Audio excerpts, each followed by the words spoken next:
and always had time to spend with the little girl who shadowed him. Prologue. Walk among the normal folk by day, but in your heart know you are Robin Hood in disguise. Aurelie Harcourt. London, England, 1861. Well, Miss Harcourt, are you or are you not Nathaniel Droll? I squirmed on the chair, across the desk from the old managing editor they called Ram. How awful it was to hear that precious name on the man's meaty lips, but of course it was only a name to him. That is a complicated question, sir. The crinoline underlayers of my skirt poked my legs, which grew warmer with each minute I spent in the offices of Marsh House Press.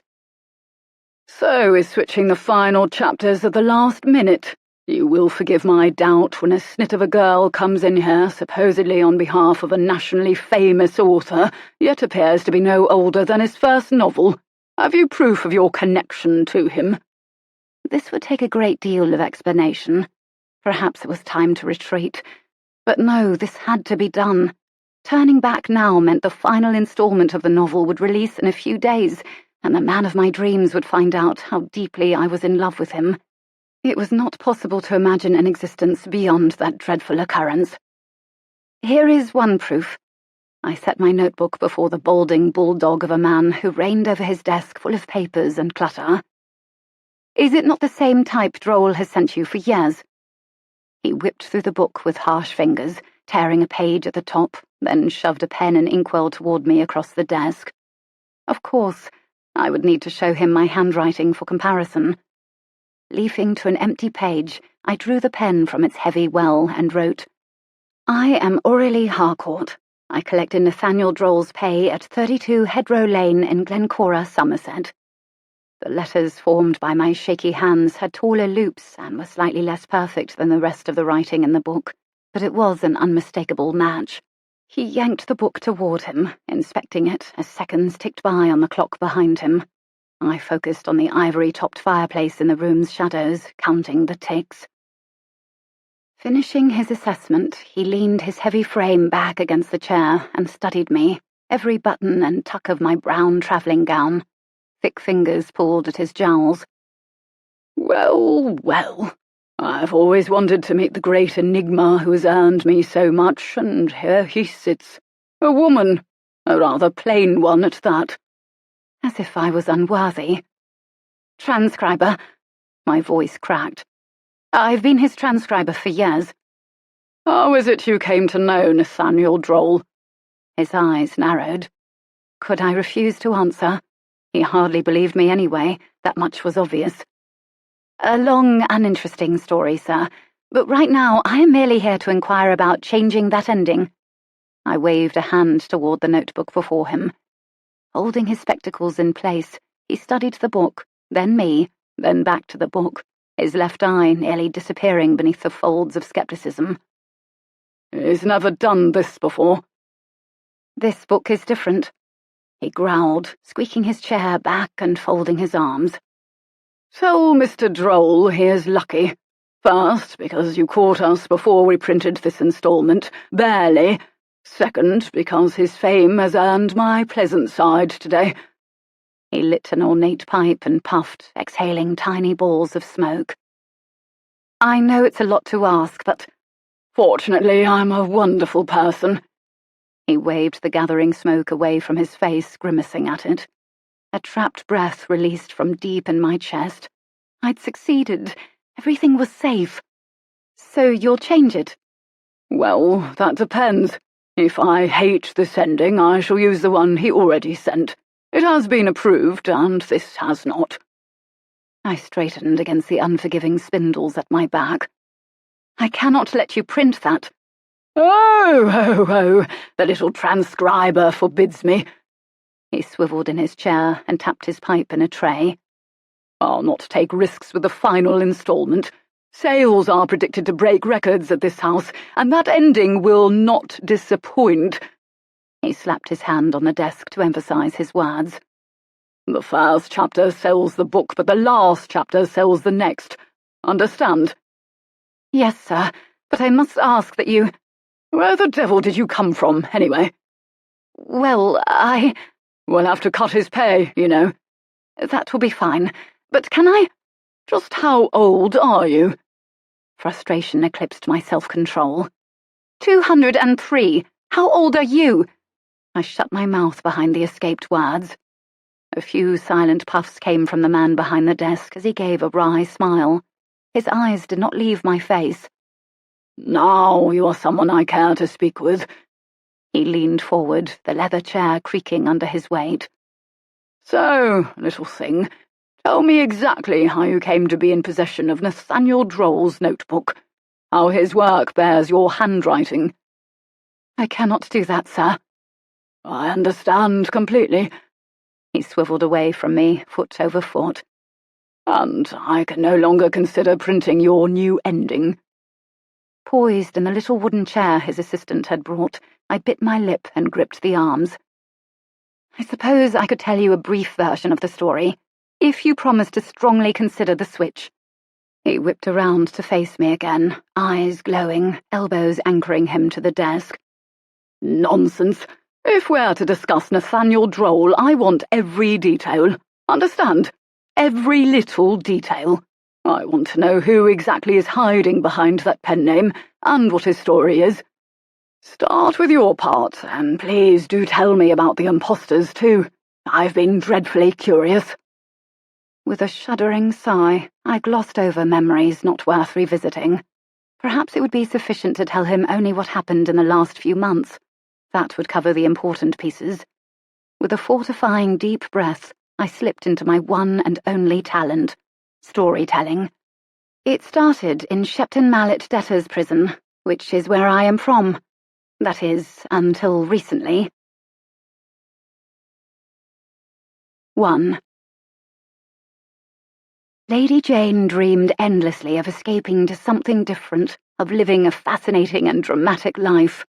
Until she did. Nathaniel Droll, Lady Jayne disappears. A few months earlier, Somerset, England. It must have been the rain that felt so wrong that day, nothing more. It spit at my face and drenched me. I huddled close to the safety of the Shepton Mallet prison walls as a carriage progressed toward me down the broken street, lanterns swinging. No, it was everything. Everything felt wrong without Papa. But this night, it was something specific. Perhaps it was the sleek carriage coming to fetch me to my new home that looked jarringly amiss in this section of town after dark. Why hadn't Aunt Eudora come in broad daylight so we could stand outside and relish our reunion, hugging and sinking into shared grief? Surely she knew this was not an area in which to linger once the candlelit windows of decent folk were shuttered. Damp fog clogged my senses, choking my shallow breaths. She was not ashamed simply because of the pickup location, was she? No, I was family. Family that had been abandoned by them for years, though. Perhaps I expected too much. I squinted at the vehicle as it neared, and I frowned. The outline of a top hat, not a lady's plumage, filled the foggy windows. Who else would come to collect me? What if, and this would make a brilliant scene in a future novel, it was not an old widowed aunt coming for the lonely girl, but her own beloved father, alive and well? The emotion of such a reunion billowed in me, until I very nearly ripped open my trunks right there in the rain and pulled out a notebook to record the beauty of it. Stop. I had to stop thinking about him. The coachman reined in the puffing horses, who stamped their impatience in the foggy moonlight, and I held my breath, crouching back into the prison doorway. When the caped gentleman swung down into the rain, I longed for those blank pages even more. What a perfect villain, tall and dark-suited, a forbidding arch to his wide shoulders as he jogged through the puddles. Oh, to pin this man to paper with the exact words. But it was a generally understood rule among writers that the most brilliant ideas only came when one was not within reach of pen and paper. Approaching, the man lifted his gaze to the prison, dark judgment etched deep in the brooding lines of his face.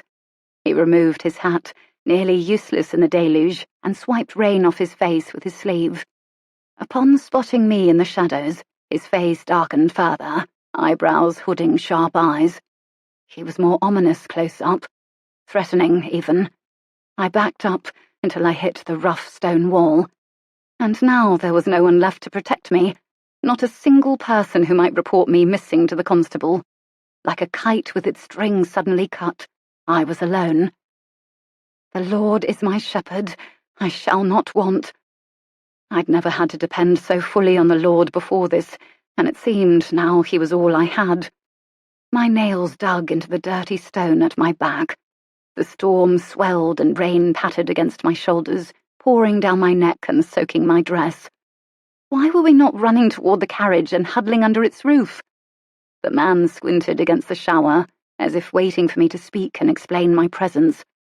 Yes, he felt it too. Something was wrong. My small voice cut through the rain. "You are from Lyndhurst Manor." Perhaps I'd been mistaken, and Aunt Eudora's carriage was still on its way. "Yes, I am." Rain dripped off the clumps of hair plastered to his forehead. "Oh." But neither of us moved. Was he waiting for my permission? "These are both mine." I indicated my 2 weathered trunks, which only deepened his look of confusion. "I am Aurelie Harcourt." "Silas Rotherham." Rotherham. So dark and sinister. Fitting. After a few more awkward seconds, he reached for my elbow and propelled me toward the carriage. A head jerk toward the coachman sent the man scrambling toward my trunks. Certainly those trunks were not of the same caliber as my new sapphire-coloured dress, which billowed around my stockinged legs over layers of fabric in a sopping yet stylish mess. He must wonder which I was, rich or poor. Yes, that would explain the frown. The first trunk thudded overhead as I mashed my dress through the too small door and fell onto the front-facing seat, the man taking the one across from me. How did real ladies manage it every day? The dress was the finest article of clothing to ever touch my body, and despite having owned it for 3 days already, I did not know how to carry it on my slender frame, even more so when it hung in wet yards of heavy cloth about me. Perhaps it had been a foolish use of my scant funds, this costume designed to make me fit in when the rest of me did not. Even more foolish I'd been to give up my last pennies, assuming this wealthy family would hasten to meet all the future needs of a niece they had not seen fit to even meet before now. How fanciful I was. But I had yet to locate Papa's savings, wherever it was. All those paychecks I'd gathered from Marsh House Press must amount to something that would sustain me, and with death freeing the man of his debts, I could use that money for whatever I needed. I placed my soggy hat on the seat beside me and wrung my loosened hair onto the floor of the carriage. "It soaks right through a person, does it not?" The man peeled off his wet coat, struggling out of the sleeves. By instinct, born of a lifetime of recognizing need and rising to it, I reached across the space to assist him. When my fingertips touched his warm linen shirt-sleeve beneath the coat, he pulled back, slinging his coat to the side, blinking at me with a mixture of shock and mild offence. I jerked my hands away and backed into my seat with a thud, hurt warming my wet cheeks. Of course, this was a different world than Shepton Mallet Prison. Women were not for soothing and helping unless they were paid to do it. A grunt outside drew my attention to the window. The coachman yanked in vain at my second trunk, which had taken 3 men to hoist outside hours ago. I bit my lip, picturing its contents. He'd never lift it alone. With a dark look, the man across from me stood and forged back into the rain to assist the coachman. Both men strained to lift the precious cargo between them, and they slung it with a thud and a crack onto the back. Lightning pierced the black sky as the 2 men ran for the cover of the carriage. Mr. Rotherham hefted himself back inside, now coatless and dripping wet. Almost immediately the carriage lurched forward, reins jingling, and I collapsed against the leather seat. Just that quick, we were leaving behind the entirety of my short life. Don't look back. Don't look back, don't. But I did. Fingertips clutching the window frame, I pressed my face to the glass for one last, lingering glimpse of home. "Have you left something behind?" "No." I moved back into the seat, pushing my shoulder blades into the leather cushions. Leaving that place was the death of so many things. The man recovered his breath for several moments, flexing, until he found comfort in the tiny rear-facing seat. I fingered the flannel blanket beside me. He would not want me to hand it to him. But when his trembles convulsed into a full-body shiver, the sight compelled me forward, urging the blanket on him. He accepted it without glancing at me, and pressed it into his wet clothes to soak up the rain. When he looked up, he pinched his lips in a reserved smile, revealing 2 fleeting dimples framing his mouth like quotation marks, and I finally relaxed a bit. "I assure you," he said, "there are plenty of stones at Lyndhurst. You need not bring any with you." "They are books." I shivered, watching the shapes of thatched homes fly by. It must be utterly clear to him that I was a fake, not one who belonged at Lyndhurst Manor. Up until a few days ago, my life had consisted of a one-room cell, my gregarious, boisterous father, and our 3 pieces of furniture. And stories, of course. He'd shown me how to thrive within our odd surroundings, reciting psalms, caring for the weak, loving people, but he'd never taught me to act as one of the elite class in which he himself had been raised. There had been no need. Homesickness engulfed me. But how could anyone be homesick for such a place? "Thank you for indulging me with the books." I indicated the back of the carriage where my trunks lay. "Of course. Books are essential nourishment to the mind." This answer begged more questions, but I closed my lips. Any little word might be the wrong one. Lantern light bounced over his face as the carriage hurtled forward. "I suppose they are the normal fare." The man's voice broke through my thoughts, deep and forced. "Miss Austen, Clenham, Wordsworth, and perhaps a few hymnals." He really was quite poor at making conversation. "I prefer the serials." "Of course." His slight frown, a mild look of judgment, turned my stomach. As if my love of serial novels helped him to determine I resided lower than him on the social ladder. Wouldn't he be surprised to find that most of the books filling my heavy trunk were blank? I pinched my lips to keep from spilling my delicious secret, the one that gave me more worth than anyone could guess. If only I dared say the words aloud. "Pardon, sir, have you heard of Nathaniel Droll? Well, I happen to know the real man who masquerades under that pen name." Ah, the look of shock that would splay over his arrogant face. "Novel characters make the finest friends, so I can hardly fault your attachment." He straightened the hat that jostled on his head to the rhythm of the carriage wheels and smiled.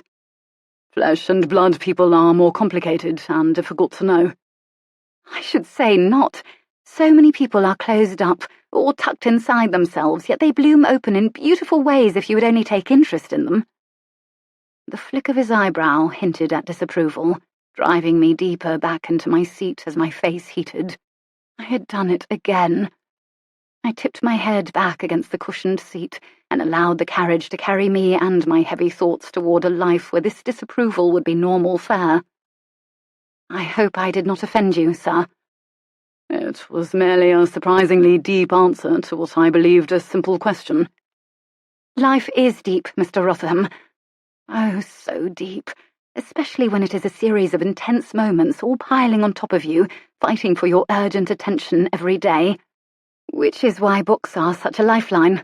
Stepping into the pages of someone else's story means joining them in their normal life and pretending that you, for one liberating moment, will also become whole and healthy and wonderfully normal by the end." His eyes, lifting into a pleasant crescent shape with his smile, assessed me with the softness of grace. "You've managed quite well in the life you were dealt. How are you not mired in sadness every day at a place like that?" My first instinct was to inform him that Charles Dickens himself spent several years of his childhood in Marshalsea debtors' prison when his father languished there for numerous debts, for no one could doubt Dickens had made a success of his life in the end. But I merely waved off his comment with a simple reply. "There are many good days that outweigh the bad. And besides, imaginations are transportable.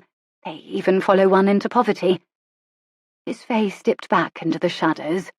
Laughing, or disapproving. No matter. The stress of the week weighed me down, much like the wet dress I wore. We'd only buried Papa days ago. And might I ask who has the pleasure of escorting me? I am a family friend staying at Lyndhurst for the summer. He cleared his throat. They did not feel they could trust so delicate a matter to a servant, no matter how faithful. I see. But I did not. What was delicate about the matter of bringing one's niece home? Long, silent moments passed before the carriage paused for an iron gate to grind open. A crest seemed to seal the gates shut. Had we reached our destination so quickly? I leaned into the window for a glimpse of the place, but the muted glow of lamplight showed precious little. 4 cupolas speared the dark clouds shrouding the roofline. Surely the estate couldn't be as fanciful and amazing as Papa's wild stories, but anything less would not have captured the imagination of such a man. Propping myself higher, I strained to see the outline of the fabled Lyndhurst Manor through the muggy dark. After endless minutes of rolling up the unlit gravel drive, the carriage veered left and halted mere feet from the great house. A large hanging light illuminated an arched stone entryway, with double wooden doors not unlike the solid front entrance of the prison. Perhaps I'd feel at home here after all.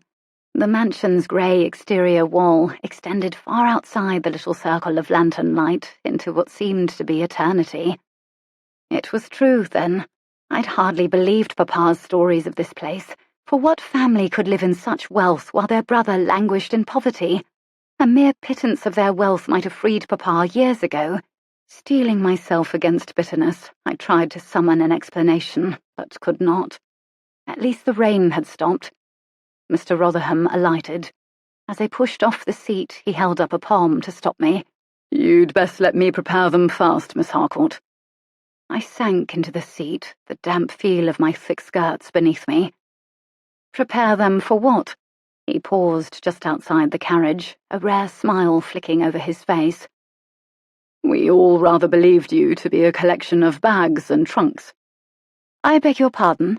"The solicitor had instructed Lady Pochard to collect the belongings of the distant relative who died in debtor's prison."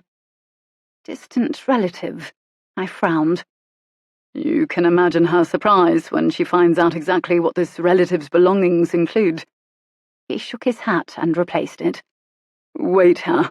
I'll return for you when I've broken the news to her." "Welcome back, Mr. Rotherham."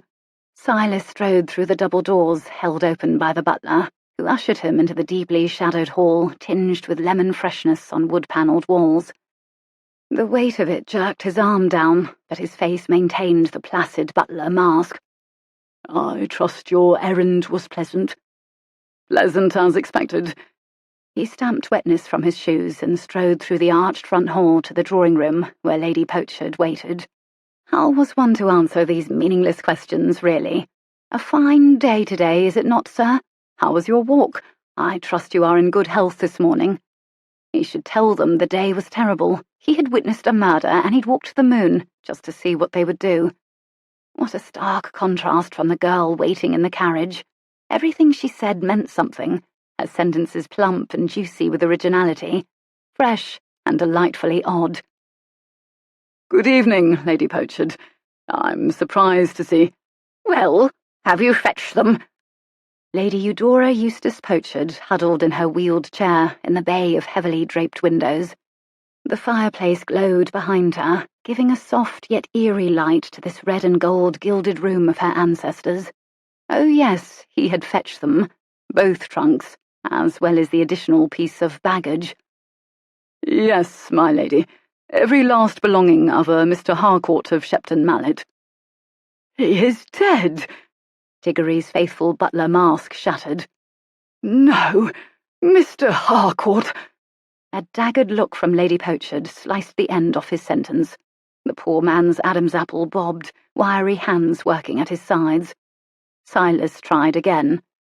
"As to what I'm to do with—" "I've told you. All the trunks are to be stowed in the rafters, unless you have taken it upon yourself to look through the deceased man's belongings to decide their value is greater than attic fodder." "I have only glimpsed one belonging, my lady, and you will hardly wish to keep it in your attic." Why did he tiptoe around the truth? It wasn't as if it was his fault, any of this. "Out with it, then." The woman's aged mouth puckered. "I've no patience for your witticisms, Mr. Rotherham. Speak quickly." He cleared his throat. "A girl, my lady. A young woman of nearly 20, I'd say." Realization dawned on the old woman's face in hues of white and ashy grey. "It cannot be." "I brought her here, not knowing what else to do. If you prefer to dismiss her, perhaps I may at least take her to London, where she might find more opportunities." Letting her loose in this area to grab at menial work for pure survival would suck the life out of her, but then so would bringing her into this house. "Isn't it scandalous enough to have a family member in this predicament in the first place?" The woman couldn't seem to say the word prison. "I'll not have you taking the girl anywhere but this very house." She sat tall in her wheeled chair, as if she were a lady of great beauty, which she was not at her age. "What has become of her all these years? Who has raised the child?" "She seems to have raised herself, if there was any raising done at all. She climbed into the carriage alone with me, as if it were quite natural." "You mean to tell me that this girl has been living with the debtors?" The woman huffed. "What a scandal! I suppose she's a wild little thing." The bang of the front doors drew everyone's attention, then the creak of the inner doors. Slap click, and then she emerged from the shadows of the hall to stand before them, shining wet hair plastered to her forehead and neck, falling in silky, dishevelled tresses over her shoulders. In the light of the house, Silas drank in the full sight of her, wild and beautiful, huge brown eyes, cheeks cool and fresh like spring, perfect little lips pinched with tension. So this is what the darkness of the carriage had hidden from him. "Just as I knew she'd be." Tears pricked the old servant's tired eyes. Diggory leaned forward beside Silas, his hands clasped, as if he ached to throw his arms about the girl and protect her, as he would a baby bird. Lady Pochard leaned forward on her cane toward her servant. "Take care of this matter. And Diggory—" Her eyes pierced her butler with a look, shining with the awareness of all he'd likely witnessed in this great house. "Tell her nothing." 2. For Lady Jayne, who possessed both wit and imagination, dead ends were merely an invitation to draw out her tools and carve a door into the wall. Nathaniel Droll, Lady Jayne Disappears. Shivers convulsed my damp body as I stood in the doorway of a dim, cavernous room, dripping on the green-checked tile just outside of it. The overly red space had two focal points, the giant white fireplace and the tiny lump of a scowling woman huddled by the windows. Her dress, the most becoming deep jade with black lace, was a waste of beauty on so sour-looking a person. "I see you have welcomed yourself into my home," said the woman with silvery grace. "So I will not repeat the convention." "They left me in the carriage." I shifted, and water dripped off the hat in my hands. "Diggory, ring for the chambermaids." Urgency lit her eyes as water pooled at my feet. "Pull them out of their supper if you must. The girl needs a bath instantly, and rooms. She will need a suite of rooms. What do we have available that is away from the main suites? She'll, of course, want her privacy." What a diplomatic way of shuffling me off into hiding, away from my own family. "Yes, my lady. I'll ask Mrs. Harper what will be best.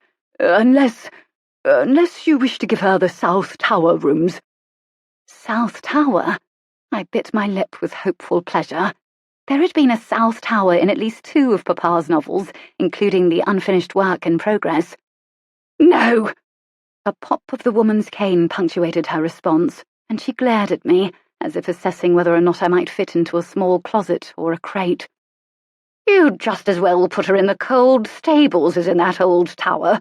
Find her something on the 3rd floor." "I just thought it would be nice to—" "What part of no was not clear?" The man bowed deeply and backed out of the room, one hand under my elbow, to hint that I was to leave with him, the other taking a candle. Silas Rotherham had retreated to the room's deep shadows, head down, as if he did not wish to be noticed. I nodded my thanks in his direction, but he did not look up. "I almost forgot to ask," the woman's voice carried out to us, drawing us back into the room that glowed with firelight and candles. "What's your name, child?" "Aurelie. It's Aurelie Rosette Harcourt." "Good heavens," she mumbled, eyes rolling back beneath her lids. "As if you were naming a woodland fairy." She tugged a lace handkerchief from her sleeve and dabbed her neck. A swift defence boiled up, but I pressed my lips together to keep it at bay. Even if I knew nothing about being a lady, I had the higher ability of being a good and loving human being. "All right then, Miss Harcourt. You shall stay for now, and how long your visit continues depends entirely upon you and your conduct. You may leave me now." The servant's gentle pressure on the back of my arm propelled me toward the darkened hall again, into the largest open space that ever could have existed indoors, now illuminated by the butler's candle. From tiled floor to wainscot-trimmed ceiling 2 stories above, meticulous designers had decked the space in lavish emerald green wallpaper and dramatic life-sized paintings. The butler led me to the grand staircase with echoing footsteps, and then, together, we climbed on plush carpet. At the first landing, he pointed with the lit candle. "This is where the family has their rooms. There are 14 total in this wing." Several tall doors remained closed. 98 total rooms in the house altogether." "Nearly 100 rooms? All for one family?" "Yes, miss. Everything's in multiples of 7, that being the number of perfection in the good book. The whole house was built to reflect the faith, you know." "How interesting." "All except the land. They have 628 acres because the bordering estate refused to sell so much as a grass blade to make it an even 700. But that's the Sutherlands. They were born with crowns and tiaras on their heads." Rounding the balcony and climbing another set of steps, we reached a long hall of ivory white doors, steepled at the top with wood trim. The smell made me frown. No, it was not so much a smell as a lack of it, as if real life had been made sterile and fake. "The south wing is behind us, toward the back of the house. At the end of the hall is the door to the west wing." He pointed toward a heavy wood door framed with scrollwork. "You'll have the grand ballroom and other things there, but they're hardly used anymore." "I suppose I'm to stay in that wing?" "No, miss." But he smiled. "You'll be up in the main house with the family, just 1 floor up." On the 3rd floor, he paused before a white door. "I know Lady Pochard wouldn't like it, but I'll settle you into your father's old room, at least until she finds out." "You know exactly who I am, don't you? Even though everyone else seems surprised I even exist. You know." This broke down a loosely constructed wall, and his aged face relaxed into a smile. "Yes, child, I know you." His gentle voice, pinched with age, touched the same soft spot in my heart that Papa had. "Papa loved you when he was here, didn't he? I'm certain I shall love you too." In turn, he set the candle on a table outside the door and embraced me wholeheartedly, as a humble country farmer might hug his granddaughter. "Thank you, my lord, for this single beautiful moment of love and acceptance from someone in this house, like an embrace directly from you." He moved back with a pat to my arm, and, once again hooking his finger through the candle holder, pushed open the door to a grand bedchamber, slightly stale with disuse. The candle illuminated a canopy bed with a soft sage-coloured coverlet, and in the shadows stood a white fireplace and bay windows to the right. 2 mauve chairs flanked the windows, either one ready to receive a reader into its embrace. "It's perfect," I breathed. Not a trace of Papa's masculinity, but the room seemed to hold an air of his whimsical nature. The butler lit a candle on the nightstand and left with the one he brought up. "I'll send round a girl to make the fire. It'll take the chill out before you climb into bed." "Thank you. Oh, sir." I touched his shoulder. The man turned, candle glow highlighting the angles of his old face. "Diggory, please." "Diggory?" I smiled. What's in the South Tower, anyway? A smile tugged at one corner of his lip. Now, nothing but dust covers and old furniture, I'm afraid. But it's where we used to keep the guests who the lady thought might benefit from a little more privacy. Lady Jayne stayed there, did she not? I dredged out the name of Papa's latest heroine and watched the man's face fall. It's best you not ask about her, miss. I say that only out of concern for yourself. With a quick nod, he backed out with his candle and closed the door on my other questions. Finally alone, I stripped off my wet garments down to my slightly damp camisole and wrapped a knit blanket from the armoire about myself. If only I could strip away the creepy aura left by the man's answer about Lady Jayne. What a place this was, full of religion and darkness at the same time. So much was amiss. Shivering, I huddled over an ornately carved wood desk and put nib to paper to write the letter that must be dealt with before I allowed myself the luxury of sleep. Despite all the grief and loss of the past week, there was one final death still to occur. My dear sir, I regretfully write to you this 23rd day of April to inform you that you must now solve Lady Jayne's mystery yourself.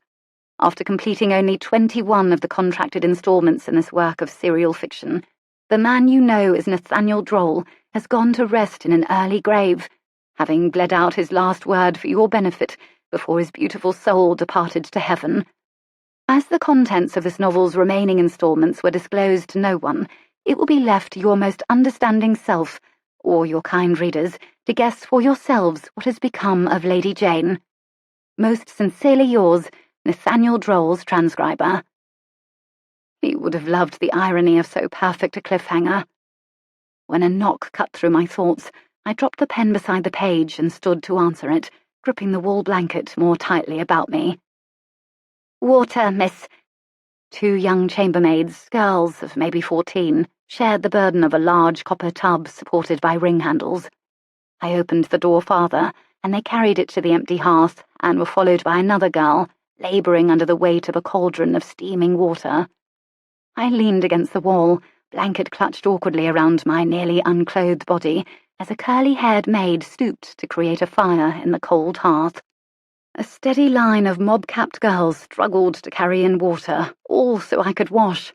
Another maid brought a stack of linens, the lace of a white cotton nightdress peeking immodestly from its hiding place between towels and blankets. My guilt was tinged with an eagerness to indulge in the treats laid out before me. After the last pot of water had been dumped into the tub, the little maid who had carried it bobbed a curtsy and told me to ring if I needed anything, indicating a delicate coil bell near the door. Best wait a bit for the bath, ma'am. The water's all kinds of hot. Thank you, I murmured, and then they were gone. I hadn't even needed to close the door myself. My eager fingers tugged off the blanket and wet underthings so I could slip into the velvety warmth of clean bathwater. I sank into it up to my shoulders and closed my eyes, allowing the words of the hated letter to swim through my mind in a mental critique. Sending this letter would not steal the identity of Nathaniel Droll from me. That had already happened when Papa died. But somehow my heart couldn't bear the finality of this action. Nathaniel Droll was the wonderful secret that had shaped so much of my life. It had kept me from feeling purposeless, discouraged and empty. I moved the cloth across the goosebumps on my bare flesh. No matter how the world saw the little debtor's prison girl, I had a hidden sense of worth in this secret. And now I would only be an outcast living among strangers, and Papa a failed man who died in disgrace. I rose and hugged a towel around myself as I stepped out. The hot bath had warmed my skin, and in a moment the bed would ease what the carriage and rain had done to my muscles. Donning the nightdress, I readied for bed and climbed into sheets thick enough to lose myself between them. Exhaustion pulled at me immediately, and I glanced around this room serenely for traces of my precious Papa before sleep fell like a curtain on this first night here. With a smile, I closed my eyes and pictured him. Not the wilted giant on the cot in his final days, but the effervescent man with the booming voice who had lit up our tower room. especially the night he'd begun Lady Jayne's story. "And now, dear Princess of the Tower." He had dropped his massive frame down on one knee, gently lifting my hand and throwing his other arm over his head. "One wish I grant you tonight. What'll it be?" I hugged my knees and rocked back into the sunlight streaming in our tiny window. "An orange. I've not had an orange in months." "Ah, what a way to ruin it!" He thumped his chest. "I'd planned to offer something far better than a mere orange, but—" He twirled his hand in the air and stood. "Suit yourself." Realization hit me at what he'd intended to offer. "Papa, the story!" I grabbed his hands. "You'll tell it to me now, truly." He squeezed my fingers, eyes crinkling into that beloved smile. "I'm keeping my promise to you, Aura Rose. The next novel we write will be her story." "What was she like, Papa? Do I look like her?" Lifting the hair off my face with his free hand, he looked down at me and smiled thoughtfully. "So much so that it hurts, little one." Another quick squeeze, and I released him and went to fetch a blank notebook. "Shall we start now? This installment is due to be mailed in a few days." "Ah, girl, have I ever rushed to finish one?" He collapsed onto the broken throne-like chair against the wall and propped his feet up on the stool. I knelt on the stone floor at his feet, leaning against the table. "Please, Papa, I'm ready to hear about her." "She isn't going anywhere, child. She's taken up residence right here." He tapped his balding head. "And, of course, she'll be in you too, before long. Ah, child, once this story takes root and that woman invades your heart as she did mine, you'll be able to write her story as well as I. Oh, I love that it's written in your dear hand. That's a gift, you know." I adjusted my legs beneath me. "Start with what she looked like. I want to hear that. No, begin with how you met." He leaned down and looked at me, drawing me close and running a thumb along my hair. "This is your legacy, child. Hold on to it, will you? It's a living, breathing story that I'm passing on to you. Promise you'll take good care of it." "Yes, Papa, of course. Now let's hear it." But still he hesitated. "I've put off sending it into the world with my other stories, for fear of the ripple effect it will have." "Then why not tell only me?" He exhaled the tension from his body. "Because, Aura Rose, this story is far bigger than you and me and your mother. It should be told this way, and you should be the one to pen it." Squeezing my shoulder, he threw his head back, revealing his whiskered neck. "All right, lassie, the story of Lady Jayne. Ready your pen, child, because the sparks are flying." "It's a living, breathing story.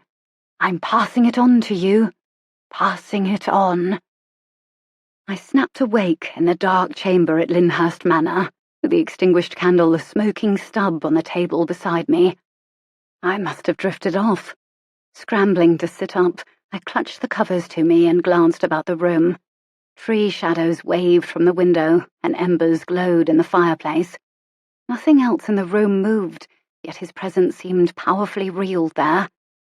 I'd only dreamed it, pulled it from my memory and relived it in sleep. Perhaps it was merely the guilt at my absence, for I'd been on an errand the moment he'd passed from this life.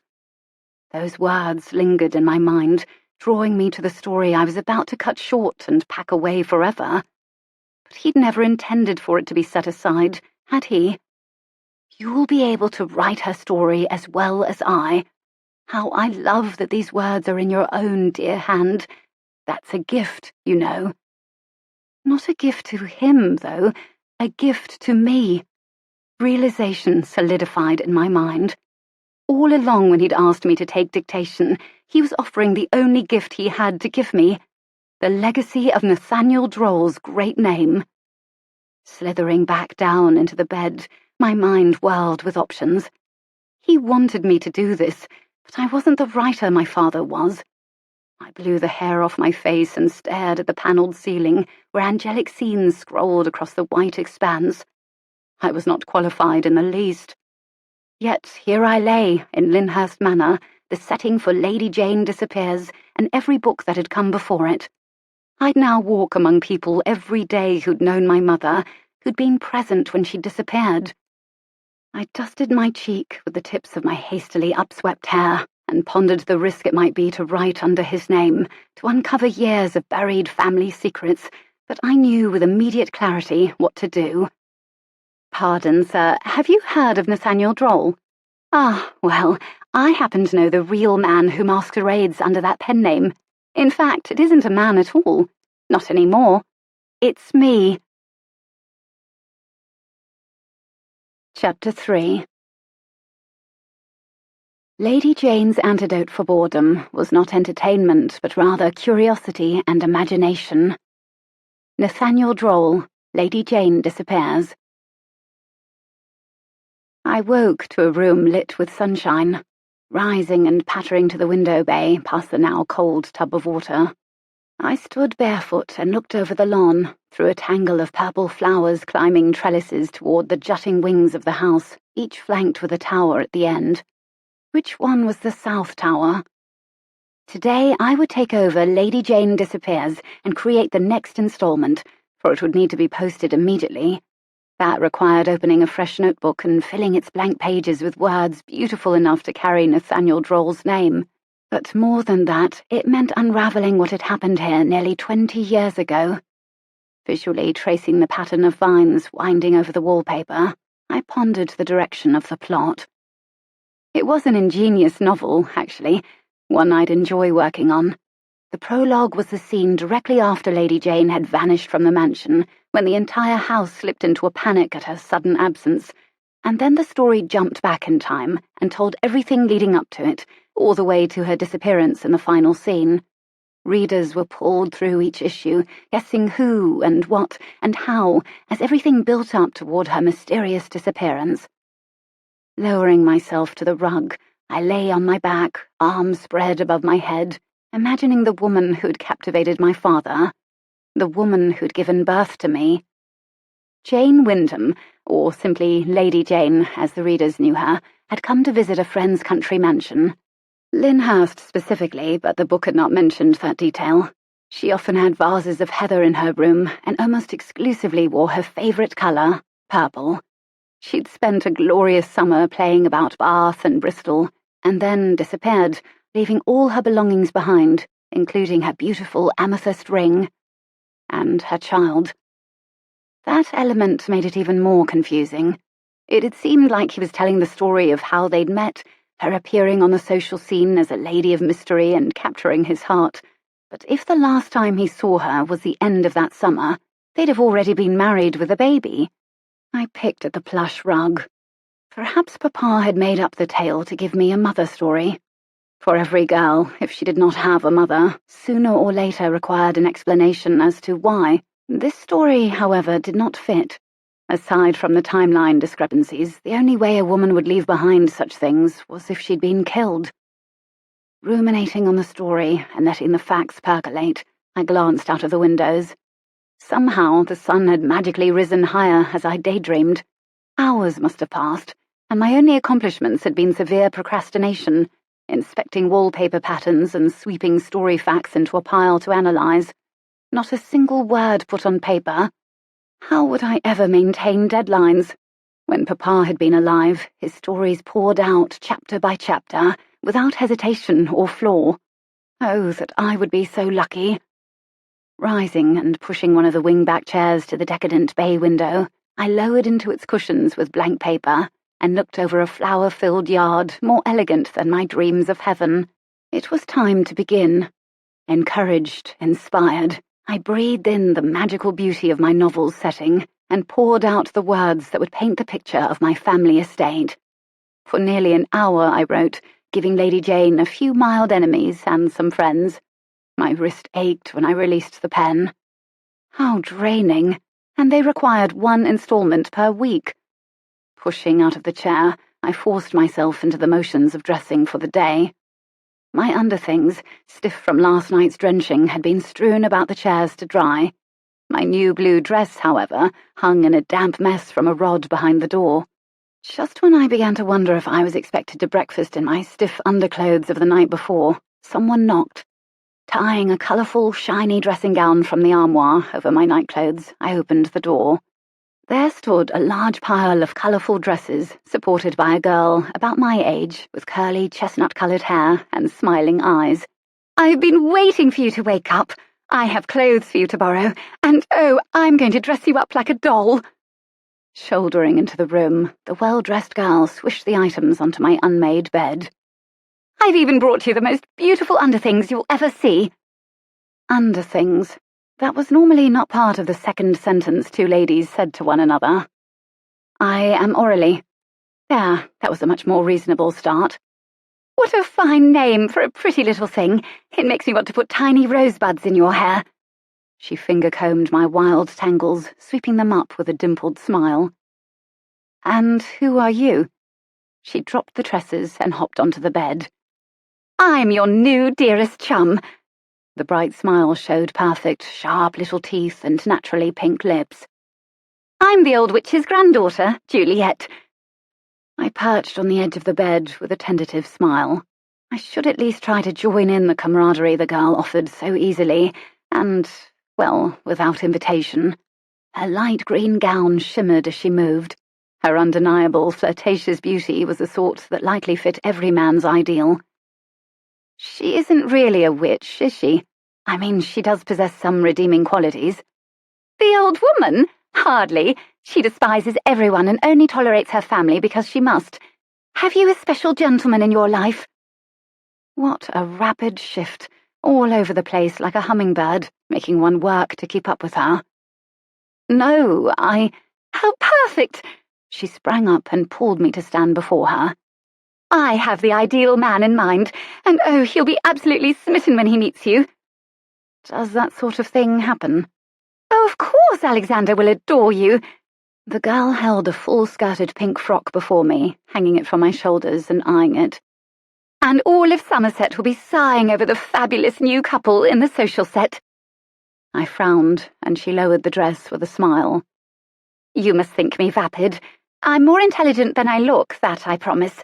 For better or worse, I can sum up a person in 3 quick glances, 2 if they're quite open in the face." She flung the dress on the bed and lifted another, fitting it against my shoulders. "You can surmise that much about me in just a glance." "I know plenty. You're the news of the week, and servants have magical powers to hear through walls, especially when they're told to keep to themselves." By the time I was dressed to Juliet's satisfaction, a lady's maid shoving one knee into my back to tight-lace my corset, the staff informed us that breakfast had been put up. So we talked, mostly Juliet, of course, until the lunch bell gonged through the courtyard. By that time, my stomach burned with hunger. "You must let me dress you up every day. I've had such fun." She looped her arm through mine and led me downstairs into the hall. "I hope your trunks are never returned." Trunks? My trunks were missing. What has happened to them? The clothes could be replaced, but the notebooks? How was I supposed to finish Papa's novel without them? "I only meant the accident last night. Grandmama told me about the carriage mishap and your things being ruined. Only 2 measly trunks were saved, and they'd almost no clothes in them. Just rags and a lot of books and papers." She wrinkled her nose. I breathed slowly in relief, forcing myself not to smile. My trunks were safe, and storytelling, apparently, ran in the family. At the main floor landing, Juliet led me to the left through another arched doorway, into a sun-filled room so bright a person had to shield her eyes upon entering. One wall was dedicated to tall windows covered with dark velvet drapes drawn back with red cords. But what caught my attention was the plate of food on a tiny table. I nearly pounced on the pyramid of little triangular sandwiches, wishing I could inhale them in one gulp. "So the end of the story is that now you must be fitted for new dresses immediately." Juliet lounged comfortably on the sage couch, somehow still managing a becoming posture. But dread coiled in me at the idea of so many dresses. Being indebted to the cold mistress of the house would not be wise, especially if I was ultimately to be cast out. I would need every penny I had. Perhaps I should start with 1 or 2. "Or 10? Juliet winked. lips closing around another delicate nibble. One bite into the vegetable-filled sandwich only inflamed my appetite. My fingers shoved a whole sandwich into my mouth while Juliet talked about taffeta and chiffon. Crisp celery never tasted so delightful. Juliet, did something happen to your grandmother? I've never known a soul to be bitter with no cause. Ah, who knows? She shrugged narrow shoulders. There was much scandal with her husband and even her brother, I believe. Perhaps she was different before all that, but I couldn't picture it, and truly it was a long time ago. Two men ambled by the window in grey and red riding gear, whips in hand. Mr. Rotherham and an older gentleman I'd yet to meet. Juliet straightened. Right there is one perfectly good reason for you to have a decadent new wardrobe. She pointed her sandwich toward the men. I do so need competition with my Mr. Rotherham. He's too easily plucked from his low-hanging branch. He is your Mr. Rotherham, then? Disappointment flickered, for his handsomeness had not gone unnoticed by my romantic little heart. She shrugged. Not really, but he could be quite easily. She poured weak tea and sipped it. He's my brother Kendrick's oldest friend, and that's his excuse for being here. But of course Kendrick is in Bath at the moment, and as you can see, Mr. Rotherham is not. Another wink over her raised teacup. Although I believe he's more enticed by the size of my fortune than by my many charms. I see. I don't care for him terribly much, but with everyone in London for the season, he's the only taste of romance within several shires. I must amuse myself how I can, and it would only double the amusement to have a little competition. She wrinkled her nose with glee. Then do you plan to court him? Juliet laughed at the nosy question, and my skin heated under the heavy dress. Courting is not the big to-do you'd think. Its sole purpose is to keep girls reasonably pure and keep men satisfactorily confused. Give a man a puzzle, and you've given him a reason to exist another day. Perhaps she and Rotherham deserved one another. He was a gold digger, it seemed, and she a cold, hard lump of gold. So this perfect match you've selected for me, this Alexander, he is merely a game too, isn't he? Juliet nibbled a strawberry and smiled. You're intrigued, aren't you? It's caught your interest. Admit it. Well, I'll have you two meet as soon as those new dresses are made. By dinner time, hunger still pinched my stomach. Juliet had dressed me in yet another gown, even though the first was hardly worn long enough to spill even a drop of tea on it. This one is more appropriate for dinner, the girl announced, swinging around a scarlet gown with black lace. It's dreary, but perhaps that will catch Mr. Rotherham's eye. He's a bit dark in personality himself, takes everything quite seriously. In the stolen moments after Juliet had left to dress for dinner, I escaped to my room and hungrily reread the new installment of my book, the lovely words that had poured out of me that morning. I needed steel in my spine before attempting dinner with the whole family, and nothing did that like reminding myself of my secret talent. But the words that met my eyes were empty, meaningless chatter and useless fanciful descriptions. How had I written this drivel? Hadn't I any sense as a writer? It read like the work of a child who thought herself a lovely, eloquent poet. Sickened, I shoved the book back on the shelf and forced my feet toward the stairs to go to dinner. Juliet and I arrived in the drawing-room first and perched on chairs as red as my dress, with walnut arms and backs. The shadowed room felt somehow cosy, and not unlike the tower room I'd called home my whole life. Maybe this dinner would go well. Let's make a game.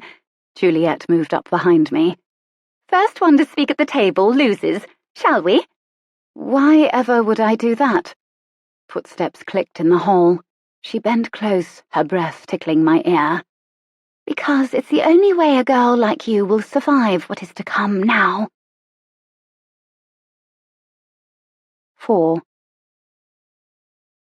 She managed to be the beauty of every gathering because she clothed herself in confidence and made up her face with a lovely smile. Nathaniel Droll, Lady Jayne Disappears. Within minutes, the other family members gathered in the drawing-room and paired off to go into dinner together amidst pleasant chatter.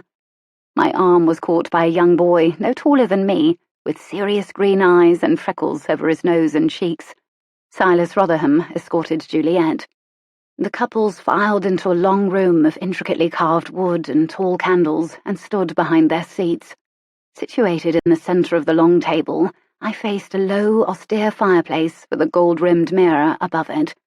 I caught sight of myself from the chin up, smooth hair gathered behind my head, soft tendrils loose on white skin, as if they'd escaped by accident, eyes large and scared.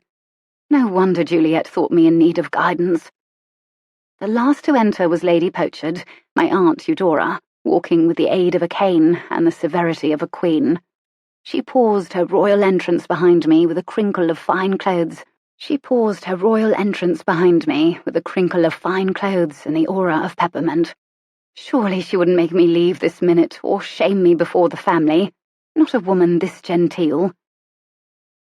It occurred to me last night that I did not suitably welcome you into my home.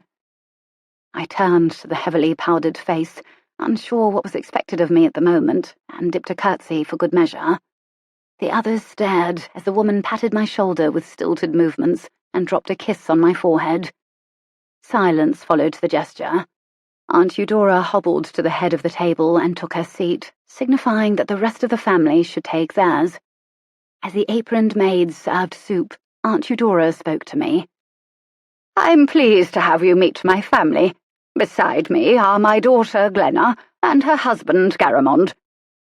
The middle-aged, overdressed pair would be my first cousins, and likely Juliet's parents. Their eldest, Kendrick, is detained in Bath. Their other children are Juliet, across from you, and Clement, your escort. Of course, you've met Silas Rotherham, guest of Kendrick. Rotherham's gaze flicked over me with quick evaluation, long lashes hooding his eyes. This is Miss Aurelie Harcourt, a relation who will be staying with us for now. Glenna's eyes snapped to mine, radiating with quick judgment that would wither a crowned princess, then fading again into a serene look of a wealthy woman.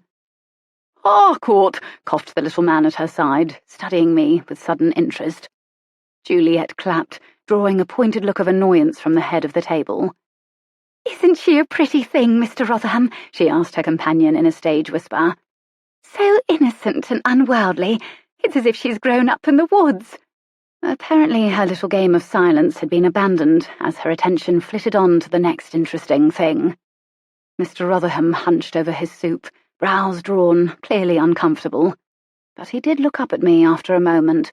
His eyes, serious and penetrating, jumbled my nerves. Yes, he belonged in my novel, but certainly not as the villain. With that handsome physique and shadowed face, perhaps he was Lady Jayne's secret beau. At this thought, a smile touched my lips. This man a romantic? It would be much like embracing a stone wall. Or maybe Lady Jayne was just the right woman to unlock this wonderfully mysterious puzzle, unleashing the power and passion pent up in those steady grey eyes. For any stone wall was merely a well-sealed dam.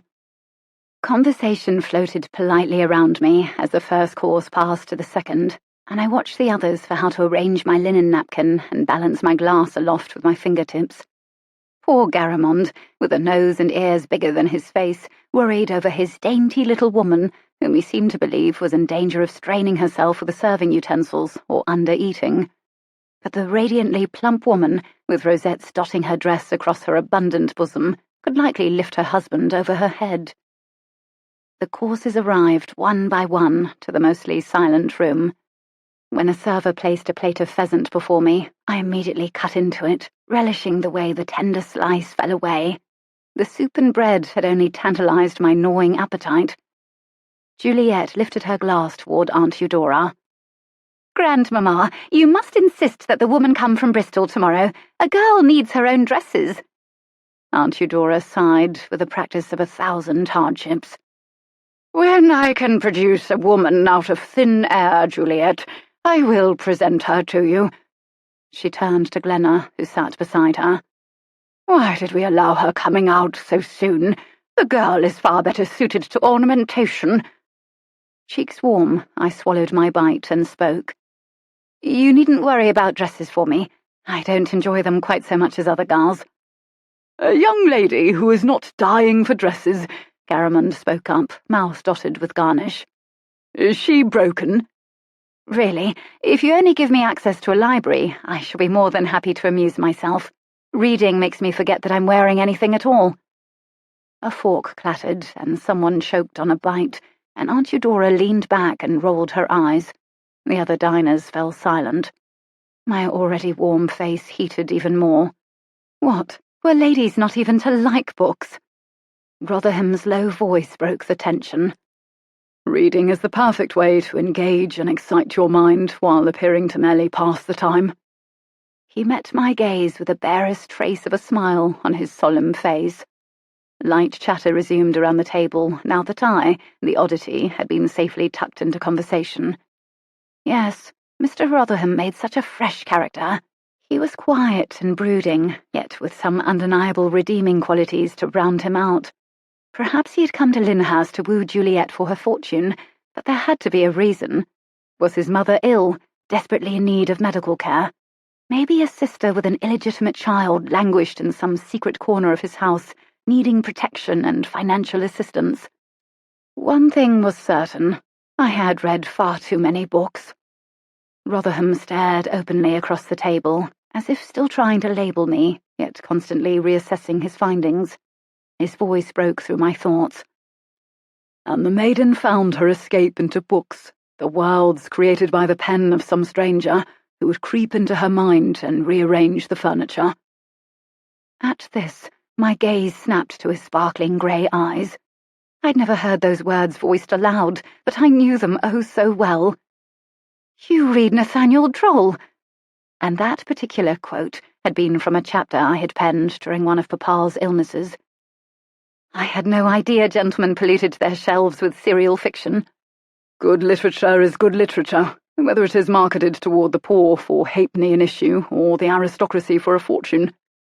The corner of his mouth tipped up in a fleeting smile. Good literature. He had called my little thoughts good literature. I had come to dinner with no desire to engage with Mr. Rotherham, but hearing him quote my own writing had enticed me into conversation anyway. He'd found the one topic that trumped my insecurities. What exactly do you like about his writing? I couldn't help it. Every detail of his assessment must be coaxed out and revel in. He ran his fingers along his jaw. I suppose I ought to say he has a fresh style and brings characters to life. And he does, but to be perfectly honest, I am enraptured by Mr. Droll for reasons I cannot explain.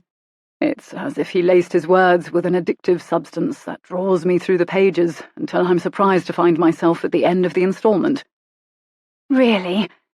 His words needed to be written down, in large letters, somewhere I'd see them often, just so I would believe them. And who was your favourite character? Call me dark, but I rather like the villains. No one crafts a murky figure like Nathaniel Droll.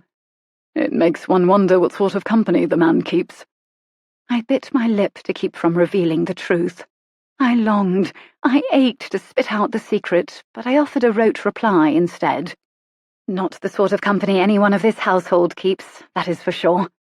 For who among these perfectly presented family members would ever talk to the prison inmates who made up Papa's and my entire stock of friends?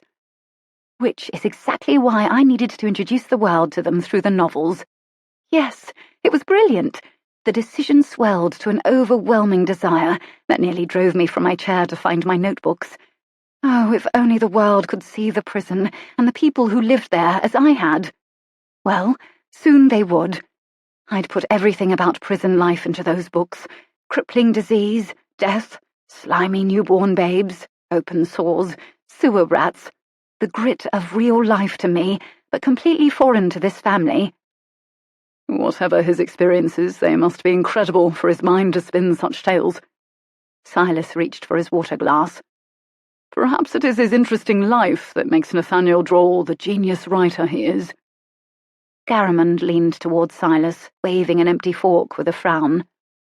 It isn't the writing that's so fantastic when it comes to Nathaniel Droll. It's the mystery of the man himself. He's only famous because no one knows who he really is. Superb marketing trick, isn't it? Glenna popped a bite of bread into her mouth and blotted the crumbs from her lips with her napkin.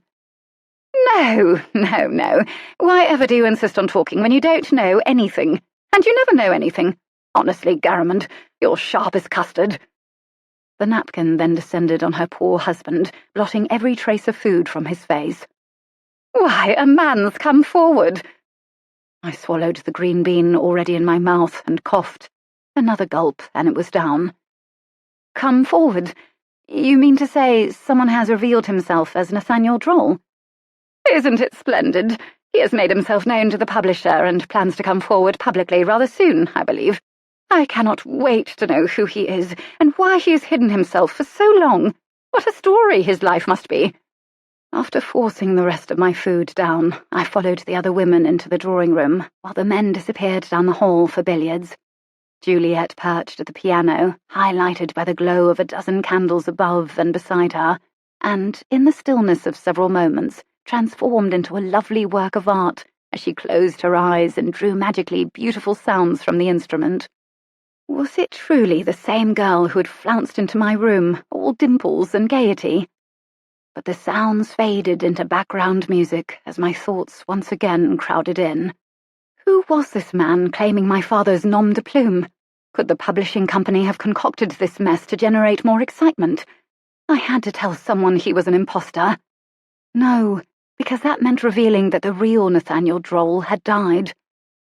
I suppose you've left a man pining for you at home, have you? Glenna nestled herself onto the couch beside me, her deep voice near my ear. I have no attachments at present, Lady Gaffney. Again, that evaluating gaze roamed my stiff body, as if noticing every possible flaw and immediately assessing everything she could lay eyes on. What a pity for a pretty girl like you. Quite pretty. I dare say you'll turn heads away from everyone else in the household, even my own dear Juliet. A palpable ire, a female rivalry rose between us with the few words spoken, and the many words left unsaid. I have no intention of turning any heads, Lady Gaffney. Which is precisely why you will.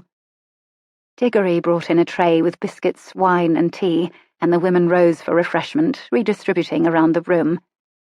When they each exited the room one at a time that evening, their lights disappearing down different hallways, I circled back to reality, long enough to smile goodbye, take a candle from a table, and drift out into the grand hall. Finally, freedom. Alone, I could sink into deep thoughts to my heart's content. I veered away from the stairs, slipping down a narrow hallway toward the section that should be the south wing. It was late, and I should return to my bedchamber, but my mind overflowed with questions. This is what Papa had pictured as he wrote.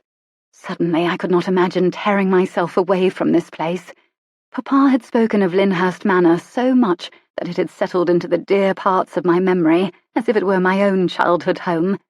Great yawning caverns of rooms lay through each doorway off the hall, empty and enticing, but there was one part of the house I must find, the infamous South Tower. For research, of course. But then the hallway turned east. Frowning, I followed the path past closed doors and great windows draped in sheer curtains. The hall ended at the rounded wall of a tower, and I ran to it, but it proved to be a disappointment.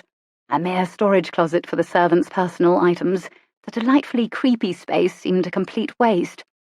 Turning back, I spun, and my candlelight illuminated another hall. Had it been there before? This one angled south and west, tapering off into darkness. Shoring up my courage, I crept down the slender hall, with cobwebs stretched over the gaps between stones and bare windows splintering at the sills.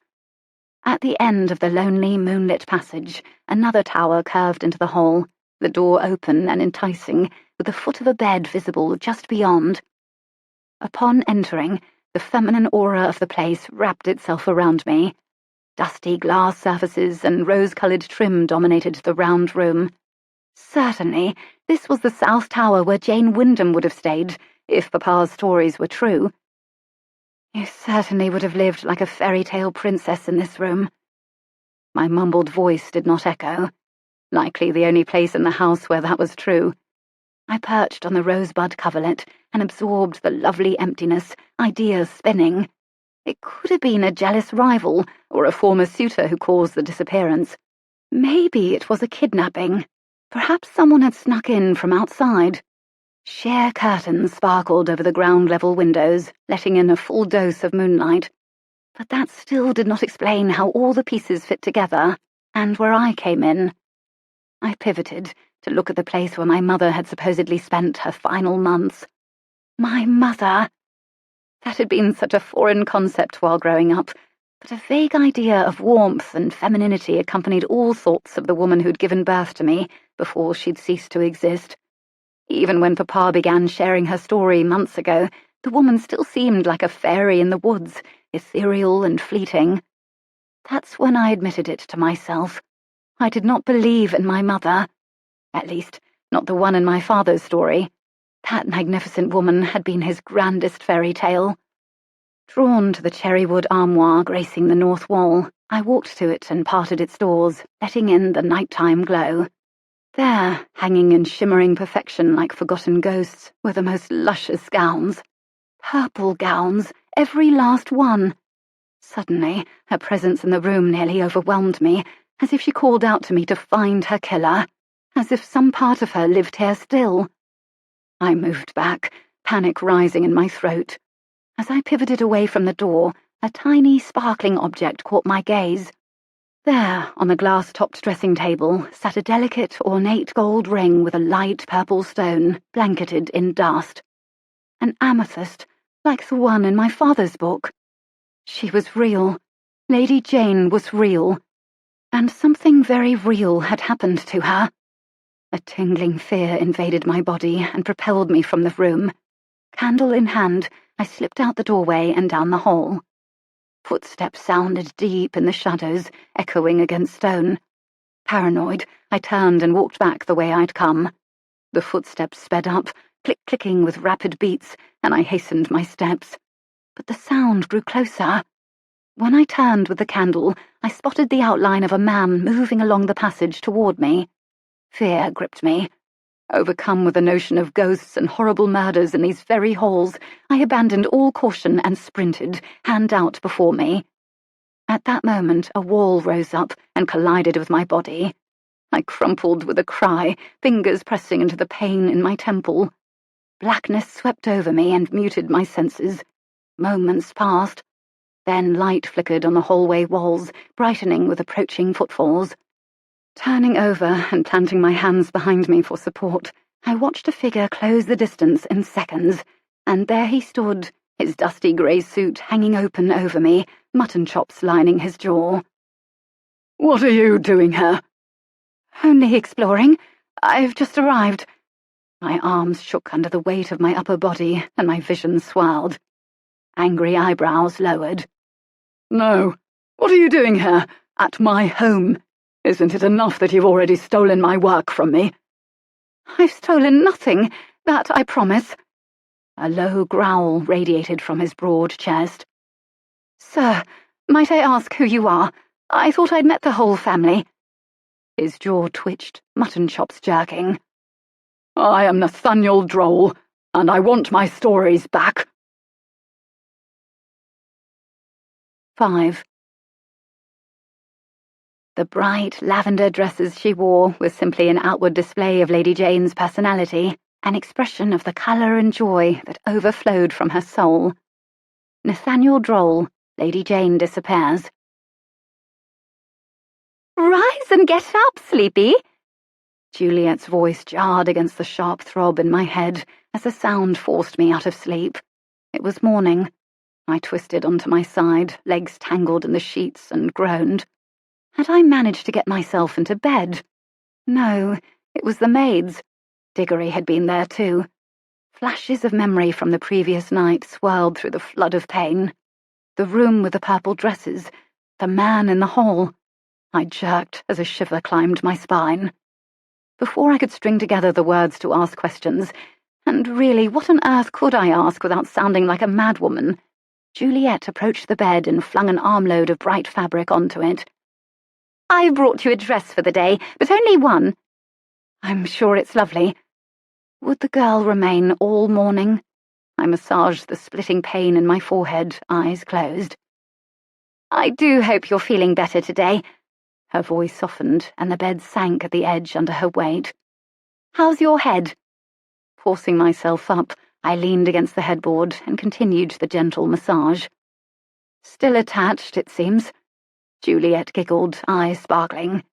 "Good. You'll look much better in the gown I brought for you today.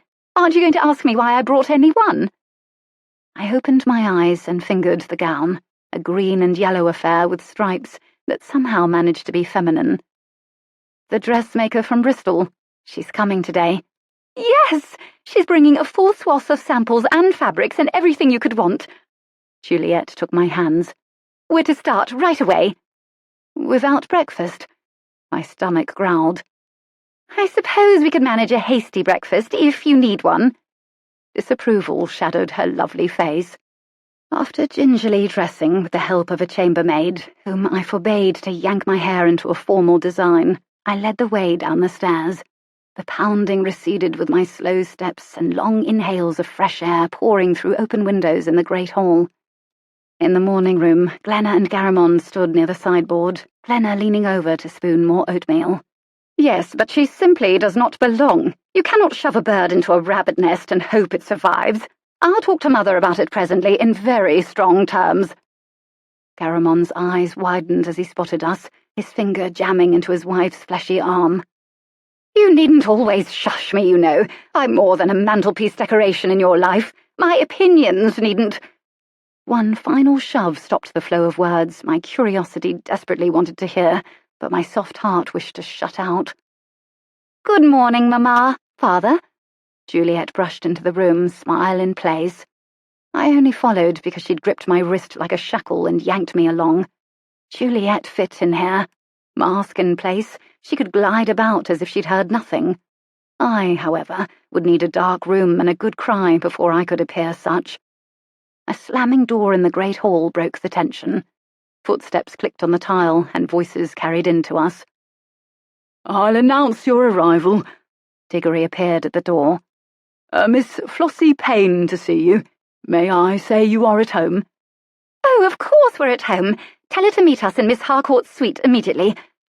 Laying hold of my hand, Juliet pulled me out the door and up the stairs again, plates abandoned. When did wealthy women have a chance to eat?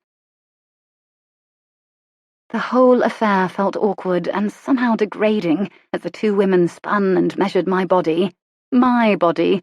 Had Papa really wanted all this for me? "And our wonderful Miss Wick will do the embellishments." Juliet took a servant girl by the arms and swung her out of her shadowed corner where she'd stood like furniture. "She does our sewing, and she makes the most lovely adornments on the gowns." The slender young woman, with hair severely parted and pulled back, tolerated the girl's embrace before backing into position again. Her plain face held the gravity of one who had endured 100 burdens already, but carried none of the lines of age. "I knew a man named Harcourt once." The dressmaker from Bristol, a pleasantly eccentric woman with frizzy hair, broke into my thoughts. Juliet spoke up before I could answer. "He isn't likely any relation to Aurelie. My cousin comes from far away, with no relations around besides us." I did not correct the mistruth. "'Twouldn't be the same one, then. Pity. A clever one, he was. The man swooped in and out of my life just that quick, but I still remember him clear as ever. Must be 25 years past or more." Her eyes sparkled with the evocative memory. "Wouldn't mind happening upon him again." "A romantic tryst. It sounds fabulously dramatic." Juliet smiled, dimples brightening her lovely face. "The man's middle name might have been Romance, for the way he swept me away." A wide grin spread over her face. "Such stories he told." "Oh, do tell us about the trysts," Juliet urged. "I must know the whole story." "I'm sure she has enough to do, measuring for dresses." My small voice cut through the terrible conversation, barreling toward things I did not wish to hear. It couldn't be Papa she spoke of, could it? Juliet flashed me a pert look with a question in her eyes at my rudeness. "We've nothing else to do while she measures. Why not let her tell it?" The story of the woman's romantic 3-day tryst unfolded, including long descriptions of a man with a grand presence, hearty laugh, and money to spare. It sounded like no one but Papa. But this woman couldn't be my mother. Couldn't. Flossie Payne, Lady Jayne. No.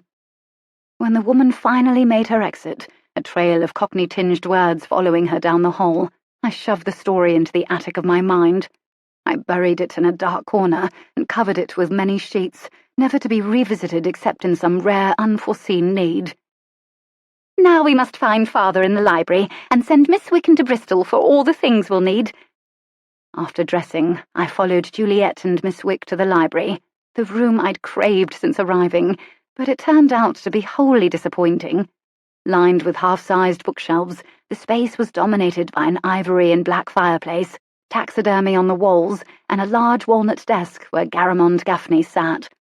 In this room, where books should be overwhelming and abundant, they were a mere afterthought. Father, Miss Wick must use the carriage to buy things for Aurelie's gowns. Please tell her it's all right, would you? Juliet spoke with the confidence of being granted her request. And of course she was. Where do you plan to make your purchases, Miss Wick? The balding man dipped his pen in the ink and wrote on the documents before him. Agreeing to his daughter's whims had apparently become such a habit that he needn't even give it his exclusive attention. The young maid stepped from the shadows. I might find most things in Glencora, but I'm not certain they will have all the specialty items Miss Juliet has requested. Of course. Go to Bristol if need be. Bring the notes to me and I'll pay them. Bristol? I stepped forward. Perhaps I should accompany Miss Wick. I might be able to offer an opinion on things, and I'd so enjoy a day outdoors. My heart craves the sunshine. At this, Garamond dropped the pen into the inkwell and looked up with a patronising smile. If it would do your heart good, my dear, only that leaves Juliet alone for the day. A voice came from the shadows of the library. I would be honoured to escort your daughter on the horse trails. Rotherham shifted against a bookshelf where he paged through a red leather volume. Agreed. Well then, be on your way. Why was that man everywhere in the most intimate parts of this family's life? How had he earned such a place, and why ever did he want it? I persuaded the ever-silent Miss Wick to drop me off on the way to Bristol in front of an overflowing curiosity shop and return for me after her errands were completed. Doubt flitted over the woman's puckered brow, but she did not spend her few words on trying to dissuade me. Clutching a notebook wrapped in brown paper, I pressed through the town toward the familiar rows of crumbling houses and streets bowed up the centre like an inverted spine. How fortunate to find a means of escape today. Future visits would have to be made to post all the coming instalments, but those could be arranged when the time came. Thank you, Sovereign Lord. Nearing the prison, memory cinched my gut, sending my heart into overtime. How had Papa so easily slipped into the background of my mind since leaving Shepton Mallet? Life had started over at Lyndhurst, but returning here, even to the outer gates, his death seemed suddenly more real and recent. The wound split open, fresh and raw, the ache caving in on me. With a shuddering breath, I turned left before reaching the prison and walked down the narrow hedgerow lane to number 32. The familiar thatch-roof cottage with crumbling stone walls that belonged to Shepton Mallet's only physician and coroner, and one of the few friends Papa and I had from the outside, for no one entered Shepton Mallet unless paid or forced. Climbing the steps and dodging the broken one, I knocked on the door. A bang and a clatter sounded inside, and the door swung open. Well, she has returned. Jasper Grupp's fingers slithered over his 2-day stubble, blue eyes snapping with interest. Just as easily as she set me aside for a sleek carriage ride with a top hat. I need my mail, Jasper, if you would. I had once found those intense blue eyes ringed with midnight sky utterly captivating. His mouth turned up in a devilish smile. You don't look like you need nothing, Your Majesty, all fine and feathered in that costume. I'd like to speak to your father. Heat radiated from my overdressed body, perspiration gathering across my belly and neck. He turned and thunked his broad back against the doorframe, arms folded over his chest, watching me. Take and plunder at will, my lady. You know your way about the place. I hesitated at the door, considering retreat, but I needed the royalty payment that would certainly have arrived. Chin high, I grasped my wrapped notebook and moved past him. But he grabbed my package as I glossed by, spinning me around and hissing in my face. "What a liar! Fix your hair and wear anything you like, but you're no better than me. Never was. How long before they know it too, prison rat?" Rage, fueled by pain, streamed out of his ice-blue eyes and flared his nostrils. His dirty hand squeezed my wrist, his other hand still clutching my wrapped book. I pounded my heel into his foot and yanked the package from his grasp. As he coiled in pain, I shoved past him into the one-room hovel. "My father was always a gentleman. Throwing a man in prison doesn't change who he is." He straightened and followed me inside. "Neither does a woman's dress. Well, look who's returned to us so soon." Jasper's father thudded down the ladder from the loft and landed with a floor-shaking thump between us. I relaxed in his jolly presence as Jasper backed into a dark corner. "Right glad I am to see you, my girl. Have you got something for me?" His voice vibrated off the walls, filling the little home. I shoved the wrapped book into the man's hands, glad to have it away from Jasper. "I have this for you to post, Mr. Grupp, and I believe a letter may have arrived for me." Of course, of course." The man pored through papers on a narrow desk against the wall and returned with a familiar long envelope from Marsh House Press. "Here you be, lassie." He shifted and looked me over as a shepherd looking over a returned sheep for injury. "Folks miss you and the mallet, miss them stories and your healing touch. A few claim that little hand on a man's brow cures up the meanest infection." "Thank you." Meeting the old man's friendly eyes, I felt tears prick mine. What sort of girl actually missed debtor's prison? But I did, so badly. A few days at Lyndhurst and the life I'd dreamed of, and I ached for the old one. What an ungrateful wretch. As Jasper glowered in the corner, a decision solidified in my mind. Death had occurred, whether or not I'd chosen it, and life had pivoted. I turned to Mr. Grupp, heart full. "You have no idea how I miss you and all the others. You've been such a kind friend to Papa and me all these years, and I cannot thank you enough."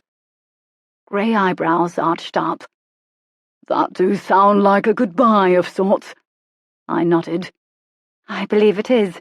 I will have these letters directed to a new address closer to my new home." My gaze flicked with meaning toward Jasper, then back. "But I do appreciate your cherished friendship. It will never be forgotten. You will never be forgotten." "A fine kettle it is, losing all the excitement in our lives, and me favourite girl, too. These mystery packages you bring are the only thing of consequence happening about the place, and you stepping into this house is the prettiest thing to happen to this old hole. We'll miss you, won't we, Jas?" The older Grupp gently squeezed my shoulder. Then, in a kind whisper, "You do what you need to, little Aura Rose." Jasper gave a pinch-lipped smile from his corner, where he watched the exchange. Giving the old man a quick hug that crunched the envelope against me, I left the pair and stepped back into the cloudy outdoors, delighting in Mr. Grupp's words. They were true. Just beyond those walls, arms would be thrown open to me in welcome. The sick would ask for me and my stories. My life would be poured out for those who needed comfort.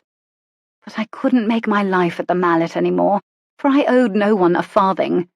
Instead, because of my great luck, I must return to Juliet, my cold aunt, and the echoey house where I must scheme to stay on, despite not being wanted. Having not a single penny allowed a person to live with all the freedom in the world, and having everything sometimes meant a person had nothing at all. For, in truth, it was a slow death to find oneself utterly unneeded. The sound of footfalls behind me tugged at my thoughts, but I continued. The clop sneered until a hand yanked my arm and spun me around. "There's a thin line between love and hate, you know, and you're standing on the wrong side of it." "Hate me all you want, Jasper. I'll not have anything to do with you." "But I will have much to do with you." "What we had is fully in the past. What possible thing still ties me to you?" His eyes narrowed. "Oh, I wish you hadn't asked that, Princess. Would you really care to hear the answer? 6. In her unwillingness to stand out and possibly appear foolish, Abigail instead became entirely invisible. Nathaniel Droll, Lady Jayne disappears. Rain chilled the air outside the closed-up curiosity shop where I waited for Miss Wick to return and pushed Jasper's threats from my mind. The man was only a bitter, jilted suitor wishing to make me squirm. He couldn't truly do anything dangerous to me, could he? But he did possess a remarkable ability to deceive. I myself had experienced his expertise in this matter. The approaching carriage stood out among the wagons and horses in town. Eager to sink into the cushioned seats, I lifted my skirts above the puddles and sprang toward the vehicle as it stopped. Rain had drenched everything. As I reached out for the glossy black door, a boot came from above and crunched my hand. I cried out, and the foot jerked and kicked me, sending me reeling back from the carriage door. With an awkward pinwheel of arms, I stumbled back and fell into the muddy road, limbs tangled in crinoline and fine fabric. "Miss! Oh, please forgive me!" The coachman jumped the rest of the way down from his perch atop the carriage and hovered, helping and patting. His face creased with more worry wrinkles than a hound. "I was coming to open the door for you. You shouldn't have walked through the mud alone. Truly, I'm sorry." Miss Wick's pale, wide-eyed face peered down from the carriage window, watching the scene unfold. Mud spatter cooled my cheek, and I simply looked at them, taking in their expressions. The two of them looked for all the world like the moon had crashed into the earth. I splashed the mud and giggled. "Well, now, that's one way to justify a hot bath." Tension cut.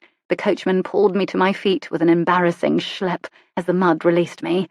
Miss Wick threw open the door, and together they delivered me, sopping wet and mud-drenched, to my seat in the carriage after covering the cushion with burlap. Puffing out a quick exhale, I smiled at the little seamstress and collapsed into the seat, tailbone throbbing where it had struck the ruts in the road. And now I am well equipped to describe a woman falling into a puddle, if that should come about in a story. Miss Wick gave a tiny smile. "You're not really a lady, are you?" But then she whipped a finger to her pinched lips, cheeks reddening. "I mean to say—" "Quite all right." I held up a hand to wave off her concern as the carriage jerked forward, sailing past the paint-chipped storefronts of Glencora. "I most certainly am not a lady, especially at this moment, and I delight in that fact. Might I ask something, miss?" The woman's face had eased into a more natural expression. "Of course. Nothing bonds two women more than stripping away all that makes us dignified, right?" We shared another smile, and the seamstress studied me. "Who are you, exactly?" Who was I? My father's daughter, more than anything, a lifelong resident of Shepton Mallet, an interloper among my family, but especially I was now Nathaniel Droll. I'm not entirely sure how to answer that. It's just that, well, Lady Pochard isn't given to charity. She rarely has relations come to stay. Head back against a soft leather cushion, I sighed. Suppose I make up a story about who I am. It'd likely be more fascinating and more romantically beautiful. Until Jasper had threatened to spill where I'd come from, I'd had no idea to be ashamed of it. The girl's smile invited the story. I launched into a touching tale of the young working-class woman who hides from the wealthy man who loves her so he doesn't marry her and lose his inheritance. The seamstress perched on the seat, hands clasped and tucked between her knees. "What a beautiful tale. Please tell me at least some of it's your true story. You make me want to run right out and find that man and tell him where you are, and then witness the reunion." I sighed and glanced at the girl in the swaying carriage. I only wish I had a worthy man who loved me. My real secrets are nothing wonderful. I understand, truly. I have ugly secrets of my own. The heavy words caught my attention, stimulating the part of me always sensitive to story ideas. Easy silence settled over us for several minutes, but my head spun with possibilities as colourful as the bright green fields we passed. Was she an illegitimate child of aristocracy? She spoke so well, carried herself with grace. Maybe she was a cousin, born to someone at Lyndhurst as well. I gripped my knees. Ah, the beauty! 2 relations separated who later find one another as friends and kindred spirits. The closed face across from me did not invite any personal questions, though. Perhaps if I began with something less personal. Now, I have a question for you, Miss Wick. Who on earth is Silas Rotherham, and why is he hanging about? It had niggled at my mind for days. I'd love if you would call me Nell, as if we were chums. And Mr. Rotherham, well, he is an old family friend who never had occasion to improve acquaintances with the family, until suddenly he did. He came at the start of the London season to visit his old school chum Kendrick. Leastwise, that's what he claims, but he asks an awful lot of questions about relations, fortunes, and the like. I considered the words. Such a silent man, as if he's judging everything and finding fault. Yet it sounds as though he's the one with the fault. He's hardly different than any other man swayed by the temptation of what's right before him. Surely the family is suspicious of him. She smiled. Hardly. Sniffing around for details on the family's fortune is a purely acceptable motivation, if you're a prospective suitor. So he merely wishes to discover the amount of Juliet's fortune. That seems like a simple goal that would not keep the man here an entire summer. Yes, but if one hopes to influence that number, he might find himself, deeply interested in the matters of the household. Her prim smile conveyed much. Back at Lyndhurst, heat climbed my face as I was forced to repeat the story of my mishap to every servant I passed. The sludge still hung in heavy chunks on my dress, and my skin had become tight with it. But still, it was only mud. Why couldn't they stop exclaiming over me as if I were bleeding profusely? Holding up my skirts to keep the grime away from the pristine tile, I snuck through the halls toward the stairs. As long as I could make it past the main part of the house without being seen by the family, it would be all right. The chambermaids would begin carrying water up to my suite before I even reached it. I could bathe away my disgrace, don fresh clothes, and once again take my place among my family.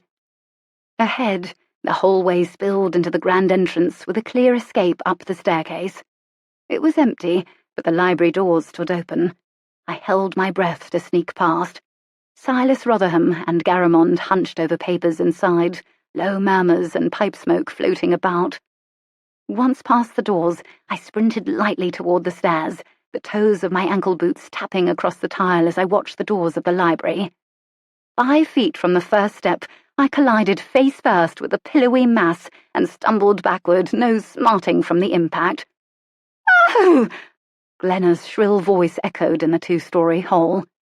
"Oh, my heavens!"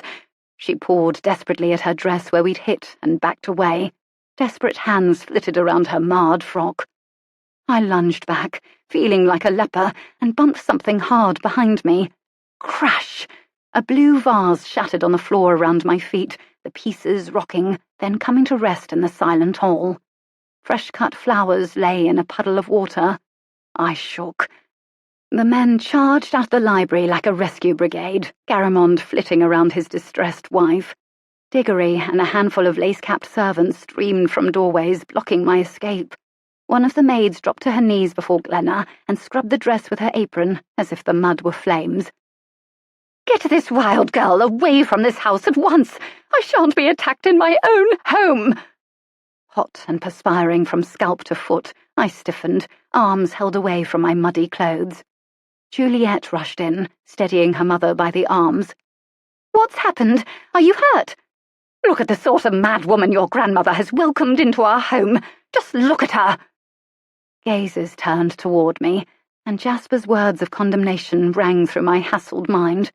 The odour of raw mud tinged my nostrils, and a chill from wet stockings climbed my legs. I'd have given anything to disappear in a poof and reappear before a huge horse trough where I might jump in fully clothed and bathe. And then the image of the man from the night before swirled and took root in my mind. I want my stories back. Nathaniel Droll, the pen name in the flesh. But no one else had seen him. No one. Perhaps I really was mad. Dizziness pulled on me, toying with my balance. Suddenly Nell was there at my elbow, propelling me toward the servants' hall. As we hurried out, Rotherham glanced around with politely veiled disgust. To my surprise, his look was not directed toward me and my muddy clothes, but toward Glenna. Tears pricked my eyes as we climbed the servant stairs together, behind a maid hauling a copper pot with water sloshing onto the uneven steps. "Something told me I should remain with you. I'm sorry I didn't heed it." Tears fell then. "It was God, I'm sure. He knew I'd need you."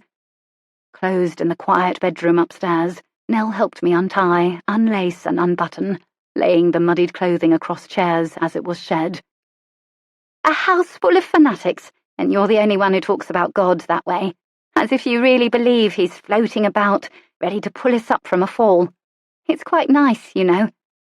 I sniffed and released a calming sigh, shaking away the need to cry more. "And that was devilish rude of her, what she did. But she's always been that way. The woman should be on the stage. I heard she gave quite a performance last night when you fell in the hall." "You heard about that?" "Of course, miss." She smiled, turning me around to undo the ties of my chemise. "It drew quite a crowd, especially when Glenna and her set of lungs reached the scene. Drew every last servant in the house, I expect." "I don't recall seeing any of them." "Oh, you wouldn't, miss. That's what happens when you have a concussion."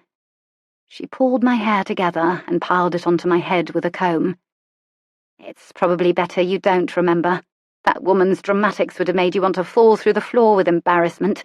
Any little upset and she cries as if the roof's falling in." I laughed with relief and swiped a palm across my face. It had been a hallucination. I'd struck my head on the wall and hallucinated the whole run-in with Nathaniel Droll.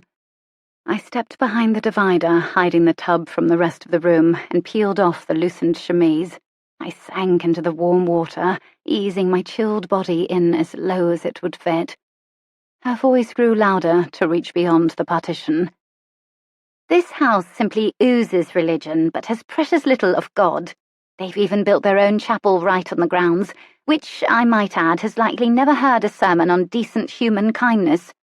Nell appeared to place a fuzzy towel and dressing gown on the chair and remove my wet clothes from the floor, then disappeared again. How like Jesus serving his followers, and how unlike the family that was supposed to love me as one of their own. "It goes far beyond what you saw today, Nell. So very far." I scrubbed mud from my arms until my skin was red. Jasper's threats again floated back to me, mingling with my aunt's introduction of me as a mere relation. "Did you ever hear of Lady Pochard's younger brother, Wolfe Harcourt?" "Lady Pochard has a brother. She's never spoken of him." "She wouldn't, of course."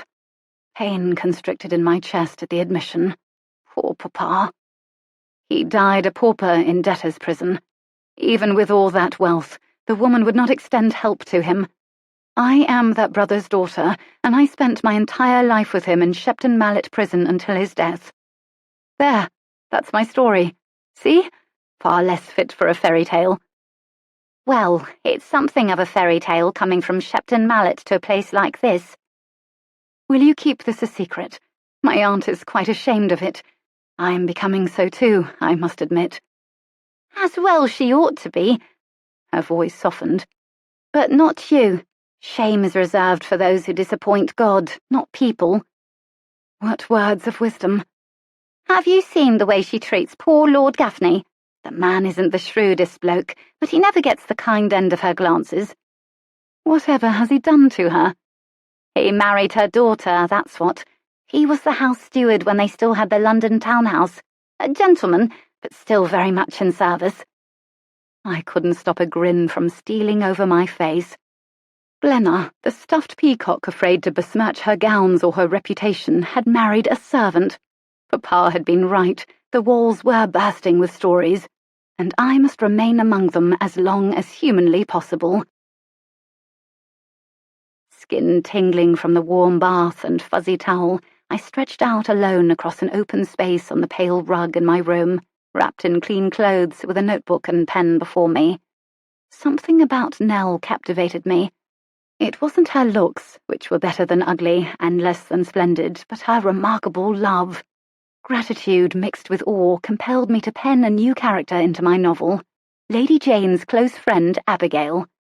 Nell had confided that she had always been lost in the background. I had the power to change that, to immortalize the sweet girl in a novel.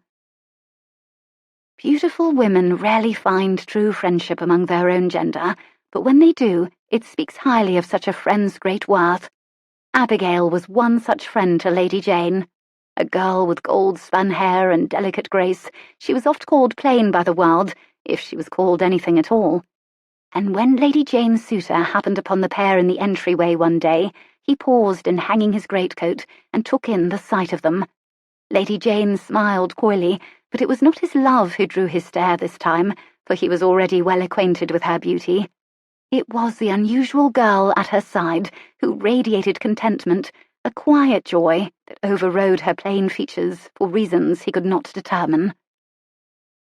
What an odd twist that Charles Sterling Clavey should find Abigail somewhat attractive, but it made me appreciate the man. Kneeling beside my chair, I ended my writing time by praying for Nell's future spouse. My deeply romantic heart carved out a picture of the kind, affirming man who would recognize in Nell the beauty of a lovely soul and cherish her as he ought. To that one man, Nell would never be invisible. Dressed in a lilac dress a half-hour later, I crept down the stairs in soft slippers and met the family in the drawing-room. Perhaps none of them would bring up the incident with Glenna.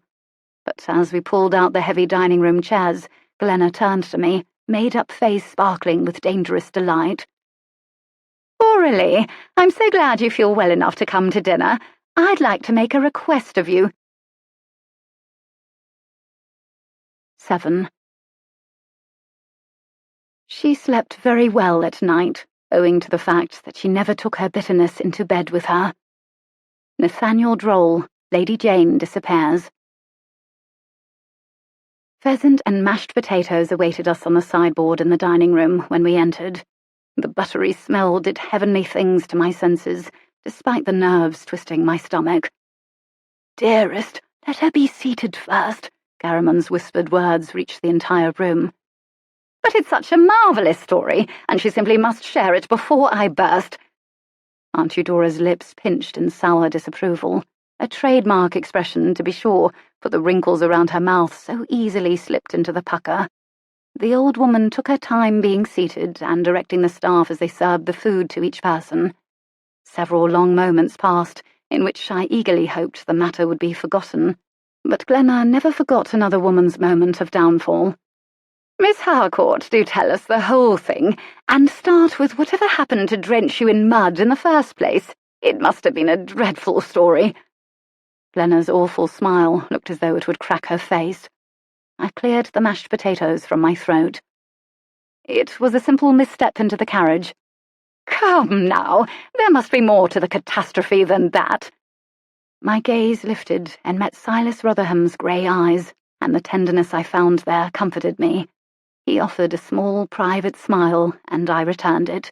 My throat tight, I silently commanded the tears to stay back. "He restoreth my soul. He leadeth me in the paths of righteousness for his name's sake." Verses repeated often by Papa, redirecting and refocusing me, releasing the tension, connecting me to God, fading the evils of the world into the background. And suddenly, a calming power swept over me, cooling the heat of embarrassment, offering strength. Tell a story. That's all Glenna had asked me to do. The one thing I did well. "It's always a choice, Aura Rose. Happiness is always a choice." My back straightened, shoulder blades hitting the chair back, and the story flowed like clear water poured from a cup, just as Papa had taught me. Starting with the comical splash into the mud, I wove through the details until Glenna's voice broke through my near trance.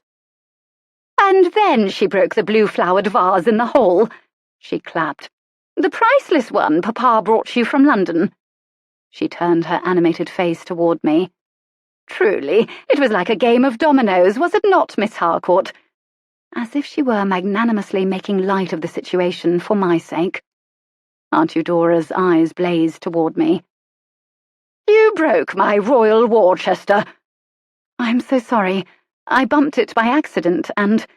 Her frown cut off the rest of my apology. Do you think it possible to refrain from ruining my belongings while you accept my hospitality? I ducked my head. Yes, my lady. But uncertainty pulsed through me at my ability to keep such a promise, and at the hopelessness of my fate in this house. It looked as if she'd rolled around in the mud. Glenna's voice trilled into laughter. Garamond, always the man at Glenna's side, laughed heartily, encouraging his wife's witty remarks. Harder and harder he laughed. Then he was sputtering and coughing, fumbling for his water. Oh my! Oh, Garamond! Glenna rose and uselessly delivered a set of uneven pats to his back. He coughed and blotted his face, waving her off. Finally he rose, eyes watering, and charged out of the room to collect himself in private, Glenna on his heels. In a moment I also left with graceful strides, heavy skirt swishing on the carpet. Reaching the empty great hall, I lifted my dress hem and ran, thankful for solitude. My exposed ankles felt the coolness of freedom as I flew down a narrow hall. Perhaps I should simply return to my bedchamber. I'd done enough damage for the day.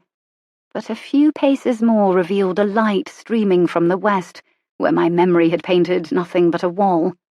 The mystery of it coaxed me down the narrow hall to a haven of plants through double glass doors. Pushing inside, I stepped down into a glass-walled sanctuary of fruit trees, flowering plants and vines that crowded toward the low ceiling. A piece of heaven it was, hidden away down a hall that had seemed to yawn open just now from the darkness. Inhaling deeply of the floral air, I ducked under low-hanging branches to a metal bench against the far windows, where I curled into the hard seat, knees to my chest, and talked to the one who accepted me already, thanking him for my rescue and for this secret moment of beauty. God, I truly do not belong here. Where did I belong, if not here at Papa's dear Lyndhurst Manor? With Papa, that's where. I fit into his world, by his side. We worked like elements of a steam engine that hummed in efficiency together down the track. Without Papa, I had only our shared story to comfort me. Eyes closed, I tried to push myself into the world of Lady Jayne's tale, but it kept escaping my grasp. Uncertainty wet-blanketed my creativity. As the setting sun glowed orange and red against the bright green landscape, lighting the way in the tiny fountain beside me, footsteps approached. Mr. Droll? I shook my head, but I couldn't dispel the premonition that I was about to glimpse this man again. The doors creaked open, and black-suited legs carried a man, obscured by foliage, through the conservatory. Concussion. It had been a concussion before. It was Silas Rotherham who ducked under the branches. Of course it would be him. Releasing my breath and forcing myself to concentrate, to not make a foolish move, I masked my childish fears and focused on a flowerless lily plant at my feet. With a long exhale, Mr. Rotherham sat on the bench, dropping a bunched-up linen napkin on the table beside me. Split-top rolls tumbled out of its folds. Was it that obvious I was starving? Enough that he felt the need to feed me.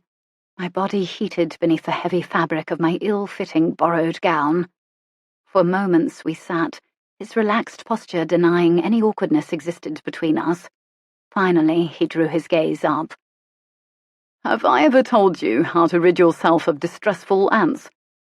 I blinked. We were discussing ants. Do away with the uncles. I spit out a laugh, muscles relaxing, and shook my head. They are my cousins, actually. What an odd sort of man. Cousins? That's the first bit of information I've gotten from you. He held out a roll as if we were seated at a formal table, and I just asked him to pass them. Is he all right? Gaffney? He isn't choking anymore, if that's what you mean. I covered my face with my hands. I certainly have a talent for mistakes, don't I? He looked so pitiful when he ran from the room. Adjusting himself on the seat, Mr. Rotherham thought for a moment, ignoring my comment. He reminds me of a character in another Nathaniel Droll novel. Simon Long, in Tempest and Trouble. That had been one of Papa's fast and furious novels, dictated with clarity and rapid ideas I could barely keep up with. Perhaps Mr. Rotherham's observation of the two men's similarities was closer than he would guess, for very likely the balding little man at dinner had inspired Papa's fictional character. Rotherham glanced at the ceiling as he recalled the words of the book. "A man gentle to the point of stupidity, who clung to his wife with a childish obsession." Not the exact wording, but a decent paraphrase.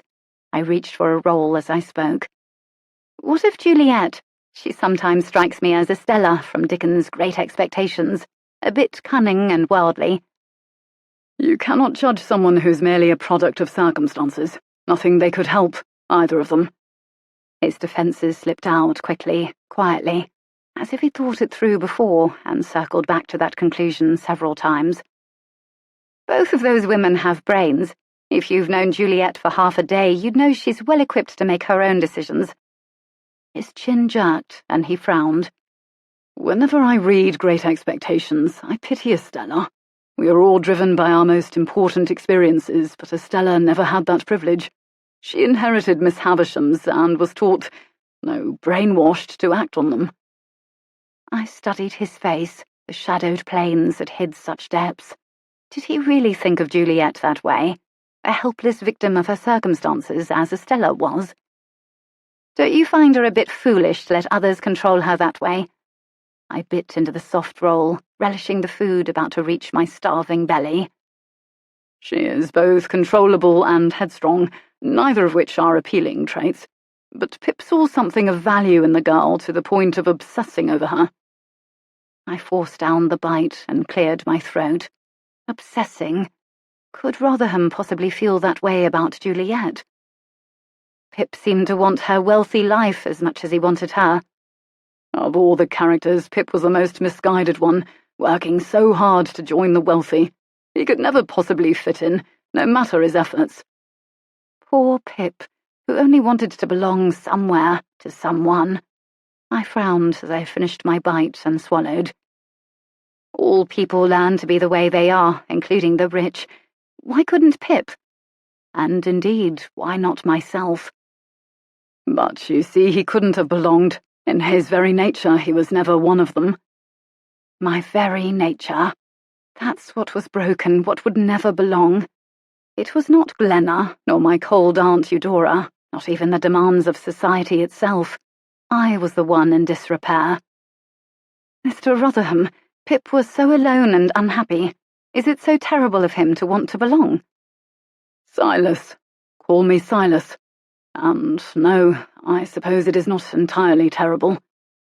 His warm hand hovered tentatively over mine on the bench, fingertips grazing my skin, ready to pull back if I demanded it, which I did not. I welcomed the comforting touch of this surprising ally. Finally, he wrapped my hand in his. The contact was solemn, as if born of a deep need to convey his thoughts through both word and touch. It's quite all right to not fit in sometimes. It's desirable, actually. Thoughtful, I reached the side for another roll, anticipating more of the crusty delight, even though I'd filled my belly, but only crumbs remained on the napkin. Silas's quick smile revealed his fleeting dimples again. You've eaten them all. Shall I find you more? Perhaps the braised pudding I saw on the sideboard when I requested the rolls. The thought of braised pudding, or any sort of pudding, tickled my taste buds, but I shook my head. I am currently full of rolls and deep thoughts. No part of me shall go hungry. He leaned close, still clasping my hand with his. I do so love asking you questions. I'm always rewarded with an answer richer than chocolate. Tonight, every thought I have slips out before I can think. You have made my tongue glib with your kindness. Have I? He smiled serenely, nestling one finger into my fist to loosen it, and placed a little chocolate piece in my palm. Chocolate, and a smile richer than fudge. Do not say no, Miss Harcourt. You needn't ever stand on pretense with me. Let this be a sweet ending to a troublesome night, and I thank you for the conversation. He rose, gaze still on me, and ducked under palm fronds to back out of the tiny space we'd shared. With a backward glance full of warmth through the leaf fingers, he straightened his suit coat on his shoulders and left the room. I released my breath as the room stilled in his absence. What a complicated novel character. He was disarming, yet elitist, serious, yet playful, and any man who could melt my embarrassment and provide me with a momentary sense of self-worth in the face of ridicule from my own family deserved at least a measure of my respect. With long, slow strides, Silas meandered through the silent hall, with no rush to return to the men. It was only another game of billiards, which would be repeated nearly every night. But that girl's words hung on him, weighty and rich, and he meant to ponder them alone.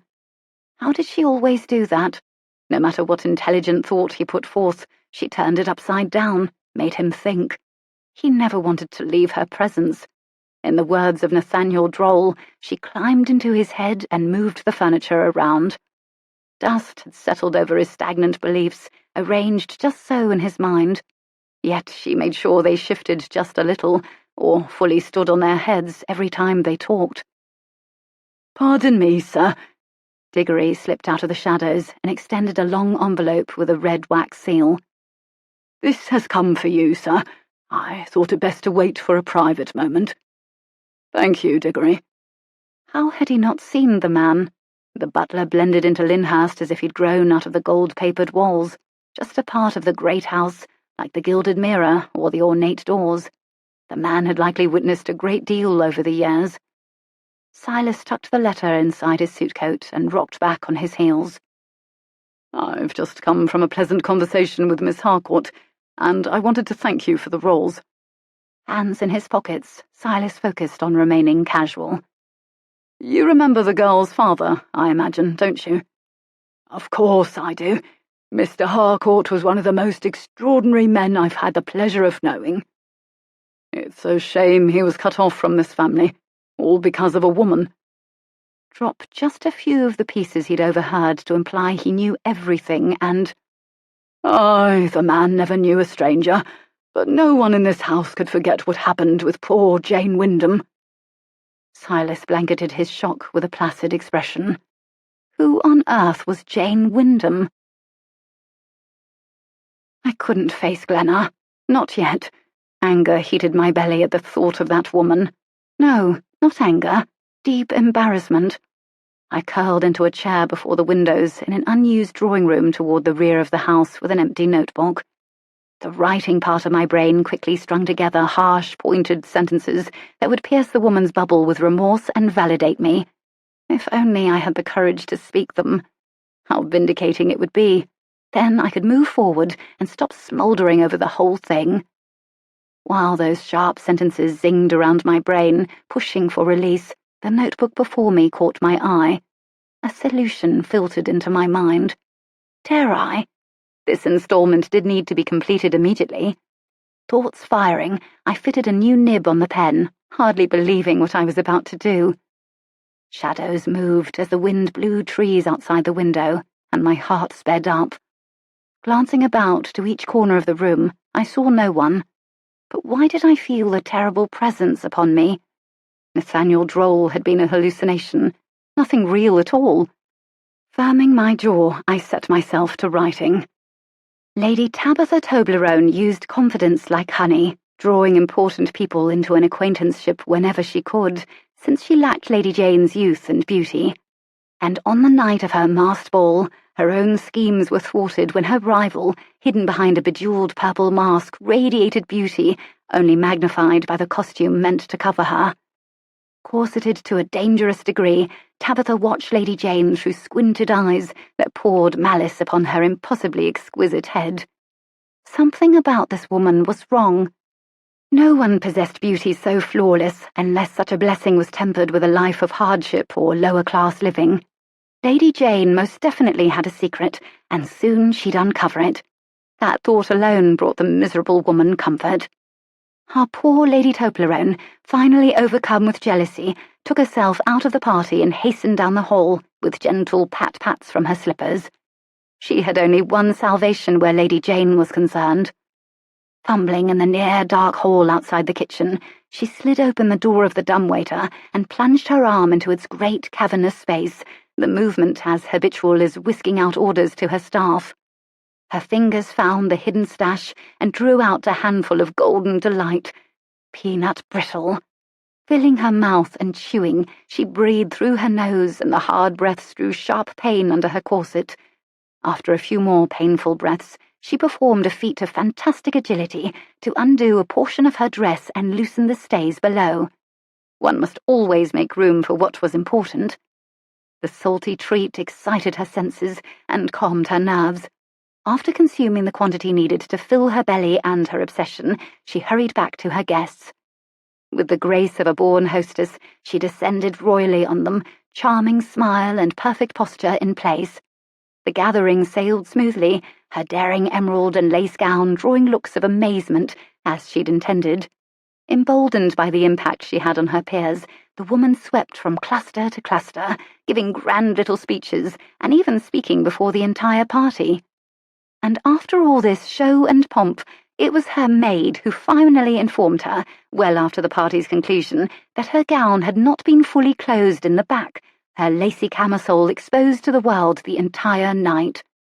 Thus, her animosity for Lady Jayne swelled to a dangerous level, igniting the dark side of her creativity as a new, more permanent plan swirled and took root. Only one sure way existed to fully cleanse her little corner of the world from the insidious young woman who had invaded it, and now Lady Toblerone reached for the solution in her desperation. I heaved a sigh as the scene came to a satisfying end, and rose, crossing the room to the other windows that overlooked the fountain. Controlling one's temper was perfectly doable, as long as a girl also knew how to write about the villains in her life and give them their due. For a writer, revenge was best saved for an empty notebook where the pen was, indeed, a mighty weapon against her foes. Footfalls in the hall snapped me from my writing trance, heightening my senses. A man's boots echoed on tile, striding toward my little haven and threatening to intrude upon it. Yet I was the intruder, sneaking into this room into which I had not been invited. Someone must have seen me framed in the window. Ducking out of sight, I glanced around for a hiding spot. To the left stood a smaller side door, and I exhaled as I sprinted to it on silent feet. As the main doors creaked open, I slipped through the side door and closed it behind me. Stealing up the steps to my bedchamber, my heart fluttering with wicked excitement at my escape, I kicked off my little shoes and prepared for bed, splashing my face with water in the wash basin and tying back my long hair. And what adventure will you have for me tomorrow, God? After nearly a half hour had passed, a cold realization grabbed me and squeezed. My notebook! I'd left it on the window seat in the drawing room. Flinging a pink and gold wrap around myself, I darted out of the room and down the stairs. No one used that space. Dust covered every surface. No one would see my misplaced notebook. I repeated these thoughts as I flew toward it, shaking. In the desolate room sat my book, opened on the cushions exactly as I'd left it. With a giddy laugh tickling my chest, I snatched the wayward object and paged through it as I headed again for the stairs. Keeping this secret was taking a toll on my nerves. As I thumbed through to see how many pages I'd filled, my eye spotted unfamiliar writing on a lone sheet. I spread the pages open at the spot, curious. The few lines in perfect cursive chilled me to my core. At this point, you should be beginning to understand the murder. You need not look further than Lyndhurst for the killer, but you'll have to search carefully and guard yourself well. Keep digging into the past until you have it right. What I really want to say is this. Go and run away. Make off now, dear. Yours truly, Nathaniel Droll. 8. One unfortunate part about life among the gentry was that those who brimmed with confidence were always the wrong ones to do so. Nathaniel Droll, Lady Jayne Disappears. That night, visions carried me through never-ending hallways, passages that disappeared, and a shadowy old man chasing me about the house. I awoke often with anxiety that plunged me in and out of sleep like a drowning woman, until finally I threw back the covers and plunked onto the cool floor. This attempt at sleep would only leave me exhausted and fearful as the dreams multiplied. Lighting a tallow candle on the nightstand, I bit back fear and collected the book from the floor where I'd thrown it the night before. Walking to the window with it, I set my candle on the ledge and thumbed through the pages until I found the writing. Tiredness pulled at me, but I knew the writing before me was real. With steady fingers, I ripped the page from the book and slid it between two other notebooks on the shelf. So she'd been murdered after all. But who at Lyndhurst might be evil enough to kill her? Perhaps Mr. Droll simply wanted me to take the story that direction, to... Stop! This was madness. Nathaniel Droll did not exist. Well, except in the wild imagination of a young writer who'd hit her head. I hugged my knees to my chest and glanced about the shadowed room. What would Papa do with all this? Upset the plot. When life twisted your gut, dive into your story world and twist the plot. But in my middle-of-the-night frazzled state, I had no idea where to take the next installment. The walls are literally filled with stories, Aura Rose. They hide in the cracks until a keen eye slows down long enough to pay attention to them. My overtired brain could nearly hear Papa say those words. How many times since my childhood had he uttered them? As if Lyndhurst were the only estate with juicy... Then my roving eye saw it. In the pattern of perfectly dovetailed stones, one sat farther out from the wall. Jumping up and dropping my notebook, I ran to it and tugged, digging my fingernails into the dirty crevices around it. In slow jerks it came loose, until I could slide it out from its space and push my hand into the dirty cavity. Nothing but settled dirt and chilly stones. I replaced the piece of wall, but did not give up. Going over that wall in laborious detail, I felt for more hiding spots. Then, ducking behind a vast wall mural, I found another. And in this cavity lay a tin box. I drew it out and flipped open the lid bound to it with rusty hinges, to find stacks of letters. Oddly folded scraps of paper and various trinkets and ribbon filled the little thing. Holding the first letter up to the barely cresting sunrise, I gazed upon my mother's handwriting for the first time, for it was her name, scrawled with fine feminine cursive at the bottom. The worst has happened. Please, my love, tell me you can fix everything. This is the last note I will be able to leave you here. We must escape immediately if we are to have any chance together. I stared at the page, taking steady breaths and absorbing the implications. Their love had been forbidden, so much so that they needed to hide their communication. I picked up the rest of the little missives and read note after note, heart pounding at the words. My fear increases nearly as much as my affection for you. They both grip me with a power that threatens to overwhelm. Please tell me my worries are unfounded. Are you growing concerned? I am, but perhaps I am only paranoid. With our moments together so few, I try not to dwell on it, but surely you see the coming threat. Let us hold each other close in our minds when we cannot do it in body. Your heart resides in my chambers, my love, because that is where you left it when we last met. Do not forget to return and claim it. I am bursting with joy as we embark upon this secret journey together. Perhaps one day reality shall dash this all away with its chilly waters, but for now I shall cherish each precious moment with you and make that my reality. Good morning, sunshine of my heart. Come spill your golden rays on me this day. I will walk about in the garden and hope to see you. Time spent with you is never wasted, even if nothing but conversation is accomplished. Whatever you think of me now, after what we shared yesterday, I want you to know how deeply I delight in the brief moments spent in your company. My heart ached for this pair so deeply in love, who were kept apart by small-minded people who could not have understood real love. They'd been allowed only stolen moments together and secret letters. How had they ever managed to marry? There must have been another Gretna Green romance. But even as my mind trailed down that possible path for their story, I knew there was far more to the tragic romance than a mere elopement. But with all that had blocked their path, they couldn't possibly have married any other way. Unless... My mind scrambled to collect all the facts and sort them out from what I'd only assumed. Father had told me about Lady Jayne and their love, but marriage? Had he actually mentioned that word? Not once had he called her his wife, only his love. My hands shook. The tale became tarnished in my mind as I acknowledged the subtle insinuations now occurring to my reluctant heart. I could not equate the famed Lady Jayne with such impurity, and my writer brain immediately dreamed up the most lovely justifications for what I could not explain in real life.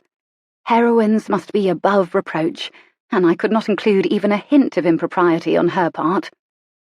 As my mind spun with possibilities too wild to be reality, a knock sounded on my door.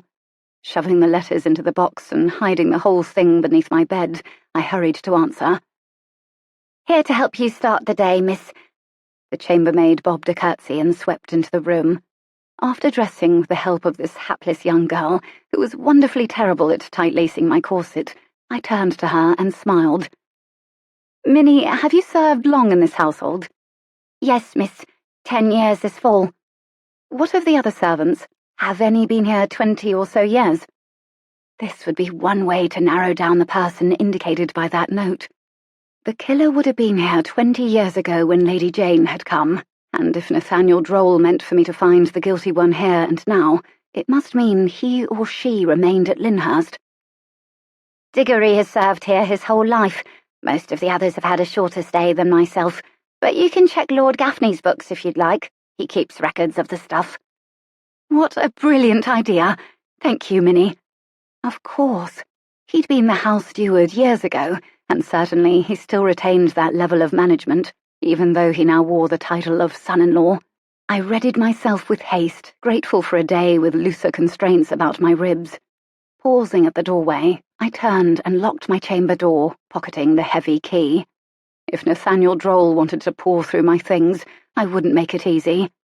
As my stomach growled, I took myself down to the morning room and to the lovely aroma of fresh toast and stewed fruit. Silas and Garamond hovered near the sideboard, speaking in hushed tones over their plates, and Juliet glided toward me, arms outstretched in welcome. "I knew I'd find you here eventually, wherever there is food." She offered a brief embrace, then led me toward the sideboard. "Honestly, I'll never know why you insist on eating so much. It's as if you're already 30 and completely finished caring about your appearance. Why, look at my figure." Hands lighting on her corseted waist, Juliet turned this way and that, sneaking sideways glances at Silas Rotherham to see if he too heard the invitation to appreciate her figure. "Neither of us can expect our trim figures to last without a little effort." No sense.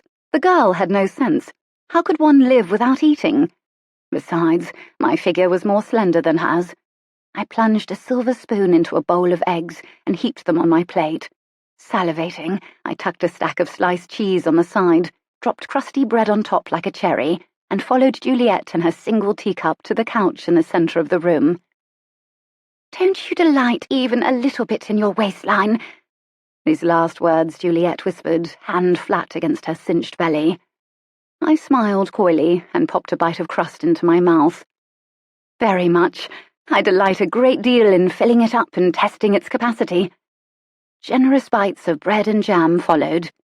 Silas coughed and sputtered, covering a coy smile with his hand and clearing his throat. So they had overheard. When the men excused themselves to embark toward Bristol on business, the awareness of opportunity sparked. As soon as politely possible, perhaps a few minutes before, I escaped Juliet's company, begging the need of solitude. But my deeper need was to quench the thirst of my curiosity, with the study now unguarded. Slipping between the doors left ajar, I avoided looking into the eyes of stuffed game that bordered the room and focused on finding the staff logs. The neatly organized desk made the search quick and simple. I pulled the ledger from the cabinet and perched on a stiff sofa to read. Flipping through pages, Garamond's typewriter perfect writing outlined the basic facts of the staff.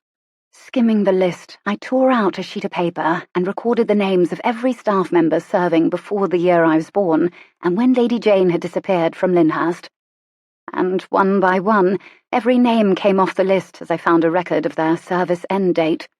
The only name remaining was Diggory. But of course, there was the family to consider.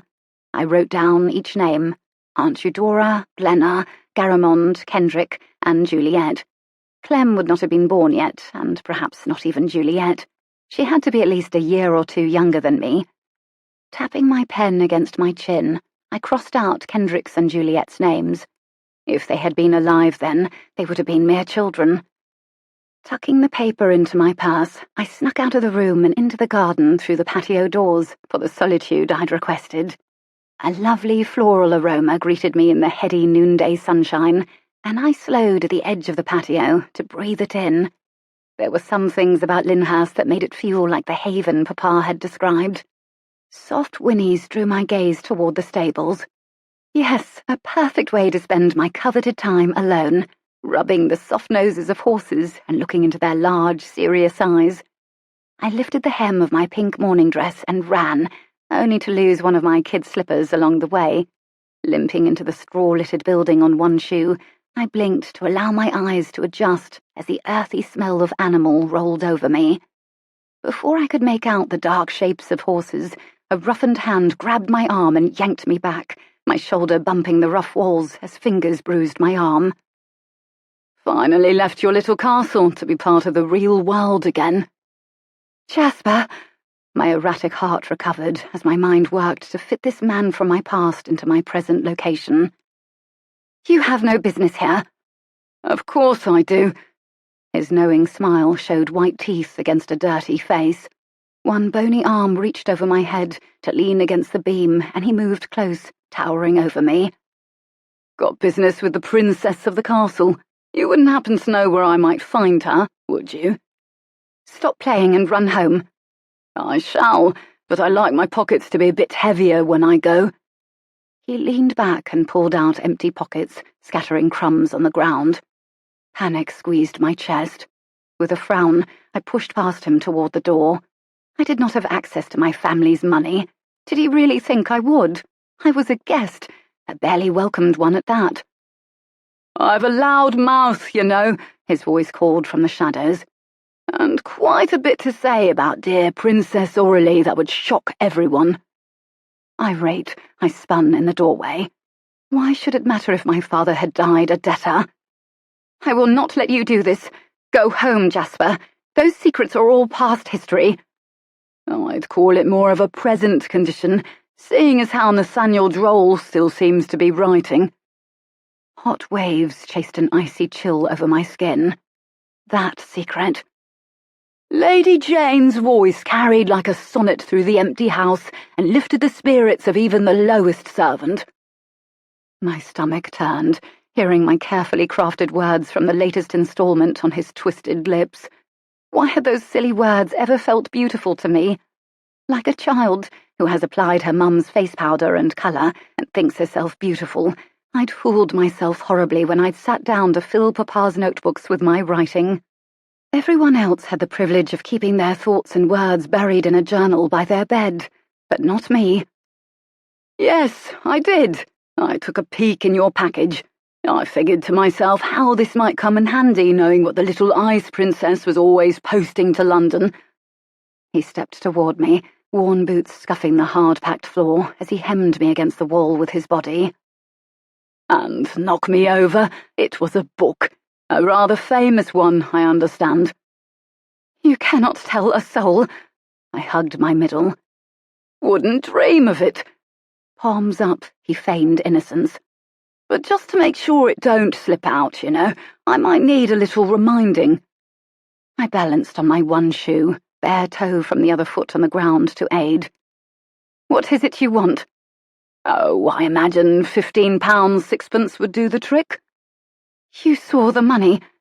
My most recent payment, the one delivered through Jasper's father, had been exactly that amount. With quarterly payments like that, you can afford for one to disappear. His words filled me with ire. Especially without dear Papa to waste it all away as soon as it comes. I hated his face, every last dirt smear and stray hair on his shaggy head. The murders of Papa's mystery novels suddenly made sense, the hate that drove a person to want to wipe another off the earth completely. I'd rather throw the money in the Thames. He squinted, the whites of his eyes standing out against the darkness. Just this one cheque, not another shilling shall I ask of you. A fine deal, considering all I know and all I could do to ruin your pretty little life. Would you like to tell me about the little babe you hid away? Or the many times the constable locked you up for quick fingering? I balanced on my bare foot, digging my heel into the straw littering the ground. None of it was true, but Jasper Grupp had the ability to make anything he said sound so. What'll they do to you then? Throw you out on your ear, I'd wager. He moved closer and brushed a dirty thumb along my jawline. But don't worry, I'll be right there to catch you when no one else will. He fingered the ends of my hair. Wait here, and don't let anyone see you. I limped through the thick carpet of grass to my other shoe, slid it onto my dirty foot, and ran back to the house. Through a garden entrance that led to an unused parlour and up the stairs, I sprinted on my toes to my bedchamber and stopped to catch my breath against the doorframe. What good had I ever seen in Jasper Grupp? Once upon a time, I'd seen only his pain. Someone who needed my help. Something in him had moved me to act, to give of myself more than usual. I should have left this particular hurting person alone. Snatching the cheque with its blank payee line, as my father had insisted when he began this scheme, I ran back to the stables and held it out, my fingers reluctant to let it go. This means you will not say a word. Word of honour, Princess. He covered his lips with one dirty finger, backing into the stable shadows. No one shall know your secret. But the sour taste of his visit did not depart with him. Doubt still gouged my gut. His look of silent victory had unnerved me, in a way I couldn't release. Horse hooves on the packed ground behind me made me jump. A tall man in dark, neat riding clothes strode with the confidence of ownership into the stable, leading a tall brown stallion. Beg your pardon, miss, I did not mean to interrupt a meeting. Perfectly shorn blonde hair reached light eyebrows. His face, young and bright, beamed with remarkable self-assurance. He must be about my own age. The light in his face was so like Papa's. It drew me in. It was a chance encounter with an old acquaintance, nothing private. His raised eyebrows made me wonder how long he'd stood in the doorway, holding his horse by the bridle and listening. Why hadn't I heard them approach? Or had fear drummed up to my ears and covered the sound? What's your business at Lyndhurst? He asked. More footsteps swished in the grass outside. Someone was coming, a distraction that might save me from answering. I stalled, chewing my lip. A shadow crossed the doorway, then Silas Rotherham stood there, his form briefly blocking the sun. Ah, there you are, chap. The stranger clapped Silas on the arm. I was just making myself acquainted with this rather skittish young woman who happens to find herself in my stables. He led the horse past them both into an open stall. Kendrick, this is Miss Harcourt. Miss Harcourt, Kendrick Gaffney of Lyndhurst. He is Juliet and Clement's older brother, and my schoolmate from Master Chumley's. Ah, and now I'm suitably charmed to make your acquaintance. He dusted his gloved hands against each other and extended one, which I took hesitantly. He turned to Silas with a wide grin, as if I had suddenly disappeared. I suppose you've renewed your acquaintance with my dear sister, have you? Silas dipped his head in agreement. A bit, of course. And she was very happy to see you return. He elbowed Silas. How terribly awkward. This was not a conversation for me to hear, especially after what Juliet had told me about Silas. Shall we go, then? I'd like to greet Father before the day's too much past. Silas turned to me. Would you care to join us back to the house? You mean to say she isn't in service? Kendrick frowned, his gaze assessing me. I thought for sure she was one of my sister's little kittens rescued from the storm and tucked neatly into our warm home. Miss Harcourt is a relative come to stay, although I rather say she's become your sister's rescued kitten, even if she did not pull her out of the storm. Kendrick cocked one eyebrow and leaned back, arms folded over his chest. A relative, you say? Why, I thought I'd met every last boring one of them." A fleeting smile on Silas's lips portrayed the nature of his thoughts. "All the boring ones, yes." Perhaps he was thinking of the puddle hopping and mud, or of waistlines and rolls. Either way, that he found me amusing was pleasantly obvious. At least I was of some use to one person in the house. "Wonderful, then. Of course she must accompany us." We strode together through the yard, thoughts racing through my head. If only I could grasp one of them and pull it into my command so that at least I might speak in this awkward silence. But before I could manage a word, Silas laid a gentle hand on my arm. "Actually, Miss Harcourt, I need a word with you, privately." 9. A good book will enable you to both lose yourself and find yourself. Nathaniel Droll, Lady Jayne Disappears. A rare gem among women, that's what Aurelie was. Silas watched her hair sway against the back of her gown as they neared the bricked patio with white metal furniture and curling vines. Every part of her seemed so real, from the innocent yet intelligent eyes to the personality that glowed from the inside. And, with little-known background, she seemed even more a fairy-type creature. At the patio she turned with a question in her eyes, that placid face like a spring breeze. No matter that Kendrick had thought her a servant, or Glenna laughed at her muddy fall, her face remained the same, as if her thoughts always ran deeper, and were more important than what happened around her. "I merely wanted to know that everything that you are safe." She dipped her head, obvious shame pinking her cheeks. "Quite all right, thank you. Just a little run-in with someone I used to know. He won't be coming around again." Briefly lifting her face for a polite nod, she pivoted to leave. "I think I figured you out. Why you're so calm." His voice paused her steps and turned her back to him. "It hardly made sense at first. You have all manner of barbs thrown your way and endure insult upon insult, yet you carry yourself with the grace of a duck." She frowned. "A duck, Mr. Rotherham?" Why hadn't he said something safe? There were plenty of options. What book are you reading? Do you think it'll rain today? Is that hat considered blue or light blue? Instead, he jumped directly into the deep end with a splash, chasing off every living creature in sight. "You know," he made a graceful swoop with one hand. "Up and over, right off the oily back." "I see. You think I stand out here, in a world of pretense and masks, because I am able to cover up my feelings?" Amusement tipped the corners of her lips. Of course, this one was different. She sat, and he sank into the seat across from hers. She didn't flitter off because he said the wrong thing. No, she jumped right in and swam beside him. "Not cover up, just remain detached. Deal with them within yourself. I wondered about it until I recalled that trunk of rocks, or books, as you claim. That's your secret, is it not? You know how to escape into your own world whenever necessary." "On the contrary, books enhance everything for me. I do not write to escape the world, but to untangle and understand it." "Right. You write stories, then?" Of course she did. He should have guessed. Her toes scuffed crispy leaves on the ground, her face reddening as if she'd shared too much. "Little fables and fairy tales, mostly for people in Shepton Mallet. It offered them a wonderful distraction." Perhaps she was afraid he'd ask to read it and find it lacking. She'd never think her work better than it was. Not this girl. A loud exhale trembled the delicate clematis beside his face.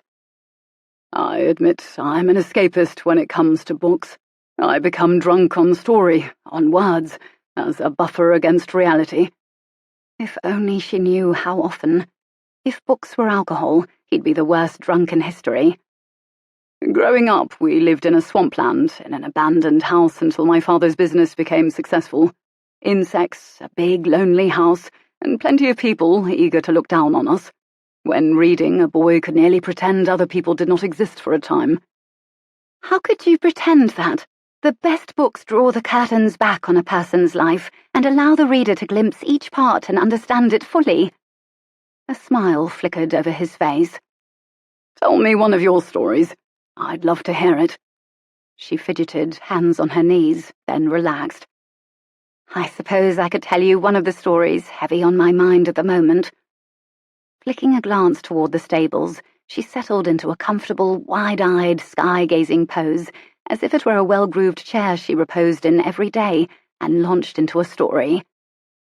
It's about a little boy. He had a kind, wonderful father, but a mother who was not altogether motherly. She all but removed herself from his life, as if she deemed it unworthy as soon as she'd created it.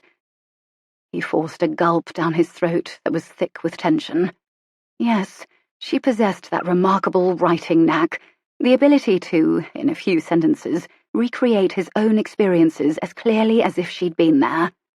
Acute self-awareness drove his gaze down toward the polished, pointed toes of his boots, then out over the expanse of fresh green grass. The lad grew up, forming himself around the large hole in the centre of him. He was, to all observers, whole and healthy, but inside he was deteriorating as quickly and helplessly as his mixed-up household. His hand gripped his knee, and he frowned with the intensity of his thoughts. What sort of ghostly creature was this? How could she know that much about his past? He squeezed until his knuckles felt ready to pop out of his skin. Finally, when he became an adult, the boy stopped aching for the right sort of household and realized he was meant to create his own home one day. He began reaching out to women he thought to marry, not in the normal way one courts, but with intensity and dire thirst, as if he hardly cared who quenched that thirst, as long as he could drink his fill immediately. Is that how she viewed him? Desperate? His jaw hurt from clenching. How soon could he remove himself from her presence? How could he do it gracefully, keep his thoughts under wraps? It was never his strongest ability. She trailed on. The young man in her story met a girl and everything changed, but the details were lost to Silas's fuzzy brain as he processed what he'd already heard. The story died on Aurelie's smiling lips as she closed her eyes and tipped her head back against the chair, allowing a few moments of silence, as one would at the end of a piano recital. Silas tensed his muscles until she spoke again. A rather dark story, but I'd like to think it will have a happy ending one day. Her dazzling eyes burst open and met his gaze. It feels a waste of time to become attached to a story without a nice resolution. I hope it met your expectations. What did you think of it, Mr. Rotherham? With a mumbled excuse, he stood, bowed, and moved swiftly toward the house. Silas's reaction to Jasper Grupp's story left my heart raw, but so had the mere telling of it. A dread had also settled into the pit of my stomach at the suddenly tenuous bond with my only ally in the house. It was not until evening that the ideas for my current novel began to spark again, and I composed the next installment of Lady Jayne Disappears in my mind. I barely spoke at dinner as my characters talked back and forth wildly in my head, clamouring for attention with their clues, both real and false. My thoughtful mood intensified as Juliet played the piano for us all after the meal, her magical touch carrying me into another realm. Finally, at bedtime, I hastened to my chamber, prepared to shape and solidify the new ideas. With wind whipping the sheer curtains, I poured the story onto the page, watching the characters unfold as they talked and reacted to one another. I also walked Abigail through debtor's prison and introduced the readers to a taste of life there, making clear that each person in the prison owed only a minuscule amount of money, which would never be repaid, since their imprisonment kept them from working. Later, I would show how the jailer ran his prison as a business. My own precious papa had greased the jailer's palms with some of his book money to keep us fed and living in the tower, lifted away from the disease and squalor of ground cells. The familiar clock, clock, clock of footsteps below the stairs echoed hours later, sending chills up my arms. Who wandered the halls this late at night? It must be nearing midnight. Curiosity distracted me. I reread the same sentences many times, trying to dive back into the world of my story, but the bumps and scrapes below pulled me back out. Finally, I rose from the chair, pushed my toes into brown day slippers, and snuck down the stairs with a greasy tallow candle clutched in my right hand. The second-floor hallway lay quiet and still, as did the main floor. The noises continued in the distance, as though someone moved through the interior of the house. I followed the sound down a windowed tunnel and into a grand foyer with ivory-handled doors ahead. It was like an entire secret building attached to the house. Had it appeared from nowhere? Perhaps I was losing my sanity. Again, I recalled the dusty old man in the hall. Hesitating only a moment, I pulled one door open and extended my candle into the dim room. A gigantic open space lay beyond, lined with pews and stained glass windows that cast a prism of moonlit colours. The chapel. At the front, another candle glowed, illuminating the bent form of a woman in white. "Aunt Eudora?" The woman touched her candle to several others on a wooden ledge, bringing a soft glow to the ivory room. Peaceful and eerily beautiful, the scene drew me, not allowing me to look away. When my slipper scuff echoed in the room, the old woman jerked, as if coming awake. I sucked in my breath. "Pull away. Close the door." Slowly she turned, until our eyes met and held. "Come in, Miss Aurelie Rosette," her voice echoed in the chapel. Propelled forward in automatic obedience, I closed the distance between us and sat on the altar steps beside her. Had she been praying? Without the family around her and stiff fancy clothes perfecting her posture, she looked tiny and vulnerable. Her wrinkled hand appeared from under her dressing gown and swollen knuckles grazed my cheek. The two large eyes rimmed with redness searched mine. "He was never fit for this earth, your father. The world where creditors must be paid, daily tasks completed, and promises fulfilled. He was too far above the mundane tasks that keep life functioning." The gnarled hand travelled back to my loose hair, gently fingering the strands. "And I suppose you are, too." How different she was here, with a loose braid down her back and emotion clouding her face. "You loved Papa, didn't you?" The weathered cheeks creased back in a smile. "Like my own son." Emotion tripped her words. "Mother had 9 dead babies after me and before your father. When he came, I was 15 years old. His birth made me not only a sister, but a sort of mother, too." Yes, that's how Papa had painted her, the mother who had replaced the one who died in his infancy. This soft woman lit by candle glow, draped in a white nightdress with pink ribbon, was the sort of aunt I'd assumed would be greeting me upon my arrival. And here, in this midnight meeting of candles and muted stained glass colours, it seemed impossible that she could be anything else. "Why did you let him remain there, then?" The old woman tipped her head and twirled a strand of my hair around her finger. "My child, it is as I said. He was not fit for this world. It was far better to keep him out of it, to keep him from ruining himself with greater sins." Chills prickled me. What had he done? "But you are another matter altogether. Had I known he intended to keep you, to bring you to that place, believe me, something would have been done." Tears welled in the corners of her eyes. "I suppose you tell stories, just like he did. He would have taught you that if he gave you nothing else." I nodded. This woman's suffering tugged at the corners of my bitterness, prompting something akin to forgiveness. "Tell me a story, won't you? Calm my old heart." My tension eased. I could tell a story. It's what I always did in the face of illness, death, all sorts of pain. "All right, then. Have you heard the tale of the duck family of Knoll Pond?" I swept into a fairy tale and wove it together as it came from my mouth. A family of ducks once lived together in a small lake, each with a distinct personality. The story progressed, and the woman's face relaxed. Her eyes even closed.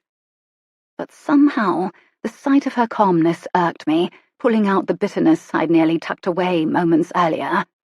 This woman did not deserve peace and comfort. Did she even understand what she'd done? Did she realize the full weight of her choices? She'd played God, in a way, chosen our fate, decided what was best. The story of the ducks took a decidedly pointed turn as a little gosling was accidentally born into that family. But as he grew, it was obvious this gosling-turned-goose was different. With a long, graceful neck and striking beauty, he did not fit in with the ordinary ducks. They thought this was wrong, especially when other animals laughed at their odd-looking family. When embarrassment overwhelmed them, they tricked the goose into a hunter's trap so that he would be taken away and they could return to their peaceful life, coexisting with the other animals of the pond. Their evil hearts. The old woman grabbed my wrist with surprising force, squeezing the feeling out of it. Her eyes darted frantically. I was only trying to protect him. I knew what he'd done, what he'd continue to do if he were released. I couldn't bear to watch it happen over and over, ruining his life. I should have taught him when he was young, but I spoiled him so. It's my fault, so I had to protect him. Grey eyebrows drew together as the woman's shoulders shook. Then her head dropped forward in a posture of utter despair. I rested a hand on one trembling shoulder. I'd gone too far. What was I doing, trying to exact revenge? Regret bathed my bitter heart, cooling it again. This was the beloved sister Papa had spoken of so warmly. He wouldn't have wanted this. Slowly, Aunt Eudora's head lifted, her gaze going straight to the altar before us. This is between you and me, and God. You deserve to know about him, but no one else must. She looked at me. Do you understand? No one. Especially my grandchildren. They are not wise enough to handle it well. Her gaze flicked down. Perhaps I never should have allowed you to stay. So many crevices of the story begged to be explored, to be exposed to the light. What happened to my mother when she disappeared? Did she run away? Did she— It isn't a story that bears repeating, child. But as my hope crumbled, Aunt Eudora's anger melted into the worn lines of pity. It is best if you do not know the rest. Suffice it to say that you were born, and that's the only event you need be concerned with. She died in childbirth. That explained her hesitance. The realization struck me hard and heavy. But no, it was my father's story she'd wanted to bury. It was something he had done, and Aunt Eudora felt the need to keep me from that knowledge. You might as well have this too. She unpinned a great teardrop pendant from her shawl. It was my grandmother's, and I meant to give it to my brother's bride one day, to honor her into the family. Clearly, you held the highest place in his heart, so it should belong to you. It took several tries for her trembling fingers to pin it to my dressing gown. The weight of it, tugging down the fabric, matched the load I carried in my heart. I truly loved him, you know, despite everything. You should keep this, and do not sell it, even if you are someday destitute. Her words constricted my chest worse than a corset, and remained with me on my walk back upstairs and during an entire night of fitful sleep. The information sparked ideas, new possibilities and outcomes, but it saturated my heart with dread. Wild dreams of Papa filled my troubled sleep, from which I woke over and over again before finally glimpsing the orangey light of early morning through dry lids. Nell would understand. That realization poked through my haze in the morning, drawing me from bed. I dressed, bending awkwardly to tighten my borrowed corset rather than call for a chambermaid. My own worn corset had fallen apart to my fingers when I'd scrubbed it in the tub, and it was no wonder. It had seen daily use for more years than I could count on one hand. I resigned myself to Juliet's borrowed corset, with the rigid bands that constricted my gut. My frame was much slighter than Juliet's. How did the girl fit into such a piece? Wiggling the laces a bit looser under my chemise and the green-striped dress, I allowed one slow breath into my squeezed lungs and left to find breakfast, and then Nell. But it was Juliet who claimed my attention first in the morning room, with a dangerously eager glow to her face. "Aurelie, dear, you must hear my brilliant scheme." 10. Secrets are like elaborate gifts. They are held close until the proper time, and then they are given with sweet uncertainty and hope. Nathaniel Droll, Lady Jayne Disappears. Juliet approached with a presence that commanded me to remain, despite my desire to flee, and took my hands. "I've finally decided how you can meet your gentleman. It'll be a benefit, with all the best of Somerset in attendance. And if you find my match so disagreeable, you'll find another." The girl's marigold-coloured dress lit up the already sunny room, but her smile nearly overpowered it. "Kendrick will have to talk mother and father into the idea, but I know they'll go along. And once they're in agreement, Grandmamma will have to let us do it." "I have nothing to wear to such an event. None of my dresses would be finished in time." "Do you really think you'll not have anything to wear? It'll be my pet project, after my own dress. Besides, it isn't a ball, it's a benefit. That makes all the difference when trying to convince father." "Who exactly will this benefit?" I perched on the edge of the settee, balancing a small plate on my knees. "Why, the poor in Liverpool, of course. We're sending it to the workhouses." "You wish to send money to the poor?" My heart swelled with hope. "No, silly, not to the poor themselves, to the ones who run the workhouse. It surely costs an awful lot to feed all those people." "Why not send it directly to the people who need money? Or, better yet, to pay the debts of men in debtors' prison so they are free to work again?" She focused a pitying gaze on me. "I shan't call you foolish, since you don't know any better, but squandering charity on the debtors really is the worst idea. Oh, you poor dear, the world just isn't that way. You've some romantic notion of all men being honest workers if given the chance, but they are there for a reason, you know." She leaned forward and patted my knee, but I tensed and wished with painful desperation to yank away from her touch. "There's so much to teach you about the world. In the meantime, I imagine you in a cornflower blue dress and a drop-line necklace for the benefit. Or would you prefer a Persian blue? Either way, it must be blue with that lovely hair and skin. And I have it on excellent authority that Alexander dearly loves blue." I forced a polite reply. "As long as it sufficiently covers me, I'll consider it to have done its duty." As soon as Juliet sailed out of the room and on to tackle her next project, I relaxed and pushed her from my mind. It was people like her I needed to enlighten with my writing. Thus urged forward in my work, I asked a maid how to find Nell's cottage. Clement stepped up, discarding his plate. "I was about to take a walk there myself. Allow me to escort you. It's called Florin Cottage." "I would appreciate the guidance." I carried a handful of berries and toast into the garden. In the yard, Clement paused to snatch a few radiantly pink flowers, grasping them in a bunch. I smiled. Did he perhaps have a crush on Nell? That he frequently made the trek from his house to hers was soon obvious, as he led us quickly along the way. "You've travelled this route often, I see." "Often enough. I've lived here long enough to know all the paths, though." He strode on without looking around. "Nearly 10 years or so."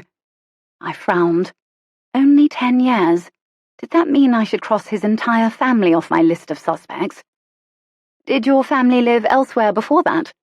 "In the city. Only Grandmamma and Grandfather lived here with the servants before that. When we came, half of the house had to be uncovered and cleaned for our arrival." My mind spun. That removed Glenna, Garamond, and Kendrick. Only Aunt Eudora and Diggory remained. But neither made sense as Lady Jayne's killer. As we arrived, the quaint little thatched cottage amidst wildflowers captured my attention. Boxes of flowers lined the windows like long lashes, and a stone walkway led to the door. I knocked, but no one answered. Voices and girlish laughter floated from nearby, and Clement romped around to the back, his long legs carrying him through the grass. Behind the house, white sheets on a clothesline flapped around Nell, who worked to pin them in place. A small blonde girl of about 5 or 6 spun around her, bubbling with laughter. When she spotted the visitors, the girl shrieked with delight and ran to throw her arms around Clement's skinny legs. The youth took her hand and twirled her around so her little skirt flared. "Good morning, Dolly." Nell straightened and froze, staring at me like a wild animal sighted by a hunter. "Clem, I've learned a new song. Would you like to hear it?" Tucking rumpled hair behind her ear, the girl smiled up at him. Clement whipped out the flowers he'd brought with a flourish. "Dahlias for the dahlia," the girl again exclaimed and caught them up, spinning around with them. Hand in hand, like two playmates, the pair disappeared into the little cottage's back door, leaving Nell and me alone. Hands pressed into the small of her back, she walked forward, wind whipping her apron. "Well, now you know my secret." She grasped my arms when she reached me, brow furrowed over intense eyes. "Will you keep it, please? I can't bear to lose her, or my home." "She's your daughter." Nell offered a small smile, a look of pushing pride directed toward the back door. "She is, my little Dahlia Evangeline." "Nell, she's gorgeous. Absolutely nothing to be ashamed of." Suddenly awkward, Nell focused on the ground, then back on her clothesline. I filled in the pieces. "The father is of questionable background." "The father is missing," Nell whispered, and then returned to pinning sheets. "For all he's worth, there is no father, which is why she must remain a secret." "And Clement?" "Yes, Clem has been a wonderful playmate for Dahlia. I'm thankful every day that he stumbled upon us years ago. He always brings her dahlias from the yard when they're in bloom, and she finds it so humorous that he continues to do it nearly all season." "I like the boy all the more. But no one else must know." She paused, dropping the remaining pins into her pocket, and returned to me. "I've come to trust Clem, but the others, if they ever have reason to dislike me, it'd be over for us both. We'd be in the workhouse before sundown, or worse." "I understand." I embraced my friend and stepped back. "Is he quite loathsome, then, her father?" She shrugged. "No more than most. I come from such a loving home with doting parents. I'd no reason to doubt anyone, least of all the gorgeous man who attached himself to me." "I won't tell a soul, I promise. But might I come visit you both sometimes?" She brightened a little. "If you like." She led me into the house, lifting a basket to her hip. The dark, single-room structure was filled with evidences of home, crusty bread on the counters, mismatched but clean furniture crowding the room, and two tumbling children at play. Clem chased Dahlia, tickling her into hysterics and knocking over a chair. I told my friend everything about the night with Aunt Eudora and what she'd said. While I spoke, Nell pulled open the oven door, letting a sweet, doughy aroma into the room, then shut it again. "And Nell, I must ask you another favour, an important one. Will you be a postal address for me?" Nell watched me, suspicion raising her brow. "I have something that needs to be posted once a week, a package. I can bring it right to you, and then I need to have things sent here. I'll give you postal money for everything. I only need an address, one that is not my own." Her frown deepened. "What's this about, then? I'll need to know if I'm putting my own skin on the line." "I suppose it's only fair. You've given me your biggest secret, I'll give you mine. But you must promise that it'll never leave this room." She nodded. I lowered my voice to keep it from Clem's hearing. "Have you heard of Nathaniel Droll?" "Of course. I've read every piece of Lady Jayne Disappears so far. The staff at the house takes turns buying a copy to pass around." I gripped my friend's hands, bursting with the news. "Nell, I know Nathaniel Droll." "What?" She jerked back, then took me by the shoulders. "Truly, you do? No. Really?" "Really." She shook her head, hands on her forehead. "I cannot even begin to grasp such a thing." Laughter burst from her. The joy of sharing a small piece of my secret eased the ache that had hovered since talking with Aunt Eudora. The possibility of Papa being responsible for Lady Jayne's disappearance years ago seemed remote and unrealistic in the light of my friend's gushing delight. It was contagious, addictive. What's more, Lady Jayne was a real person, a guest at Lyndhurst. She laughed, unbelieving. "What a secret!" Her name was Jayne Wyndham, and she stayed in the South Tower. In my billowing excitement, I nearly spilled my other secret, but shied away from revealing my connection to the missing woman. It felt like a silly childhood wish that was too embarrassing and private to say aloud. Somehow, it was shameful to admit not having a mother, as if I were not quite a fully formed person. She dropped onto a chair. I feel as if I've been touched by royalty. Lady Jayne was here, and you! Oh, you know Nathaniel Droll! She fanned herself with her apron. Listen, Nell, I need you to post the installments to the publisher and to collect the royalty checks, and you mustn't ask questions about his identity. At the moment, I honestly had no idea how to frame the answers anyway. Everything will be sent right to you, and I would simply retrieve it when I visit.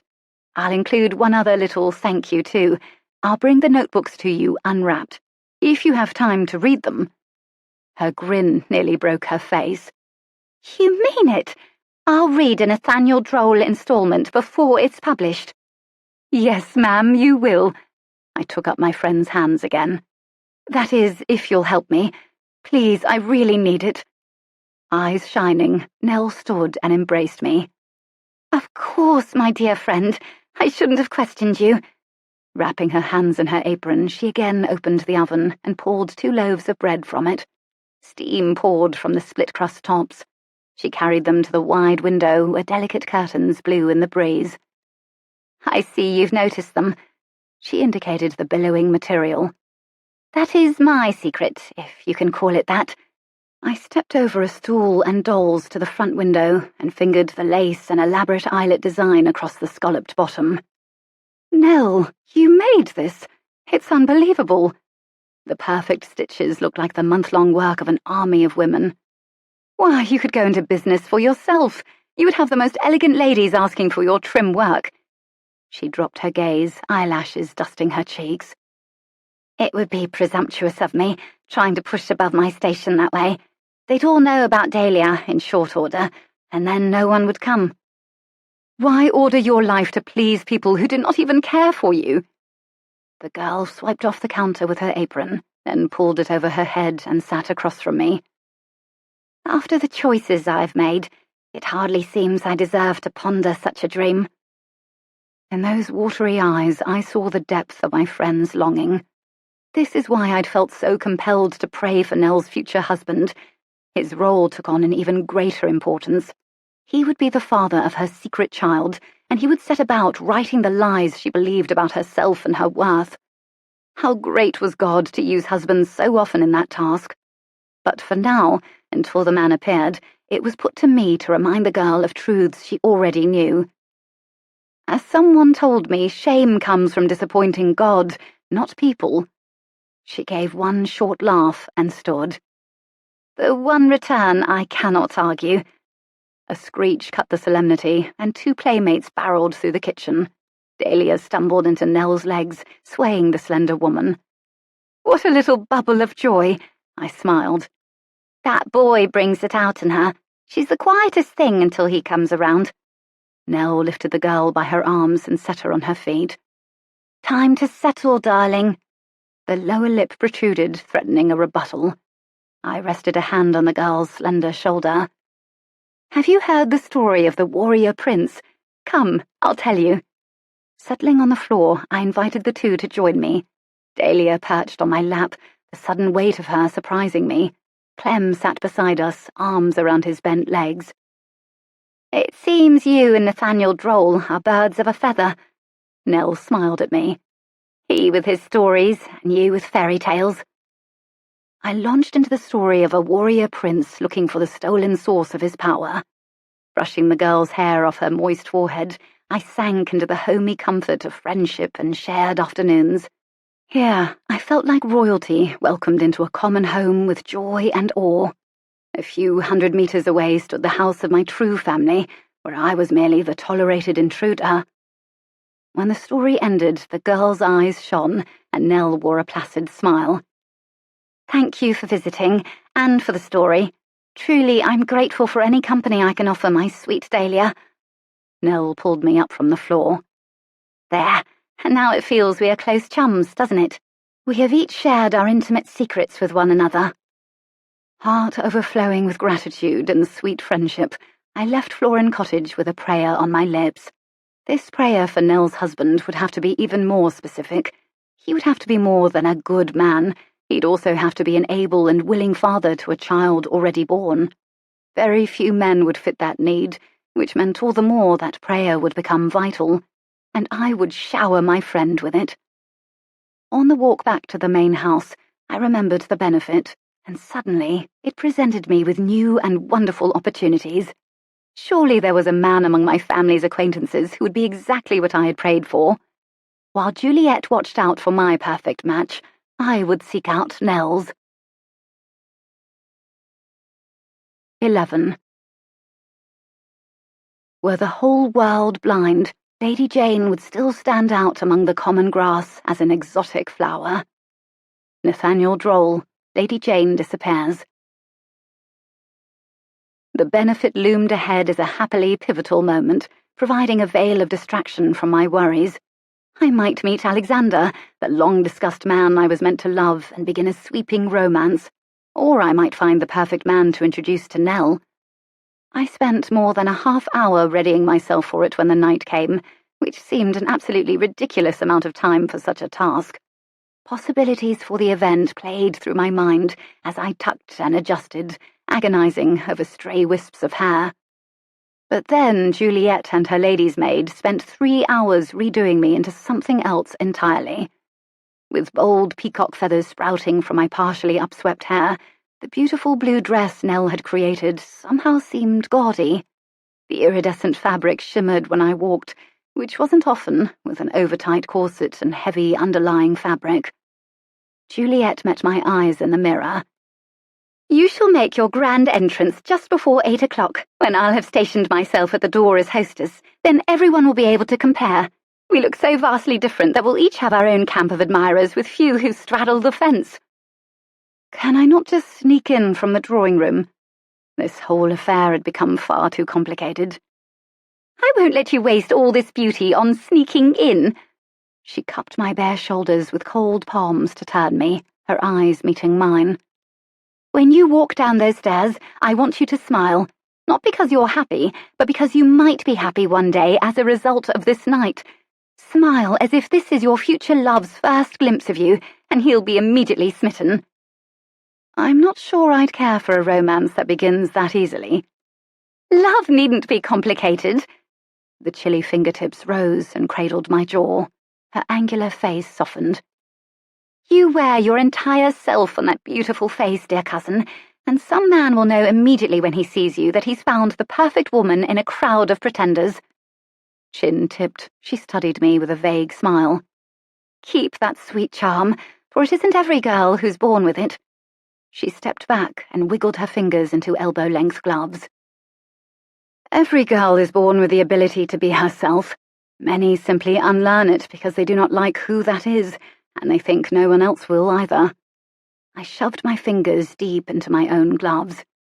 "Perhaps you'll find the man you long for in the deepest part of your heart, if you display who you truly are." "Who I am?" Her lips quirked into a wry smile. "My dear, I'd never want the man who'd be attracted to that." The candid words settled over us, squeezing my heart. Juliet pivoted to the mirror, examining the subdued curls around her face. "If I ever catch a man's heart, it'll be because I've wheedled it away from him." She paused her primping and studied our faces in the mirror, raw vulnerability shadowing her features in a momentary flash. It was quickly and intentionally masked by a hard smile. "When they've all gone, I'll find you. Then tell me which one you think Alexander is, and if you're correct, you'll know for certain he is your perfect match." Juliet twirled in her shimmering gown of maize and exited. Alone, I fingered the iridescent blue dress. Sweeping the edge of my shoulders and dropping to well below my throat, the beautiful collar line had been trimmed with an exquisite teardrop design of lace and crystals.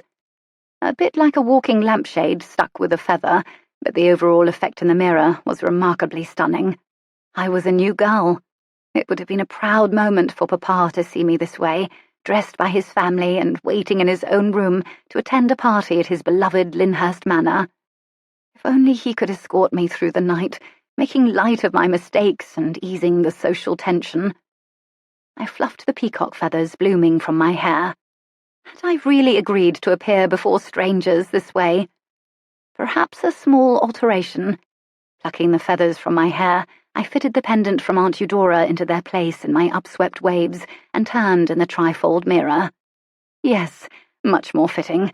Feathers and bright colours belonged on a girl like Juliet, but the delicate sparkle of the gems seemed like a subtle part of me that had always been there. In the grand entrance, I tried to honour Juliet's request. Chin up and shoulders back, I met Kendrick on the stairs and descended on his arm. I smiled at nobody in particular until Kendrick's flushed face registered in my peripheral vision. He stared openly at me. "Who knew my sister had buried such a beauty in the guest room? You are more radiant than moonbeams." And in that moment, I could not be comfortable. The top of my gloves tickled my arms to distraction, and the long gown seemed constantly a hair away from tripping me. I'd tumble down the stairs. Too many eyes stared at me from below. But forcing my shoulders back, blades together, I held myself tall and descended. The faces of the men below all seemed about the same, scrubbed clean and shaved, hair dark with oils, politely interested expressions. Who among them might be my great love? I couldn't pick a single one out of the lot of duplicates. My Alexander must not be among them.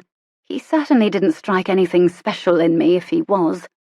As my blue slipper touched the marble floor, I remembered with a panic that I might be expected to dance, but I hadn't a clue how. Not a step. "Aurelie, I'd like you to meet Lord Carney." Juliet appeared, gliding about in her natural element among the well-dressed guests. Her serene face looked the way mine might if I were to lie back in a warm tub. The dark-haired man on her arm seemed the perfect male counterpart to her loveliness. "His family has recently purchased a country house near Bath, and his father runs an oil business in America." His lips had the perfect shape, absolutely perfect. "Lord Carney, this is my dear cousin, Miss Aurelie Harcourt."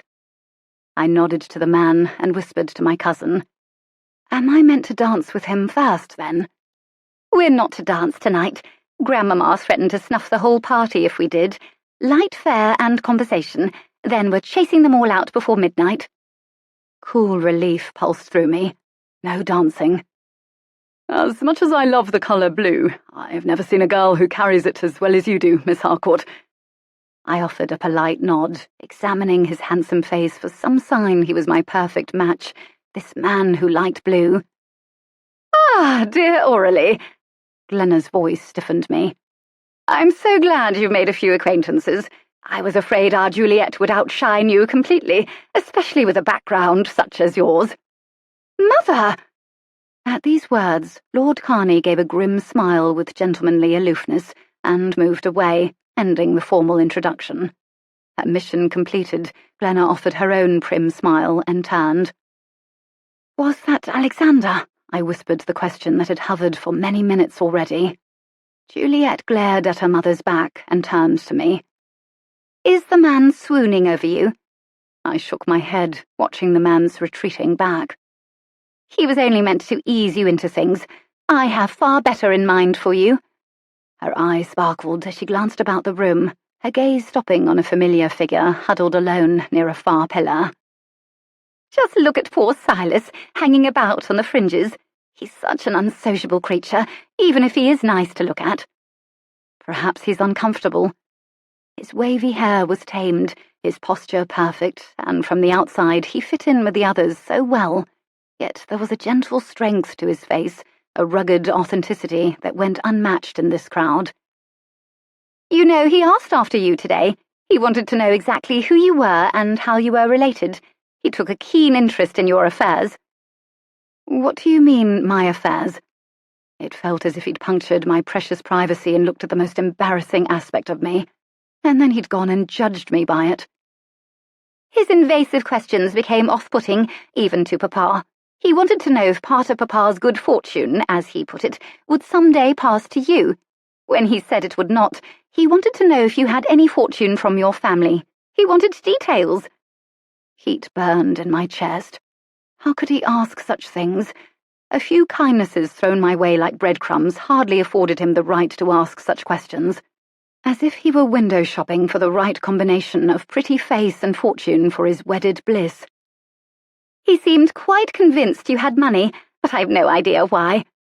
I eyed the man through the forest of well-dressed partygoers, and his face lit as he entered into conversation with a man approaching him. He thought himself high quality. Perhaps to women like Juliet he was.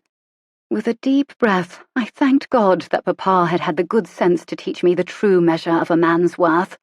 Irritation simmered on my warm skin when I thought about how I'd admired him a moment ago and even defended him to Juliet. No matter. If he continued digging to understand my exact fortune, what he found would chase him away faster than a fox pursued by a hound.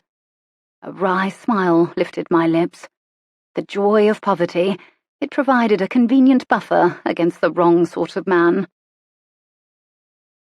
When Silas Rotherham saw Aurelie next to the yellow-clad Juliet, he began to doubt their relation. Juliet's hair had been curled above her head in unnaturally perfect loops, true to modern fashion.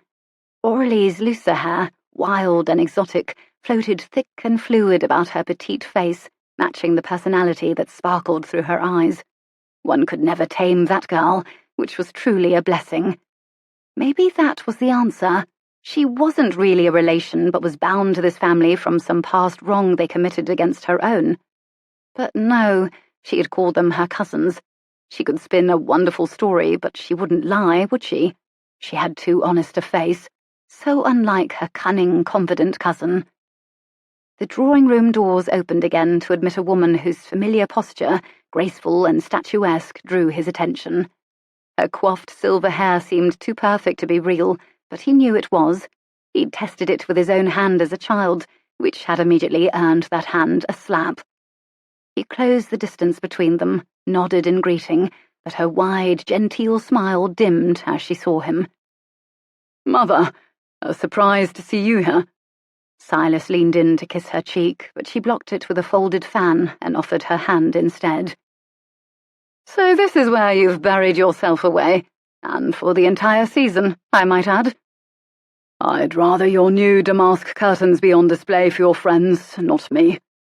Your father mentioned you were seeing to business of an urgent matter." She held her arms wide to indicate the party, pursuing her lips into a patronizing, polite smile. "Truly, I see the urgency. Perhaps we can discuss it when I return." "I suppose." She tapped his cheek with her fan and followed it with a kiss that did not quite touch his face, as if he was not deserving, and offering anything more affectionate would only encourage his subpar efforts. "At last, I find you!" Kendrick's arm dropped about Silas's shoulders from behind. "Pardon the interruption, but I believe this gentleman has left my sister to hostess alone." Silas hesitated, suddenly uncomfortable. "I cannot welcome guests to someone else's home." "Oh, come now. She's too stubborn to ask you to be her official escort, but I'm certain she sees you that way. Mother, I'd like you to meet Kendrick Gaffney of Lyndhurst Manor. Kendrick, this is my mother, Lady Rotherham of Berkshire."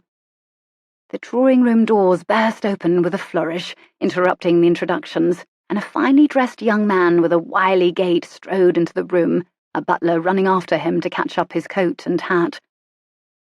That face seems most familiar, but where would I have seen it? But the name he uttered to the butler, Jasper something, struck no memory.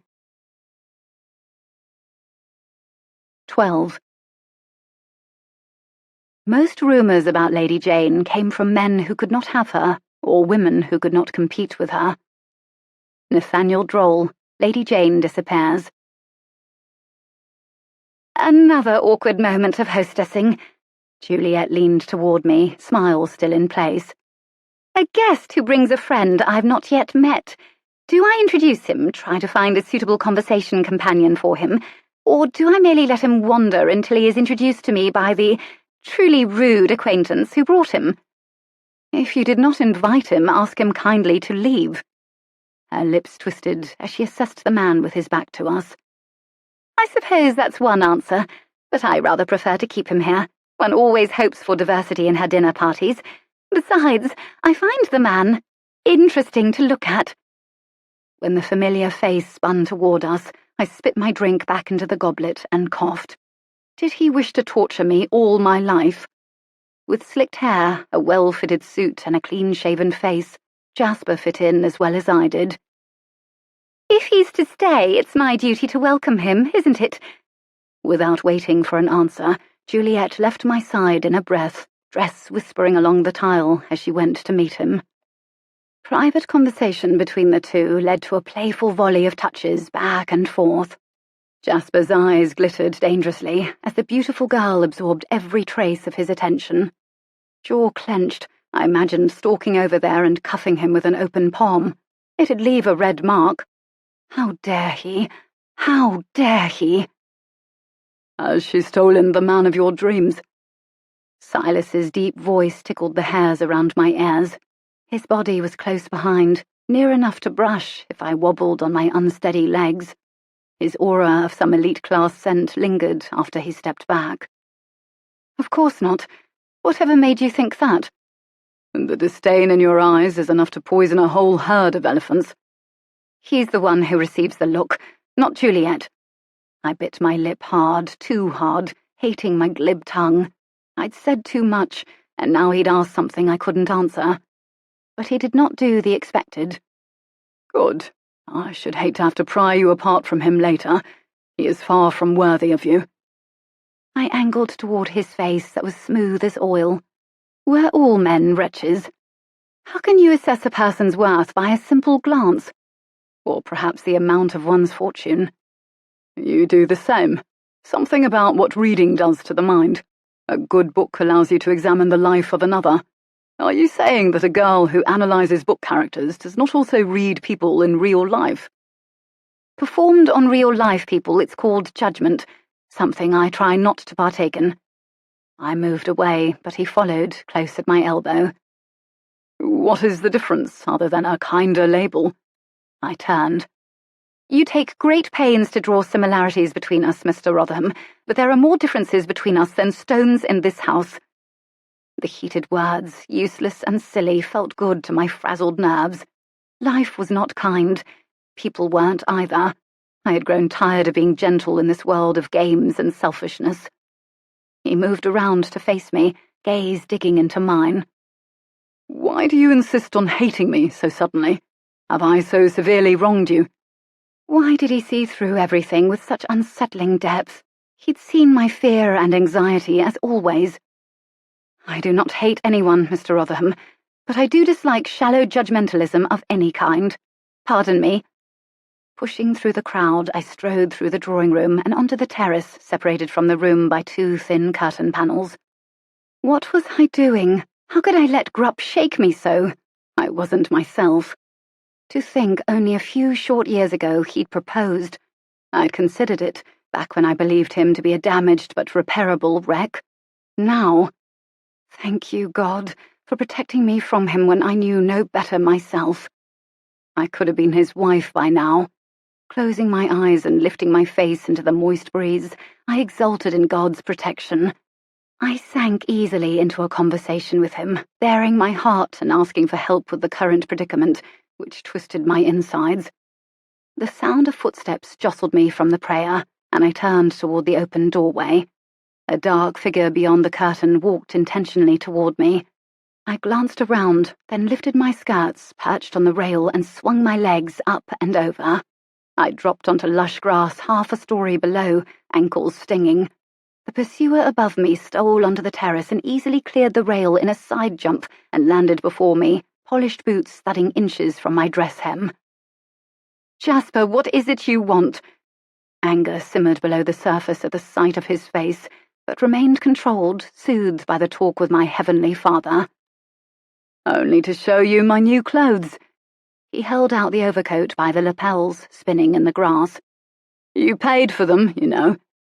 I pinched my lips together.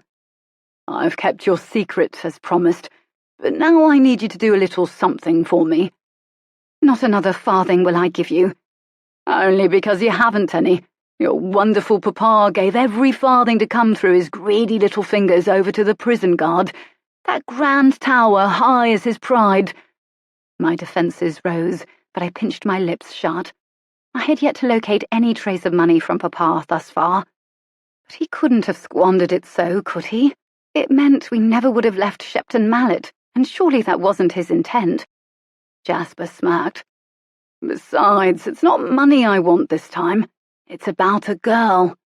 His laugh tipped him backward. Always about a girl, isn't it? Well, I need you to put in a good word for your old chap. Stoke the flames, as it were. Juliet. She cannot even know that I know you. What would Juliet do if I revealed my true background? How many allies would I find at Lyndhurst then? He shrugged, hands in his trouser pockets, pushing back his overcoat. What's to say she needs to know a thing? All I need is female chatter. He made a chicken cluck motion with his fingers. Start her talking, keep her excited about a certain young man she met tonight. You are deplorable. And I'll need an open invitation to everything at this lovely house. I aim to dance my way right into polite society and endear myself to the most beautiful woman alive. All that's needed is the costume and a few of the right friends. The other details are filled in by the wonderful imaginations of the people with whom I shall now be closely acquainted. With an exaggerated swoop, he plucked a fistful of tall grass and presented it to me as a bouquet. And I know you'll oblige me, what with you being so lovesick over me after I rejected you. I squinted. Liar. He dropped an arm around my stiff shoulders. Liar, debtor, storyteller, all one and the same, love. And don't be a spoiler and tell anyone of our deal. My storytelling skills aren't as fine as your father's, but they have a much stronger wicked streak. I'm certain I could come up with quite a story to share with your family, or perhaps with all Nathaniel Droll fans. Panic cinched me at what I couldn't control, and somehow his words marred the beautiful vision I'd carried of my beloved papa in a way I couldn't rectify. My muscles did not relax until later that night, when I'd stepped out of the constricting gown, lifted the pins from my aching scalp, and poured my emotions into Lady Jayne Disappears. A new side character appeared, the ragged street vendor who robbed a gentleman of his money, timepiece, and fine clothes to walk among polite society for an evening as one of them. I even included a few specifics from our dinner that night for a taste of authenticity. The miserable man introduced himself as Arthur Hobbs III and enjoyed his good fortune, gorging himself on fine seafood and the attention of beautiful women. He partook of 2 helpings of shrimp soufflé and cauliflower. By the end of the night, however, this street vendor in disguise discovered an unfortunate allergy to seafood, of which he'd consumed a great deal. He turned a putrid shade of green, and his throat swelled, causing him most embarrassing to do at the dinner table in the presence of his newfound love interest. He ran in sheer humiliation from the room, hacking and sputtering over the guests. His foolish lie turned around and bit him in the end. It wasn't until I'd slid beneath the sheets that night and extinguished the candle that poor, faceless Alexander again came to mind. Juliet had forgotten to have that talk she'd promised after the benefit. It was just as well, though. I'd not seen a single man fitting his description. My mysterious perfect match would have to reappear another night if we were to accidentally but providentially meet. In the meantime, he'd remain a frequent visitor to my dreams and conscious wanderings. Never in my life had I been told a stranger would be my perfect soulmate, and the little piece of my mind that didn't believe it also wanted to be proven wrong. To have a partner again, a best friend, someone with whom I could be Aurelie Rosette Harcourt, and nothing more. The pleasant hope for my future carried me into a gentle sleep. As the weeks turned hot, I began waking early in the cool of the morning to dream and write. But on one particular Thursday, a shrill sound in the distance burst my sleep, pulling me from bed. Glenna's frantic voice echoed up from the second floor, contrasting with a pleasant lilac scent wafting in the open windows. Springing from bed, I flung my dressing gown about myself and ran to the landing. He's spying on us, Garamond. Nathaniel Droll, spying on this house. And that's how I knew the next instalment of Lady Jayne Disappears had been printed and delivered in almost no time after I'd posted it to the publisher, thanks to the modern railways. It was jarring, realizing that the words I dreamed up in my head and penned in the quiet of my own room were now being made public to whoever happened to pay their shilling for a copy. There now, little woman, don't take it to heart. I'm sure he isn't writing about you, dear. Many women in our class would have much the same clothing and food. Not to worry over the similarities. Perhaps you should refrain from reading this novel altogether. Yes, I believe that's a wise idea. But, Garamond, I know he's been here. I know it. He's written some very startling details into his account that cannot be overlooked. The candy. It must be the peanut brittle she spoke of. I stifled a giggle, picturing the woman's face. She'd never convince her husband that the insidious Tabitha Toblerone was in fact patterned after herself, not without admitting her secret obsession. Fortunately, she hadn't seen me in the hall that day I'd spied her dipping into her secret dumbwaiter stash. Tickled with amusement at the sight, of course I'd been compelled to include it in one of the installments. My smile froze as the truth dawned on me. Why hadn't it occurred to me that my family would read Nathaniel Droll's novels? Anything I wrote about Lyndhurst, my family, or awkward situations would reach their eyes eventually. This could be dangerous, or it could be immensely amusing, as long as they never discovered his identity. I dressed in a simple pink gown that I could manage myself and slipped downstairs, past the heated conversation on the second floor. In the morning room, Silas poured himself tea at the end of the sideboard. It was the first I'd seen of him since the benefit, and the memory of my sharp words suddenly nipped at me. I joined him and selected a crusty orange Danish. Hopefully I was not breaking a social norm by approaching a gentleman uninvited. "Good morning." I smiled, hoping to melt through the ice of that night. "I thought perhaps I'd join you." "Of course." Fingertips gently pressing against my back, he led me to the sage-coloured sofa washed in sunlight, and we sat together. "You've been dining in your room." I bit into the Danish, but it crumbled dry and powdery in my mouth. I chewed it anyway. "I've been in London, delivering Mother home and seeing to some business." Good.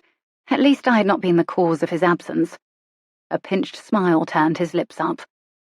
"You are looking more like yourself than when I saw you last." I dipped my head. Did he refer to my dress, now a simple pink print, or my bearing? "I owe you an apology.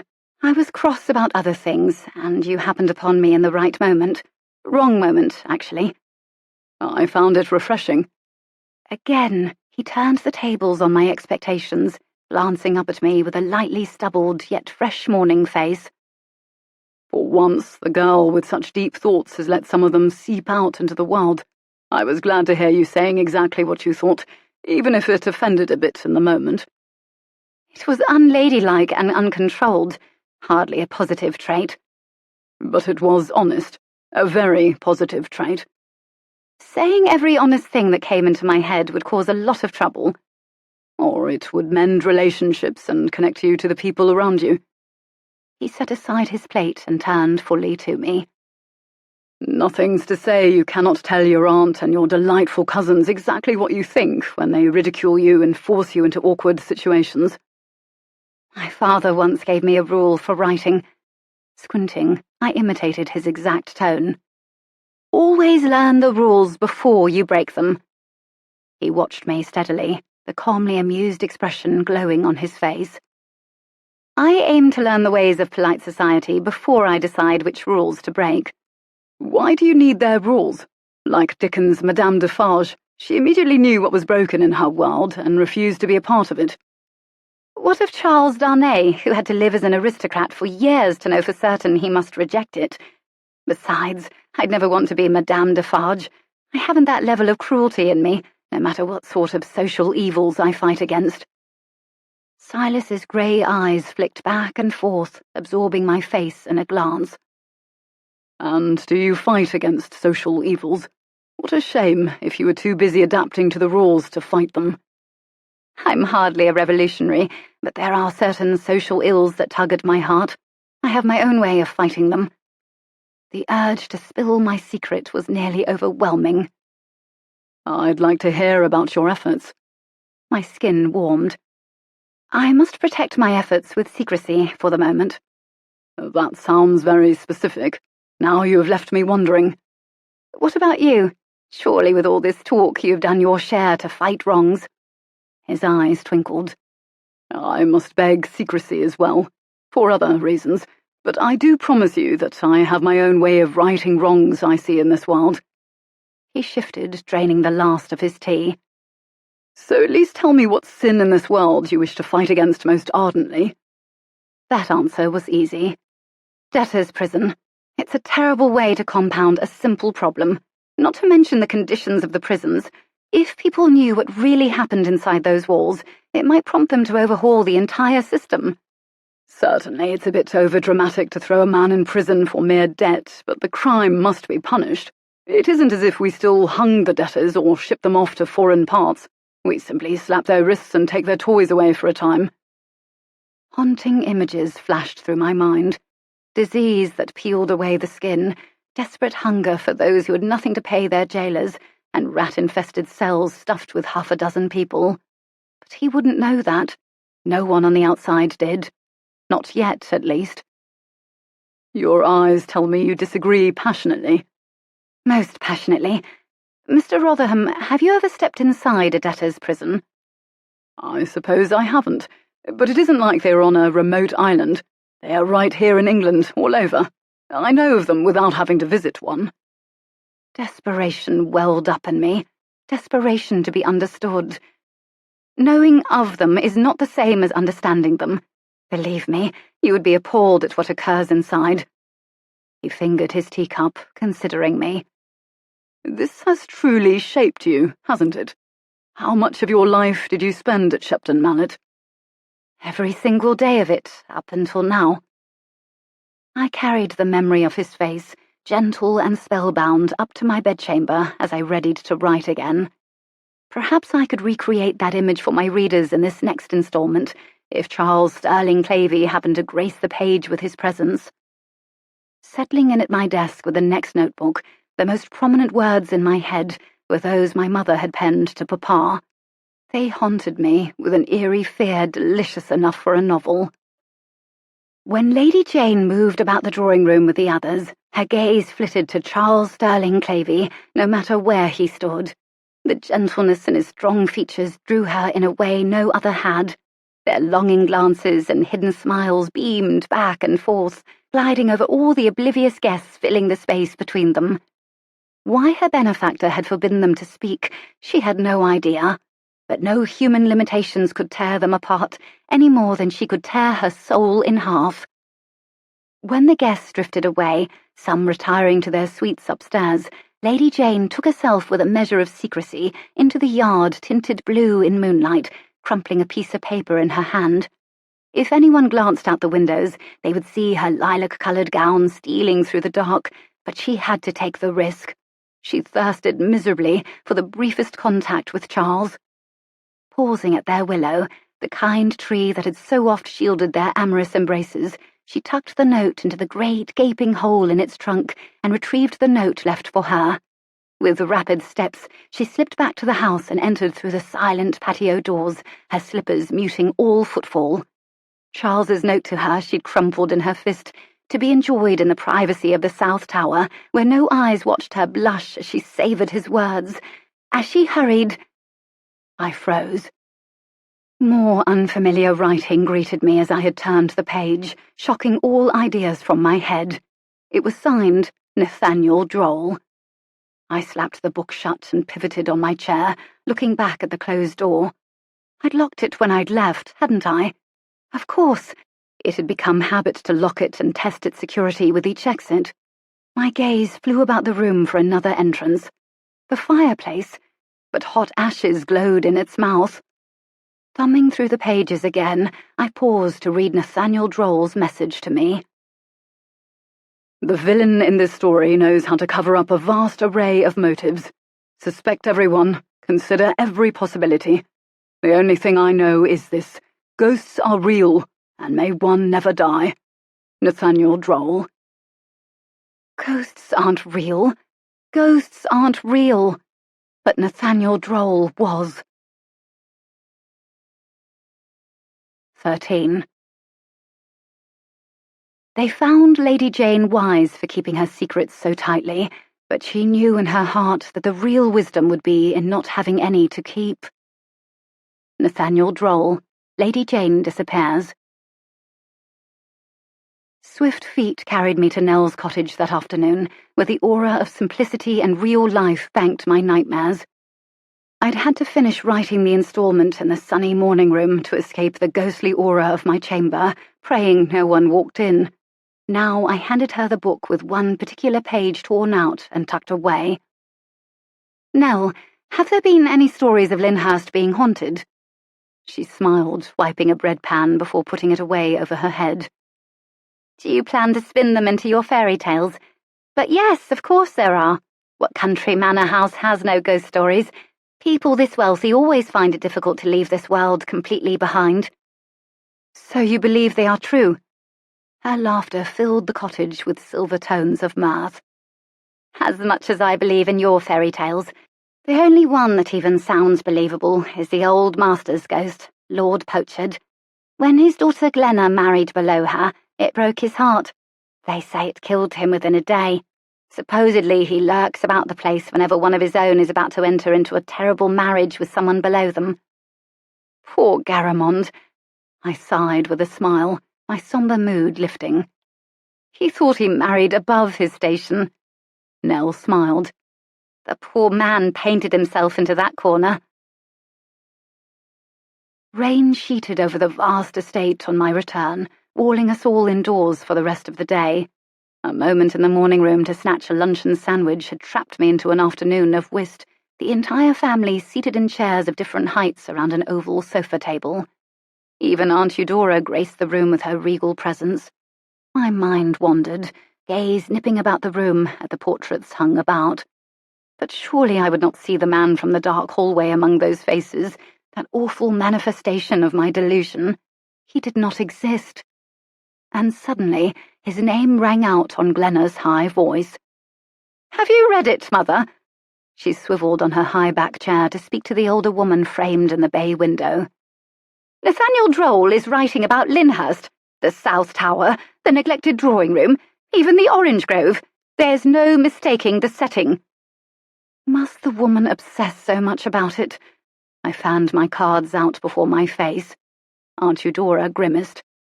"If those insipid books really are set here, we'll rain the law down on poor Nathaniel Droll's head for making a fool of this family. But until you have proof, I'll thank you to put aside your superstitious notions. Kendrick, have you read it?" "Enough to know it's rubbish." He lobbed the conversation on to the next person, with a dark look not usually worn on his face. "Aurelie, we should hear your input on the matter." Glenna discarded and then leaned toward me magnanimously, as if proud of herself for stooping to include the oft-forgotten girl. No matter that it was the last conversation I wanted to be part of. "You are a fresh mind to this household. What do you think of old Nathaniel Droll's work being set here?" As if the light of a train had swung directly into my face, I froze. Cards and numbers swam in my vision. What to say? I had to pass the conversation along, quickly. "I cannot say I've ever purchased a single installment of Nathaniel Droll's fiction." I dropped a 7 onto the growing discard pile and retreated back on my ottoman. Silas's grey eyes fixated on my face then. The gaze scorched my neatly packaged deception. The man ran his thumb over his fanned-out cards, contemplating me rather than the game. My jaw tightened, but he remained silent, allowing me to keep my secret. Again, a complicated character. "Why don't you read a selection, Mother?" Juliet's words made my skin cold. "It would be a nice diversion this evening. You've not read as fiction in months." "No sense straining your sweet voice, darling Pixie." Garamond patted his wife's pudgy hand. "No, it's a wonderful idea. Diggory, bring me the installment from my night table." My back stiffened as I hung over the piles of cards on the table, dangling my discard. Would my face give me away as they read? Within one more round of plays, Kendrick won the hand and then rose, adjusting his jacket. And now, if you'll excuse me, I shall spend my time in far more valuable ways than allowing my ears to be assaulted by drivel. I ducked my head, cheeks burning. What on earth is so pressing, Kendrick? Glenna frowned from her throne in the centre. Nothing at all. He fitted his hat on his neatly combed hair. But I'd rather muck the stables than listen to this. With a jaunty smile, he departed. When Diggory returned with the requested booklet, the rest of the family dispersed throughout the room, with Glenna holding court in the grand wingback by the fireplace, where her voice could project across all the listeners. With animation that made the dialogue snap and the characters stand up from the page, Glenna read the instalment. It turned my insides in an odd mix of pleasure and anxiousness to hear my own words read aloud. One of my most clever lines brought no reaction from the audience, but a flippant section that had popped into my head in a minute garnered laughter. I forced myself to join in. Oh, how witty was this Nathaniel Droll! Only Garamond remained silently watchful from his chair, pondering the words. The butler did sound a bit like our Diggory, Clem admitted. I could see his face as he read that selection. You're all batty, as if Nathaniel Droll would take an interest in this old family. Juliet sat back on the sofa, somehow maintaining perfect posture even while lounging. I'll have you know, dear daughter, that once we were a popular name among the elite in London. Yes, I know, Mother. Once upon a time. But we aren't in London now, are we? The listeners reached no conclusion in the end, each leaving for his bedroom with a closing statement to ponder. In the wee night hours, I shot up in my bed, aware of a presence in my room. Trees bobbed outside the window, their fingers pointing toward me. I looked about. If you wanted them to know you wrote it, why not simply scrawl your own name across the manuscript? The crater-faced man in the dusty grey suit scowled from the corner chair. Fear stabbed my chest. What are you doing here? I thought the point of a pen name was to remain anonymous. Yet here you are, parading before everyone that you are the author. Despicable, I say. He puffed on his pipe and exhaled great plumes of smoke.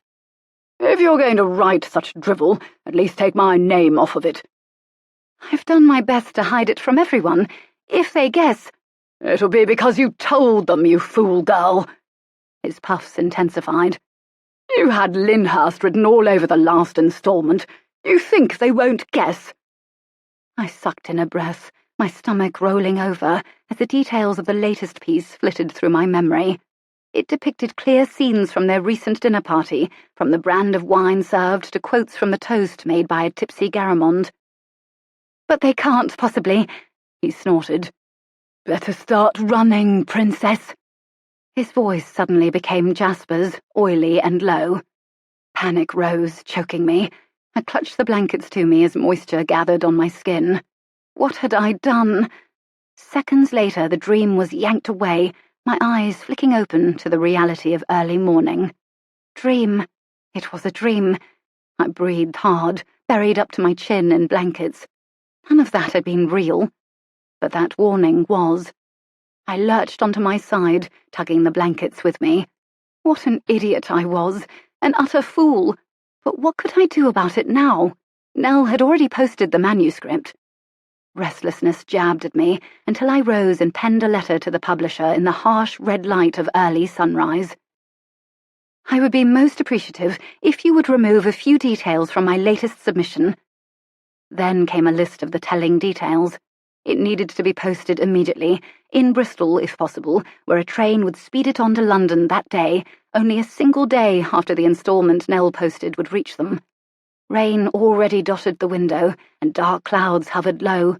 I'd need the carriage. As I glided past the window and caught my reflection, something moved in the back garden. A person. Yes, definitely. Chills rose on my bare arms. Shrinking back, I shrouded myself in the curtain. But it was only Juliet, who moved through the shrubs, obscured by the stone wall around the garden, but clearly visible from my third-floor bedroom. Juliet never rose this early. Jasper Grupp's lanky frame danced past the same shrubs, then caught Juliet up and swung her around. The pair walked along the path, playful touches back and forth, marking them as more than mere acquaintances. Was that a fresh gown, or the one she'd worn yesterday? Dressing quickly when the chambermaid came to assist and lacing up my ivory half-boots, I gathered my skirts and raced down the stairs. When I'd almost reached the bottom, Juliet pranced through the side door, pulling off her hat with a trail of ribbon. "Why, good morning, Miss Earlybird." She radiated like the sunshine that broke through the passing clouds. "Juliet, I've never seen you up this early." "Why would I waste this glorious morning in bed?" She twirled, hat in the air, and came to rest before me, face solemn. "I trust you have seen nothing of interest, nothing that you might mention to the family." Her cutting glance warned me. The weight of responsibility settled on my shoulders. Now, this was it, time to say something about Jasper. "Nothing I'd tell the family, but Juliet—" The moments snapped closed as she whipped away with a casual gesture of dismissal. "I hope you've nothing planned for next week, because I've secured us an invitation to the Nortons' dinner party on Wednesday." She strode through the grand hall and hung her hat on the mirrored rack. "It'll be a stylish event. They always have the grandest parties." "Oh, do tell me you will go. I'd hate to make excuses after manoeuvring the invitations in the first place." "Well, no, I will go, but—" "Oh, good." She crossed to me and framed my face with her hands, squishing my cheeks a little. "I do so love to dress you up."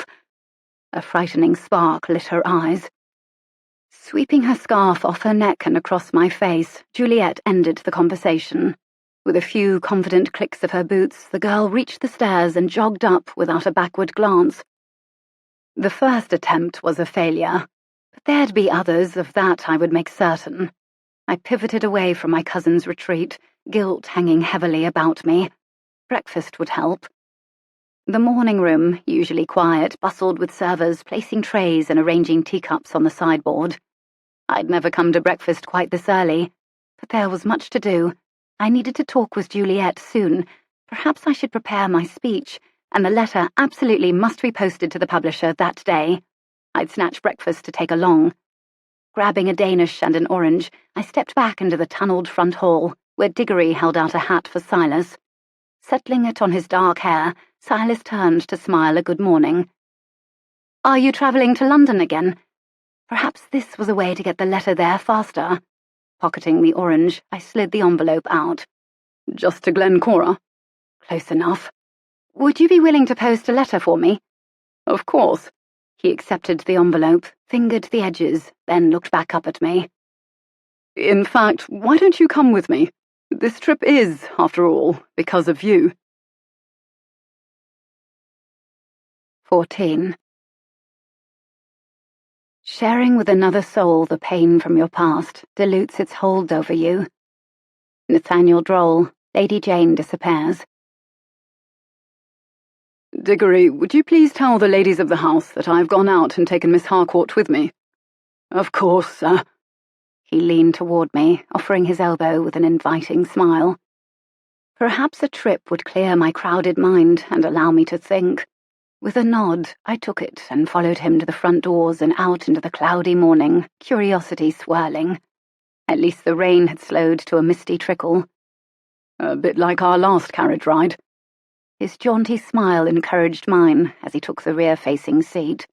As I climbed in, my mind ticked through possible destinations for this trip that was, because of me. We rode through the hilly landscape, now bright green with fresh precipitation. I clung to the letter in the silence that followed, fingering the red wax seal as my thoughts returned to my own mission. What if this letter didn't reach the publisher in time? What if confronting Juliet would ruin my chance to stay at Lyndhurst? My nervous fingers discarded the letter and picked at the orange peel until the rind lay in bits across my lap. I absently pieced the orange and ate each sliver. "If it's all right, we'll make my stop first and then see about posting your letter in town."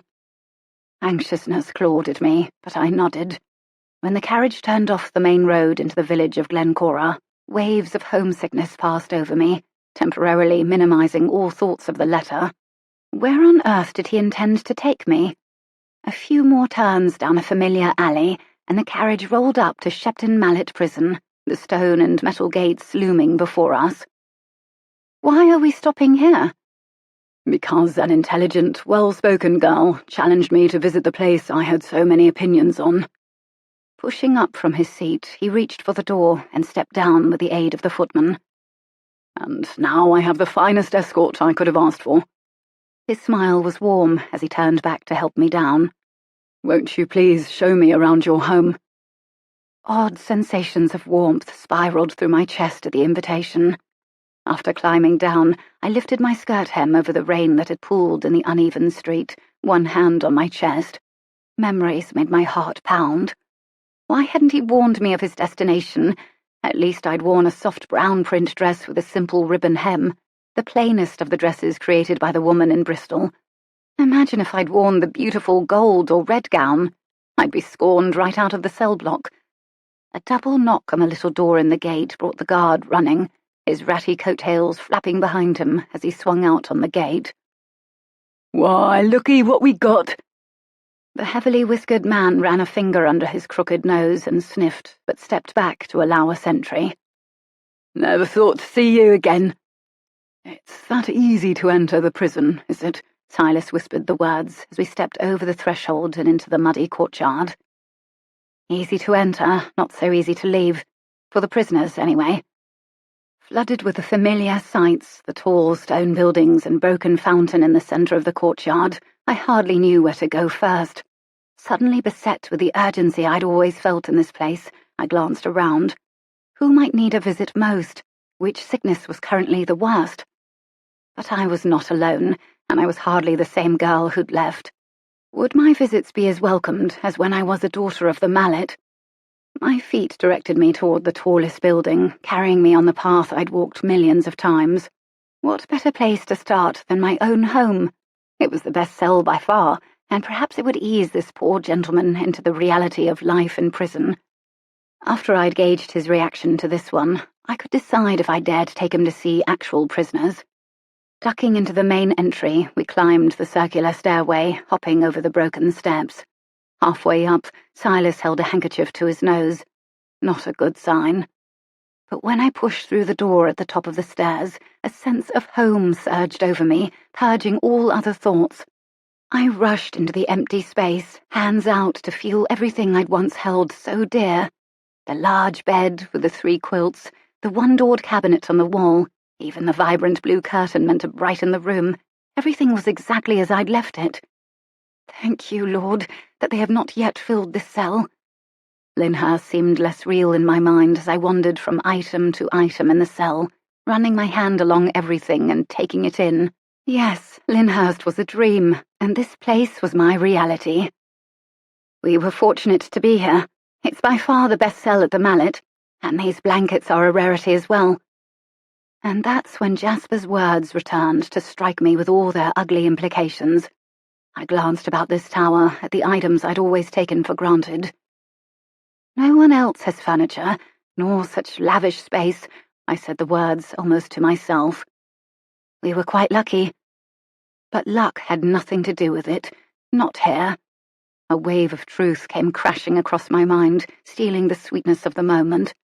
As I stood there in that tower cell, fitted with the comforts no other cell possessed, I suspected I had found Papa's savings. Never one to plan for the future, he must have paid the jailer a ridiculous sum for immediate comforts, sentencing us to a lifetime in... I shook off a building dread and moved toward the stove. I couldn't bear to sully the tender memories with thoughts such as those. It wasn't as if he'd purchased anything unnecessary. We heated tea here, and I slept here. I ran my hand tenderly along the broken pipe stove and the narrow bench with a high back. Papa's thick black coat hung from a hook on the top of the bench, covering an oval frame that ought to hold a mirror. We took our meals here. My fingertips brushed the 3-legged table surrounded by 2 squatty benches, then onto the backless chair where Papa sat, pulled close to the stove when he told me stories. We'd cuddled away the winters there throughout my childhood, and although I'd never known what it was to own a new dress, I knew love, extravagant love. My father's presence remained there, ingrained in every piece of wood, reflected in the dirty window. They were precious memories, no matter what he'd done with his money. How dearly I wished I could experience those moments in real life again. But suddenly they choked me. Loss gripped my throat, striking a vague panic. Never again would I live here. Never again would I see him. It was too much. I had to leave. I'd suffocate. Bunching the blankets and coat to my chest, I hurried from the room, hoping Silas Rotherham had the sense to follow. I stumbled down the steps, forcing my trembling legs to hold me up. I'd been doing so well these past weeks, thinking only positive memories and hopeful thoughts, but in a matter of minutes everything had been undone, like a corset with the ribbons yanked out. Yea, though I walk through the valley of the shadow of death, I will fear no evil, for thou art with me. The shadow of death loomed heavily over me in the narrow tower stairwell. I reached the bottom and shut my eyes. In those few seconds alone, I drew deep breaths and let the painful tingles pass over and then leave my body. Silas's footsteps slowed on the final steps and approached from behind. Warm arms encircled me. His heart beat against my shoulder blades as he drew me back against his solid chest. How inappropriate and scandalous, how unladylike. But I couldn't break away. I counted the rhythmic beating to 100, and my muscles relaxed. There was nothing wanton about the way his arms supported me, offering strength from his soul to mine through this simple physical contact. My own father could have held me so. A few more deep breaths, and my emotions normalized. I turned my head to look up at him. "Have you seen enough?" "Hardly." Endless patience softened the planes of his chiseled face, so near mine. "I'd like to see everything, to leave knowing exactly what this place is like. Whenever you're ready to show me." He took the coat and blankets from me and held out a hand to indicate that I should direct him. Lifting my skirt hem above the mud and securing my hat with the other hand, I led him out to the courtyard and then toward the building in the far east corner, nearest the back wall. The door hung on one hinge and opened into a damp little hovel, lit with meagre light pouring through small windows. 4 rooms filled the space with debris littering the floor. And now, after weeks at Lyndhurst, I stepped down into the pungent, stale air of the cells afresh. This is what it must be like for Silas, visiting for the first time. It softened my judgment toward him. "Step down here." The doorway, worn down by hundreds of pairs of feet, had become a rutted mess. "Rosa lives here. She has had 4 infections this year, and has not been completely well in 10 years at least." Silas had to duck in the low rooms as I led him toward one of the doorless cells. The familiar pile of rags moved, a bony hand rising from the mass. "My own dear Aura Rose, is it?" The raspy voice had surprising strength. I grasped the hand, squeezing gently, and helped her stand. The rags fell about her, covering her form in the shape of a pieced-together tent-like dress. "Ah, you've brought a guest. Won't you make the introduction so I can begin flirting with this handsome man?" She cackled gleefully. "Rosa, this is Mr. Rotherham. He's a house-guest at my aunt's home." He bent to shake her hand, but she drew him toward her. "None of this, none of this." Pulling him down to her level, she threw her arms about the man, leaving a dusty imprint across his black suit. "Please don't pull away. Don't be disgusted." But he smiled a little, a rare occurrence that revealed the dimples above his mouth. "I was a fine-looking woman once, before all this mess happened to me. Age and sickness. Avoid it at all costs." "My body ages, but I hope my heart does not," she cackled, shaking her head. "Good boy, good boy." "Can I bring you anything while I'm here?" I felt the woman's turban-wrapped head for fever, and found she had only a slight one at worst. "A lemon balm cake with custard sauce." She said the words slowly, deliberately, as if they held the flavour she spoke of. Her tongue snaked out and licked her lips. "How about a blanket?" Her high-pitched grunt of approval led me to pull one of the blankets from Silas's arm and drape it over the woman's shoulders. If only it were warmer and softer. What had made these rags seem so lavish to me only weeks ago? Just a handful of nights under a thick whole comforter had altered my attitude. Back outside, in the gloomy daylight, I looked Silas over. He hadn't brushed the dirt from his jacket, but worry shadowed his features. Are all the cells this way? This dirty and bare? This building is one of the nicer ones. Only one inmate per cell. I'm easing you into the reality of Shepton Mallet. He said nothing, but his face clearly asked, so it gets worse. Rosa is fortunate enough to have former neighbours who care for her and send her little tokens. That's how she has her own small space. And whom does she pay for these privileges? The man who let us in. This is not his civic duty, you know. It's a business. Silas's Adam's apple bobbed as we crossed the courtyard again. Even after that glimpse, he still wanted more, so I would give him what he asked. Crossing to the long, ivy-covered building to the west, I pushed open a door and stepped into another dim room. The high voices of children greeted us in the dark. What a shame these poor children must suffer for the debts of their fathers. He whispered these words. What of the children who have other relatives? Are those few lucky enough to at least be shipped off to live with them? I paused in the corridor and faced him. Yes, they are shipped off, and they are unlucky enough to grow up without their parents. Stalls without doors lined the long building, the barred walls dividing one family home from another. The tiny rooms reeked of disease and human odours. I turned into the first cell. Good morning. Mrs. Shipton and her 4 children turned dirty faces in my direction, wide eyes a stark contrast against grimy skin. Ah, Ora Rose! Ora Rose, come back to the mallet! She stood to throw her arms around me, her back warped into the sitting position she often assumed all day. The youngest, 3-year-old Micah catapulted himself towards Silas, welcoming the stranger in the way of young children. His dirt-encrusted body landed against the man's legs, his arms cinching around his knees. The action stunned the onlookers into frozen silence, including Silas. Then Gerda, the eldest, broke the moment. Have you gotten an ending to the story of the frog yet, Miss Ora? Of course I have. That ending has been rattling around in my mind, waiting to spill out. The girl smiled shyly, and a younger child charged at me, arms open. Collapsing together onto the bed, sinking the mattress to the floor, I dove into the story. But a quick glance at Silas jarred my momentum. He'd lifted Micah into his arms, carefully wiping a stark white handkerchief across the dirty sores on his face. His tender smile put the boy at ease, and soon Micah sank onto Silas's shoulder, playing with his neckcloth. Silas wrapped his arm more securely around the tiny frame, as if exuding the same comfort to him that he'd tried to give me moments ago. Wonder poured from his eyes toward the tiny boy.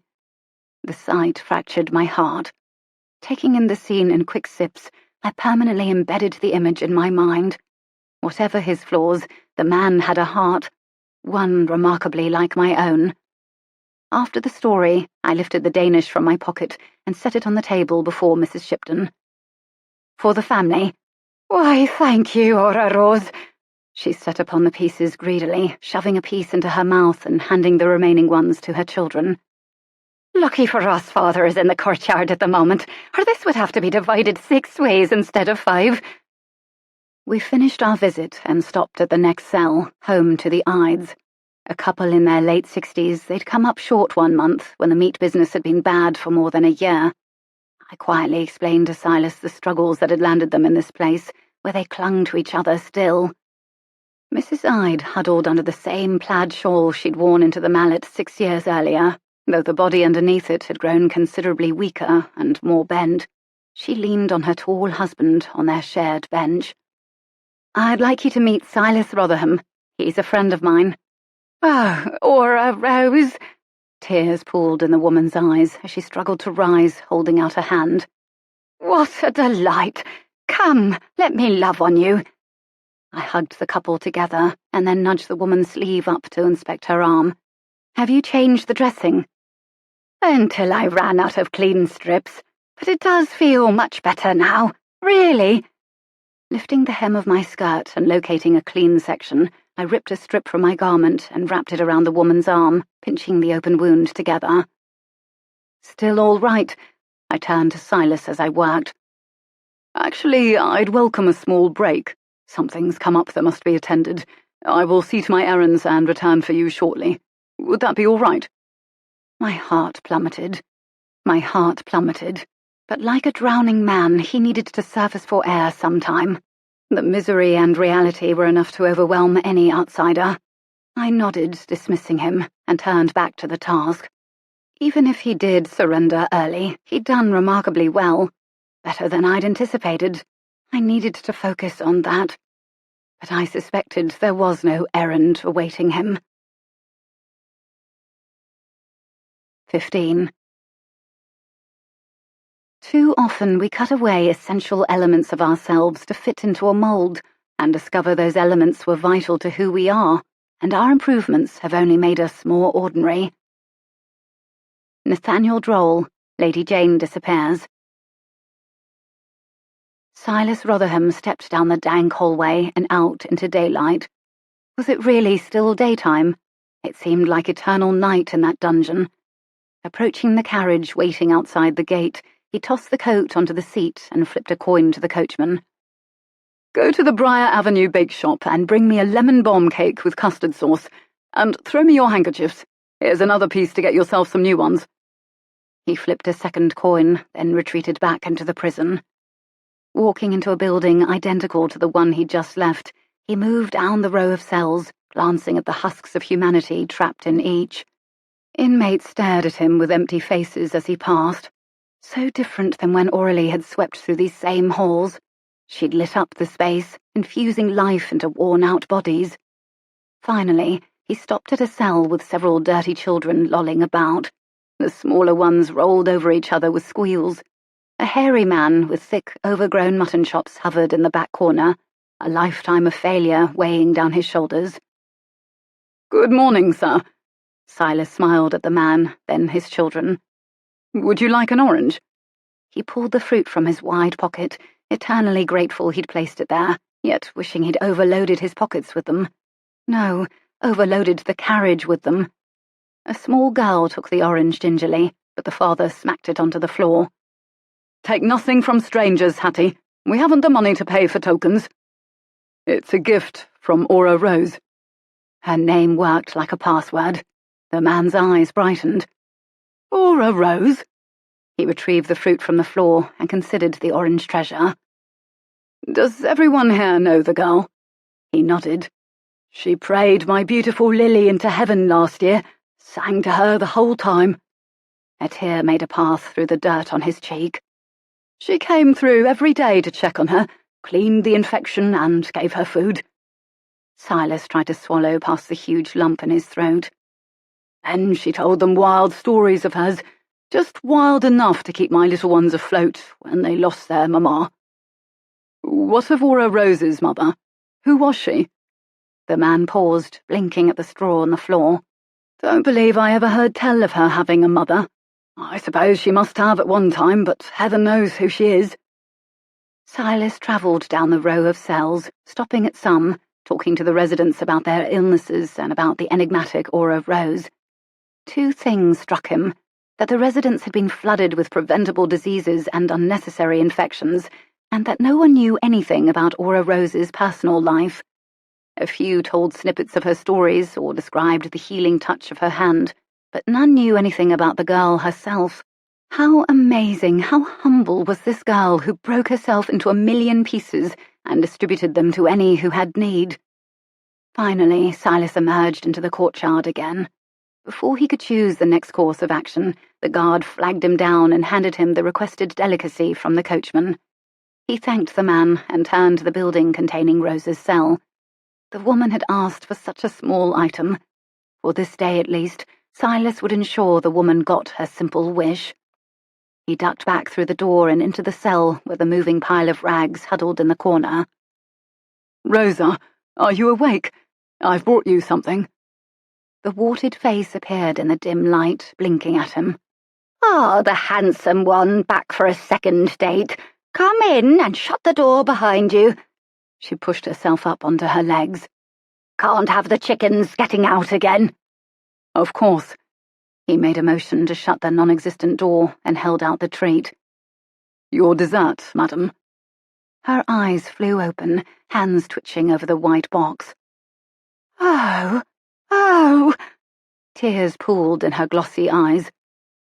"It's real, ain't it?" He opened the box and she reached in, but her hand trembled so hard she couldn't grasp the cake. Urging her to sit again, he knelt before her and broke off a piece, setting it on her lips. She gobbled it up hungrily, and he repeated with another piece.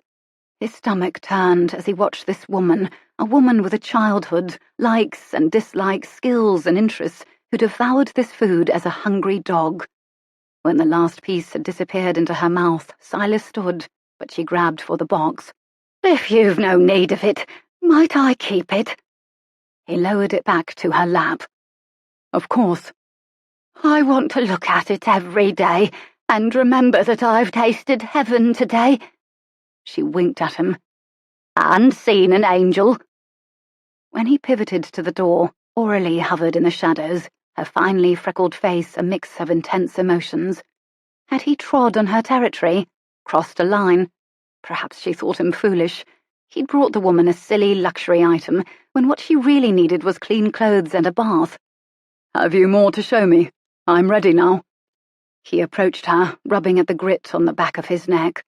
A bath would do wonders to remove the traces of this place on his skin, but nothing could erase what he'd witnessed, or the heavy realization that Aurelie had been absolutely right. With a silent nod, she led him to another tenement with long rows of cells. I have a few more I wish to visit. She moved among these broken pieces of humanity, binding wounds, cleaning faces, and drawing smiles. The aura of peace and comfort glided with her down the hall, like lampglow. He felt an odd sense of honor to be in her presence.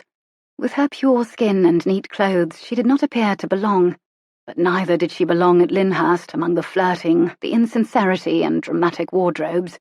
All the efforts of those people, and the people he'd always known, suddenly seemed so trivial and off the mark. They cared greatly about many small things, making them seem large, when truly big things like life and death and family love filled this place. Finally, they left the building when his stomach growled. It must be well past lunchtime and he'd hardly eaten breakfast. The jailer met them at the door with a hearty handshake for Silas. So what did the fine gentleman think of my mallet? Far from my expectations. His solemn answer poured forth from his over-squeezed heart. With a laugh, the jailer clapped him on the back. Glad you approve. I run an efficient ship here, and no one gets away with nothing. Not a bit of waste goes on neither. You provide their food and other needs. Aye, that's me. What sort of food do you give them? Oh, you'll like this, sir. I use me brain. We have horse feed brought in from the races in Bath. Buy it on the cheap when they're through with it. Corn and oats and such. We soak it in water over the stoves, and we have food for weeks. I struck a deal with the market on Foxhaven Court for carrots and potatoes that go bad before they're sold. Not real bad, of course, just bad enough that they won't bring the full shilling asked for them. They get no meat, no bread. Oh, some do. Depends on how well they grease me fingers.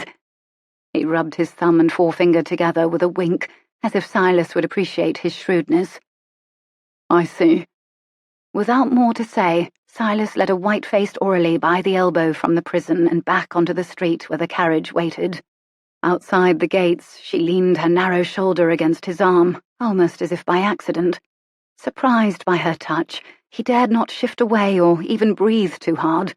Her tenuous favour toward him would likely not last, but he would do nothing to upset it. She leaned on him until she'd stepped into the carriage.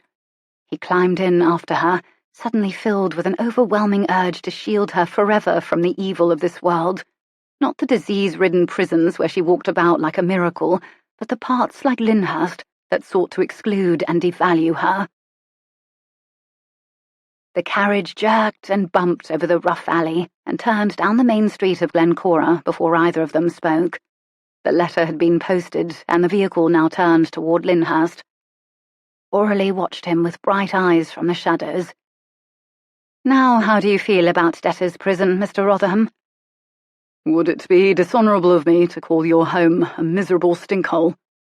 Her face lighted with the glow of 100 candles. "It is never dishonourable to speak the truth." "Have you always walked among the sick that way?" "Always. I know it isn't seemly for a woman, but I think I was born with an overwhelming urge to do, and an overwhelming love for people, although he did not dare say anything that forward aloud. It was one simple trait women were meant to have inherently, this extravagant love, but there were a great many of them who had evolved so far past what they were originally created to be." "You miss it a little, don't you?" "Prison?" She tilted her head back. "Would you find me odd if I say yes?" "Wonderfully odd." He smiled in the dark. "It's cleansed my spirit to return there." The rattling vehicle nearly drowned her soft voice. "Even though it hasn't been long since I left, I've never been gone from the Mallet even for a night before. Thank you for arranging this visit." Tears lit her eyes, shining in the dim space. "Somehow it solidifies who I am and my purpose." She ducked her head. Her posture compelled him across the space separating them. Perching on the edge of her seat, he angled toward her, his face close enough to smell the almond scent of her hair. There, in the privacy of the dark, the outside world and its opinions hardly mattered. He slipped his arm around her hunched shoulders, drawing her doll-like face to his chest. The heat of her emotion radiated onto him, and he held her tighter. For all the youthful years he spent craving a comforting touch, it healed some unseen thing in him to be able to bestow it so freely on someone else. "It was my pleasure, and in a way, you do belong there. Not because you are a debtor, but a rescuer, a healer. You are magnificent in that role, as if God created you as a special being expressly for that purpose." He snapped his jaw shut. That thought should have remained in his head. He'd alienate her before they even reached Lyndhurst. But she melted into his embrace. When would he remember? She was not anything like the others. He anchored her tiny frame against himself, his lips brushing the glossy strands of her hair and eliciting a pleasant tingle from them. When she stirred, he unfolded his arms and straightened against the seat back. She tipped her sweet face up to look at him, dewy eyes drawing him in, tugging irresistibly at the protector in him. Her mouth twitched in a pure smile, and with the outside world a blur in the tiny window, he drew close, watching those lips, unable to pull away. How could mere lips be so expressive? In a flash, he imagined skimming them with his own. What sort of passion would they return? But this wasn't the time. He could so easily ruin everything, maybe losing this beautiful, unnameable friendship between them. Or maybe he'd come close to the most perfect kiss he'd ever experienced, and everything that lay on the other side of it. Silas firmed his jaw.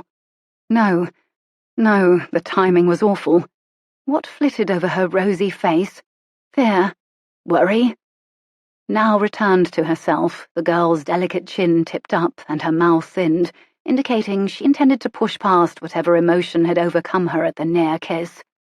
It took several moments for her to speak again, but when she did, she had collected herself. "Dickens wrote so much about Marshalsea Prison, and somehow the world thought it all an exaggeration. He is a man of fiction, after all. But he wrote from experience, for he himself lived there as a boy." "Perhaps you should write your own commentaries on prison life. Explain to the outside world what occurs there." An easy slide across the seat offered a calming distance between them. "You do have a wonderful way of spinning stories." Her non-committal smile made him want to encourage her even more, convince her. "I've thought of it." "Then why aren't they done? Have you so many other pressing engagements at the moment?" Face slanted toward the window, she shrugged, allowing the silence to hang.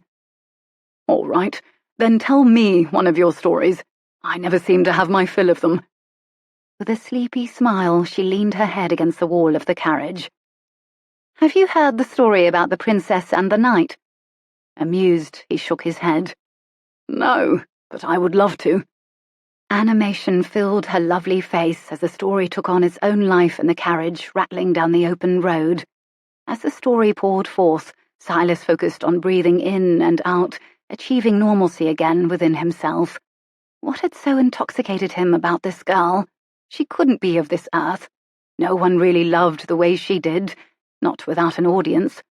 A fleeting ache squeezed his gut. What would it be like to have that immense love directed toward him? The carriage delivered us to the front door of Lyndhurst Manor as the first glow of sunset tinged the horizon.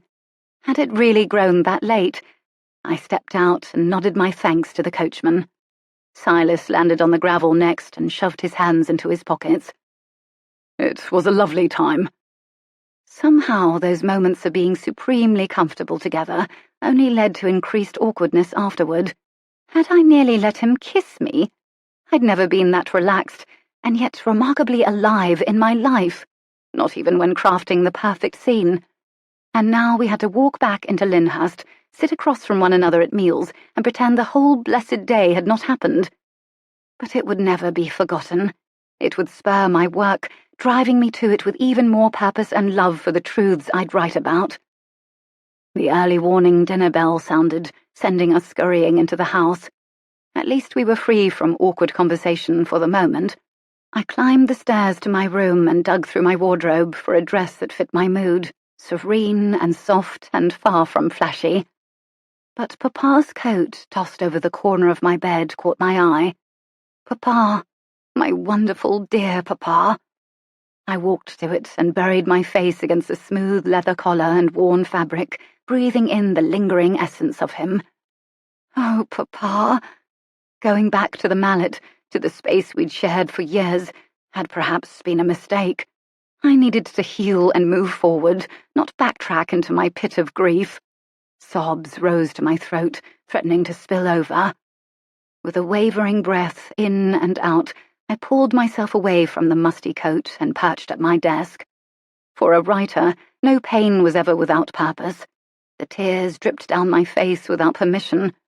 I instinctively walled off the grief, but as my defences rose, I intentionally released them. I dipped the pen in the inkwell and closed my eyes. What if someone else felt this same hurt? What if something I wrote could speak to them and make them feel less alone or bring truth into their struggle? For the sake of another hurting soul that might happen upon this installment, I braced myself over my desk and allowed the pain to rise and crest over me. I walked again through our tower cell, mentally touching each precious object, his crooked bed, the neat row of blank books, scattered envelopes from Marsh House Press torn open and discarded, the messy but honoured stack of reader responses in their own corner. His rich voice floated back to me, and I let it play through my aching heart, slicing through me. That desperation of being kept from the one person who loved you for yourself, that's what Jayne Wyndham felt right now for Charles Sterling Clavey. Maybe Lady Jayne had to watch him court other women, perhaps even marry someone, knowing that she would never be free to sink into that beloved relationship. She would crave it so desperately, just as I craved the father, lost to me through death. I understand, Lady Jayne. Oh, how terribly I understand. Then, with my grief at its peak, I bled my pain onto the page, spreading its black inkiness in perfect swooping letters. Raw, concise phrases revealed the true hurt of fresh loss. How cleansing to cut one's own heart open and lay it on the page. Cleansing, yet terrifying. These were the feelings most people work to hide from the outside world, even loved ones who might sympathize. And here I was, setting them down in black and white, ready to ship into a world of strangers who did not know me. I poured out my pain until my skin warmed with the weight of emotion. Dropping the pen, I sighed and stood. Fresh air would help. I tugged open the tall window and stuck my face into the breeze. The heaviness dissipated into a pleasant afterglow. This time my writing had been good. Not waffly, look-at-me prose, but beautiful heartache and real struggle. 16. No one understood her love of reading, but to Lady Jayne, fiction was far better than real life. It always had to make sense, and real life seldom did. Nathaniel Droll, Lady Jayne Disappears. Why could I no longer meet Silas's gaze whenever I saw him? For days I avoided direct conversation with him for reasons I could not pinpoint. I craved it and feared it at the same time. Would that wonderful day evaporate into foolishness in the light of reality? A knock at my door snapped my attention back to the moment, with the sun setting and the dinner hour approaching. "Come in." Silas. My heart tripped a little. No, of course he wouldn't come to my bedchamber. Nell slipped through the door, a cream-coloured gown draped across her arm. "2 bits of news." Her lips pressed into a thin line around the words. "One includes wearing that dress, I imagine." "While you were out a few days ago, you kindly accepted a dinner invitation. Lady Pochard said no, but Juliet claimed it would be rude to decline since the Nortons attended to the benefit." "So rude." I crossed to Nell and ran my fingertips over the satiny dress. Mauve rosebuds accented the sash and neckline. "And the other bad news." I ached to share my experience with Silas Rotherham, but how would I phrase it? I could hear the scorn in my friend's voice. Really? Him? Besides, what was there to tell? A few moments of shared conversation and a near kiss that never evolved. "This came for you-know-who." Shuffling the dress to free one hand, Nell drew a letter from her apron pocket and held it out. The missive was for Nathaniel Droll from Marsh House Press. I'd forgotten about the letter posted days ago on our trip to Glencora. "Thank you. I'll deliver it to him." My words felt dishonest as soon as they were out. "I'll send Annie up to help you dress." With an affectionate arm squeeze and a smile, she wished me luck and darted from the room. Crossing to the desk, I slit open the envelope and pulled out the paper with bold writing. "We've received your request to change the specified details. Unfortunately, we are unable to accommodate your wishes. We print most of your installments the minute they arrive, as we are accommodating your other demand that you be allowed to write until the last possible moment. It is a highly unorthodox practice, but we are pleased to honour the wishes of our most esteemed author. Please accept our apologies that we cannot also meet this request. Ram." The paper trembled in my hand as I pictured them all sitting around reading the next installment in the drawing room, narrowing down their list of suspects. Would my downcast face give me away? Something must be done before the installment released. Tugged and corseted into the cream-coloured dress an hour later, I swept down the stairs to meet the others. The sight of my cousin dissipated my fear for the moment, packing it neatly away for the inevitable later. Juliet's drop-neck gold gown covered only what it must, and I frowned. How had I forgotten? Juliet, Jasper, the garden in the early morning. She was dressing this way for him. They were probably even attending the party to be together. "Dear, you look radiant. I cannot wait to show you off." Juliet glided toward me and reached up to adjust tendrils of my hair. "I do hope you'll let me introduce you as my protégé." I flexed my gloved fingers. "Only if you do one favour for me." It was time. If I didn't speak quickly, my heart would thud out of my chest. "Of course." Her pretty red lips parted in a smile. "Ignore that man from the benefit, the one who was not invited. He seems a dodgy sort." Gaze hard and nostrils flaring, Juliet withdrew her hands from where they had been twisting my curls into place. "Why would you say such a thing?" I dropped my gaze evasively. "I know people, and he isn't a decent man. Not the type you should spend time with." Anger froze the statuesque face. "You can have Silas all to yourself, or any other for that matter, but Jasper Grupp is not yours. You had your chance once. He told me all about that." "Juliet." "Perhaps Mother was right about you needing to leave Lyndhurst." The girl jerked her arm away and marched toward the front door. Our escorts emerged together from the library, trailing an aura of pipe smoke with them. "Oh, Silas, dear!" Juliet's gloved hand slid effortlessly into the crook of his arm as they walked toward the door. She leaned close and spoke in a stage whisper that still managed to wind its way around the hall. "I was hoping you would escort Aurelie this time. It isn't that I don't adore your company, but no one else seems to care for the poor thing. I'd hate for my dear cousin to go without, when I can make a small sacrifice for her dignity. You don't mind, do you, darling?"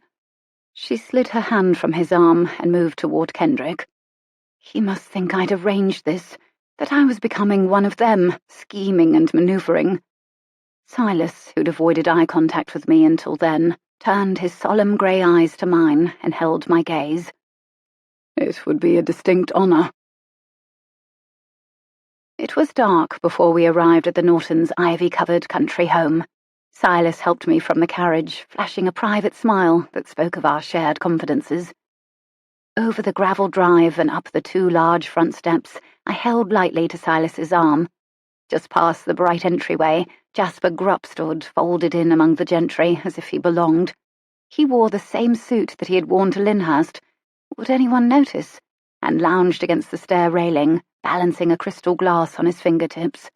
He'd been drawn deep into a conversation with a few other men, but he tore himself away for a brief glance when our party entered. First, he pinned me with a cutting glance and wicked smile, then his eyes roamed to Juliet and assessed her with delight, from jewelled headpiece to gold pointy-toed slippers. "You can amuse yourself, can't you, Kendrick?" Juliet unhooked her arm and slipped into the throng of guests. She made a cursory stop to greet a few people, including the hostess, but veered quickly to Jasper, approaching him with coquettish posture. I turned away, helpless. "What can I do to make you more comfortable here?" Silas's low voice tickled my ear. "What makes you think me uncomfortable?" He turned those riveting eyes on me, commanding honesty. I relented with a sigh. "I'm not built for this sort of thing. Maybe not for anything in this life at Lyndhurst. I certainly made a mess of everything, including my one and only friendship within the family. I am an expense, take up space, and I'm afraid I've become an immense burden to Juliet." "Do not fool yourself. You are a gift to that girl, allowing her to preen you and talk your ear off. You are the perfect friend for her." If only he knew. In fact, you are her only friend. I fidgeted. But that's not possible. She's so beautiful and desired by men and lonely. Aurelie, the girl hasn't any friends outside of you, especially in the female realm.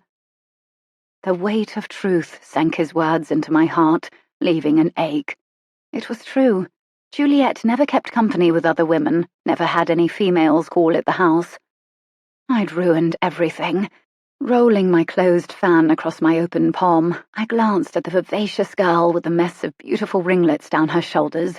She was like the king with the golden touch, a blessing everyone wished for, until they recognized it for the curse it was. Responsibility lay heavily on my shoulders. God did have a purpose for me in all this, and somehow I had already failed. When it was time, Silas tucked my hand into the crook of his arm and escorted me into a white and gold dining room decked with lavish paintings and statues. "And you do have one other important purpose here, you know." He leaned in close to whisper his words as he seated himself beside me. "What is that?" "Imparting your remarkable stories to one very out-of-place visitor who happens to be addicted to fiction, especially to yours." A smile lifted to the corner of my lips. He always knew the exact second it was time to rescue my heart from the heaviness of life. He could swim deep with me for long minutes, delving into important conversations on humanity and relationships, and draw me back up to skim the sun-dappled surface when my thoughts became too heavy. "Have you heard the story of the wealthy married couple who had everything and nothing at the same time?" His jaunty smile encouraged more. It was a disproportionate marriage. She was wealthy and intelligent, and he was merely wealthy. As happens in such marriages, they grew to hate each other, yet they could not bring themselves to do anything about it. After all, what would people think? So they remained, and the best they could hope for was benign apathy between them. The story continued through a creamy clam soup and reached its satisfying ending just as servers carried out plates of goose with cranberries and garnish. My mouth watering for the tart berries, I slowed my talking. I'm quite happy that Juliet foisted her little protégé off on me tonight. Silas smiled as he sank a knife into his meat. The ache of my failure returned. I'm afraid I upset her. That's why she did it. You? No, you couldn't upset even an excitable viper. It was a misunderstanding. I only wanted to warn her away from this man, and she thought I wanted him for myself. His eyebrows rose, fork pausing on the way to his mouth. Then he recovered and resumed eating. Is that so? You are stealing her gentleman, are you? Do you care for him? He isn't a gentleman, and I'm not stealing him. It's the man who came to the benefit. He's a cad, and I've no idea how to convince her. Ah, him, the pitiful recipient of your daggered stares. Do you know, Juliet's parents have actually forbidden her to see him on account of his undefined background and family connections, but I assume you have a more valid reason for declaring him unworthy. Forbidden her? The words poured comfort over me. Perhaps I would not have to risk my friendship with her to warn her away from him again. I knew him in Glencora, when I lived at the Mallet. He's been dressing and speaking as a gentleman, but he's poor as mud. Lives with his father in a tiny— So it's a class difference. The steady words cut through my explanation, deflating it. Tell me, Miss Harcourt, have you become one of them so quickly? Heat drenched my face. That isn't what I mean. It isn't his lack of wealth that bothers me, but the dishonesty. He lied about it. And so many other things. And who has not presented himself as better than he is when first meeting an attractive prospect? It's only natural to present our best selves and reveal the negatives later. The words snuffed my spark. Reveal the truth later. These were the words of a man who'd hidden things himself. And likely he had, just as Nell suspected. I had been fooled by his unassuming good nature. What lay underneath all that? Yet another complication to this character. Somehow I'd been fooled into overlooking the bad, just as I had with Jasper. I had a terrible habit of only seeing the good in people, especially the handsome ones. Must I always fall into this trap? You do not approve of my response. It was stated simply, unapologetically, as he considered me, rolling his fork handle between two fingers. It gives you an air of deception that is unsettling. His dark eyebrows drew low. I've always been plain as day with you, Miss Harcourt. Ask me anything about myself and I'll tell you, gladly. All right, then. I poked at the raisins settled atop the gelled side dish. I want to know why you are at Lyndhurst, the true reason. The grim look of his face told me I'd struck gold. All right, I'll tell you. He looked away. I'm here to find Nathaniel Droll. 17. Charles Sterling Clavey never set out to do evil. He was merely deluded about what was good and what was not.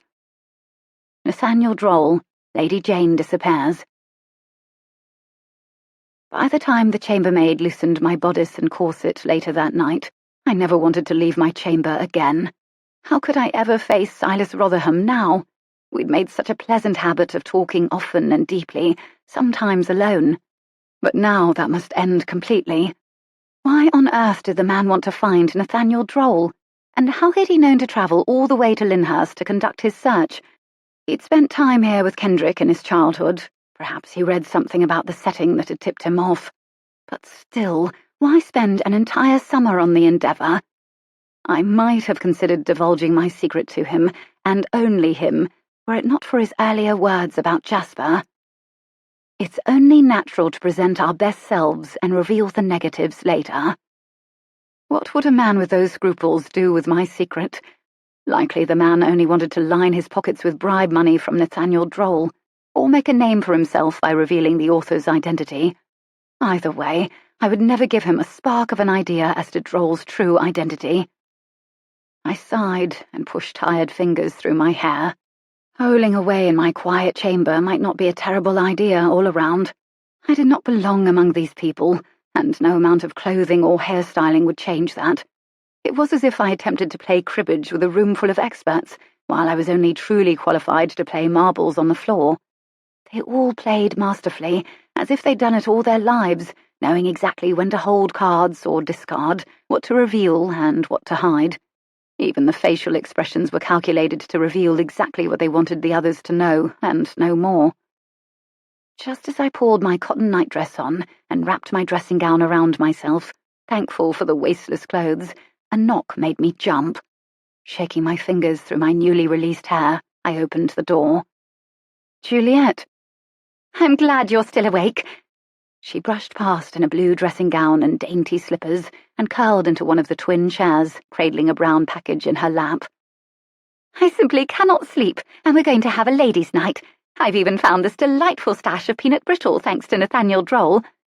She extracted a thin square and popped it between her rosy lips, rolling it around. "But you're angry at me." "I've decided to forgive you." She patted the other chair and pulled it up to hers. "I'd hate to have to squeeze you out of my entire life just for one little misunderstanding. Kendrick convinced me that you meant well, so consider it part of the past." Desperation had one positive aspect: quick forgiveness of a person's only friend. My brain tingled with exhaustion, but I pushed past it, forcing myself to remain engaged. This was my chance. Every word of warning, every revealing truth about Jasper spun in my head. But I was immediately overwhelmed at the memory of Silas's words. Her only friend. The weight of that drowned out anything I'd meant to say. "You think an awful lot of him." "That's why I cannot sleep. We've had the most wonderful time right in front of everyone, but with no one seeing a thing." But I'd seen it. Never before had I watched a pair flirt so intensely from across the room. Juliet paused, studying me. "I don't expect you to understand. I knew you couldn't. I'm simply not like you." Knees to her chest, she dusted the chair arm with a fringe from her sleeve. "I don't have the capacity to merely love a man and be satisfied as a married woman. You will find a sweet, wholesome husband who is safe and good, and you'll happily spend your life with him, but I will never have that." Only Juliet could make goodness sound undesirable. I accepted the candy and nibbled on it, the sweet and salty flavour melting my taste buds with pleasure. If only I knew Silas to be safe and good. My skittish heart desired to wall itself off from him, but I could not forget the tender way he'd held Micah, or the way he'd spooned custard into Rosa's mouth. Those images would be etched in my memory forever, no matter what came of our acquaintanceship. "I have always dreaded the idea of settling on one man and taking myself out of society completely. Being here in this house with only family about, I feel like a dead plant. The only time I'm alive is when I'm out among people, with men, and possibilities and conversation. Just imagine if that is over forever. I could never again welcome the attention of a handsome aristocrat, never share flirty glances and interesting conversation. I'll know my entire future, every same old day of it, before I've lived it." "So you mean to say that this new man is a passing fancy?" I could hope. Juliet's eyes sparkled. "No, that's just it. This one is quite different. He found a wick in me that I never knew existed and lit it. Every sentence that passes between us, every time his fingertips touch me, it sparks with life and colour. It's addictive, and when you taste it, you realise your entire life before this had been dull as clay. Every flirtation before has been a hollow imitation of this. Even the ones that seemed promising ended up not quite satisfying and left me anxious for the next one. But with Jasper, every moment sparks and captivates. I cannot get enough, and I want that every day for the rest of my life." Dread settled over me. A friend would speak the truth, but a friend would also encourage her friend's happiness. This was not happiness, though. This was Jasper. I should speak up. As I grabbed for the right words, the girl's cheeks pinked with excitement, making her a striking beauty. The same way she looked around Jasper. No wonder he found himself obsessed with her. "Please do not think me foolish, dear cousin. One day I hope you experience this sort of breathtaking passion. You'll know it when you find it, and then you will understand what has captured me so. But it wasn't real. Not with Jasper Grupp. It couldn't be. By his very nature, he was constantly in flux, donning and then discarding selves as if they were disposable. I should simply tell her everything, starting with the truth about my background and ending with what I knew of Jasper's many hidden traits, the lies, the stealing, the buried rage always ready to explode. But dissuading her could drive her toward Jasper even more. Warring desires consumed me. Maybe a compromise. I'd keep watch on the pair, make sure Jasper only toyed innocently with her, and then let her go. His interest in Juliet would likely dwindle, as it did with any pursuit. If he pushed too far, I could intervene immediately.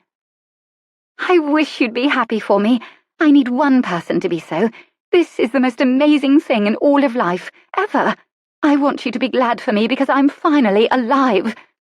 She hugged her legs to her chest. I smiled with tight lips. I'm happy to see you so fulfilled. Saying this turned my stomach, but it earned me a glowing smile from my cousin. Support Juliet. Not the relationship with Grupp, but Juliet. As a friend. She reached across the space and took my hands in hers. I'm sorry I snapped before. You truly are a dear girl, and I'm glad you've come to Lyndhurst. I've enjoyed the chance to know my cousins. Juliet curled deeper into the chair. Tell me a story, would you? I've heard so much about them. I'd like a romantic one, though. I smiled, slipping back into my comfortable element. Very well, a romantic one. Have you heard the story about a handsome man disguised as a peasant? And this is exactly how God could make use of my stories. Fiction was not always a lie, but a truth told in parallel to real life. A pill of advice disguised in an easy-to-swallow tale. That night I brought both Juliet and Nell into my prayer time, asking for God's guidance in each of their lives. Bring them both a future that will keep their lives on the right path. Having woken before anyone else, Silas slit the envelope open in the front hall, where Diggory had handed it to him in the morning sunlight. He skimmed the thick, loopy writing, a sense of finality swirling up in him. At last, the answer to all his questions. With a tremor of excitement, he walked out the garden door and flagged down a skinny boy weeding around a young birch. Please, can you tell me where to find Florin Cottage? It's on the estate, I believe. That it is. His bright eyes assessed Silas. Take the path down a ways here, turn left before you come to the woods, and follow it around to the house. You'll see it, just off the route. Thank you. He flipped the boy a tuppence and moved swiftly in the direction indicated. A breeze blew through the pine-scented forest and filled him with memories of many summer weeks spent here. How he'd loved visiting as a child and romping alone through the woods. But when he arrived at the thatched cottage, nothing looked familiar. Flowers graced the window boxes, and a collection of flagstones invited him right to the door. He rapped lightly, then a little harder. Voices rang inside, and then the door opened. A woman, slender and natural-looking, with the sweet face of innocence, looked at him with both question and hesitation in her eyes. Beautiful, but not who he'd expected to find. Oh, I must have the wrong cottage. Pardon me. He dipped and spun to leave, but turned back. Please, can you tell me where to find Florin Cottage? He showed her the paper, folding it to just show the address he sought. He couldn't reveal the rest until he knew more himself. Yes, this is it. She slipped through the nearly closed door, shutting it behind her. I have a matter to discuss with someone at this house. May I ask who else lives here? Only myself, sir. But she glanced for a split second at the window behind her. Are you sure there's no one? It's just a small matter of business and a few questions. I live alone here. Then her sweet voice grew higher and faster. I make dress embellishments for the ladies of Lyndhurst Manor, a little repair work for the service staff as well. Not lately, but usually. Well, when it's needed. He studied the guarded little face. What did she hide? Or whom did she hide? She stole a glance again toward the curtained window. But he shouldn't badger the poor girl. Fear creased her ivory forehead, lighting the pure blue eyes. If he left now, though, he'd be back at a dead end. The frustration of that idea propelled him to try again. Is someone staying with you? No, I stay alone.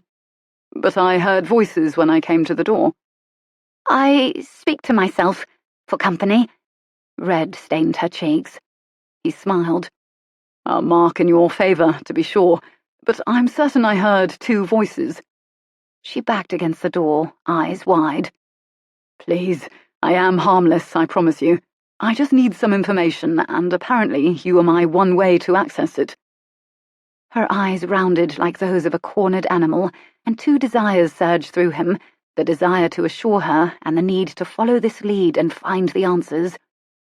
In a flick of movement, the curtains yanked back and a child's face peered out the window, also not what he expected. She followed his gaze, then threw herself at the window, covering it with her slender body. Please, oh please, she needs to stay with me. She isn't any trouble, and I need the work here. I've never stolen, never lied, always worked my hardest. She isn't any trouble. Tears shone in her eyes, and he held up his hands, palms out. It's all right, really. I've no reason to hurt either of you. Please go away. I mean you no trouble. I'm a guest at Lyndhurst. I know exactly who you are, Mr. Rotherham. That's what makes me afraid, that you're a friend of the family. Her body, still plastered against the window, shuddered. If they find out she's here... He held up a hand. No one will ever find out from me, I promise. I'm not fond of most of them, anyway. A head jerk toward the house indicated the Manor family. All I ask is a conversation with you. May I please come in? I've already learned your secret. There's nothing more I can hurt by sitting at your table for a few moments. Just a few questions, and I'll be on my way. Promise. With slow slides toward the door, she turned the knob behind her and backed in. Silas followed at a comfortable distance, afraid to send her sprinting through the woods. Inside the dim but fresh-smelling cottage, he blinked to adjust his vision. The first thing he saw was small windows on the other side of the house, sunlight peeking around the edges of elaborate curtains. Next, the tiniest little person approached from her spot at the window, looking up at him with a soulful face that mirrored that of the woman who'd opened the door. When her delicate face dissolved into a sunny smile with 2 missing teeth, everything inside him melted into a helpless puddle. He lowered his frame to a squatty stool as the girl climbed onto another with a chipped teacup in one hand, bright blue eyes taking him in with childish acceptance. I'm Silas. He held out a hand, and she took his last 2 fingers and shook them with a timid grip. I'm Dahlia. Mum, it's all right to say it now, isn't it? It's all right, love. The woman slid up behind the girl, cradling her blonde head. The affection between the 2 melted him even more. The mother reminded him of Aurelie, only softer, more pliable around the edges. Definitely a good sort. This is my daughter, Mr. Rotherham. Is the girl's father dead? That's nothing to... The quick dip of her head stopped him. How foolish. Of course her father was not dead. Not if she needed to hide the girl. Whoever he is, that man is the one at a loss right now. I, a mere stranger, have an advantage over him, just sitting here with the 2 of you. A timid smile tipped the corners of her mouth. Thank you. Questions floated to the surface, but the girl, little Dahlia, captured his attention and scattered his thoughts. With every glance he sent her direction, she smiled back with her entire face. What of her mother? Would her face light up that way when she fully smiled? It would be a personal goal to find out. He cleared his throat. Only a few questions needed to be asked, but they seemed so invasive right now, sitting at her tiny table with her daughter. She still appeared skittish, ready to bolt or bound away with one wrong move from him.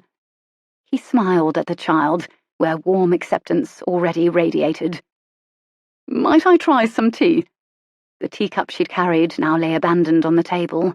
She snatched it and poured invisible tea from her imaginary pot. Of course you may, but you must dress like a lady.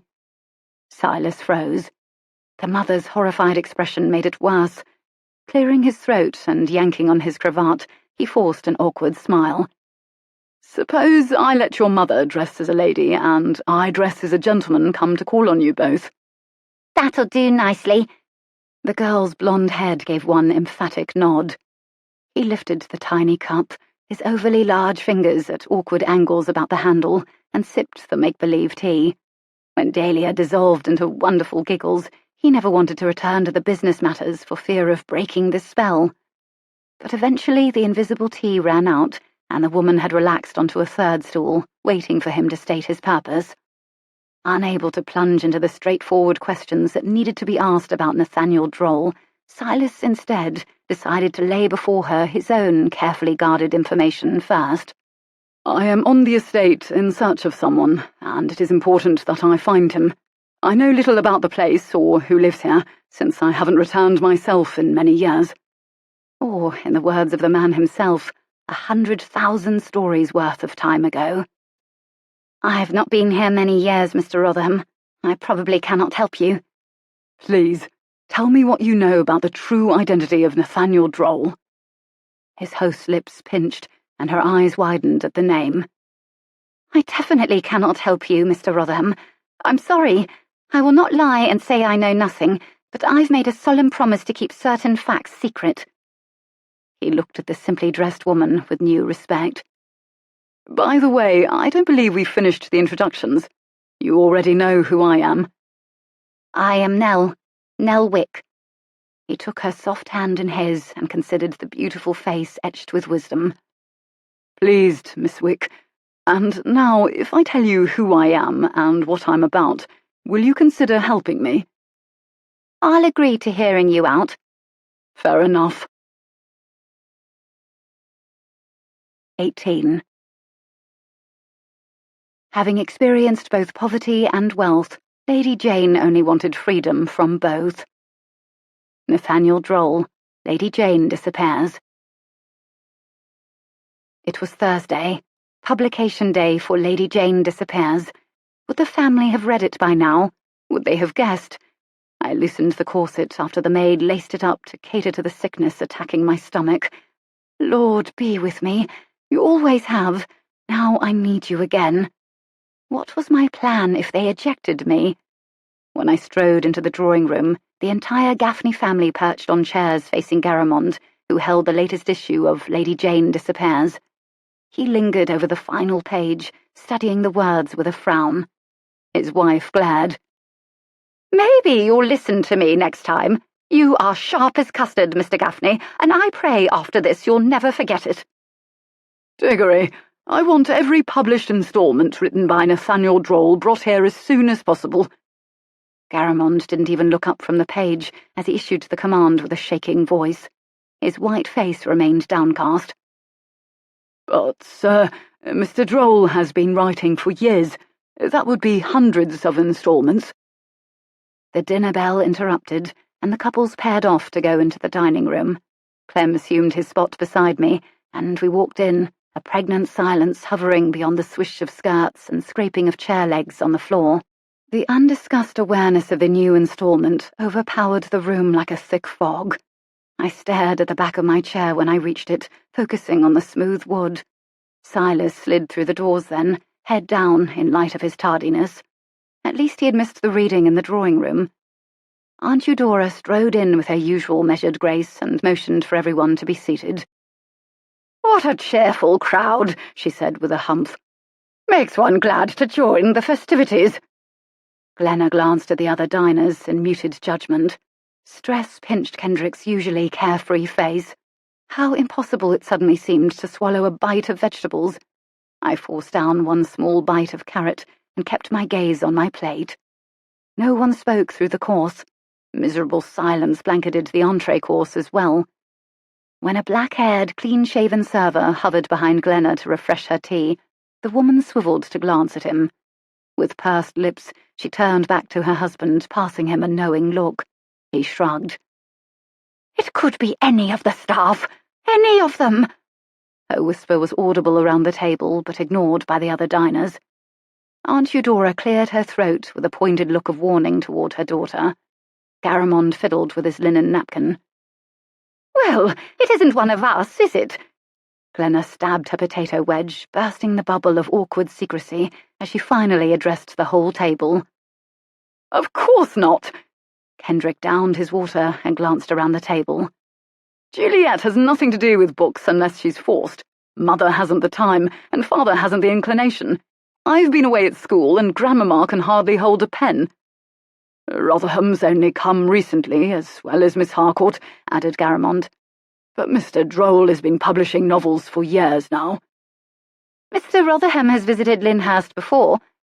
Juliet picked at an almond sliver with her fork as she spoke. I've not been to Lyndhurst in years, and I promise you, I have not the talent or the imagination to write such novels. Silas's words fell on the diners without rebuttal, and silence reigned again for several seconds. Vegetables crunched and flatware tinked off plates. Garamond studied me, his elfish face serious. Finally, he spoke the question hovering behind his guarded expression. And you, child, have you been here before? If I ever was, I was too young to remember. Oh, please, don't ask more questions. His eyes watched me through the next few bites as he chewed. Would I be willing to lie outright? It would be for the greater good, protecting an important secret and maintaining my place in this family. But it would dishonor God, which would open me up to even more potential trouble. I bit down on my spoon, wishing desperately for a way to reverse time and rewrite that installment. After a metallic-tasting soup heavy with herbs, the family exited to the drawing room. "Shall I serve your tea in the billiards room, sir?" Diggory broke through the heavy silence as he approached Garamond. "I don't believe so, Diggory. Most of us will be retiring to our chambers early." Aunt Eudora disappeared, as usual, and Glenna and Garamond absorbed themselves in private conversation in the chairs by the windows. The surprising thing was that Juliet cornered Silas, or Silas cornered her, one of the two. The pair had removed themselves to the unlit fireplace when I walked in, Silas leaning on the ivory mantel. He had discarded the apathy he usually wore when talking with Juliet, and instead he leaned close, head forward, hair tickling the collar of his jacket. Surely he couldn't be as fascinated by what she was saying as he'd been when we'd— Stop. Jealousy had no place in my heart when it came to Silas. "What a lot of fuss over a book, a fictional one at that," Clem whispered as he approached. "Have you read it, Miss Harcourt?" I looked down, twirling my finger in the fabric of my skirt. "Likely isn't even worth your time. Look at this." He waved toward the scattered family. "Would Mr. Droll like to see the eruption his silly penny novel has caused in this house?" I'm sure he'd be crushed to learn he was the cause of it.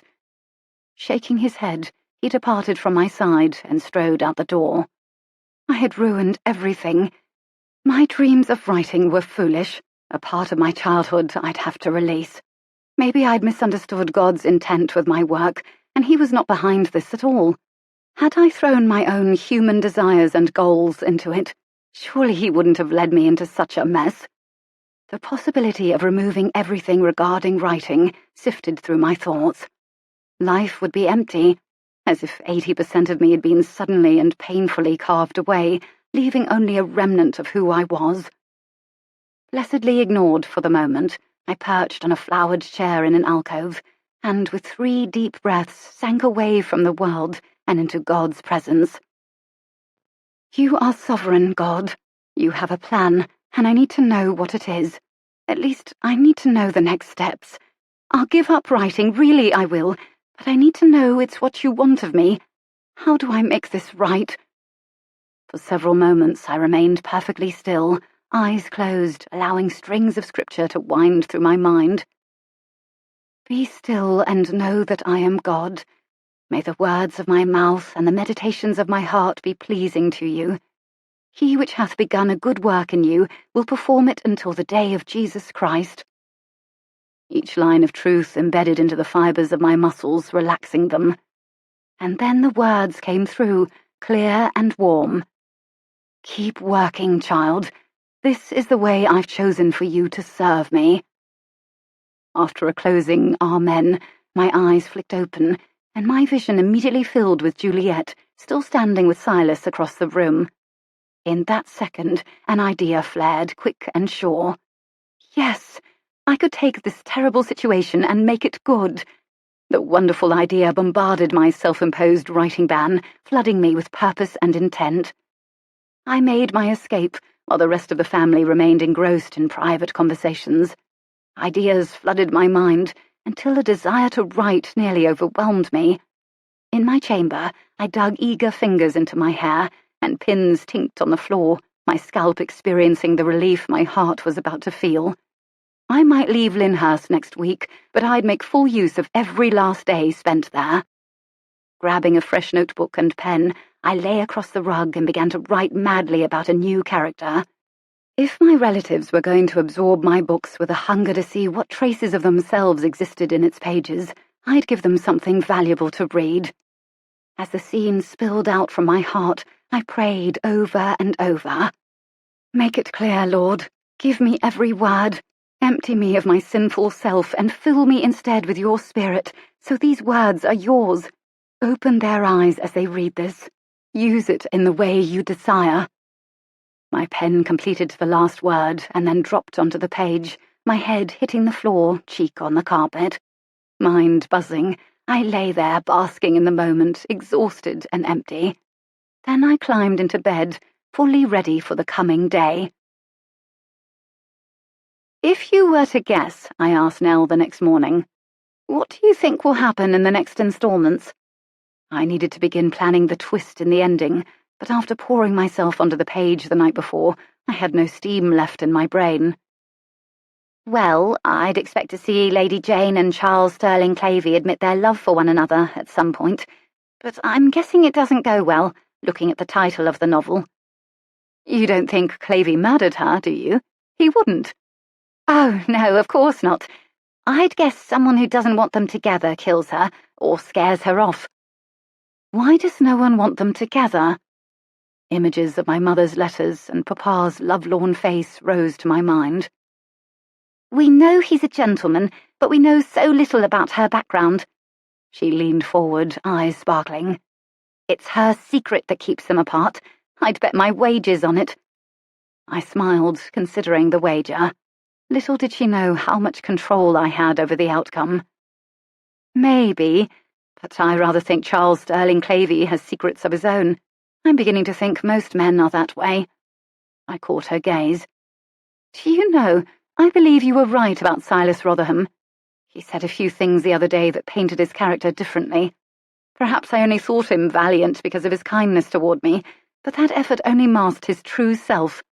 I should have listened to you. I think he may fit into the secret villain category after all. He isn't as bad as all that, she squirmed, thumb running over the corners of the napkin in her hands. He has more than one agreeable attribute, don't you think? I looked at my friend, who wouldn't meet my gaze. More than he had the last time we spoke. Do you know, he is actually quite kind. Good, because he's had no reason to be less than that to you. And he is honest and hard-working too, and sweet, once you get him talking. Something uncomfortable, much like a warning flare, niggled me. What are you saying, exactly? Nell shrugged, her downcast profile reddening into the scalp, and the truth shifted into clarity. What an odd twist. Shy little Abigail had grown attracted to Charles Sterling Clavey. It could complicate things delightfully in the book, but in real life, I smoothed my hair back and sighed. This would only muddle a situation that had already grown far too confusing. Certainly it would just be a passing fancy, though. Just weeks ago she'd thought him horrible. Besides, the relationship would never be allowed. An esteemed guest who likely held a sizable fortune could never court a girl in service. And then the seed of an idea lodged in my mind, blossoming quickly into a workable, plausible plan for the ending. The minute Nell closed the door behind herself a half-hour later, I pulled a fresh notebook from the shelf and filled 2.5 pages with ideas. Lady Jayne Wyndham was no lady at all. She'd travelled from London with her domineering chaperone and flitted about society as a woman of high breeding, but what outsiders did not know, and Clavey's family had only recently discovered, is that she was merely a maid in a London townhouse, travelling to the country while the family she served summered abroad. Clavy's family was too genteel to reveal her secret, but they would never allow their dear son to marry such a girl. And perhaps Lady Jayne was not murdered. She simply returned to her life as little Jane Wyndham, the maid, and Lady Jayne ceased to exist. That's certainly how it had seemed to happen in real life. My heart flooded with hope. Lady Jayne giving up her child seemed logical in this circumstance, and she did it out of love, not abandonment. Had she thought I'd be ashamed, that her low status would offer me a difficult life? If only I could express to her now, this minute, that the only peace that might complete my life was her presence. Simply that, not a title or notoriety, but a mother, faults and all. Oh, to fly to her this very minute and throw my love about her like an embrace. She would never wonder if her daughter accepted her, and she'd have all the affection and comfort that had been hoarded away in my little girl heart for nearly 20 years. My dear, sweet mother was a maid, and she thought it would matter to me. What a terrible reason to keep two people from marrying, but it had doomed the love my parents shared from the first day. Just as doomed as the budding feelings Nell Wick carried for Silas Rotherham. At that thought, I curled up at my desk and touched my forehead to its cool surface. Lord, I give this situation to you. Do not let Nell's infatuation with Silas stand in the way of the man you have chosen for her. Guide her to the one who will be the perfect fit for her, helping her to blossom into what you designed her to be. My mind picked at the corner of the next page, begging to peek into the future as God had laid it out. Heart still welling with worry and hope, I flipped the notebook to the first blank page. The best thing to fill a book was raw emotion, the kind evoked when a good friend seemed smitten with the man you loved. Not that I loved Silas. Admittedly, I hardly knew the many secret corners of his life, and my doubts concerning him loomed large. But once again I found myself dwelling on the images of him at Shepton Mallet, and ignoring any faults. Whatever Silas was hiding, perhaps I could accept it. Maybe it wasn't awful. 19. Dear, sweet Abigail had the sort of genuine beauty that was abundantly evident, even to the blind. Nathaniel Droll, Lady Jayne disappears. Aurelie, do you know any printers with a fine hand for invitations? Juliet sat at the desk in the morning room, compiling a guest list as others lingered over lunch sandwiches.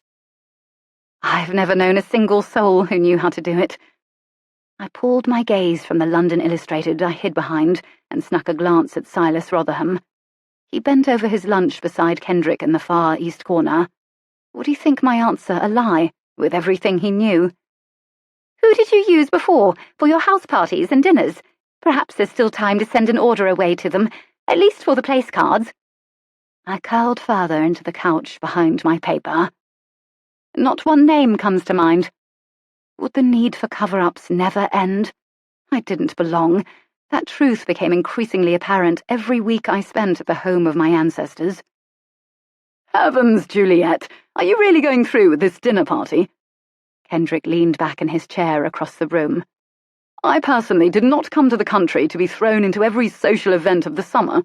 You can cancel my invitation, and Silas's as well. Juliet spun in the swivel chair away from her brother and faced me. We shall invite Alexander. Do say you'll play along and at least pretend to like him. I promise to thoroughly like whomever I like. Silas bit into a cracker and coughed on the crumbs. With a disgusted exhale, Juliet blew hair off her face. She rose and strode toward me, holding out her guest list. I need to have some backups in case you find Alexander completely despicable. Which of these men are already in your circles from before? I accepted the list, knowing what my answer would be. None of them. Eventually, I'd simply have to tell Juliet that my acquaintances before arriving at Lyndhurst, my circle of friends, included the bottom rung of England's social ladder. I glanced through the list at the titled names, none of which looked familiar, except the third one, Jasper Grubb. You're inviting the man from the benefit? Of course I am. I may be excitable, but I'm not fickle. She lowered her voice.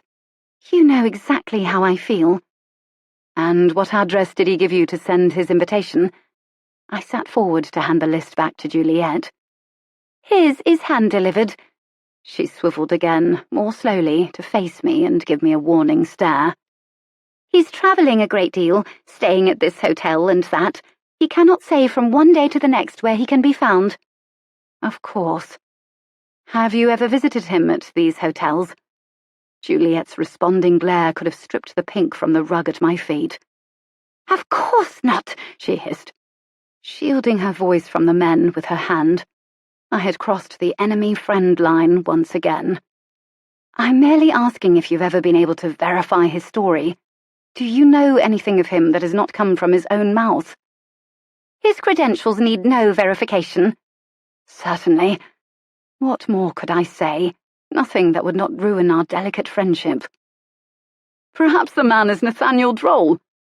This quip from Clem at the far table made me stiffen. Such men of mystery, both of them. Silas's soft voice carried over to us. If that man were Nathaniel Droll, we would know it.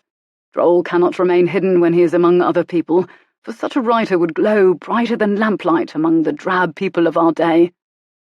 I looked quickly back to the newspaper in my hands, and in that moment of silence, I saw it.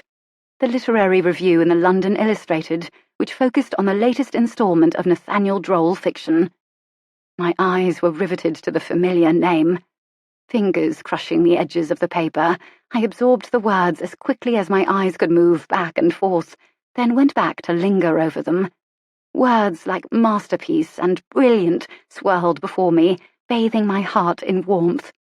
One reader talked of how it had made her reconsider her relationship with a grown son, and that connection was now much improved. But 2/3 from the bottom of the column, my eyes rested on a small collection of words that burned themselves into the backs of my eyelids. I should like to publicly share my disappointment with Marsh House Press for continuing to publish the work of Nathaniel Droll. In his bid for increased production, Droll has diminished greatly in quality until he's left with ridiculous plots and laughable prose that even a child could create. I find Lady Jayne's distress over losing her love preposterous, and, on the whole, resembling a whiny child. I admonish you that the name attached to the piece does not alone make it worthy to print in your esteemed publication. I closed my eyes, but the words speared through the darkness and buried themselves in my heart. Ridiculous plots, laughable prose. What had I written about Jane's angst over Clavey anyway? I'd used the pain of losing my father. Preposterous, resembling a whiny child. I again skimmed the glowing reviews, but those last words pervaded any trace of peace. Tears clogged behind my eyes as I tried in vain to force what I'd seen from my mind. But in truth, I knew I'd never unsee those words. They would haunt my writing time and shape the way I saw each scene I penned.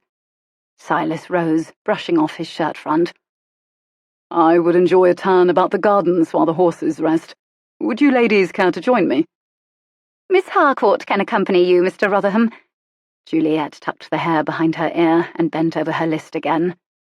I may join you later when I've finished this. Kendrick frowned. My dear sister, I'm sure you would enjoy the company of a long-time friend more than an acquaintance. No offence intended toward our little cousin. He crossed the room and dropped his final words toward Juliet as he passed her. Be careful, or you're liable to lose what you so easily ignore. Silas approached us then, straightening his coat at the lapels. You needn't worry. My feelings toward Juliet are the same now as the day I arrived, not to be altered by a single walk. The man approached me and offered his arm, a polite question tilting his eyebrows. That is, if you care to accept. I found myself unwilling to say no, despite my desire to run and hide in my room. I desperately craved distraction and conversation with one who appreciated me. I suppose I could. Sunshine would be a wonderful cure for a dwindling imagination. With an amused smile flicking over his face, he led me through the garden doors and down the patio steps. Silence reigned until we'd passed through the flower-covered trellis and down onto the lower patio, where we'd talked before. I feel like I can breathe again. Silas loosened his neckcloth an inch with one finger and smiled down at me. Sometimes I think I should have stayed in London. At least there I only have to endure this sort of mess on social evenings, and I have the day to myself. I pointed to the rose hedges where the gardener trimmed them into perfect red-spotted boxes. Shall we walk that direction? I haven't seen the roses yet. We veered casually toward them in a wide arc. I must admit, it is relaxing to be here among the flowers and fresh air, rather than inside, always worrying about... My better judgment cut off the end of the sentence. I should not share so much. It is not a life either of us were built for, is it? Dressing, speaking, behaving in the way we ought, worrying about offending rather than living comfortably and naturally. If only they could see how foolish it is, running around attempting to please strangers and acquaintances. He paused, hands clasped behind his back. Miss Harcourt, why don't you write about that? Panic tingled along my spine. About what? Life at Lyndhurst. Make characters of the people here and their idiosyncrasies. You spin such wonderful stories in conversation, and perhaps some of them should be written down. What a delight to readers to have this inside view of one of England's country homes. Turning my face away, I breathed through the pounding in my temples. I have often regretted the times I based any stories on real life. It is a dangerous undertaking. But think how nice it would be if you could make a living at writing and not have to worry about pleasing your family or anyone else. Have you considered publishing? Readers are often harder to please than a family. So far, I had not lied. Pausing beside a hedge that hid us from view, he took both of my hands in his. Every story you create has been wonderful and captivating. Why not reveal to the world what you can do, what you've already done, and be proud of it? He knew. He must know. I was never good at receiving negative remarks, especially about my stories. It isn't as if they are rejecting you personally if they do not enjoy your work. Dipping my head, I struggled to word a response. How could I explain the heart of a writer? An artist's life and work were woven together to make up the very fabric of his being. Condemning his work was to also condemn him personally, for it was everything about me that had created the work that was under scrutiny, my experiences, the love and pain of my true heart, the culminating effort of my entire life. I breathed deeply of the rose-tinted air. Logically, I can accept that a person may simply not like my work, but it is nearly impossible to wrap the emotional side of myself around that fact, especially when my feelings about my own writing fluctuate so easily and often. That's how it is with any type of art. I see. So it is your own criticisms that have so bound you. Miss Harcourt, you can collect all the compliments in the world, but they make no difference until you believe them. I hesitated before the 3 stone steps. He could not understand, for he had money. I did not have the luxury of alienating my family or my readers. If you will not consider publishing, perhaps you would entertain another idea I've had in mind for some days now. With gentle pressure, he guided me around an outcropping of lilies toward the terrace. I hope you will not find it presumptuous of me to ask. Straightening my shoulders, I nodded for him to continue, searching his face for hints. In the background of my mind, answers to all possible questions raced around.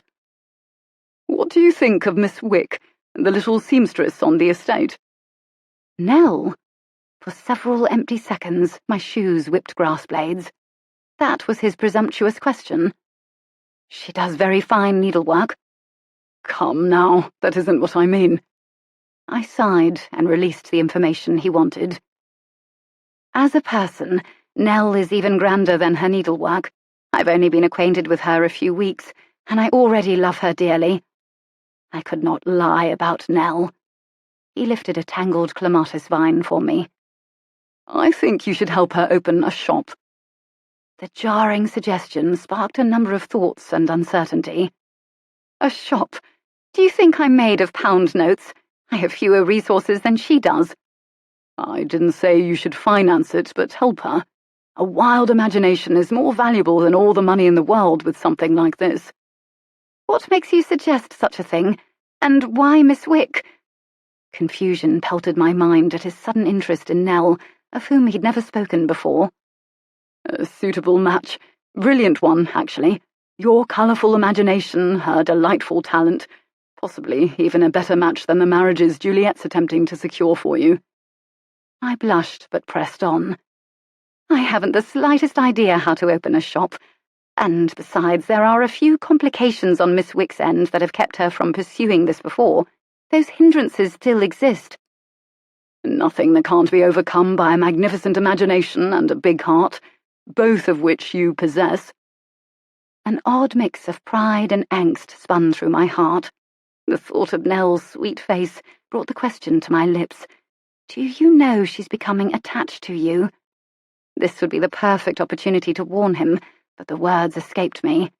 If I were planted at my desk, empty pages and pen before me, I could come up with the right phrasing.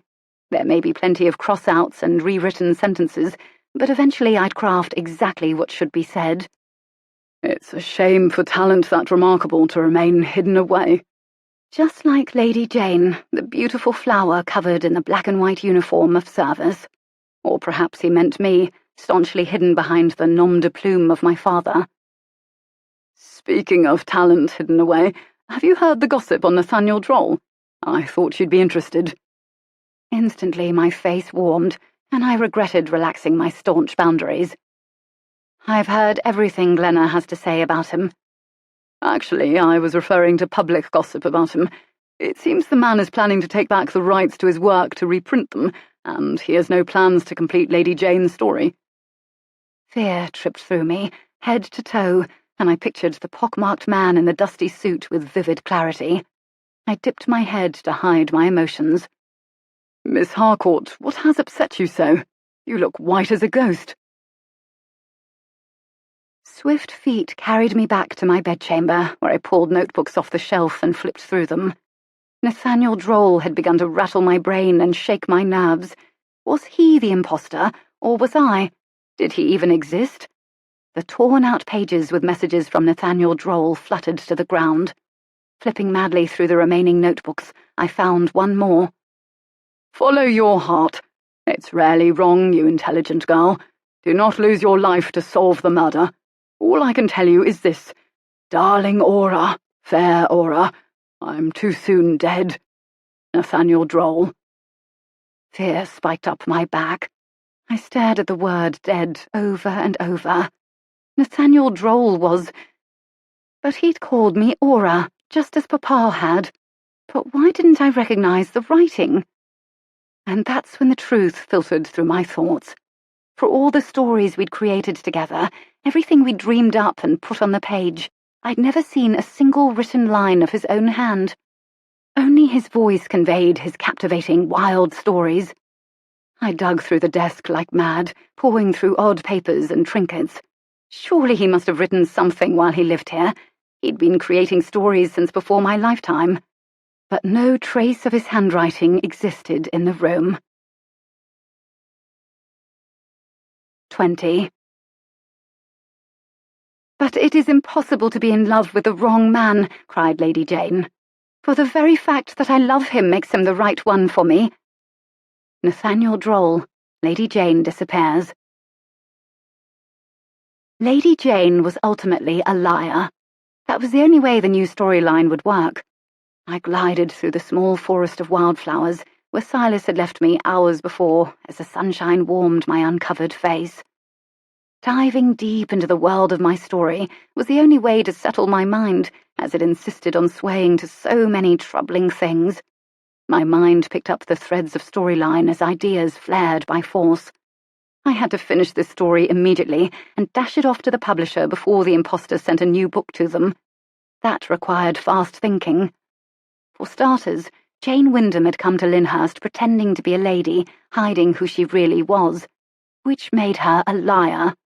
What reader would not feel betrayed by this girl they had pitied and worried over, to find her so lacking in character?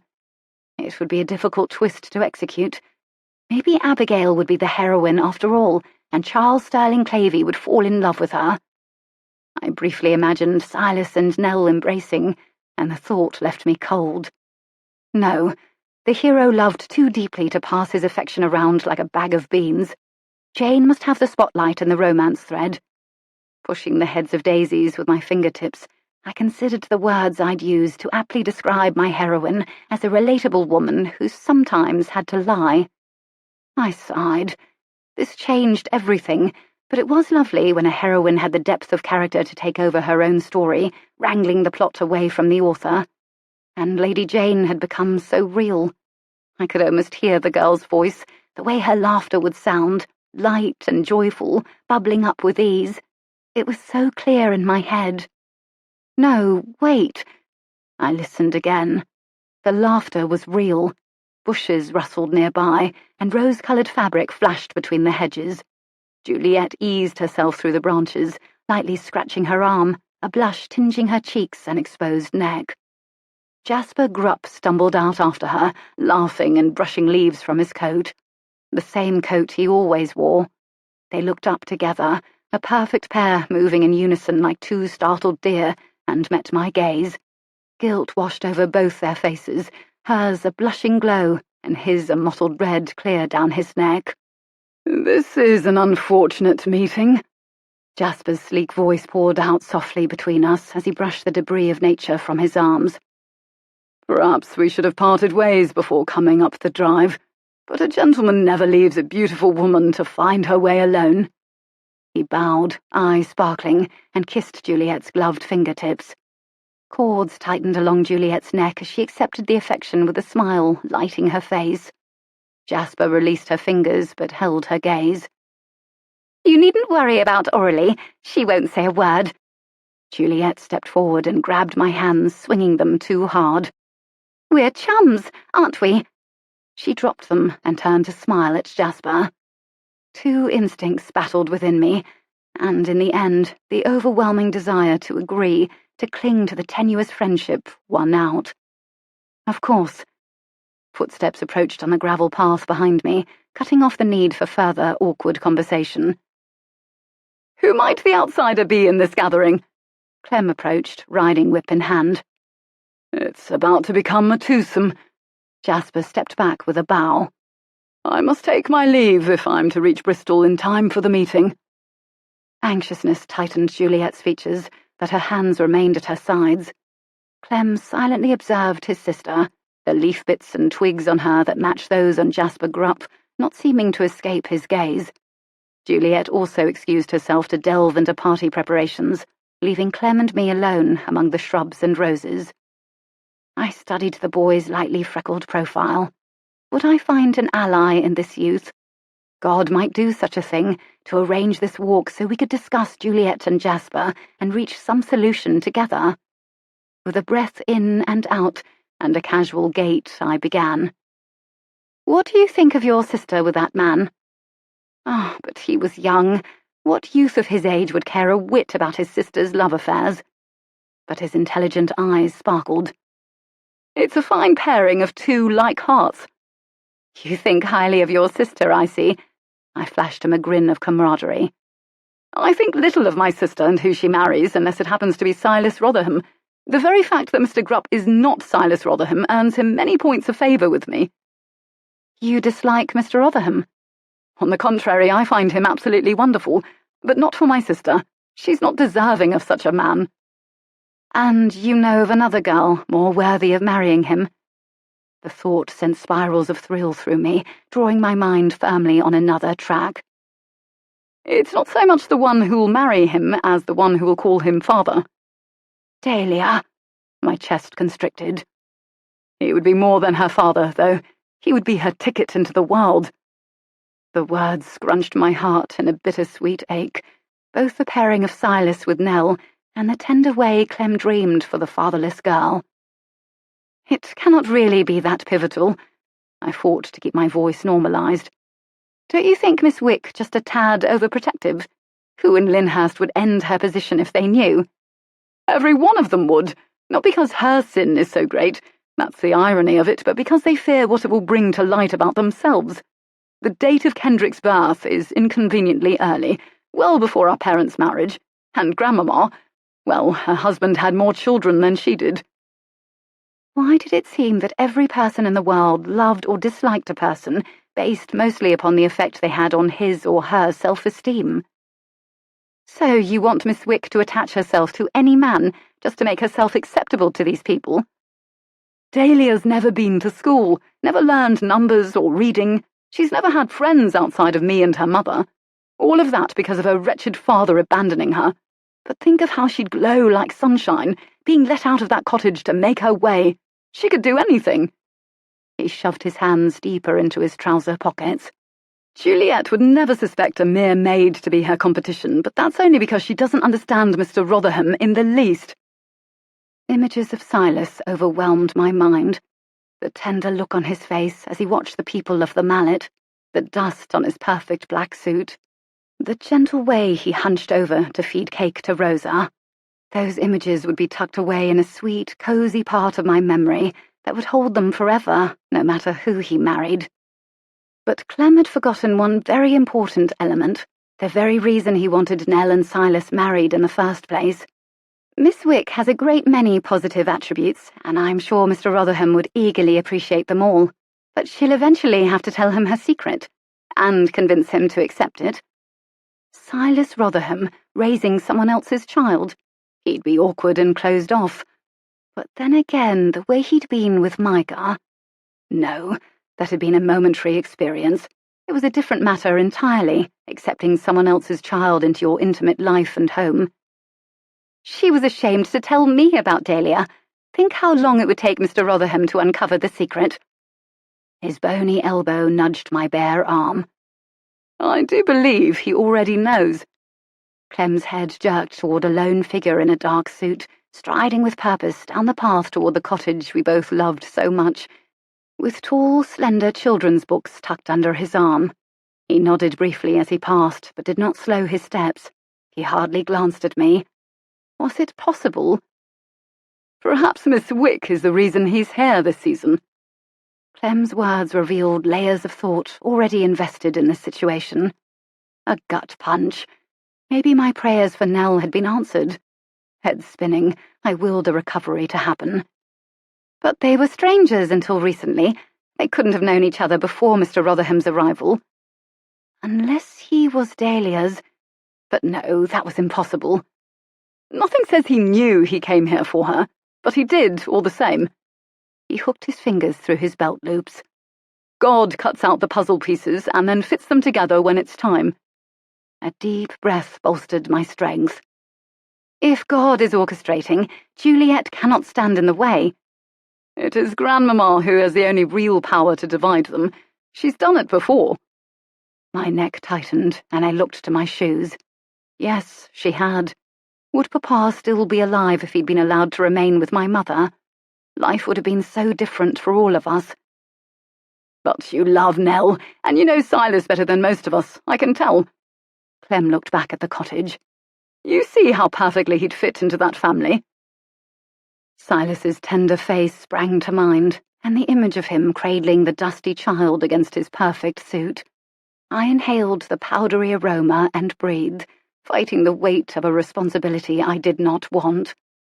And just like that, Lady Jayne realized her prayers for Abigail's future husband were already answered. Who on earth has lit the wick in our dear, sullen Mr. Rotherham? Juliet breathed the words into my ear as I joined her in the drawing room after the dinner bell sounded. I wouldn't know.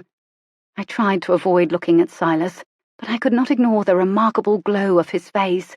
It was something new, as if he'd found a source of both epic delight and peace all from the same fountain, and he'd drunk his fill of it that day. It brimmed out of him as we walked into the dining room amid the lovely scent of herb-roasted chicken. Standing across from him, I focused on my silver-rimmed plate and linen napkin. Aunt Eudora entered, worn face seeming heavier than normal, and the powerful surges of anger toward this destroyer of love stories evaporated to light tingles. Bitterness curled into a sickening pity for the woman so trapped by the opinions of her peers. It was sad, really. One day she'd realize how little their opinions really mattered, and what a waste she'd made of her life, and the lives of my parents and me. She lowered into her throne chair at the head of the table, cutting the polite restraint that kept us all silent. "Grandmamma, I have 2 spots left on the guest list if you'd care to invite your own acquaintances. This is to be a family event, not just my own." Aunt Eudora squinted her buggy eyes at Glenna, then at Juliet. "Oh, don't look so cross, Grandmamma. I've asked Miss Wick to create you an entirely new gown, and you'll be there too, reigning over the door and passing judgment on everyone." "I've no desire for such drama. That's why I sold the London house. I do not like people." The pop of her cane punctuated the last words. "That isn't why the London house was sold, and you know it." Glenna patted her red lips with a linen napkin. "That sale was to pay off your scoundrel brother's debts years ago, and look at the gratitude we get for ending our social lives. I've not seen a trace of Uncle for years." Aunt Eudora's jaw worked slowly on the dry chicken, her lips curling in disgust. My heart beat in my throat. "Tell them, Aunt. Tell them he's gone and that he died in debtor's prison. Tell them about the daughter he left behind. Admit to them what you did to us." Was she so vastly ashamed of her brother that she hadn't even told her family I was his child? At least she'd claimed me as a cousin, even if she'd not made the exact relation clear. Pity mingled with disgust as I watched the old woman chew, loose neckskin jiggling like that of a rooster. But as Glenna's words registered, they pricked a hole in my disgust. She'd sold the London house to pay off his debts. She'd tried to help once, even though he'd only repaid her by returning to reckless spending and gambling, and finally to debtor's prison. "We all of us have our weak spots now, don't we?" Garamond patted his wife's fleshy arm, head tipped toward her affectionately. She rewarded him with a glare. "Not an ounce of your abundant weakness comes from me, my darling." Silas buried himself in conversation with Kendrick to his left, and it was the first dinner where he and I did not exchange a single word. It left me parched. After dinner, the men departed to the billiards room, and the women moved into the drawing room and perched on the couches and chairs. Juliet slipped an arm around me, leading me to sit beside her. "It's Silas Rotherham, isn't it? He's upset you. I could nearly see the tension between you." "He's done nothing distasteful toward me." "And here I've been pushing him on you. I will not let him hurt my little protégé that way. He disregards you as if you are not good enough. Just you wait. I have the perfect antidote to a broken heart. I call it my replacement remedy." She'd gotten all that from the little bit of interaction at dinner. Oddly, the girl had nearly pinpointed the truth, but the last thing I wanted was whatever Juliet deemed the perfect antidote to heartbreak. "In just a few days' time we'll have our little party. I'll make sure men are virtually throwing themselves at you. And, of course, one man in particular I'm quite positive will capture your heart. This time I make you a solemn vow. I will introduce you to Alexander." "How on earth will that help?" Her red lips curled into a coy smile. "You'll see." 21. She knew a great deal about real love, mostly because she had encountered the counterfeit too many times to count. Nathaniel Droll, Lady Jayne Disappears. I daydreamed myself to sleep, wondering about the mysterious man Juliet would introduce to me. I had a week to wait, but Juliet had handed me a spark, and the strong winds of my imagination had fanned it into a healthy fire. Thoughts of him crowded out the constant worries over everything else. What made this man so perfect for me? Somehow I couldn't unhinge myself from the desire to meet and instantly connect with another human being, the way she insinuated I would with Alexander. The clouds rolled over Lyndhurst Sunday morning, making me wish I could hibernate beneath the covers and dream about the party, but I rose and prepared for the day. Already the thrill of anticipation had loosened the twist in my gut. "Pardon me words, miss, but you look like a sunbeam this morning, you do." The scrawny chambermaid yanked and tied my stays. I laughed. Why ever would you feel the need to excuse a compliment? Perhaps Juliet's remedy had worked after all, if even the maids took notice of my positive countenance. "The lady don't appreciate any words from me, good or bad, but your face is so open and sweet, I couldn't help speaking up." I twisted around to smile at her. "Will you be joining us for services today, Minnie?" "Oh, no, ma'am. The bedchambers need tidying. Besides, I take me worship out to the hills so I get me fill of God's work rather than man's." Her head nod indicated the elaborate chapel, barely visible outside my window. On the heels of those words, I made a hasty decision I hoped I would not regret. "Minnie, I believe your wisdom has inspired me. Will you tell the family I won't be joining them for worship?" "Of course, miss." I snuck downstairs and out into the garden after Minnie left. It was a daring move, skipping the weekly tradition, but I felt a tug toward genuine worship that morning. The only way I'd experienced that at Lyndhurst was alone. Swinging 2 muffins in my hands, I covered the yard in long strides. The heavy green dress weighed me down, but the escape buoyed my mood. Wandering to the east, where I hadn't yet been, I passed a vine-covered wall and turned right. The remains of a tiny, roofless stone shack huddled in the outskirts of the woods just past the wall, its mystery and charm beckoning me.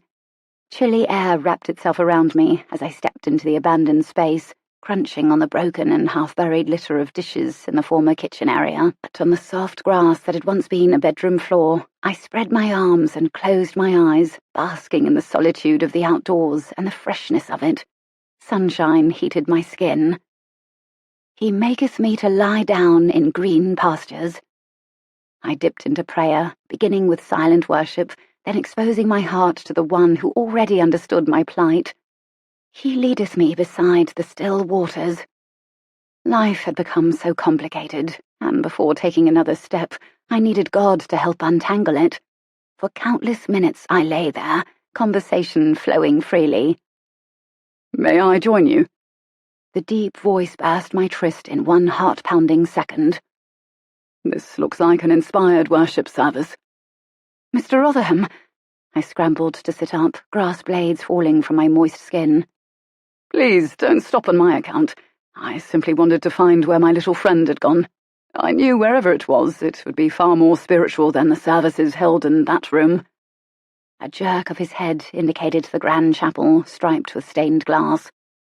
"Tell me, though, what propelled you to choose such a place for your Sunday morning?" Coat flapping in the breeze, he settled into one corner of the half-missing wall and rested his elbows on his knees. As usual, his casual body language relaxed me, and I smiled. It seemed highly appropriate to speak with God in the place where his own creation has defeated man's. I ran my hand along the broken wall covered in moss at my back and the grass that had pushed victoriously through the remains of the floor. Sometimes God wipes away man's pride in a burst of stormy power, but usually it's done quietly and gradually. Like my weeks spent at Lyndhurst, slowly evolving and changing me, one challenge and heartache at a time. "He seems to answer prayers the same way, doesn't he? At least he has with mine. Not in one big, powerful move, but gradually, so I don't notice until I've turned around and see that I have exactly what I need." I wiggled against the crumbling stone wall. Exactly what I needed. Yes, that summarized what I felt about Silas in moments like this. All the prayers I'd sent toward heaven since reaching Lyndhurst, prayers for acceptance, for help in my most difficult moments, for easing of loneliness, were answered in Silas Rotherham. Perhaps I should have also asked the Lord to fill the hole in my heart that ached for permanent companionship, for marriage, for romance. Instead, I'd prayed for Nell's. He'd notice soon if I didn't fill the silence. Back straight against the wall, I fell into the easy rut of story, the first that came to mind. "That reminds me of something." My chin tipped up, smile spreading. "Have you heard the story about the drowning man?" "No, but I believe I am about to." I launched into the story of Pete the sailor, who fell overboard one gloomy night when the sea was green with storms. "Don't fret over me," he called to his mates. "God will save me, I'm sure of it." So they let him be. He paddled until his arms grew weak, and his friends began to worry. So sure was Pete of God's rescue that he would not hear of the men risking their own skin to jump in after him. Well, eventually poor Pete drowned under the foamy waves. "God did not save him?" His skeptical frown made me laugh. Why, of course he did. He sent a whole host of men aboard his own ship. 'Twasn't God's fault the man rejected the help. Silas laughed, his smile revealing the 2 tiny dimples above his mouth. I see I've made the right decision. I have found more depth here in a matter of minutes than I was sure to find in that entire service. My father told me that story years ago, and I still find use for it so often. With a rush of memories, heat pooled in my chest. I shouldn't say more, but Silas's unchallenging calm released something in me. The pent-up truth poured out. For years, I prayed for a rescue from Shepton Mallet, for myself and for Papa. It never seemed to come, and maybe that was best, because now I find myself asking him for a rescue from my rescue. Sometimes it's a wonder God knows what to do with all our requests. How true. I'd certainly made a mess of things with my own. I think I know the perfect prayer. I twirled a dandelion before my face and closed my eyes. God, give me exactly what I would ask for if I knew everything you know. His eyes sparkled in response. Brilliant. And perhaps God is already answering my request by carving out a spot for me in this house where I once did not belong. I found friends and even a purpose. And slowly, I'm beginning to understand how to walk among my peers and to be what I ought. Is it really your dearest goal to belong here? I shrugged, neck warming. Somewhere, at least, to someone. He studied me, assessing my answer. You feel that way too, don't you? I continued. Like you don't belong here. Yes, but with one simple difference. I've no desire to. My visit here is purely practical, with no need to make friends and fit in. Soon I will return home. And do you feel that you belong at home? Depends on which room I find myself in. His soft smile expressed much. But either way, I have plenty of books at home, which makes all the difference. I can slip into their pages, spark my mind, and not remember whether or not I belong to anyone or anything. That sounds like bandaging a splinter.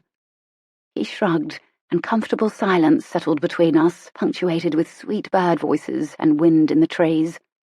I looked toward the towers of the great house. I much prefer to attempt a friendship, try to fit in rather than avoid everyone altogether. He hesitated a moment before speaking.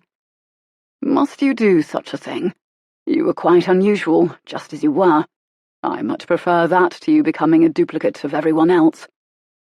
His words passed over me like a gentle breeze, holding me speechless. And now, since I've stolen your time with God, perhaps we should approach him together. Would you care to? He rose to his knees and extended a hand. I laid my hand in his, heart fluttering, and bowed my head. With a deep, sombre voice, he spoke to God, asking him to keep and protect the heart of his little friend from the rest of the world. Then, when his voice silenced, I prayed for the family. He picked up the trail with fervent words for the future of Lyndhurst. Back and forth, as if we were slowly joining into one unit, we spoke to God in words that swirled easily between us and rose to heaven, and my heart was full to overflowing with unnameable thoughts. I knew the service and lunch had ended when Nell breezed by on the path. Silas had long since departed, but I hadn't been able to focus. Pushing up and brushing dirt and grass off my clothes, I ran to catch up with my friend. "Have you posted the last installment?" "Days ago." Nell slowed with a glowing smile. "I read it myself that night and posted it the very next day. Now I'm dying to know what comes next." "So am I." "Has Mr. Droll told you the ending yet?" Nell looked at me expectantly. "Walk with me and tell me. It's time I went home and relieved the under-housemaid who is keeping Dahlia." I've come to the conclusion that the fictional girl was in service, and that's why the family would not let her stay at Lyndhurst. It makes the most sense. And, of course, she couldn't marry Charles Sterling Clavey because he was aristocracy and she a maid. Nell frowned. "I've read that story a time or two. Droll wouldn't make it that simple." "But it's happened so many times to everyday people. Wouldn't that make it interesting to read? People can see themselves in the story." "I'd bet Lady Jayne has a more remarkable reason for disappearing. Something more worthy of Nathaniel Droll. We rounded the corner toward Florin Cottage in silence. Nell gazed thoughtfully toward the light clouds above us. Did you know even Silas Rotherham reads serial fiction? I lowered my head, mixed emotions rushing through me again at the sound of his name on Nell's lips. We've spoken of it. Mary, thank you again. Nell stepped through the door and offered the young under-housemaid a brief squeeze before the girl scurried out the door.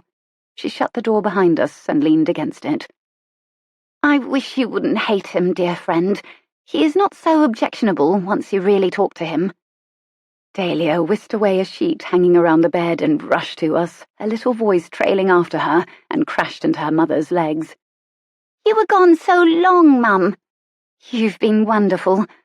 Nell laid a hand on the girl's head, drawing her close. You highly approve of Mr. Rotherham's character now, do you?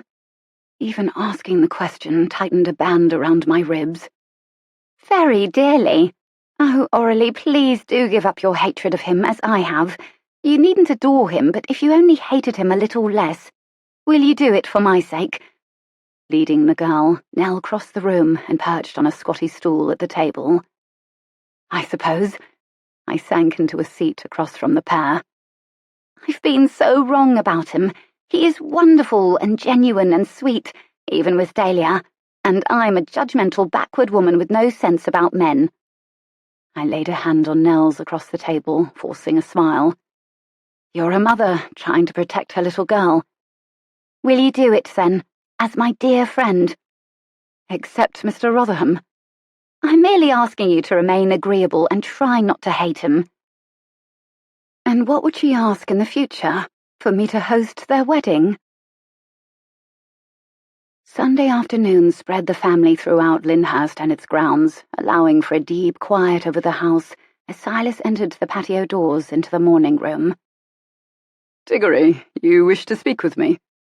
Nothing urgent, Mr. Rotherham. You have a letter on the hall table, and I wanted to be sure you saw it, since you are not in the habit of digging through the household mail. Yes, thank you.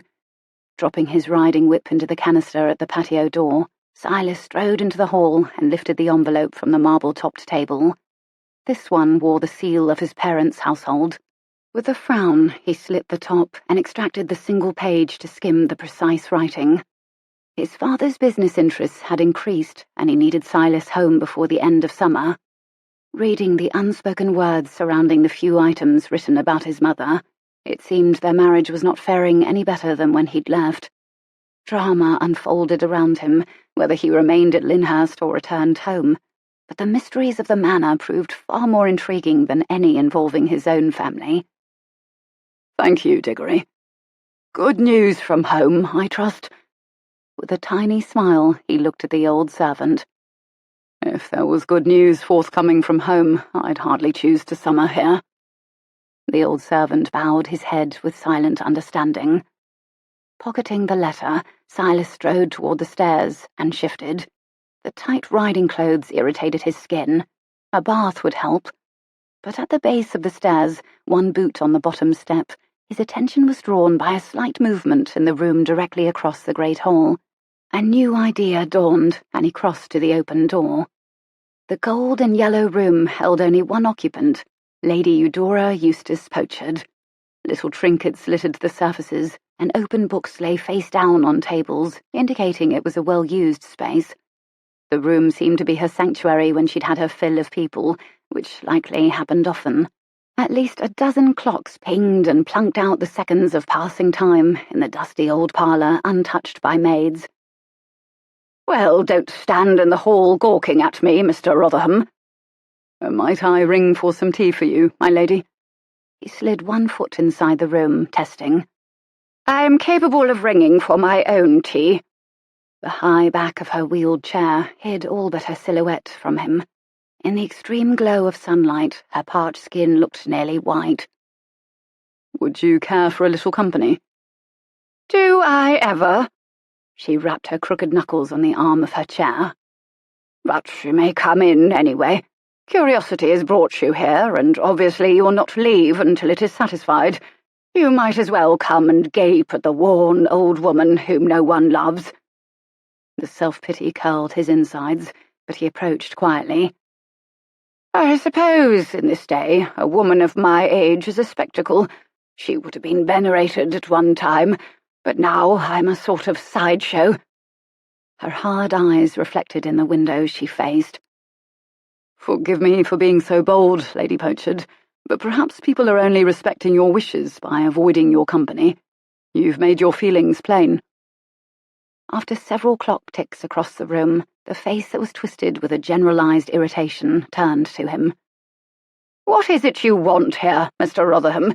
We both know it isn't the company of my shallow grandson or my vapid granddaughter.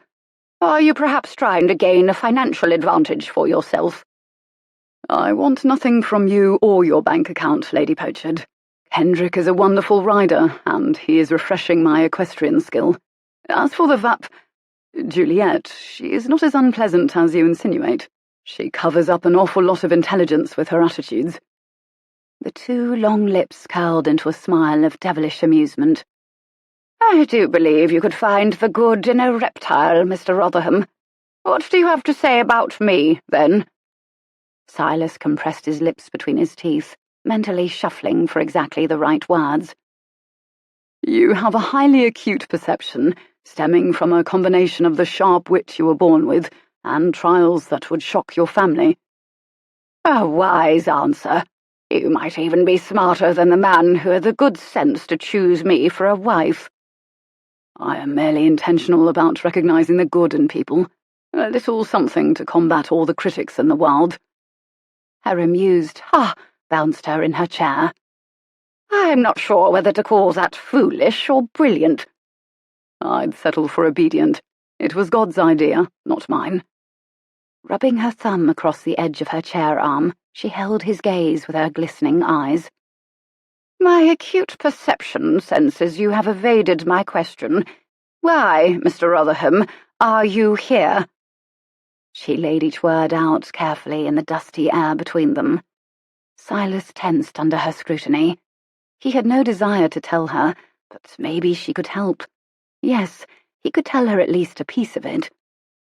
"I'm wondering about Jayne Wyndham, and all the scandal linked to her name." "It seems you've been snooping about the affairs of this house already, if you've uncovered that name. There's nothing worth knowing about her." "Then satisfy me, please. Curiosity will eat me alive."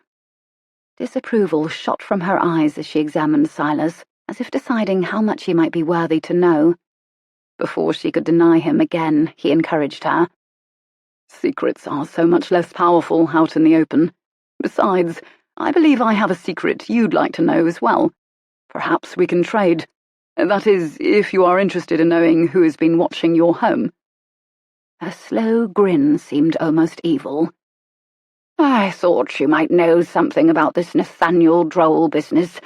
You're smarter than my pitiful family. And yes, I would deem that a fair bargain. My secret for yours." "I haven't uncovered the whole story just yet, but I can tell you what I know for certain." "In that case, I will offer you the answer to one specific question of your choosing in exchange for the piece you do know." "All right." He crossed his arms. "How is Jayne Wyndham connected to Aurelie?" "Ah, a wise use of your question." She inhaled, her taffeta dress crinkling around her ribs. "Lady Jayne was Aurelie's mother." "So she is dead?" "Did I say she was dead?" "You said was. She was her mother." "Only because she does not deserve that title any longer. No, she is most certainly not dead. That is two questions, by the way. And now, Mr. Rotherham, your secret. Who is Nathaniel Droll?" 22. Sometimes plans have the wonderful benefit of backfiring you to exactly where you needed to be in the first place. Nathaniel Droll, Lady Jayne Disappears. A bang on my bedchamber door yanked me from a deep sleep Thursday morning. While I tried to lift my heavy head from my cloud of a pillow, The door burst open and Juliet charged in, the hue of her bright blue dress hurting my eyes. Anger radiated from her face. "Get out of bed, you coward!" She slung the covers back, and cold struck my body just before the girl dragged me from the bed by my sleeve. I tumbled and thumped onto the floor on my side, batting hair out of my face. Pain surged up my hip. My ire spiked with the pain. With my limbs tangled in my loose nightdress, I struggled to stand before my cousin. "You are a part of this hateful Nathaniel Droll business, aren't you?" Juliet swung a periodical at my arm, but I ducked, crumpling back to the floor. "He wrote about Jasper, and everything I told you is in here. Are you him, the one who's been spying on this house?" Now I was fully awake, brain clear as ice water. The thin strand of our friendship had snapped. Juliet clutched the familiar green book containing the next Nathaniel Droll installment, which had released that day. I scrambled to retrieve the pieces. "Nathaniel Droll has been writing about Lyndhurst far longer than I have been here." I fumbled toward restoration with my words, whatever the cost. "Don't be clever. You know who the real man is, don't you? How else would Nathaniel Droll know my private affairs if it was not for you telling him?" I held up my palms. "As I live, I've not met a single man since coming here that you do not know about, nor have I spoken to anyone. When would I have had the chance?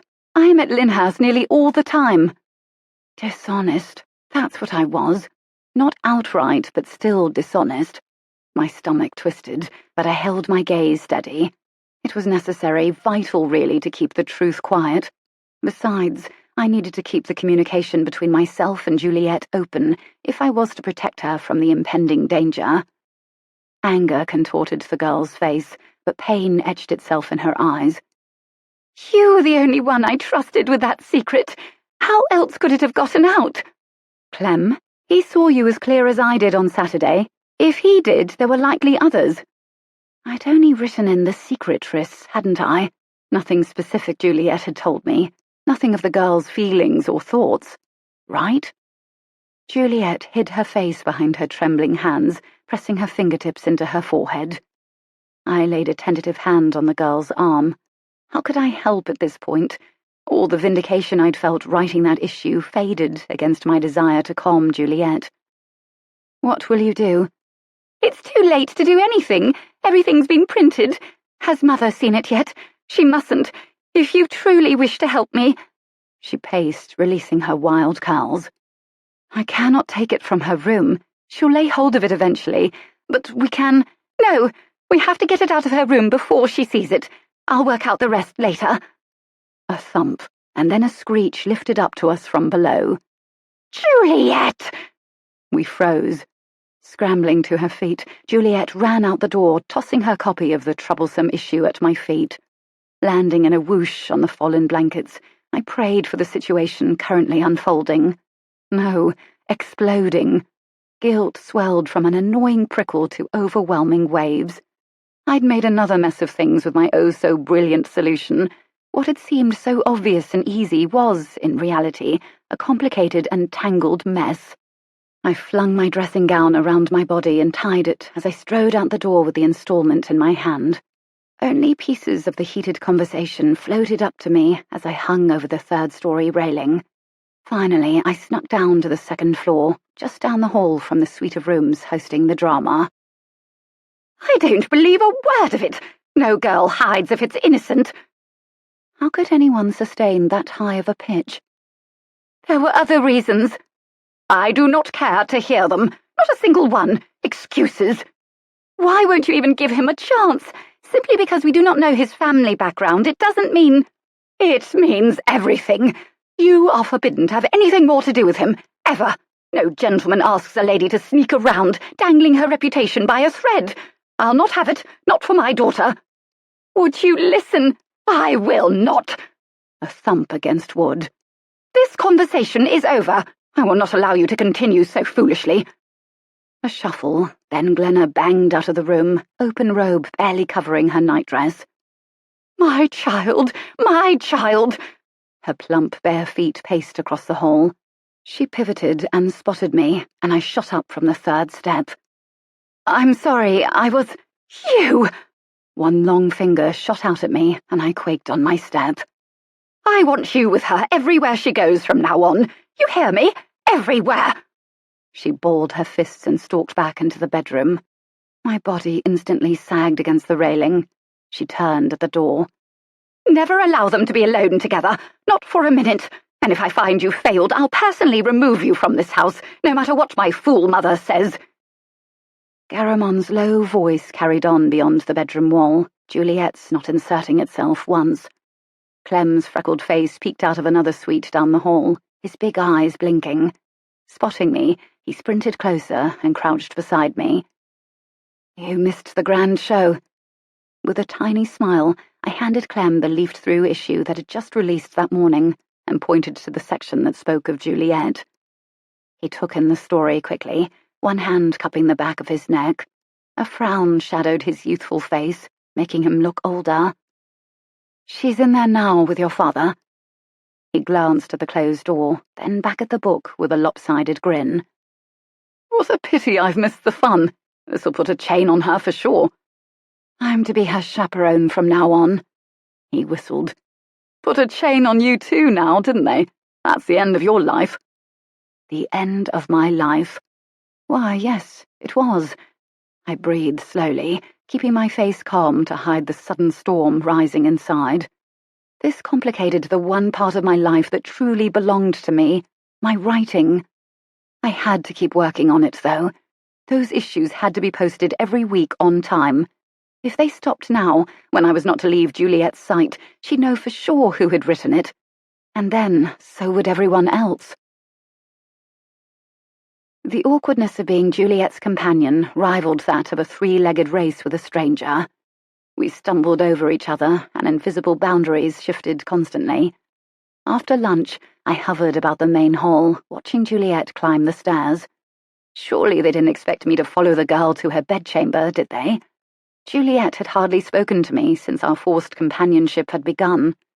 But I had done it to myself. Well there, little cousin. What brings such a frown to that face? Kendrick clopped into the hall from the main entrance, snapping riding gloves off his hands. Juliet hasn't gone and said something brash, has she? Oh, no. Spinning to face him, I composed myself. She had a bit of a row with your parents this morning, and now I'm to chaperone her. Movement outside the window pulled my attention from Kendrick. Was that? Yes, it was Nell. The slim figure in pale pink glided companionably beside Silas in his riding suit, their arms brushing. I couldn't look away. Nell turned to face him, chin tipped up toward his face, as if he'd just told the story of how he'd personally rescued 50 drowning children from the English Channel.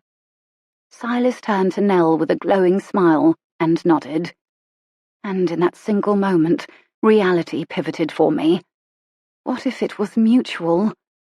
Kendrick's eyebrows rose at my words. Chaperone? Has she an appointment to call on a man today? I hadn't heard anything. I'm not chaperoning an outing. I'm chaperoning in general. Displeasure creased his forehead, and he strode forward, mud flaking off his riding boots. Are you to smack her hand away from the sweets before dinner, too? I shrugged helplessly. My disloyal peripheral vision again caught sight of the pair outside, walking together down the path to Florin Cottage. They reached the trees, and Silas began jogging back toward the house. I bit my lip. There now. It isn't your fault, child. We can get you out of this mess. We only need a good excuse to ease you out of your duties. What about a man, little cousin? Have you any interested gentlemen calling about? Perhaps you can claim distraction for a few hours. I stared at the grout of the tile under my feet. Oh, Kendrick, that's my duty. Juliet's voice echoed down the stairs as she descended like royalty, a lighter blue dress fitting her body perfectly. How had she changed so quickly? You'll have to trust my judgment. I have the perfect man selected, invited, and ready to be dazzled by our little cousin. That Alexander again. Did he actually exist? Ah, I have a guess. Is it? One raised eyebrow passed secret information between the siblings. Of course. You see it too, don't you? You are a wonder at matchmaking, dear sister. Now do you see why we must have another party here? How else would she ever meet him if we didn't assist a little? How interesting that the only way I could meet my man of destiny was to have it so thoroughly planned. What will they have to say about this little soiree? He jerked his head toward their parents' suite upstairs. I heard you've earned yourself a ball and chain. No offence intended, little dear. This last sentence he spoke to me. Juliet's chin jutted. They are living in the last century. In modern England, a girl can marry whom she chooses, rich or poor. Marry? You'd sell yourself to that blackguard? His face darkened. I thought better of you, Juliet. Far better. I find it admirable of you to drag those poor souls out of the gutters of society and help them up, but bringing one into our family, a man with no background, no fortune, what can he offer you? A great deal I've never had from anyone else. She yanked her gloves off each finger and tossed them on a marble-topped table in the hall. You can find love with any number of men. Why not choose one that also has a bit of fortune to care for you? He strode to her and levelled his face with hers. Do not let your girlish fantasies ruin your life, Juliet. Love is a farce. What do you know, you old cad? You've never tasted the lips of even a single woman. How can you judge? The slam of the patio door echoed through the hall. More boot clops, and Silas Rotherham strode into the open space, his dark hair wild and windblown about his ruddy face that was full of life. He paused at the sight of the gathering, riding whip against his thigh, breathing heavily as if coming in from a sprint. My apologies at the interruption. Kendrick, the horses are ready when you are. Nothing of it, good friend. I've had my fill of the indoors. Saluting with his whip, Kendrick followed Silas out the garden doors to the patio. Silas's grey eyes pierced my thoughts as I lay in bed that night. It must have been nearing midnight, but wakefulness surged through my veins. Maybe writing would help. I could dump my racing thoughts onto the page and climb back into bed within an hour. I clambered off the bed, bare feet sinking into the rug, and threw my dressing gown around my shoulders. Perched at my desk, pen wet with ink, I stared at the blank page. Words scrambled through my brain in half-thoughts and fleeting feelings, too scattered to channel through the pen. Jittery with tiredness, I yanked open a drawer on my left so hard that it flew out of its cavity, bouncing and tumbling across the rug. Empty note cards splayed over the floor. But what was that underneath the drawer? Stuffed up under the slider were several pieces of paper. I pulled at them lightly to avoid tearing the brittle sheets. Most were blank, some had scribbles, bits of stories, character names connected with surnames by lines across the page. Sliding out page after page, I revelled in the closeness to this most precious man. Then the last page, thick and creamy with age, was sturdy enough to serve tea on. Sliding it out and turning it over, my heart pitched as I stared into the very face of Jayne Wyndham. Long, wild hair splayed over narrow shoulders and framed an exquisite face both serene and passionate. He'd described her so well. Had he painted this? My fingertip grazed the texture of the colourful portrait. Pink roses accented her dark hair and matched the hue of her gown. What a beautiful mother! What would it have been like to lean against this gentle shoulder, or be kissed on the head by those sweet lips, to have that glowing face look upon me with love? What happened to you, Lady Jayne? Where did you go? And why did you not take your baby daughter with you? Emotion surging through me, I rose and moved about the room. She had to be found, even if the search led only to a forgotten tombstone. This woman's story had a tangible ending somewhere. Restlessness overtook me and drove me from my bedchamber, mind humming. I tiptoed down the stairs, raising the hem of my nightdress above my ankles. With my candle's glow leading the way, I wound through the now familiar passages to the South Tower and held my light aloft. I'd been here before and nosed my way into every crevice. What did I search for this time? Evidence, perhaps, that she had been in service before coming here. But everything in the room spoke of being owned by a true lady. I ran my hand over untouched objects on her desk, blank paper, a marble-filled vase with dried flowers, a snow globe paperweight. I lifted the round ball and shook it, watching the flakes flutter down over a miniature village. At a noise down the hall, I jerked, sending the snow globe flying. It shattered at my feet, water spidering through the cracks of the floor. Footsteps continued, echoing in some distant location of the house. Why did it seem this house never slept? Exhaling my fear, I knelt to clean up the shards of glass, piling them into a rag. As I gingerly lifted the marble base upside down to avoid the glass protruding from the top of it, a light etching caught my eye. I held it to my candle, which rested on the floor beside me. Dearest Jayne, my love for you is as solid as this rock. Garamond. Shock pulsed through me, and I dropped the base, watching it roll in the glass and water. Garamond? He had loved my mother too, but he was no killer, not a chance. Suddenly, my candle began to flicker and spurt as the stub fought for life. I'd stayed there too long. Discarding the mess of glass and rags, I snatched the candle and ran back down the passageways, straining to see the grand hall somewhere ahead. But as I reached a large space of emptiness with several halls jutting off of it, my light flicked one final breath and snuffed, a trail of smoke curling up from the wick.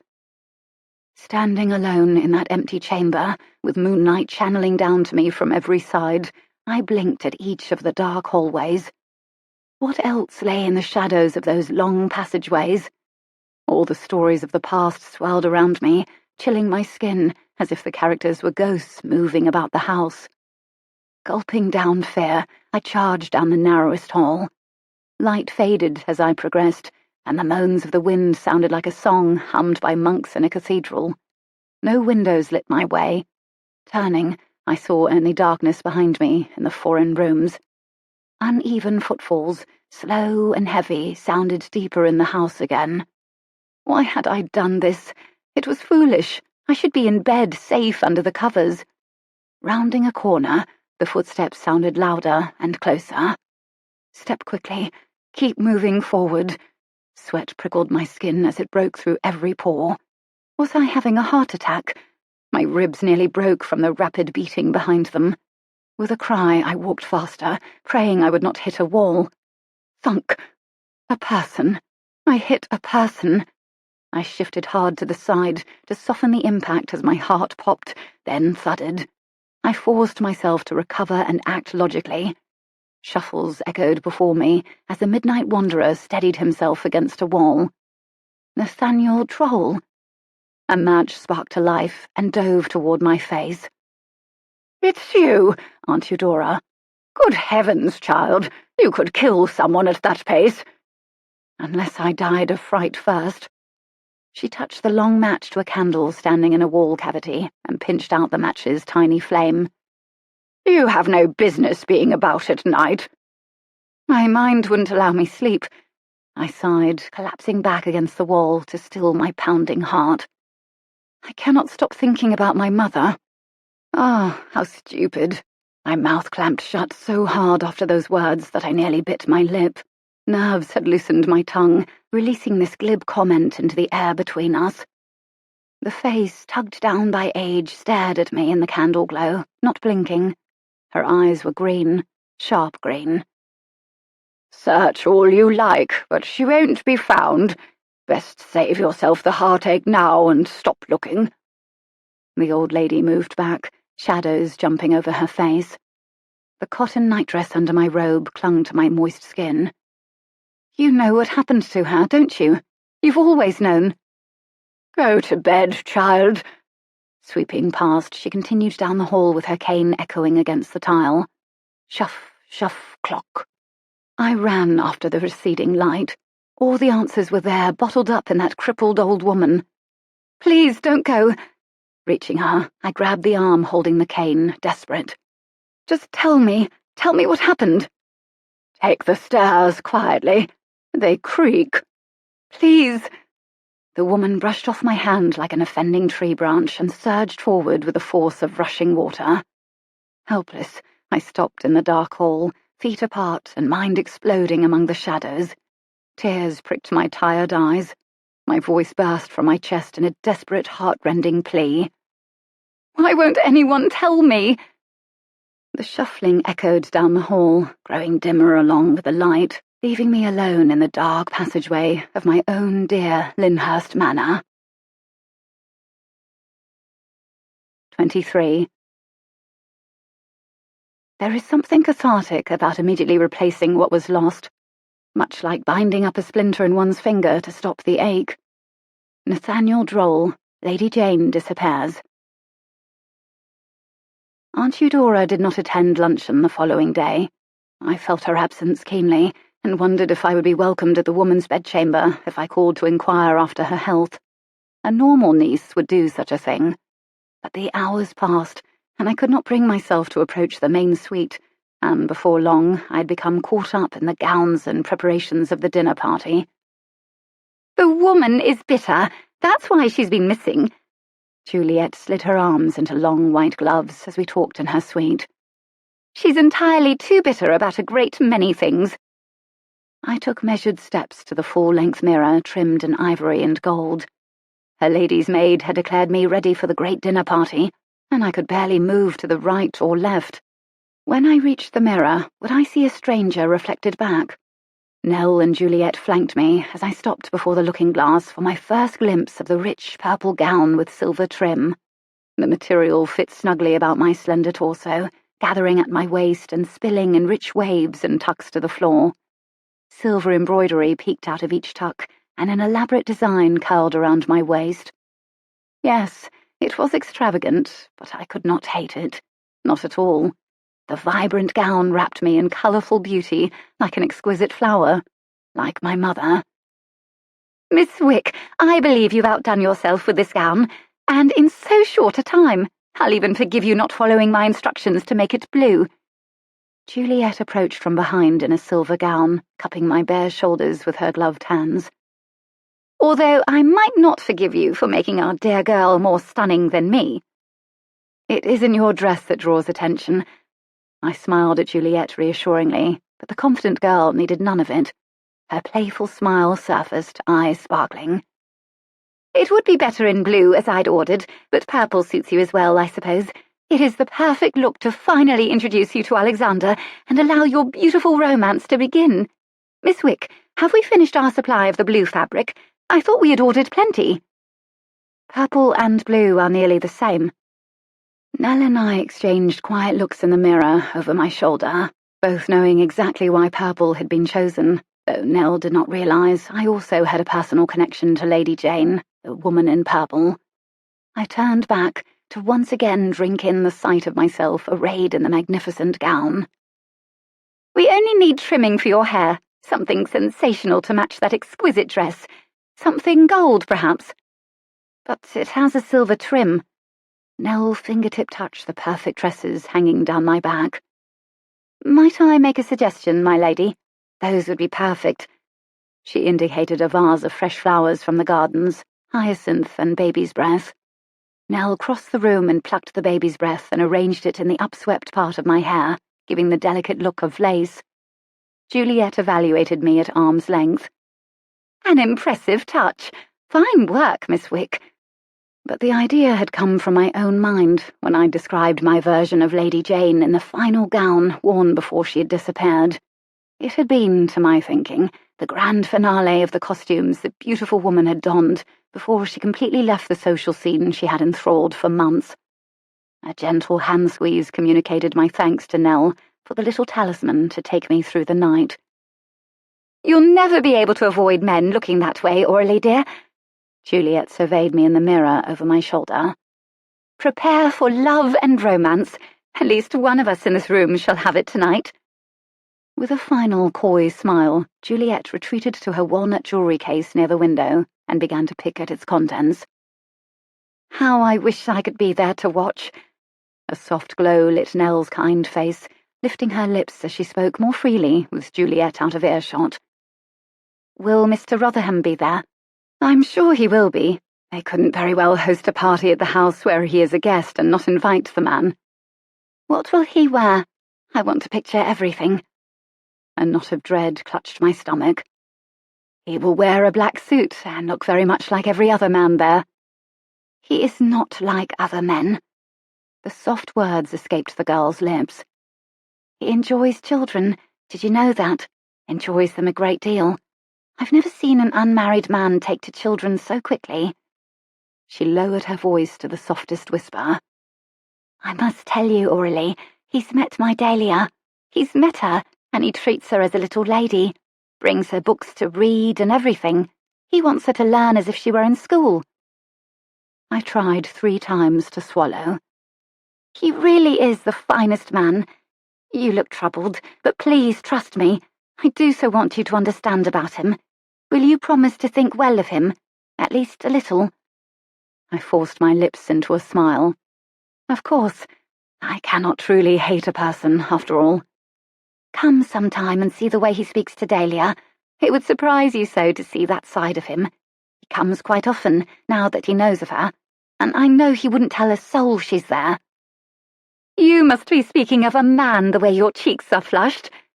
Juliet glided back to us and draped a delicate necklace about my neck. Is it Alexander? I shall have to tell him that you were discussing him before you even met.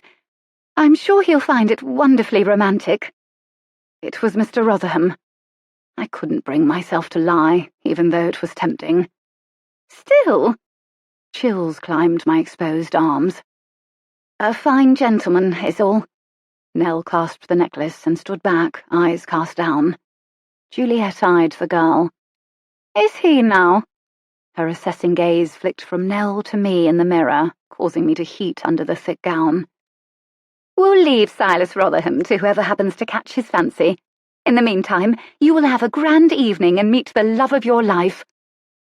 When Juliet and I swept out of the room later, Nell clasped my arm in a whisper-soft squeeze and breathed, Tell me everything later.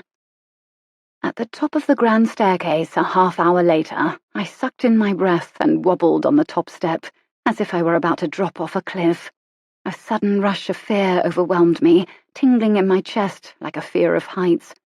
Juliet, who had already made her grand hostess entrance, hovered near the entryway below, gesturing with arms encased in ivory gloves. A blond man with smooth features and a devastatingly handsome face turned briefly from his conversation at the bottom of the stairs to glance up at me, then took a second, more intentional look that lingered. When my gaze locked onto his, for I could not look away, his face melted into a welcoming smile that invited conversation, had we been near enough. Warmth rolled through my cheeks. Though the stairs separated him from me, an undeniable kinship passed between us. Heat continued to pulse through me as I hovered there, looking down at the great distance between me and the main floor. White haze flanked my vision as I pictured myself tumbling down. Hiking my skirt to my ankles, I turned and fled back the way I'd come. Through long halls, I reached the other side and descended the service stairs, squishing my dress into the narrow, whitewashed stairway and testing each step before blindly placing weight on each foot. With a hiss of fabric along the wall, I reached the bottom and hurried past a few startled servers and down another tunnel to the great hall and drawing room where the guests mingled. At last, ground level, and there had been no tumble down the stairs. First I saw Silas, lingering in an arched doorway, speaking intensely with an older gentleman. I smiled a little. The words replacement remedy slipped into clear understanding as I looked past Silas for the blond man with the dazzling smile. Possibilities spun through my mind, lighting my heart. Weaving through guests with a polite smile, I finally found my way to a bay window and hovered there to catch my breath, scanning the crowd for the man I'd seen. I pivoted as someone tapped my shoulder, and there he was, tall and elegant, as if he'd just ridden off the battlefield and shed his armour in the front hall. Would you think me overzealous if I said you lit up the room with your beauty? He leaned intimately close, but it did not feel out of place. Perhaps a bit butter on bacon, and far from original. A ladies' man he was. I'd only take offence to the second one. I shall work to invent a more original phrase for so extraordinary a girl. I am Aurelie. I held out my hand, knuckles up. Eyebrows raised, he took it and placed a fleeting kiss on my fingers. Truly an original, you are. I've never had a lady give me the pleasure of her acquaintance all on her own. It makes me wonder what else you are capable of." My already warm neck heated at the mistake. Juliet should have introduced us. Where was she? "I am Lord Sutherland. It is a rare pleasure to meet you, Miss—" "Harcourt. Aurelie Harcourt." "Would I have seen you at the races? I don't recall glimpsing this face before." His look surveyed me from head to hem, as if trying to place me in his memory. "I've not been to the races, so it's not likely." "Well, what do you do with your time? I'm quite sure I've been most places in Glencora that are worth being, and I haven't seen you yet." Awkward shame blanketed me. Couldn't we start with easier questions?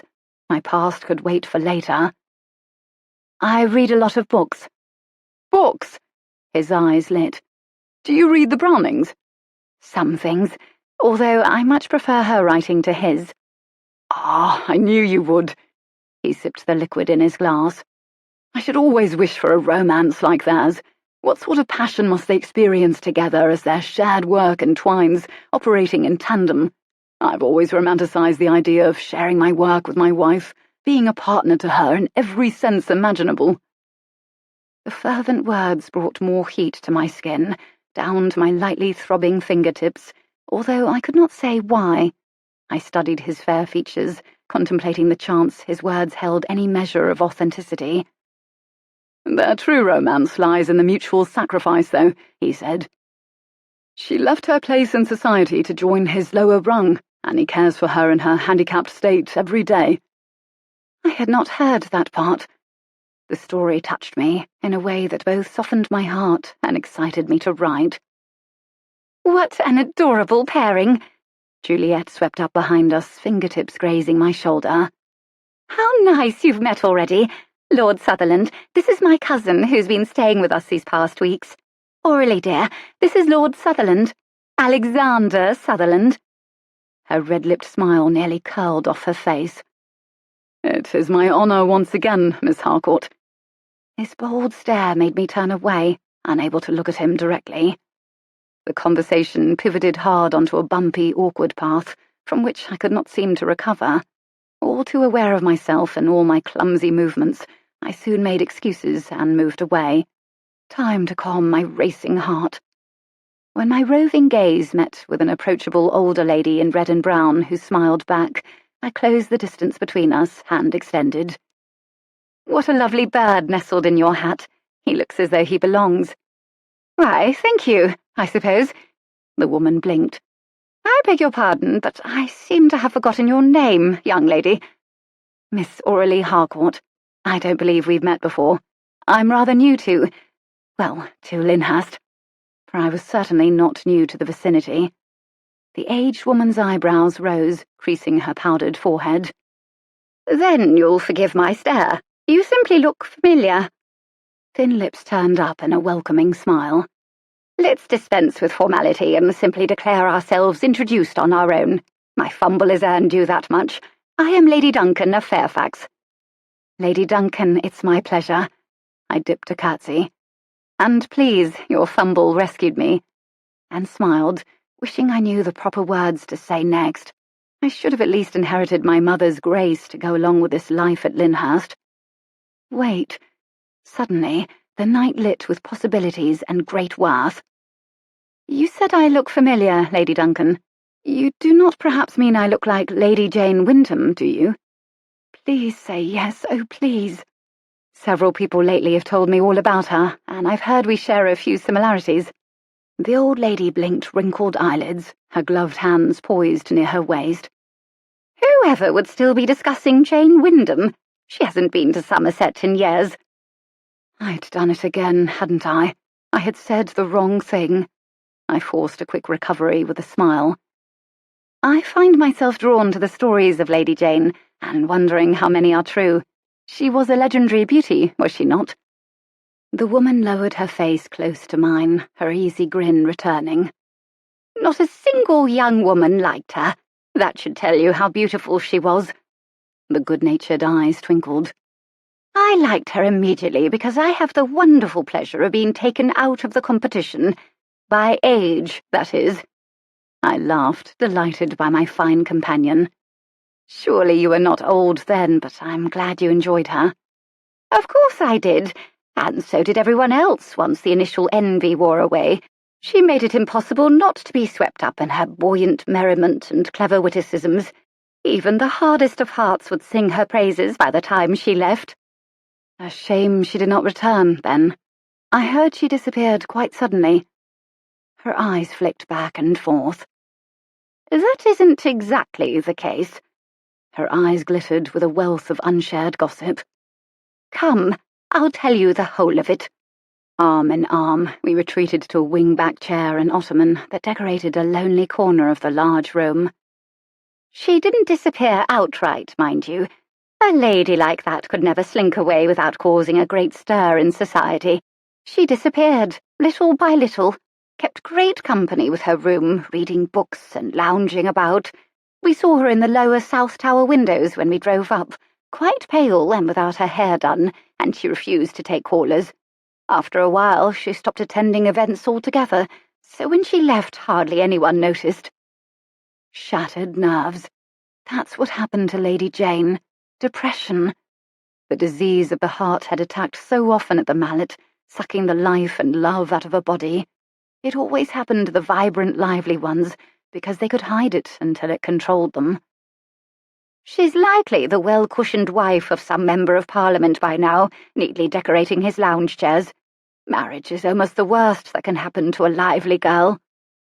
Or perhaps she'd suffered another kind of death, a life sentence at the asylum. Was it possible? Too often that was the fate of those suffering from shattered nerves. My mind shifted quickly over the notes left in my notebook.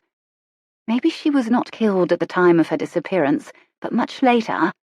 And in the meantime, she had been hidden away in an asylum. That changed my list of killers tremendously. Has anyone ever searched for her? Heavens, who has time for that? Her words sank my heart. But I will say, an acquaintance of mine in Danbury Square mentioned happening upon her once in London several years ago, but she claimed they never renewed their friendship. She refused to say why. How long ago? Oh, maybe 10 years, but she sees her about in London to this day, I believe. Alive. My mother was alive. Maybe. How ghastly. Chills thrilled up my back and into my scalp. I simply must remain at Lyndhurst now. It seemed my mother was alive and able to be found. But why did Nathaniel Droll believe she'd been killed? 24. Beautiful women often bloom for a day, like the roses, then wither into obscurity when their season ends in marriage. Nathaniel Droll, Lady Jayne Disappears. Dinner found me between Kendrick, my unofficial escort for the evening, and Juliet. Aunt Eudora presided over the head of the table as usual, with Glenna and Garamond to my right. Chittering laughter and the clinking of silver service brought fresh delight to the dark room. I nibbled dutifully, but wished I could sweep my decadent food into a small basket to eat it later in private, when my stomach had settled. Lord Sutherland, near the other end of the table, shared a conversation with a petite brunette in a pink gown, but obvious indifference on both parts chilled the air around them. "Garamond, have you seen Mr. Worthington?" Glenna's frantic whisper squeaked across the table nearby. "He left the room. How long has he been gone? I considered him a suspect from the beginning." "Oh, for pity's sake, Glenna!" Aunt Eudora's chin jerked with disgust. "A servant leaving the room hardly makes him guilty. What do you expect, that he sneaks into the hall to write about you?" Glenna's pointy nose lifted.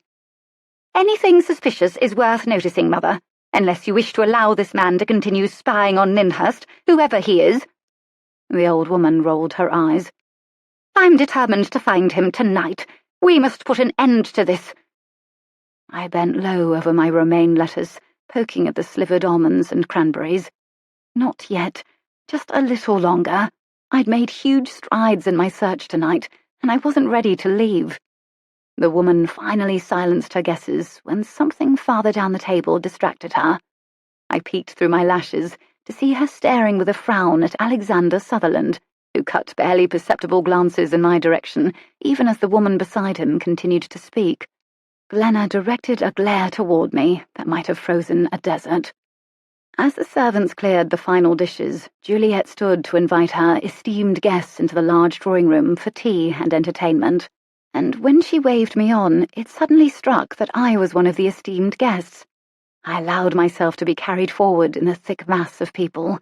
By changing only my outward appearance, I belonged to this class of people. A secret part of me thrilled at belonging somewhere, to something, despite Glenna's disapproval of such a thing. In the large drawing room, chairs had been arranged before the piano in rows, and the guests dutifully filled them. Back aching from the confines of the rigid dining room chair at dinner, I stood unobtrusively near the entrance to the left of the chairs and waited. It's a great honour for a mother to introduce her own daughter to you this night as a very accomplished pianist, among other splendid things. Glenna stood before us, her silly, beaming face making her extravagant dress with small hanging balls of fur seem even gaudier. Juliet played well, pale fingers flying over the keys, crossing easily one over the other. I felt glad for my vantage point to the side of the piano that allowed me to see more of this fingerwork than the audience could. Music spilled from the great instrument with the same ease and speed as words fell from the girl's lips. How odd that a girl like Juliet could produce such a sound of exquisite beauty. If only I could simply perch on a bench and magically coax music from that great box any time my heart needed the soothing melodies. With a flourish, the girl finished, held her arched hands over the keys and closed her eyes as if to savour the final fading tones. Hearty applause followed. A mother could not be more proud. Glenna rose, joy nearly bursting the seams of her dress. Brava, Juliet, brava! Her rapid claps made the fur balls bounce against her round frame. But you all know I'm a generous woman who enjoys sharing the spotlight. She gestured magnanimously with her gloved arms toward the left end of the room. I should be honoured to hear a presentation from the other hostess of the night, who I'm certain will dazzle us as well.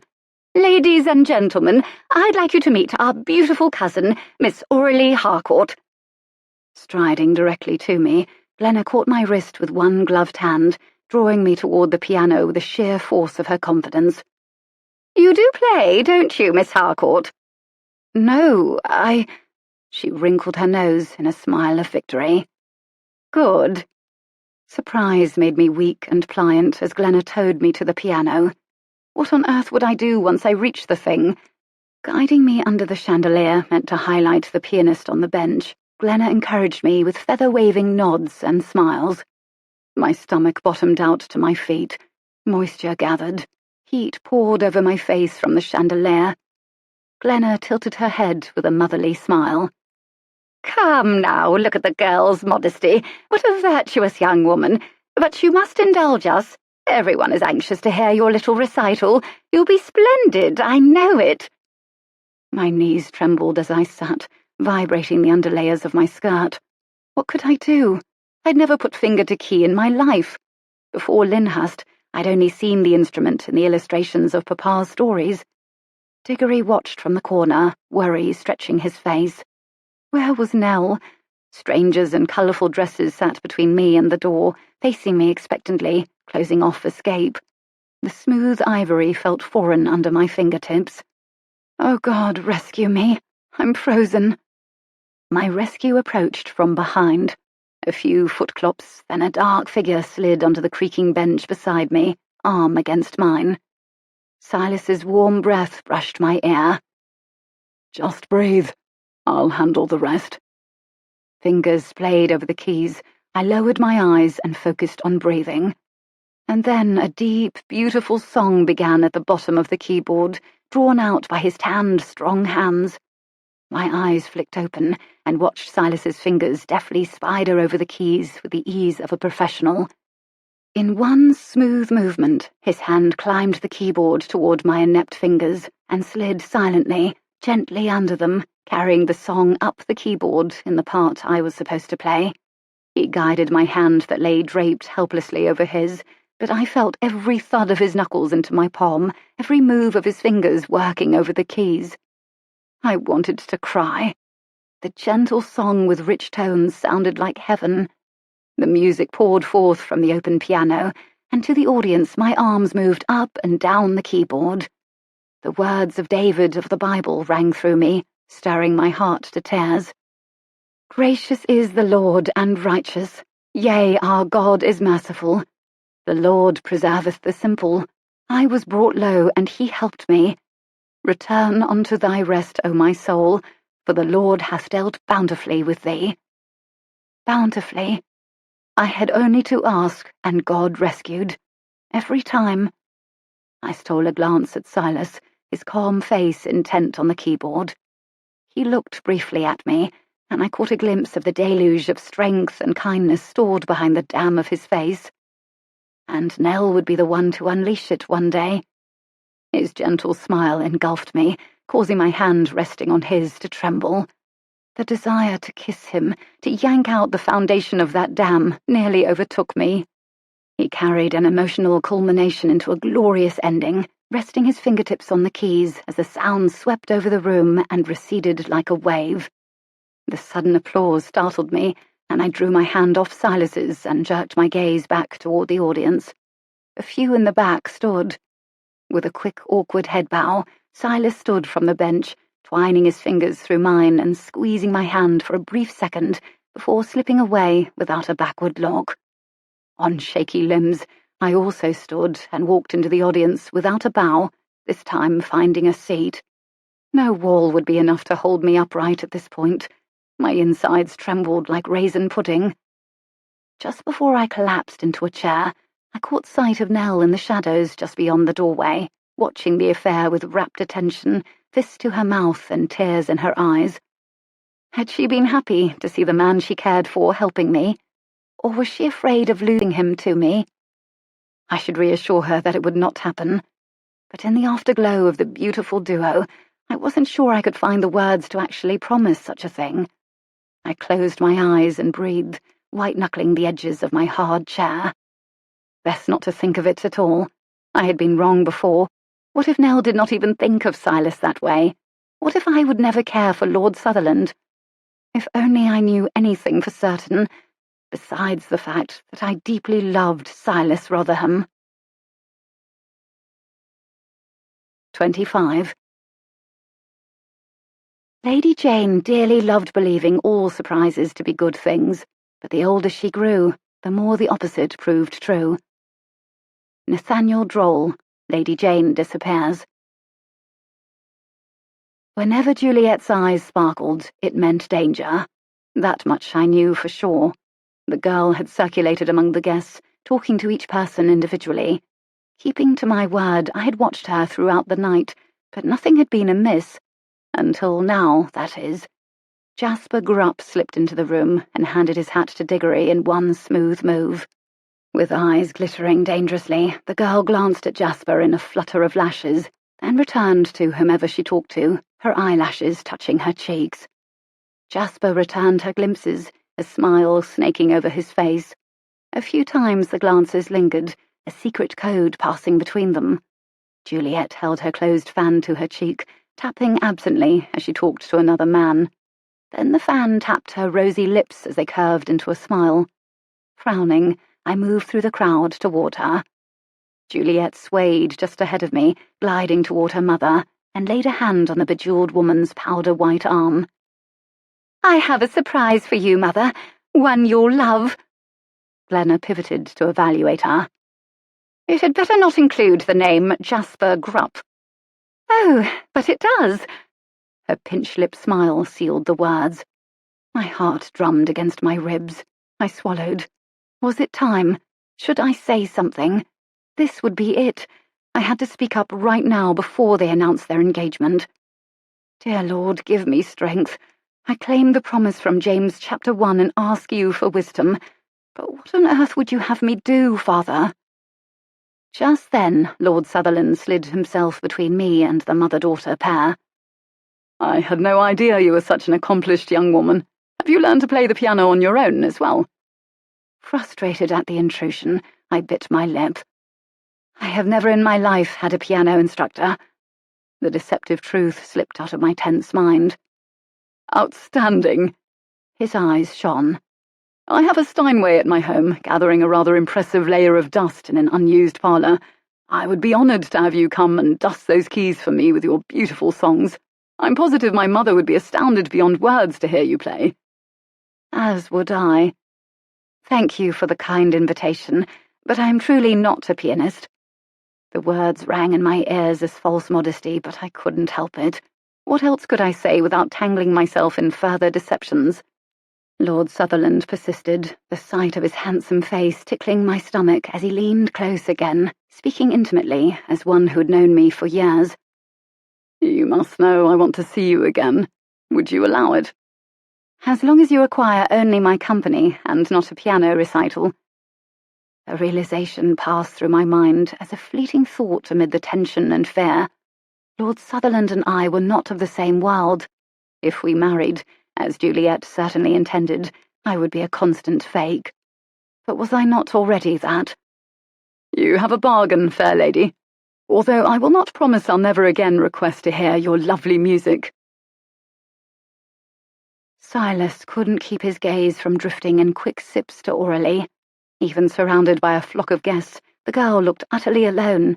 The pallor of her face and the expression, was it fear, gave her the look of a lost child.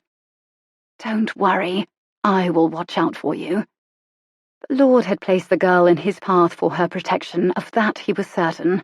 That awareness drove him to keep her always in his peripheral vision every day, even as she moved about the house in relative safety. And then there was Mr. Grupp. Who was he that Aurelie disliked him so much? When the man separated himself from the others to retrieve a drink from the side table, Silas approached and lifted a crystal goblet for himself. I don't believe I know you, sir. Grupp whipped his head towards Silas, surprise in his eyes, as if he had not expected anyone to talk to him. Jasper Grupp, friend of the family. Silas Rotherham, unofficial escort of the hostess, Miss Juliet Gaffney. Are you now? The man riveted his full attention to Silas then, turning his whole body and assessing him critically. The scar in his eyebrow twitched. And here I thought you belonged to Miss Harcourt. I am merely watching out for a woman alone in the world. That one can watch out for herself, believe me. His nostrils flared as he lowered his eyes. She always has. You've known her a long time. Silas wasn't sure why this should surprise him. 100,000 stories worth of time. Silas frowned as the sentence caught him off guard, resonating with a recently resurrected memory. But what memory? Jasper met his gaze then, searching. Has she told you nothing about our history? You mustn't be very close if she's never mentioned me. She's said very little of you. I suppose she would. She has a terrible habit of overstating her good traits and conveniently forgetting the bad. She did not end our acquaintance on very good terms, you see. He made Aurelie sound nearly dishonest. When Jasper looked away, Silas followed his gaze to Juliet, who motioned from across the room with tiny jerks of her head and a coquettish smile. If you'll pardon me, I must go and make an announcement. Quite a pleasure to make your acquaintance, Mr. Rotherham, and likewise. The man parted the crowds and strode across the room toward the grand staircase, leaving Silas to ponder the history he shared with Aurelie. The vague mention left too much to the imagination, and after a lifetime of reading, Silas possessed far too much imagination. Ah, tempest and trouble. That's where I heard those words. It was a Nathaniel Droll line. As the man took to the stairs, his arms raised to gain the attention of the crowd, his odd words from before, and the vague tie to Droll, unsettled everything Silas thought he knew. There stood Jasper on the stairs, tall and proud. My stomach churned, and I glanced about for Silas or Garamond, for that is who I had decided to alert. But Jasper's gaze caught mine and pinned me to the spot with the slightest smile and narrowed eyes, trapping me there. Why couldn't I move? He had cast a sort of spell over my brain. His look told me he'd already won. He raised his arms. Why was Juliet not with him? Wouldn't they announce their engagement together? Friends, I want to thank you for the pleasure of this time together. I've met most of you and have enjoyed, well, some of you. A light chuckle pattered through the crowd as conversations faded and the guest turned to face the stairs. What a fake. He even spoke like one of them now. I have an important secret to share, and I've decided to bring it to you first, since you are the finest in Bristol society.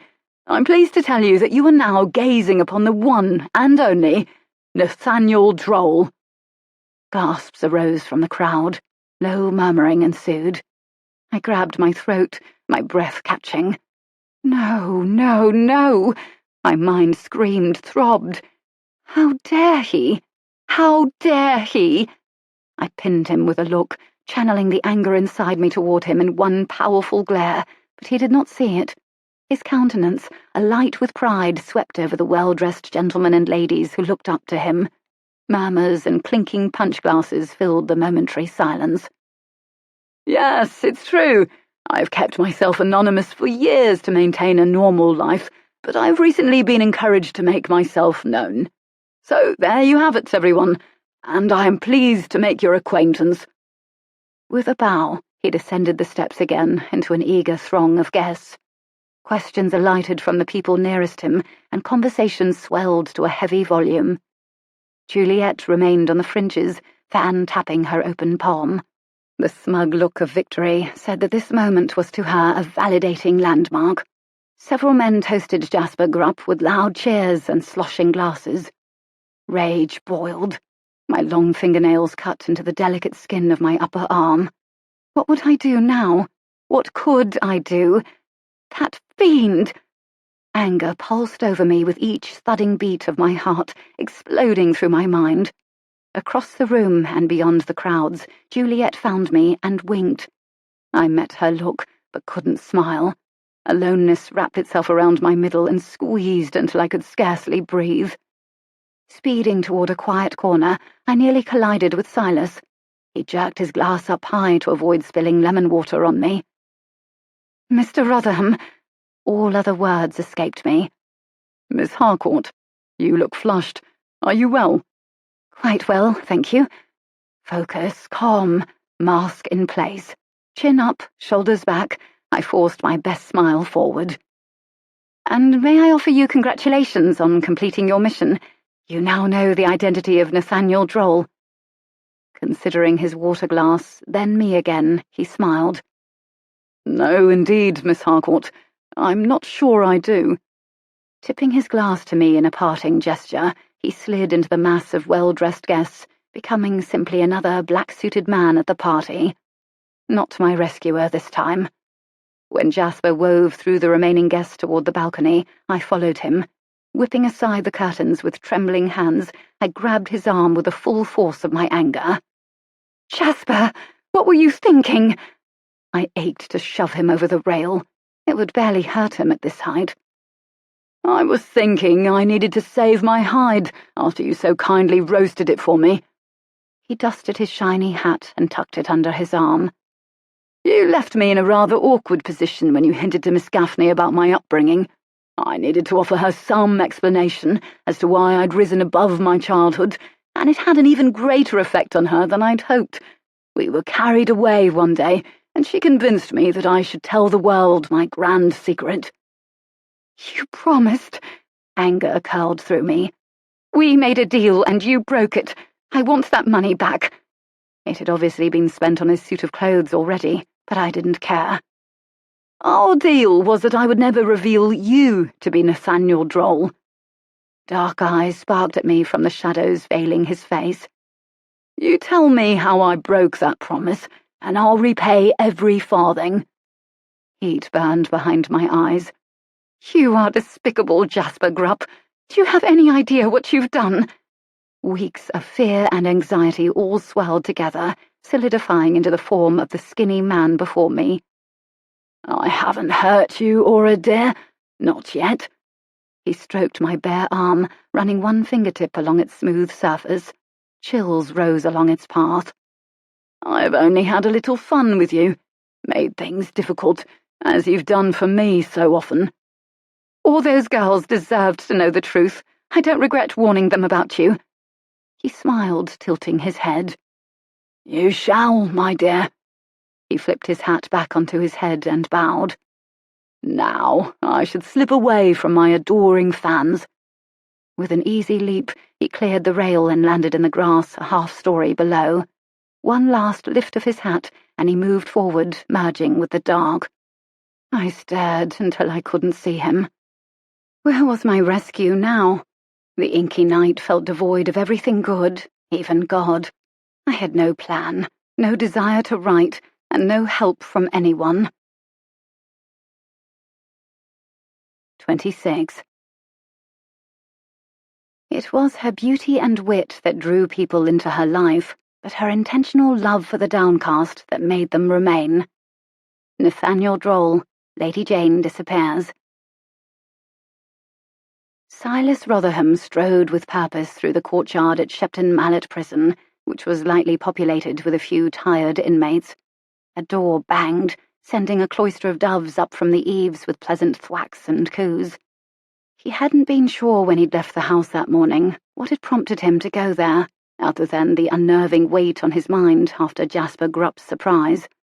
That announcement, as well as the man's words about Aurelie's character and past, had ignited a host of doubts that had never before occurred to him. Lying would not be out of the realm of possibility for the girl. She was, after all, a master storyteller.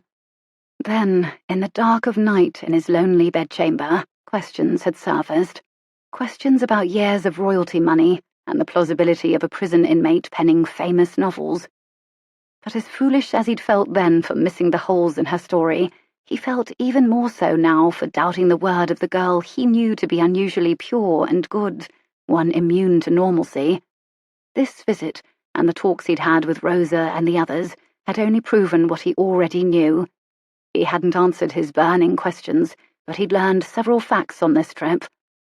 First, that Aurelie had been the same girl at Shepton Mallet that she was at Lyndhurst. Despite her storytelling nature, every inch of the girl breathed sincerity and truth that left his doubts of her character utterly unfounded. Second, she often left the prison to run errands, as she was not a prisoner herself, giving her ample opportunity to post installments of Nathaniel Droll novels for whoever wrote them. And last, Aurelie had not exaggerated the state of the prisons, or the wicked schemes of the jailer to profit off his inmates. Only a few shillings stood between so many prisoners and their freedom, an easy amount to manage. And for some, Silas would manage it that very day. "Hello there," he called as he reached the gatehouse.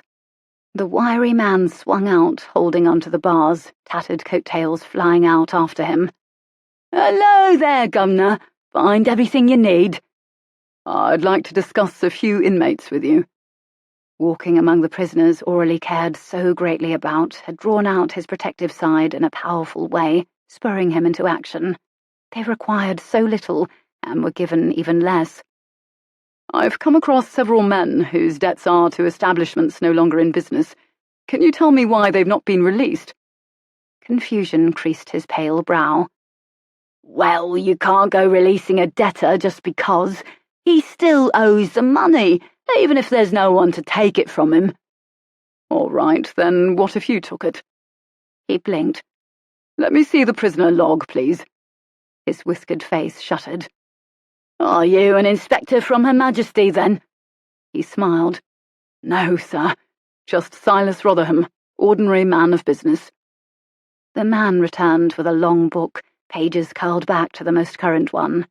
Leafing through, Silas selected a handful of inmates with whom he'd already spoken, those he felt could flourish if restored to freedom. Marks went beside their names. "I'd like to talk to you about clearing a few debts. The ones noted in pencil there."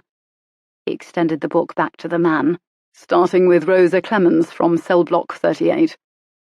In an entire day at the Mallet, Silas hadn't attained nearly all the answers he'd hoped for, but what he had discovered proved more than sufficient. Questions still loomed about Nathaniel Droll's true identity, Aurelie's past with Jasper, and a host of other things. All he knew for certain was that if Aurelie told him that day that she were Nathaniel Droll and Grupp the impostor, he'd do anything in his power to convince the rest of the world of this as well, no questions asked. Hours later, Silas Rotherham strode out of the gates of Shepton Mallet Prison, arm in arm with Rosa, and loaded her into the Lyndhurst carriage. Together they watched from the shadows of a beech tree as 11 prisoners and their families straggled out of the gates, stumbling and gazing around as if they'd forgotten how to operate in the real world. One man paused, smiling face upturned, and stretched his arms up to receive the sunlight shining down on him outside the walls, while his children chased each other around his legs. Silas had given the ratty little guard the equivalent of the price of a suit for the pleasure of this moment. He'd have paid 10 times that. As the families fanned out in different directions into Glencora, Silas solidified his resolve that this was only the beginning. He breathed deeply and settled back against the leather seat until the newly released families disappeared into their new lives. And then they were on their way, the carriage lurching forward over the rough street. It seemed fitting to ride off into the sunset with his rescued lady by his side. Rosa, having no immediate place to go, had been carted off with Silas. Another fact he'd learned from this visit was that the woman across from him possessed an amazing talent in fine sewing, which had given him a most fabulous idea. He thanked God silently for his sovereignty in fitting together every piece of the puzzle, and for using Silas to bring it about. Silas spit back a smile, threatening to spill from the inside out, as he watched the old seamstress hanging out the open windows of the carriage like a small child glimpsing the seaside for the first time. "Now you'll have to promise to work hard and be a good help." "I'll work harder than a team of oxen, Ansem." She settled back into the seat, but her huge gummy grin widened. "The girl you'll be helping is quite talented, and I'm hoping you can share some of her duties. You remember how to do it?" "You think that know-how just falls out me head? Of course I still know how." She humphed and shook her head. "One more thing, and this is important. The woman has a young girl living with her, a daughter." Before he could even tell her the details, light poured from every crease of the woman's smiling face. "A child!" She cackled in layers of joy that tidal waved over the sound of the horse's jingling reins. "A child! A child! Oh, bless me stars!" Lights glowed in the thatched cottages they passed until they left Glencora, and then it was only fields and woods cast in the deep orange glow of sunset. Quite spectacular, really, when seen through the eyes of a newly freed prisoner. The acute awareness of such beauty sparkled in Rosa's eyes as she drank it in. The sun glowed deep, shimmering red past the slender cupolas, a mere slit on the horizon when the carriage crunched up the drive to Lyndhurst. He tipped the coachman for his silence on the matter, and then led the woman, who followed with surprising vigour on bowed legs, down the now familiar path to Florin Cottage. As they came within sight of it and saw the candle glow in the shrouded, homey windows, his aching feet slowed. This was Nell's private home. It only had one room, did it not? He was asking her to share her space, her home with a strange woman. But in turn, Rosa would be helping, he argued with himself. Surely Nell would see the value in that. Maybe he should offer to pay for Rosa's stay. She'd only be there until her children could be reached, unless they became fast friends and did what he hoped, opened a shop together. Rosa could be just the push Nell needed to start a beautiful life where her artistry and skill were appreciated and rewarded financially, where she and her daughter could leave the house to enjoy sunshine and people. Dahlia might even attend school. Yes, this would be good for Nell. Besides, it was too late to backtrack. Rosa stood beside him, and he had no other place to offer her. Those thoughts drove his steps right up to Nell's door, where he knocked lightly with one knuckle. She could always say no if the imposition was too great. The sun had almost completely set, and only the candle glow from inside lit the shadowed path. But when the door opened, and Nell stood there in all her freshness and motherly radiance, shock on her pale face, he stiffened. "Good evening, Mr. Rotherham." her lovely cheeks pinked in the dim light. Awkward silence stretched for seconds that felt like long minutes. Finally, he expelled a gusty breath. I should not be so bold as to ask you this, but I need a favour. Shifting from one foot to the other, he stepped aside and indicated the woman behind him. This is Rosa. She does needlework and needs a place to stay. I thought you could help each other, and—" He paused, shoving both hands through his hair. "Well, I should have thought further, but I did not, as is my regrettable habit." He looked up to her pleadingly, but her gaze had already moved past him to the woman just beyond, and it glowed with welcome. "Rosa, I'm Nell Wick, and this is my home. Please, come in." She stepped forward and led the woman into her candle-lit cottage by the arm, the older one trotting after the younger, and somehow the pair made sense. Silas followed them in and shut the door, expelling the tension crowding his chest. He should have known it would be like this. It was Nell. He perched on a stool across from the two women, his legs tucked under the table. After several minutes of exchanging pleasantries, Rosa burst the tension when Nell apologised for dishes scattered about the kitchen. "Well, it's a sight better than debtor's prison. That's where I come from. Mr. Hanson won't say it, but I will. And leave them dishes. I'll help you with them in the morning. But for now, let me feast my eyes on the colours and chaos of family life." Leaning back, she inhaled deeply and released the breath with a smile. The corner of Nell's lip turned up in a half grin. "Then I'm glad to have you here, dishes and all.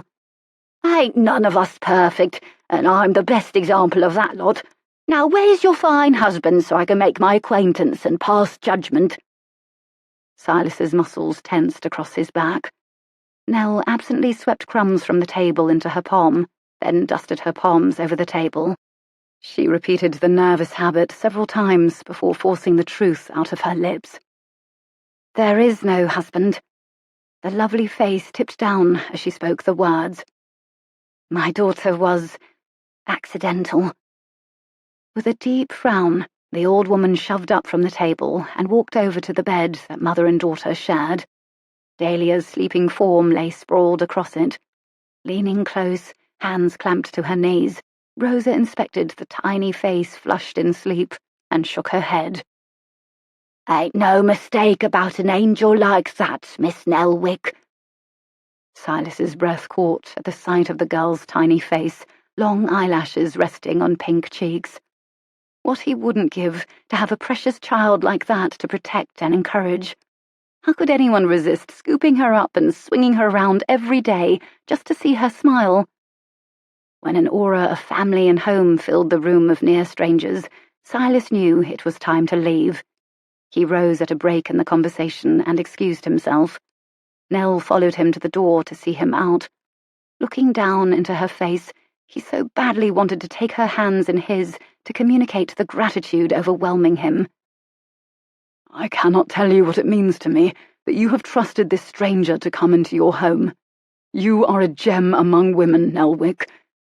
He clamped his mouth shut as the words left. He'd done it again.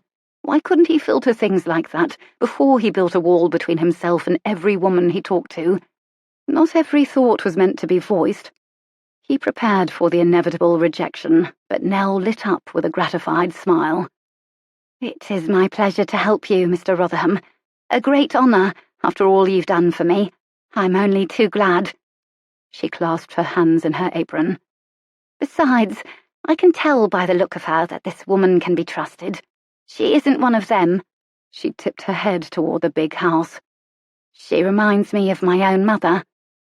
The muscles of his face relaxed into a smile.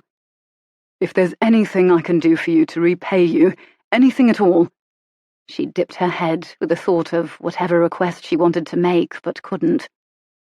"Tell me, Nell. I'd be more than happy to do anything for you. Money, protection, whatever it is. Let me help." He resisted the urge to tip her chin up with one finger. "I'll think about it." 27. "If you decide to love me, you must accept all of my oddities," she warned him. "My dear," replied Charles Sterling Clavey, "if it were not for your oddities, I should have no reason to love you in the first place." Nathaniel Droll, Lady Jayne Disappears. The announcement of Nathaniel Droll's identity reached the local newspapers soon after the gathering, and by that time a plan had formed in my mind. For several long afternoons following Jasper's revelation, I buried myself in my chambers to pen a most important installment of Lady Jayne Disappears that included the reappearance of a minor character. The man posing as Arthur Hobbs III again graced the Toblerone home with his presence when they opened their residence to an art exhibit for local collectors. "A man of wealth ought to have an expensive hobby, and this shall be mine," he had declared to himself as he circulated among the guests. Would any of them notice that he wore the same suit as before? He'd only stolen the one, and it must serve every purpose of his imagined existence. The poor man had run the entire way to the event, since imaginary wealth did not pay for carriages, and found himself dangerously parched. He eagerly accepted the tiny glass of refreshment offered by a passing butler and dashed the cupful down his gullet. As he studied the art, with the critical expression of the knowledgeable man he pretended to be, he became parched again and gladly accepted the next proffered glass. By the time he'd downed several, and his magnanimous hostess approached to ask his opinion on the latest Dublanc arrival from Paris, he suddenly found that words were difficult to pronounce. "Stunning, my dear. Quite lovely." Why couldn't he force out the proper sounds? Within minutes, the drinks, which contained more brandy than punch, had muddied his logic and loosened his tongue. The rooms had filled to capacity by 9, and that was the moment he chose to clink fork to crystal and stood on the stair to gain the crowd's attention. "How nice to see all of you." The words slurred across his lips, but sounded intelligent and engaging to his inebriated mind. "Let us take a moment to thank our lovely hostess, Lady Toblerone, and the talented maid who helped to squeeze her into that dress. Well done, maid." He set down the cup and clapped in broken rhythm. "Also, her chef, who prepared that wonderful dinner that I only recently discovered to be lobster, to which I'm highly allergic. Lady Toblerone, you are quite the peach." Loping to her with drunken strides, he snaked an arm around her back, dipped her backwards, and planted the sort of kiss on her that echoed throughout the room. With a cry, Lady Toblerone wrenched free and stumbled back. "Lord Hobbs, what do you mean by all this?" Lord Toblerone approached from behind, his wiry frame guarding the poor woman. "Pardon me, Lord Toblerone, hiccup. It seems your wife has chosen me over you, and for the record, my name is not Hobbs, it's Grupp, Jasper Grupp. Never a keener man has walked this earth. Did you know I pretend to write famous novels?" And with that, he bowed and summarily released the many drinks he'd consumed all across the glittering shoes of his hostess. The only way to deal with any problems in my life, it seemed, was through Nathaniel Droll. I relished skewering Jasper with my words, knowing they'd be read by England at large. "Miss Harcourt." A knock accompanied a muffled voice outside my door. "Come in." Minnie popped her round face into the room. "You're wanted in the yard for badminton." "I'll be there presently." I rose and glanced toward the armoire for appropriate attire.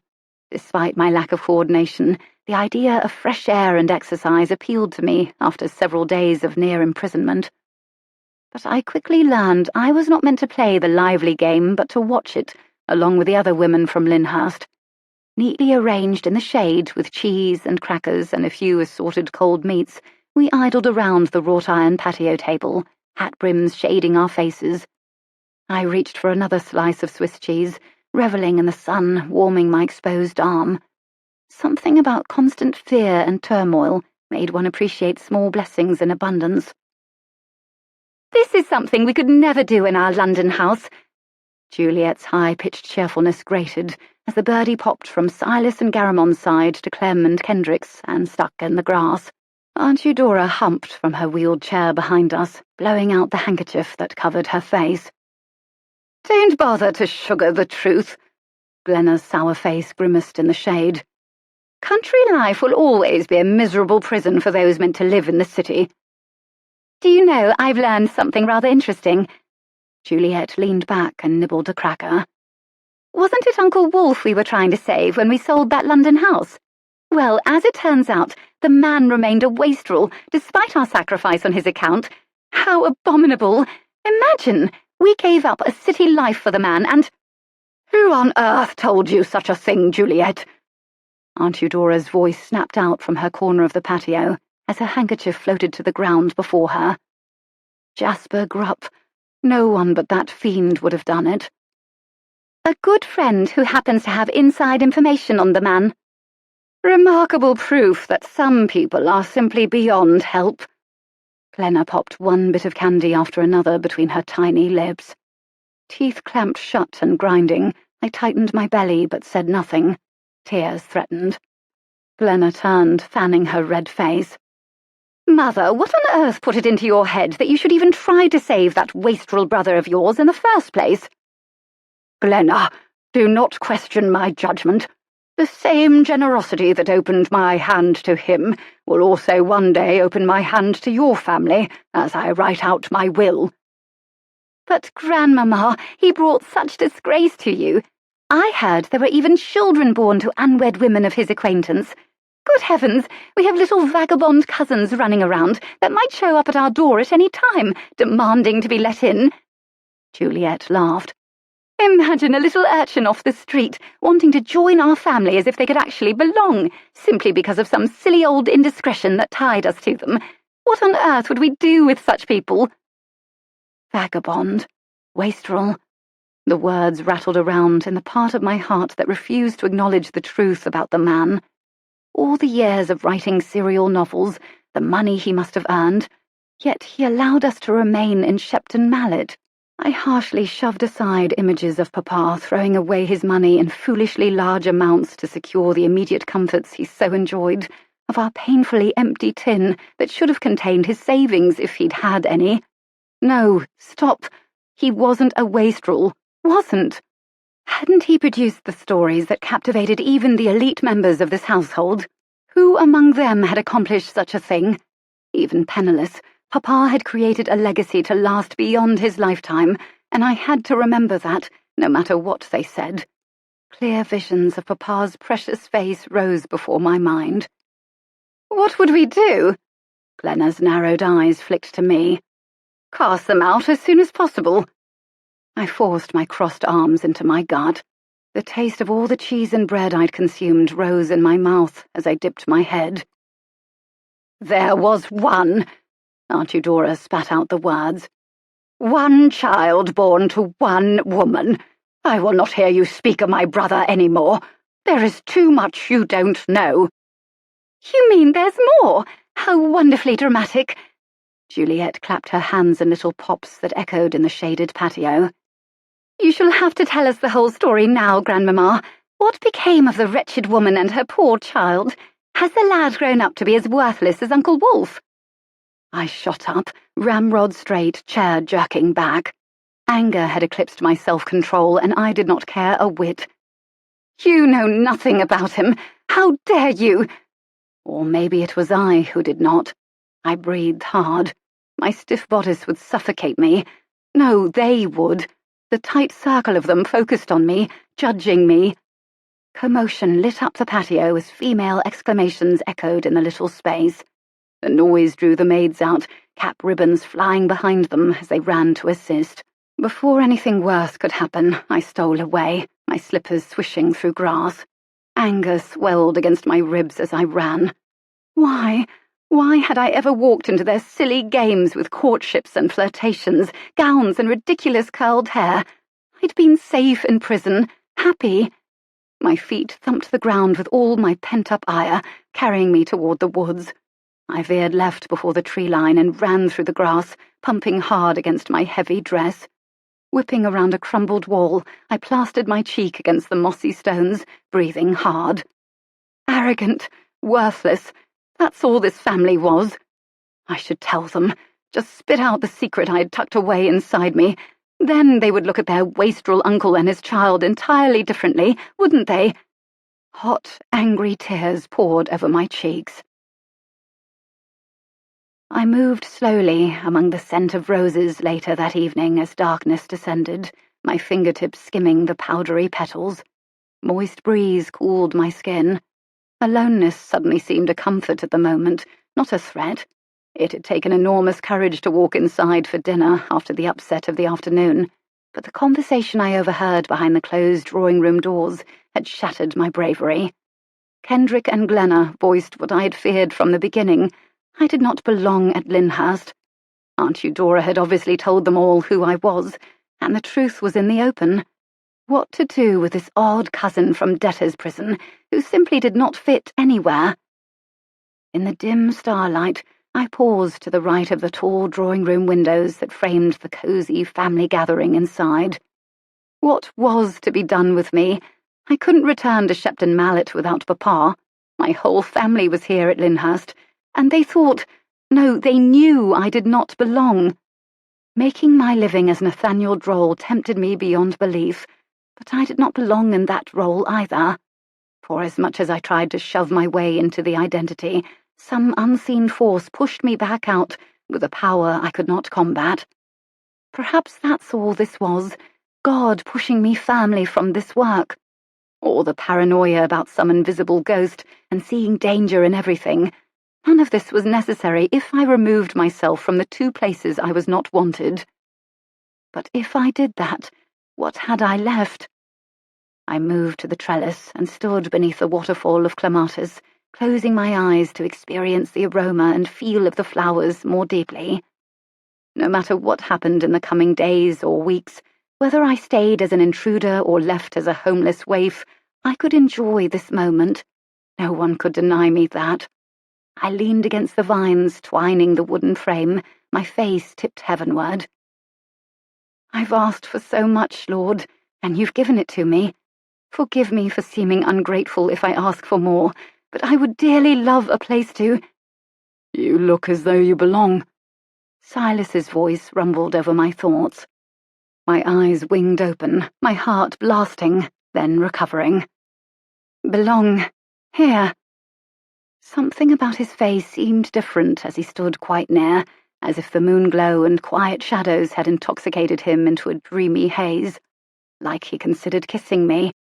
But he remained in place, his gaze pinning me with quiet delight. The change unsettled me. I broke the tension by looking down at the grass, now blue in the shadows. Among the flowers, I mean. You look like one of them. There is no part of Lyndhurst where I belong. I'm convinced of that. What is it that makes you think so? I'm sure they've told you what happened today. With everything. My father, our past.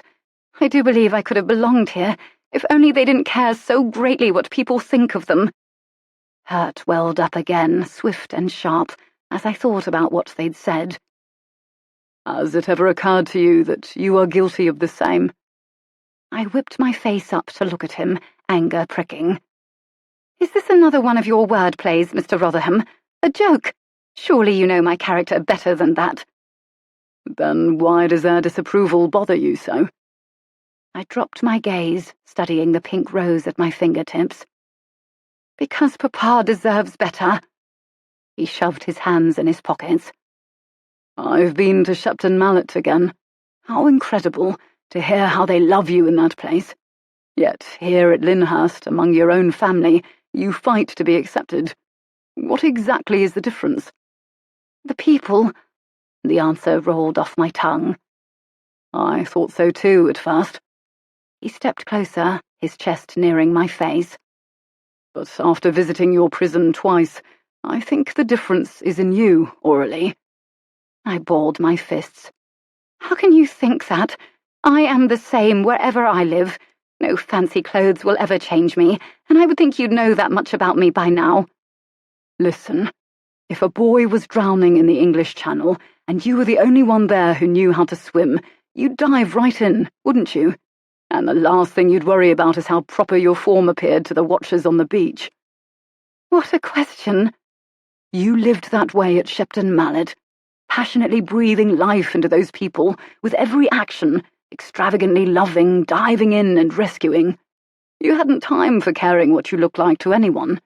Instead, you focused on others. You saw them as real, worthwhile individuals with credible ideas and talents, and that's what makes you such an angel in their midst. Tears gathered behind my eyes, heating my face. I cannot live that way here. They don't want my help. You can always choose selflessness. Make them feel good about themselves the way you did for the people of the Mallet, rather than shaping so carefully what they think of you. You make me sound selfish. I only want you to be who you actually are. That person does not belong here. He moved forward, gripping my arms, his face earnest. You will never belong here, Miss Aurelie Harcourt of Shepton Mallet. Not one bit, and may it always be so. They are my family, and I've nowhere else to go.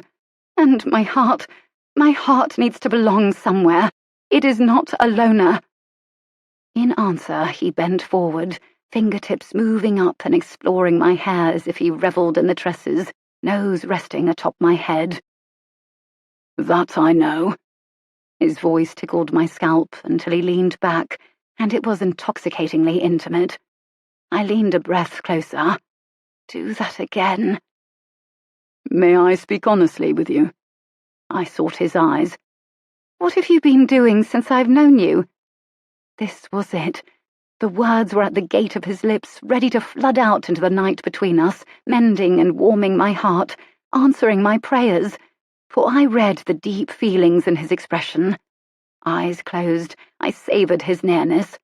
Loneliness suddenly felt like a foreign concept. I find it wonderful that you do not belong here. His voice hitched. The very fact that you do not fit in here, among these broken people, the fact that you do not feel comfortable, I find you wonderful. Silas folded me boldly in his arms, pulling me to his chest, tightly binding together the shattered fragments of my heart for a moment of supreme peace. A small whimper of release escaped my lips. Oh, the sweet scent of him, the feel of his chest, the heady warmth of a full embrace. Stars lit the cloudless sky overhead, a beautiful backdrop to the moment. My mind swelled. Pure pleasure in the moment bound my objections. Silas was holding me. I belonged to him for this moment. Your beauty outshines everyone around you, and it would even if you wore a feed sack. No one in this house has any sense, Aurelie. None at all. His words tumbled out as his lips moved tenderly along the top of my head. Was he kissing my hair? Except for one single person who saw the remarkable beauty in you from the beginning, as I did. He loosened his hold and leaned back to look at me, his arms still supporting my back. One fingertip traced my spine over my dress. One would think you were an angel, the way Nell speaks of you. Nell. Her sweet face came to mind, a niggling ache invading the moment. Nell, looking up at Silas in hero worship, the pair walking together as if one person. He has met my Dahlia, and he treats her like a little lady. But he couldn't love Nell, couldn't. I glanced up into his eyes glowing with pure affection, and suddenly imagined them turned on Nell that same way. Somehow I could picture it. Confusion ripped through me, and I stepped back, sliding out of his embrace. I needed space to right my brain. Please. Desperation scored his shadowed face. Please don't go. I couldn't bear it. Maybe I'd been mistaken about Nell.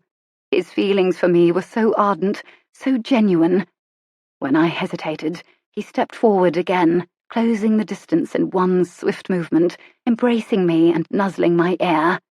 Again, I was anchored firmly to his chest. His lips brushed the tip of my ear, sending chills across my scalp and down my neck. My head swam. He leaned back to face me, searing me with his gaze. With one thumb caressing my cheek, he closed his eyes and lowered his face to mine. I anticipated it, ached for it, my lips tingling. I could let him and sink into it with great pleasure. He wanted me, chose me, not Nell, me. But Nell, dear, sweet Nell. Nell. The niggling ache grew as I pictured her kind face scored with hurt and betrayal, and then it engulfed me painfully. He really is the finest man. I do so want you to understand about him. Will you promise to think well of him? At least a little. The memory of her earnest face, glowing with thoughts of Silas, pulsed in my mind.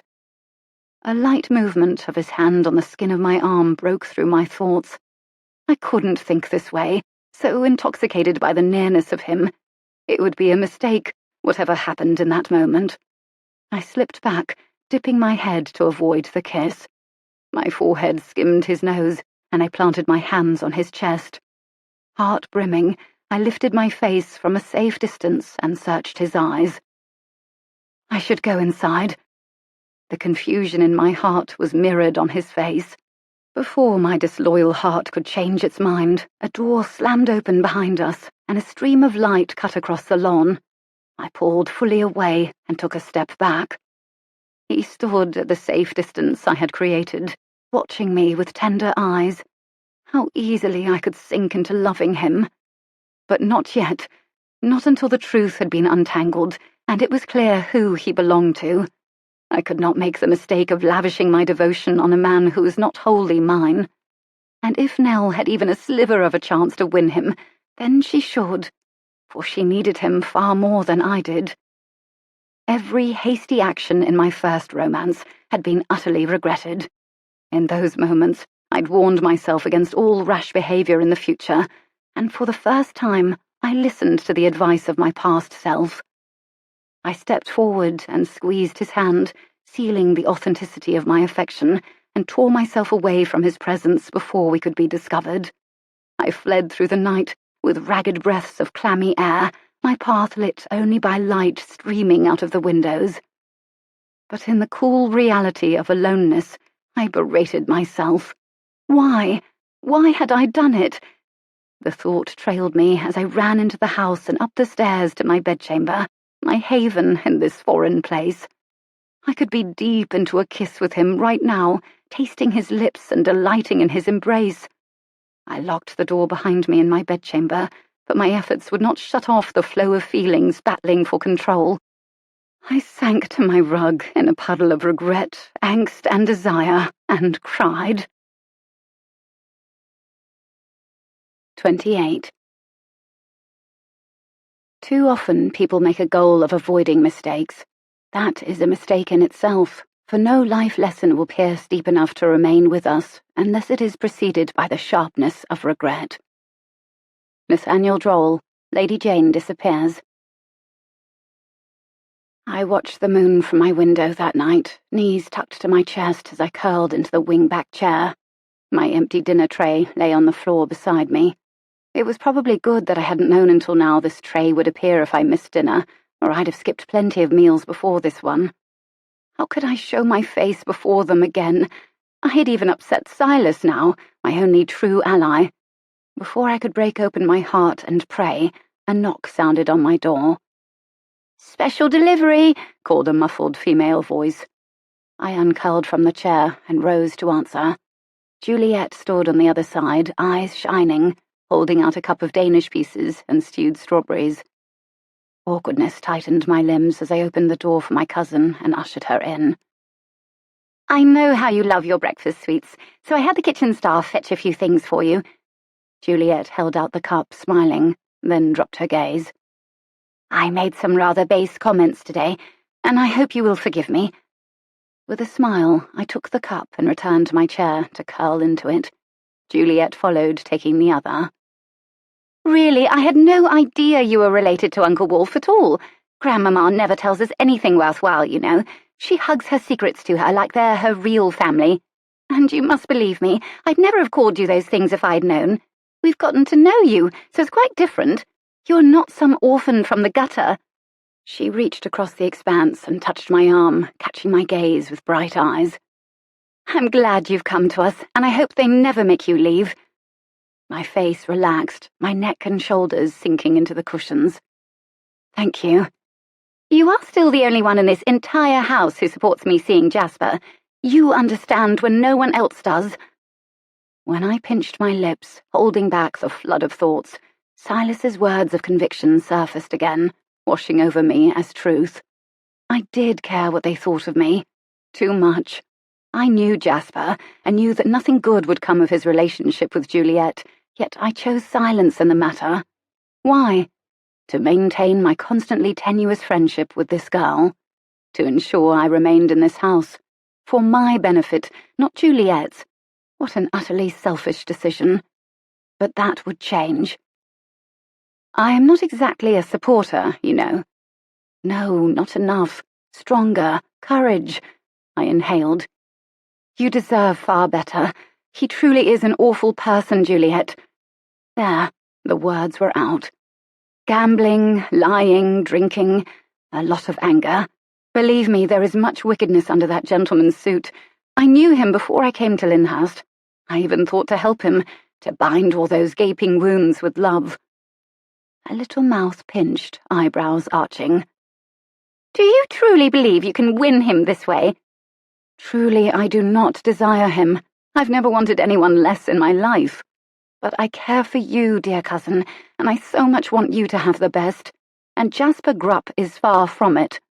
Her narrowed gaze dug under the layers of my countenance, studying carefully. My heart nearly vibrated against my ribs. Ask him where his real home is. Demand that he shows you where he stays. It will not be in a fancy hotel or seaside inn. Ask the people who live around Shepton Mallet about him. They all know the truth. If you will not listen to me, I hope you listen to all of them. He is Nathaniel Droll. His fortune is likely more vast than half the Shire, no matter his origins. Not everything is as it seems, Juliet. Believe me, the man is so far from what he claims to be. Juliet's silence bolstered my courage. She was listening. Speaking the truth was working. And I will no longer turn my head if you go to meet him again. Juliet held herself with marble-like posture and studied me. You truly mean all these things? I nodded, hope welling in me. I'm glad to know the truth. I'd hate to carry on in any kind of relationship that holds falseness. Her words were wooden. Perhaps she was in shock. I reached across our knees to squeeze Juliet's hands. The girl's fingers remained curled into her palms, my affection unreturned. Holding her back straight against the curls that spiraled down from a clump atop her head, Juliet considered me with tight features. I released her hands. Now let us talk of something else. Can we plan a dinner party here? Please. That should tempt her. But the distance between us remained. Juliet left within a few minutes, thoughtful silence shrouding her. When the door shut behind the girl, I fell to my knees at the window, my forehead on the chilled sill. Thank you, God. Thank you that she listened. Please help her take it to heart. It was truly miraculous the way you opened her ears when my foolish silence was lifted. The truth really is freeing, and I thank you for that as well. Please give her the strength to break ties with Jasper and move forward. Calm Jasper's heart toward her and toward me, that he might not take vengeance on either of us. Rising with a cleansed heart, I took to my desk and pulled down a volume from the shelf. Pleasant emotions coursed through me. If only I could channel them into my book. The image of Juliet's face hovered as I crawled into bed later on. My purpose had solidified, and God had made clear his plans for me, like a lantern lifting to cast its light farther out along the path. I would help steer Juliet out of her relationship with Jasper, show her family how foolish they were to waste their lives pleasing people, and write books to teach people God's truths through story. No matter what Silas Rotherham thought, I would belong here one day, because God did have a purpose for me. When a knock sounded on my door the next morning, I jumped out of bed and swirled my robe about me, a greeting for my cousin on my lips. But it was not Juliet on the other side of the door. Nell. Waves of bittersweet emotion washed over me as the sight of my dear friend collided with my memories of Silas the night before. The girl stood outside my door, smiling and holding up another purple dress with flowerets embroidered along the bust-line and waist. "Do you like it? You were stunning in the purple gown you wore to the party, so I had to make you another. I hope you don't mind." "Mind?" I smiled, drawing my friend into the room, despite my aching heart. I needed a little more time to deal with my attachment to Silas Rotherham, and that was hard to do while in Nell's presence. "Will you try it on? I'm quite fond of this gown, and I want to see if it fits well enough. I used the same template I created for the others, but the gathers around the bodice might give it a different fit." She smiled. "Besides, I'd love to see it on you." "Of course."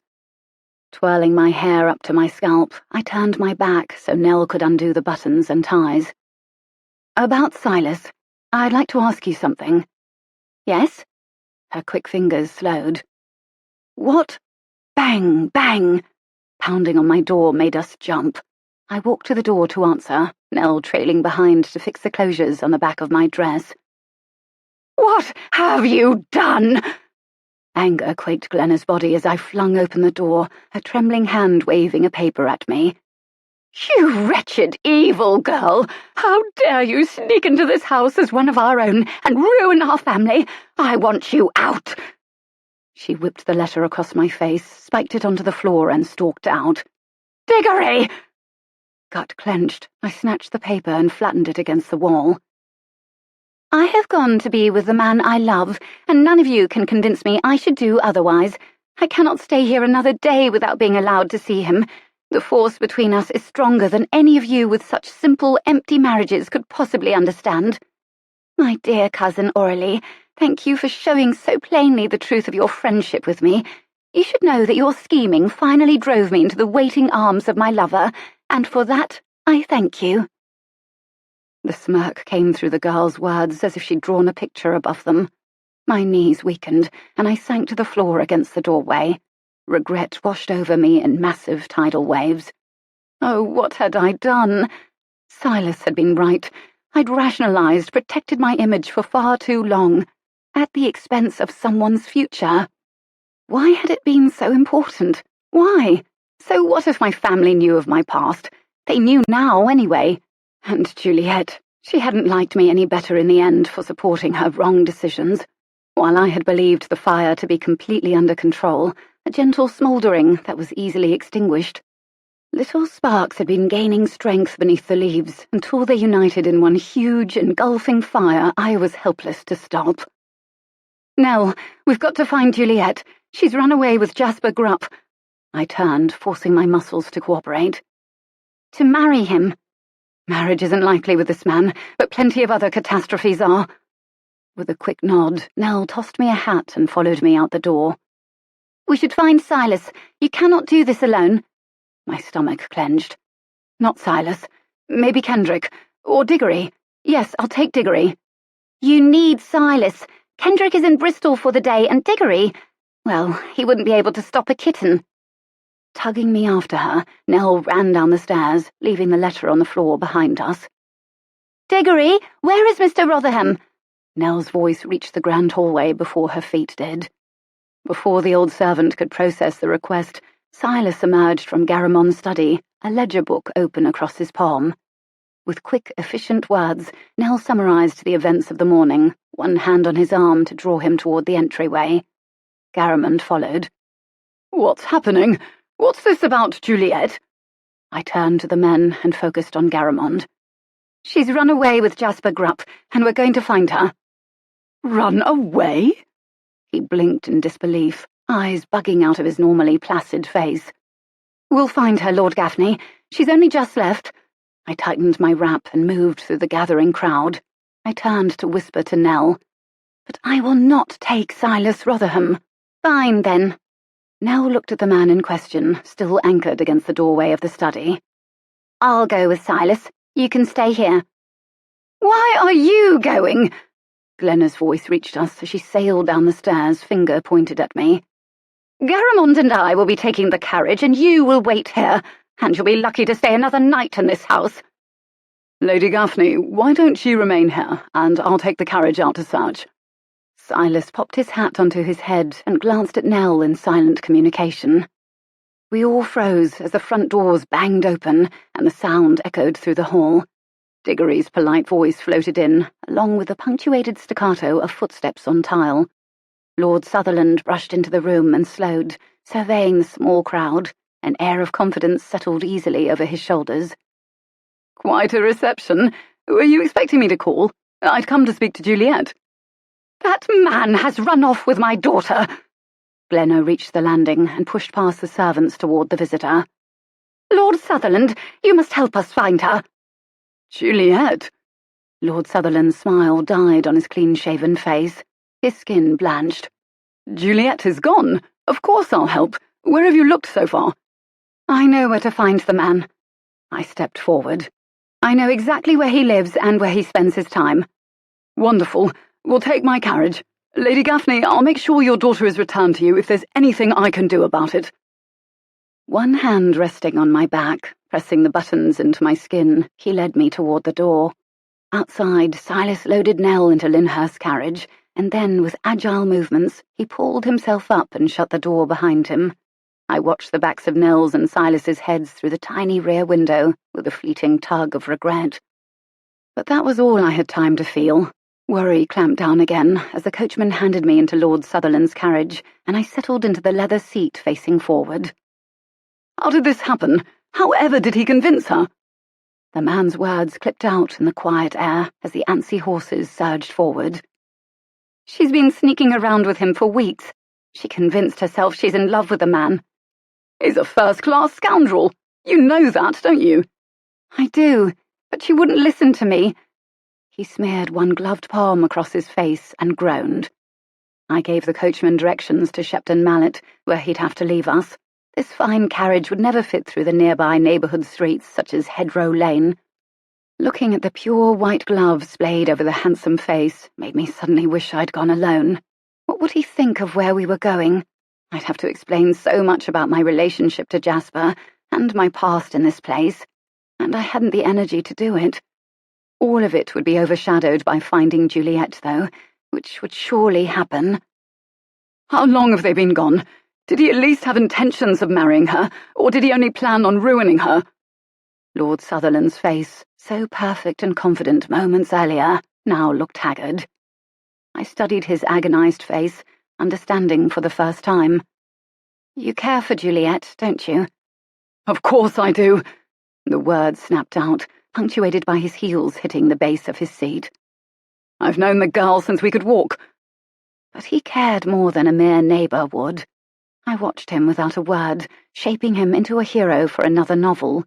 He'd make a fabulous one, confident and handsome, passionate and secretly devoted. I selected a handful of words I could use to display him properly in my novel, while the passing moments made him fidget. If only I could pull back his exterior and look at the thoughts flying through his mind. They'd likely be wonderfully fascinating. "Is Juliet aware of your interest?" Emotional strain pulled his features tight, and he finally spoke. "Sometimes it is best if two people are not coupled together. Juliet and I are exactly the same. We'd eat each other for breakfast." "Should a person only marry her opposite, then?" "It's a special kind of torture to marry a person exactly like you. Imagine all your own faults and insidious habits rolled up in another person you must live with every day, a person you must love forever. Could you promise such a thing without growing weary of them?" Silas's gentle face appeared before my mind. Could I? It hardly seemed possible to grow weary of talking about books, walking about the gardens and slipping into the comfortable presence of a man who understood me without explanation. And his solid handsomeness. No, stop. I understand, I think. Marriage is not always the happy ending for every love story. Emotion twitched across his face, and instantly a powerful turmoil showed just below the surface. "The truth of the matter is, true love is not simply about obtaining the person of your dreams, but making sure they obtain their dreams." What on earth was I to do with the avalanche of feelings from this man, both spoken and silent? How did I always draw this out of people?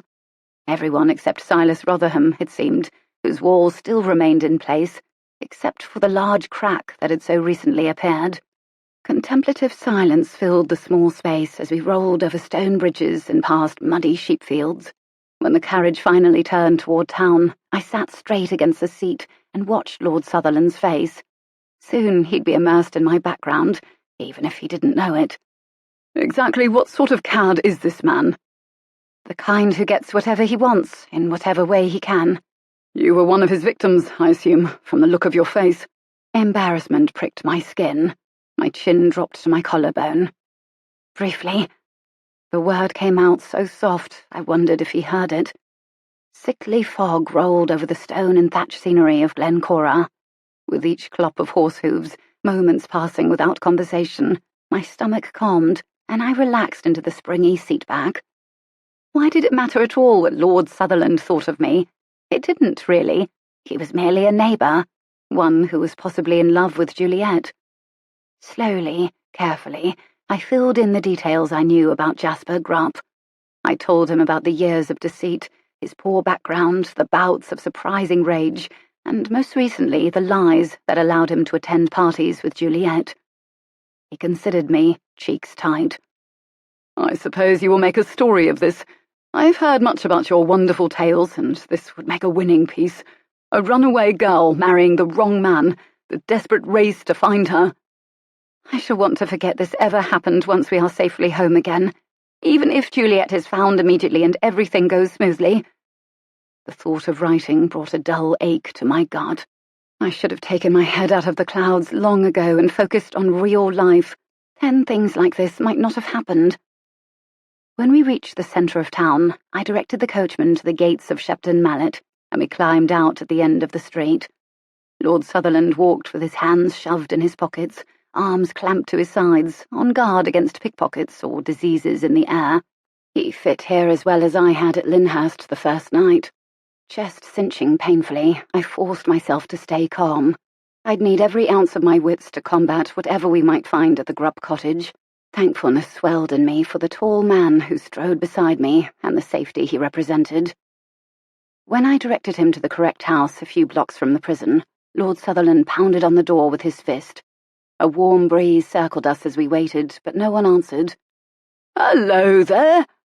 A friendly voice called from the side of the house, where the elder Mr. Grupp waved as he walked toward us. "Mr. Grupp, where is Jasper? It's important." I flew down the steps to meet him, grasping his arms. "Tell me where he is." 29.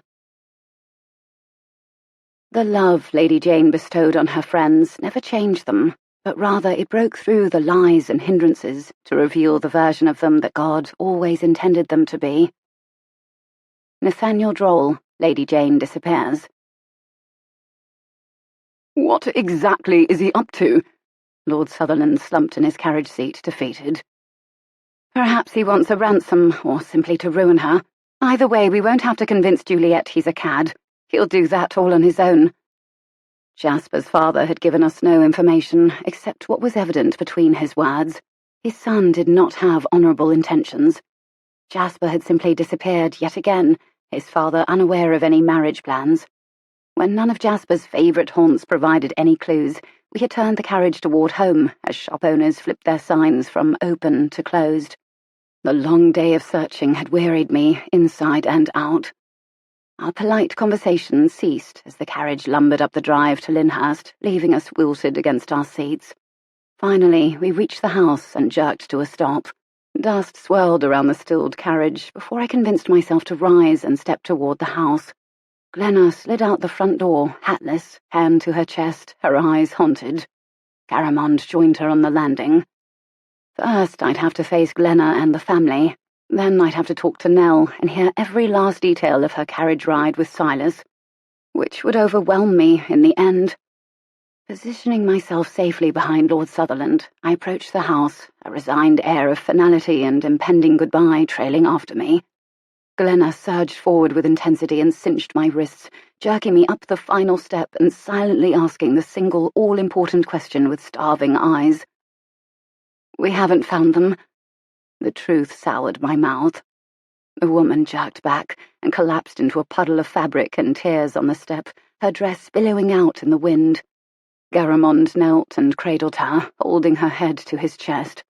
Messy, noisy sobs echoed in the yard. I moved back. I would be the last source of comfort for the woman now. The sobs became heaves of breath and slowed.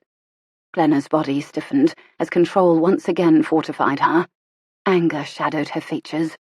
Like a viper, the woman rose, her back straight, her face mottled and hair clinging to her skin, glaring at me with a look of venom. "I won't give up," my heart pounded. "They cannot hide forever. I'll keep—" "You!" her snarl quivered. "You dirty prison rat! Look at the trouble you've caused, the people you have hurt. But you don't care a whit, do you?" She waved her arms and marched toward me. "So long as you have nice dresses and parties in the name of a respectable family." She spit the last words out. "Get out, and if I ever lay eyes on you again, I'll shred every—" "Here now, dainty one." Garamond pulled at her thick shoulders from behind. "I'll not have you injured over this. Come inside and let the men deal with it." "And you!" She whirled to face her twiggy husband. "Don't you care about anything, even your child? Take your snivelling self away and let me be." Folding like a fan, he backed into the shadows of the house. Glenna lifted her skirt and charged toward me. Nell appeared suddenly and slipped between us, propelling me out of Glenna's path, and together we stumbled up the steps and into the house. With firm pressure across my back, Nell moved my stiff body into the great hall and swung me into a window bay. "Now listen, you must stay out of sight. We'll all keep looking for the girl, but you must give up the search and remain in the shadows, understand? Promise me. I want to keep you here, and that's the only way." Like a warmth that melted chocolate, Nell's quiet words liquefied the tension holding me upright, and I fell into her arms. I do not deserve to stay. It was my fault. Jasper's presence, Juliet's addiction to him, their decision to escape. Perhaps I should go. Not unless you want to break my heart. Oh, dear Aurelie. Nell clasped my arms, propping me up. This family needs you more than you could ever know. You touched this house with that lovely healing spirit of yours. I was merely the skillful fingers attached to a needle until you came here and saw more. Now, I imagine myself as a woman, an individual with value, perhaps even someone to be courted. She ducked her chin at this last part. You've made my life three-dimensional, with colour and purpose and hope, even a future. I only saw what was already there. I squeezed the words out of a tight throat. But it made all the difference now, didn't it?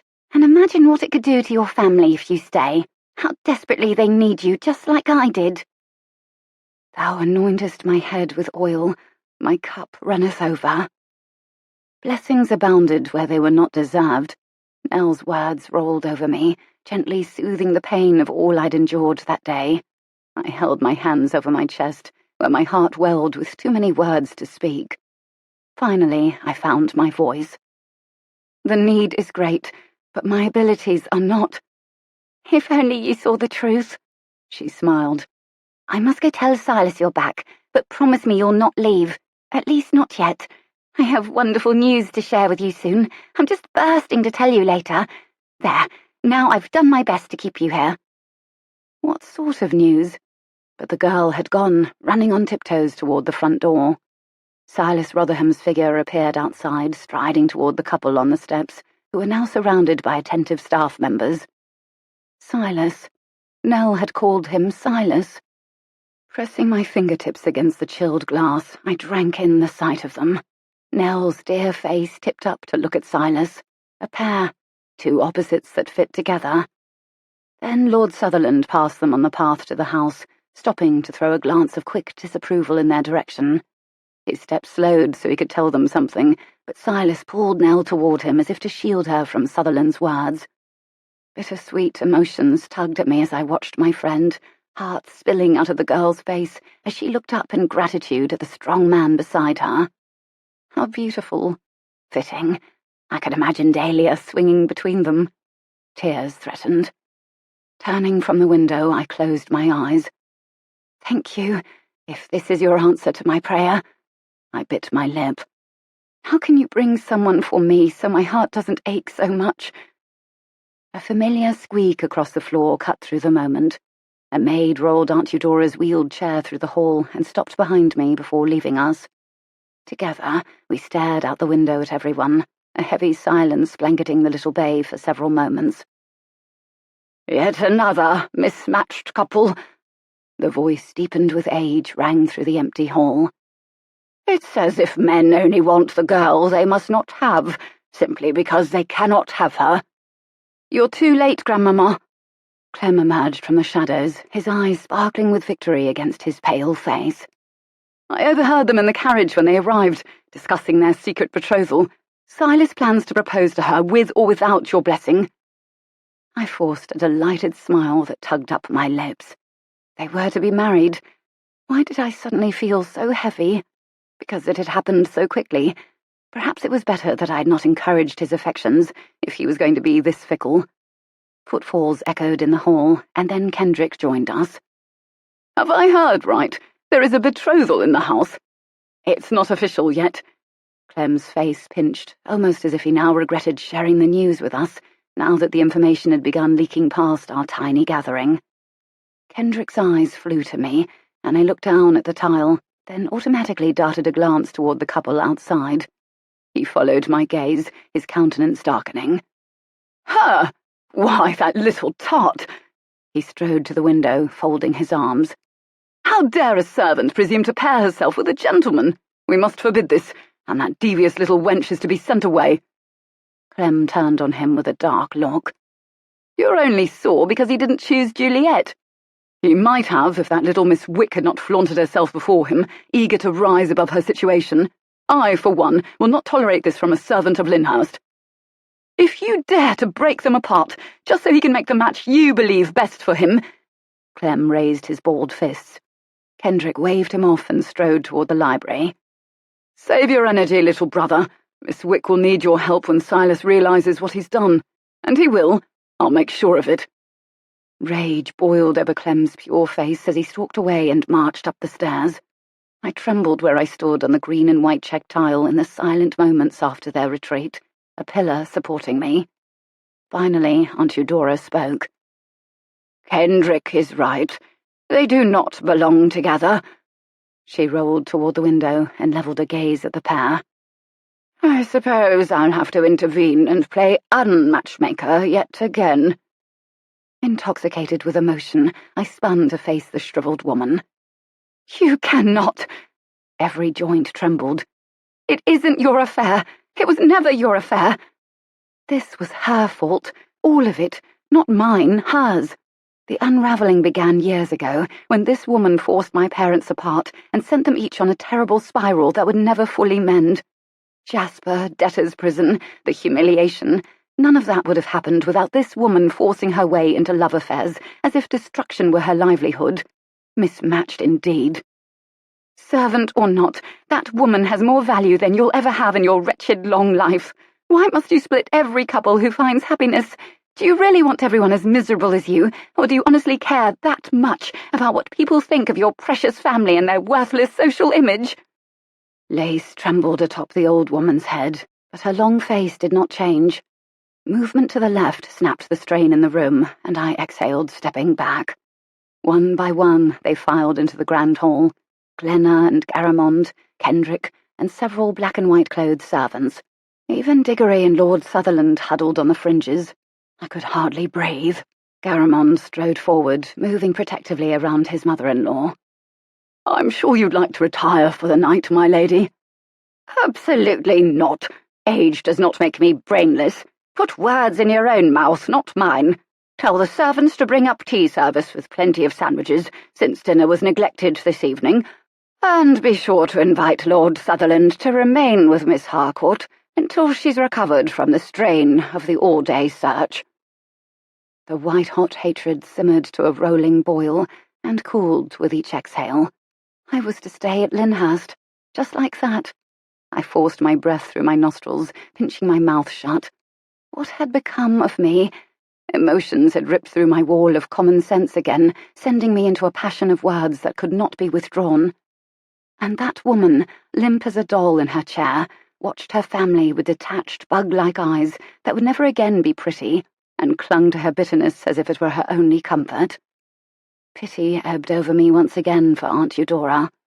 I had reached out a hand to comfort any number of needy souls, but this destructive woman needed it more than most, and I'd just failed her. "Diggory, I'd like you to send that little seamstress Miss Wick around to see me." Her sharp voice commanded obedience. "I must have a word with her directly." Eyes downcast, I slipped past the Gawkers to the steps and hurried up to my bedroom sanctuary on the 3rd floor. History was rewriting itself, despite my efforts and prayers. Poor Nell, with her gentle soul and thirst for love that would now go unquenched. I pulled a notebook from my shelf and dropped it onto the floor, collapsing before it. Writer's block had plagued me every time I'd attempted to create an ending for Lady Jayne Disappears, but now I had it. When you cannot write any more, do not torture yourself. Papa had said it at least once per novel. Instead, torture your characters. Heart overflowing with grief, I was ready to torture Lady Jayne and her suitor. It was clear now where Lady Jayne had gone when she disappeared, and why it had happened. I turned to my notebook, the empty page an invitation. It was all for Abigail. In the end, it was not the social differences that kept Lady Jayne and Clavey apart, but the heroine's own soft-heartedness. First would be a scene in which Lady Jayne glimpsed the depth of love her dear friend felt for Charles Sterling Clavey. Did Clavey return her love? Of course he did. He saw her gorgeous heart beneath the simple clothing. Lady Jayne would then have to make the utterly painful decision to give up Charles for her and to leave the estate because she could not erase her own feelings for the man who would be marrying her friend. Sweet Abigail, who lived in shame because of her past, desperately needed a husband who would accept that, as well as her working-class status. And he'd need to be kind and gentle and care for her with devotion. What sort of man would fit that? Only one, and I loved him for it. As I curled my hurting self over my notebook, writing moved quickly from idle pastime to a necessity, and I plunged into it with the desperate obsession of one clinging to a life raft. Broken, aching, I cracked my delicate heart like a fragile eggshell and poured its contents onto the page. The words flowed quickly, rich and poignant, painful and vulnerable. Pieces of myself floated into Lady Jayne's character, and anyone who read this would see me in the pages. The scene was powerful and full of every emotion sparkling in the prism of my heart. It was exquisite in its raw beauty, the chapter I'd been trying to write for days. Finally, I had created an ending worthy of Nathaniel Droll. 30. When she accepted her own uniqueness, it was freeing. She was able to shift her effort from fitting in to improving who she actually was to begin with.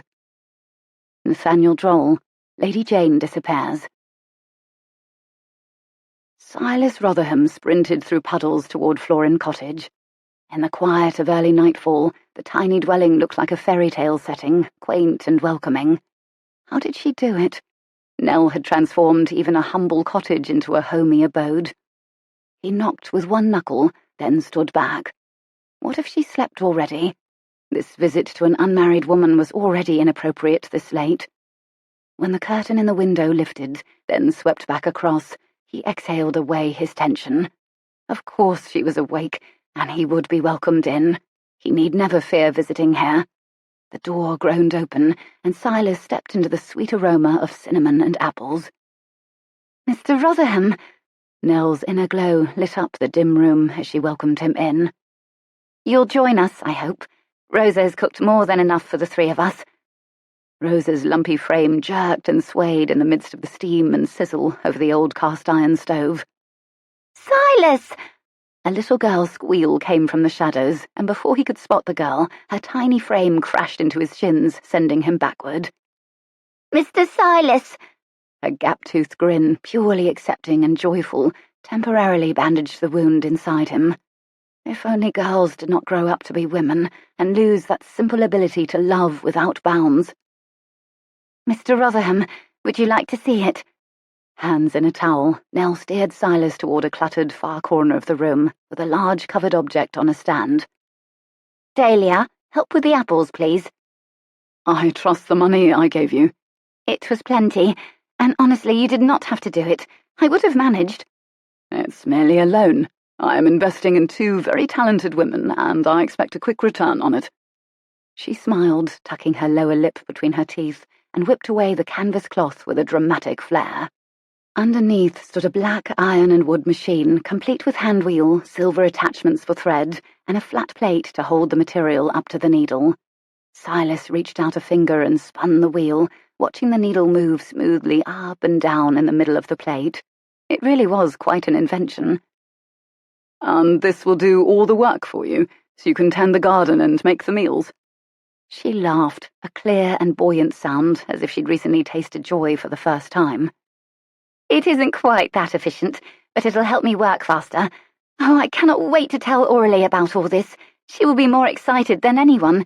I nearly told her this afternoon, but so much happened in those moments. I think you should reveal it to her in person, as you did for me just now. He ran one thick finger along every surface of the machine his money had purchased.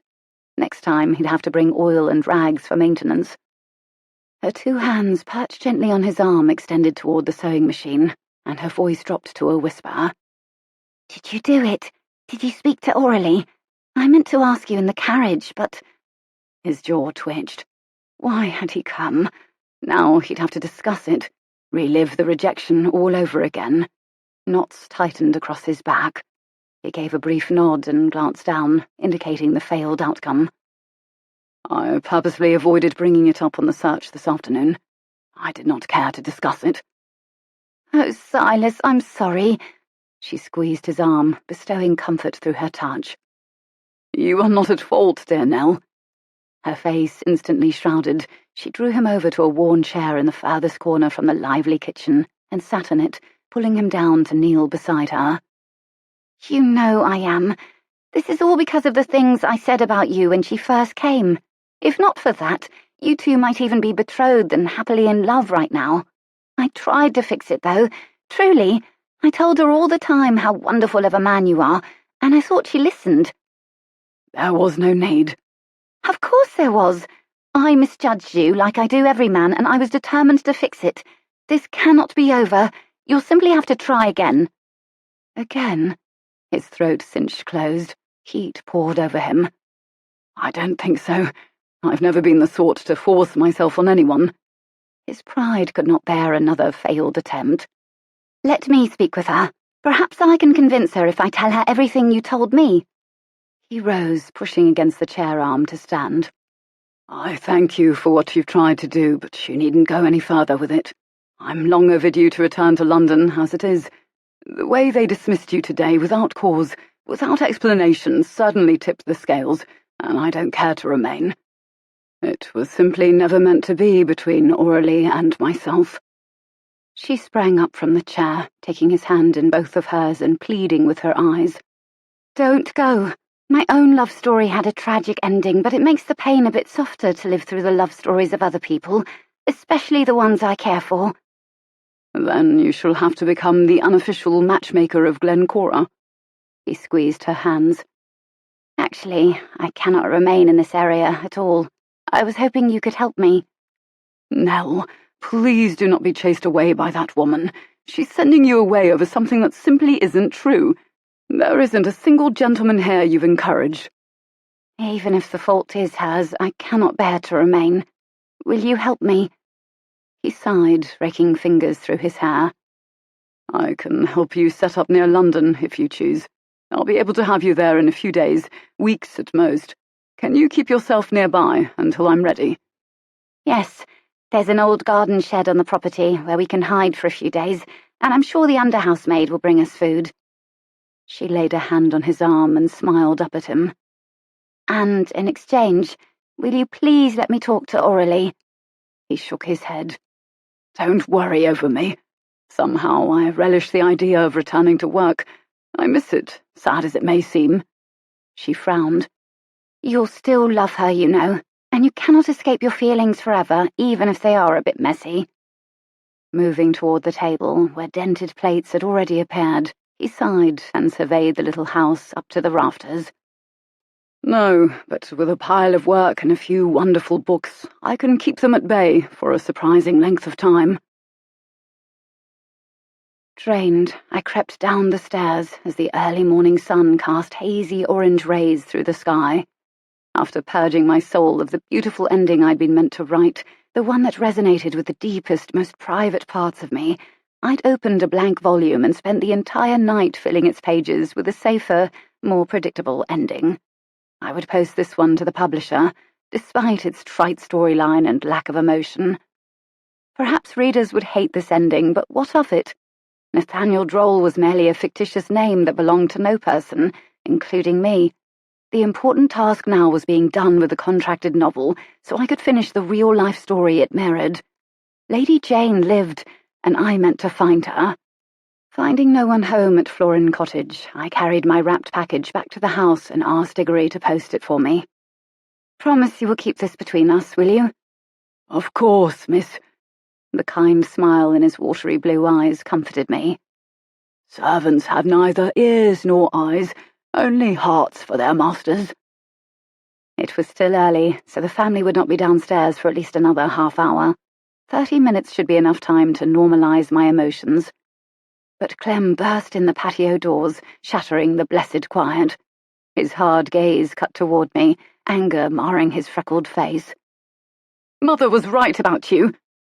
Standing tall with fury, he suddenly seemed so much older. "I will help find her however I can." "And what good'll it do? I'm sure Grandmama has terminated her service." He snapped off his riding gloves. "She left last night. I didn't have a chance to tell her goodbye. I'll never see her again." Tears budded at the corners of his eyes. "Service? Nell?" "No, you mean Nell is gone? What did you think would happen? Once Grandmama's involved, things always go her way. You couldn't leave Silas Rotherham alone, could you? Just couldn't let Nell and Dahlia have a family." He kicked off his boots. "Well, now he's all yours. I hope you enjoy your life." As he made a hard pivot into the morning room, I froze in place, chest heaving with the intensity of 1,000 defenses I could not voice. When would it stop? How many things could I possibly ruin in this household by my mere presence? I was supposed to help, to heal, but instead I rained trouble and chaos on my family's home. Standing in place, I bowed my head and wordlessly connected my soul to God. I remained in this posture, submissive and trusting, breathing slowly. Peace did not come. Instead, I felt an energy firing through my chest, compelling me to move, to act. Go find her. When my legs finally obeyed, I hurried into the hall and yanked my cloak off the hook. "Diggory, may I use the carriage?" "I believe Master Kendrick has use of it at the moment, Miss Harcourt." His tone was nearly apologetic. "But you may take one of the horses in the stable. Do you ride?" Hope lifted in me. "Yes, I ride. At least I would in a moment." In the stable, I asked the boy to saddle one of the geldings. "Whichever one you think best for me to take into the village." "That'd be this one here, miss. He goes the longer distances, and the others are better for hunting and sport." As soon as he'd cinched the saddle under the grey-spotted horse's belly, I shoved my foot in the stirrup, hoisted myself onto the tall animal with the help of the stall, and gripped the leather reins. "Pull back to stop. Nudge the flanks with your heels to make 'em go." Flattening his wool cap to his head, the boy eyed my awkward side-saddle posture atop the horse. With a nod of thanks, I squeezed my eyes shut and lightly heeled the animal in the side. With a jerk back and then forward, he danced out of the stall as if he'd been craving a good run all his life. As we trotted into the yard, the boy yelled, "And don't forget, hold on tight!" The high-stepping horse jostled me across the open lawn to the drive. With one quick jolt, the reins dropped from my hands and panic seized me. Leaning forward, I clung to his coarse mane with one hand and looped the other around the animal's neck. Determination kept me atop him, where I had to remain until I reached Glencora. And thus I did, barely. Perhaps I did not do everything in the way I ought, but I always completed my missions one way or another. When I met with a dead end at the most humble rooming house in the small community, I continued on to the 3 others in town with the same result. As the streets filled with working-class villagers shifting into lunchtime, I checked with the local seamstress and several other places that might take a single girl. Also no sign of Nell. If the girl had come to Glencora, she'd hidden herself well. After trading a few pennies for simple food in the market, I dropped into nearly every store and a few places of residence. Finding no evidence that Nell had even shown her face there, I dragged myself back to my horse, shoulders slumped in defeat. Perhaps God prompted this trip to offer me a break, wind in my face and the solitude of the open road. Night descended quickly as I ended my long day of searching. As the world around me dimmed, only a few lights shone, lamplight glowing in cosy homes, a lantern bobbing in the hand of an unseen pedestrian, and the glaring light of Shrewster Arm, the lively pub with the tinny racket spilling from its open doors. How easily it must suck men in, being such a bright light in the deepening darkness.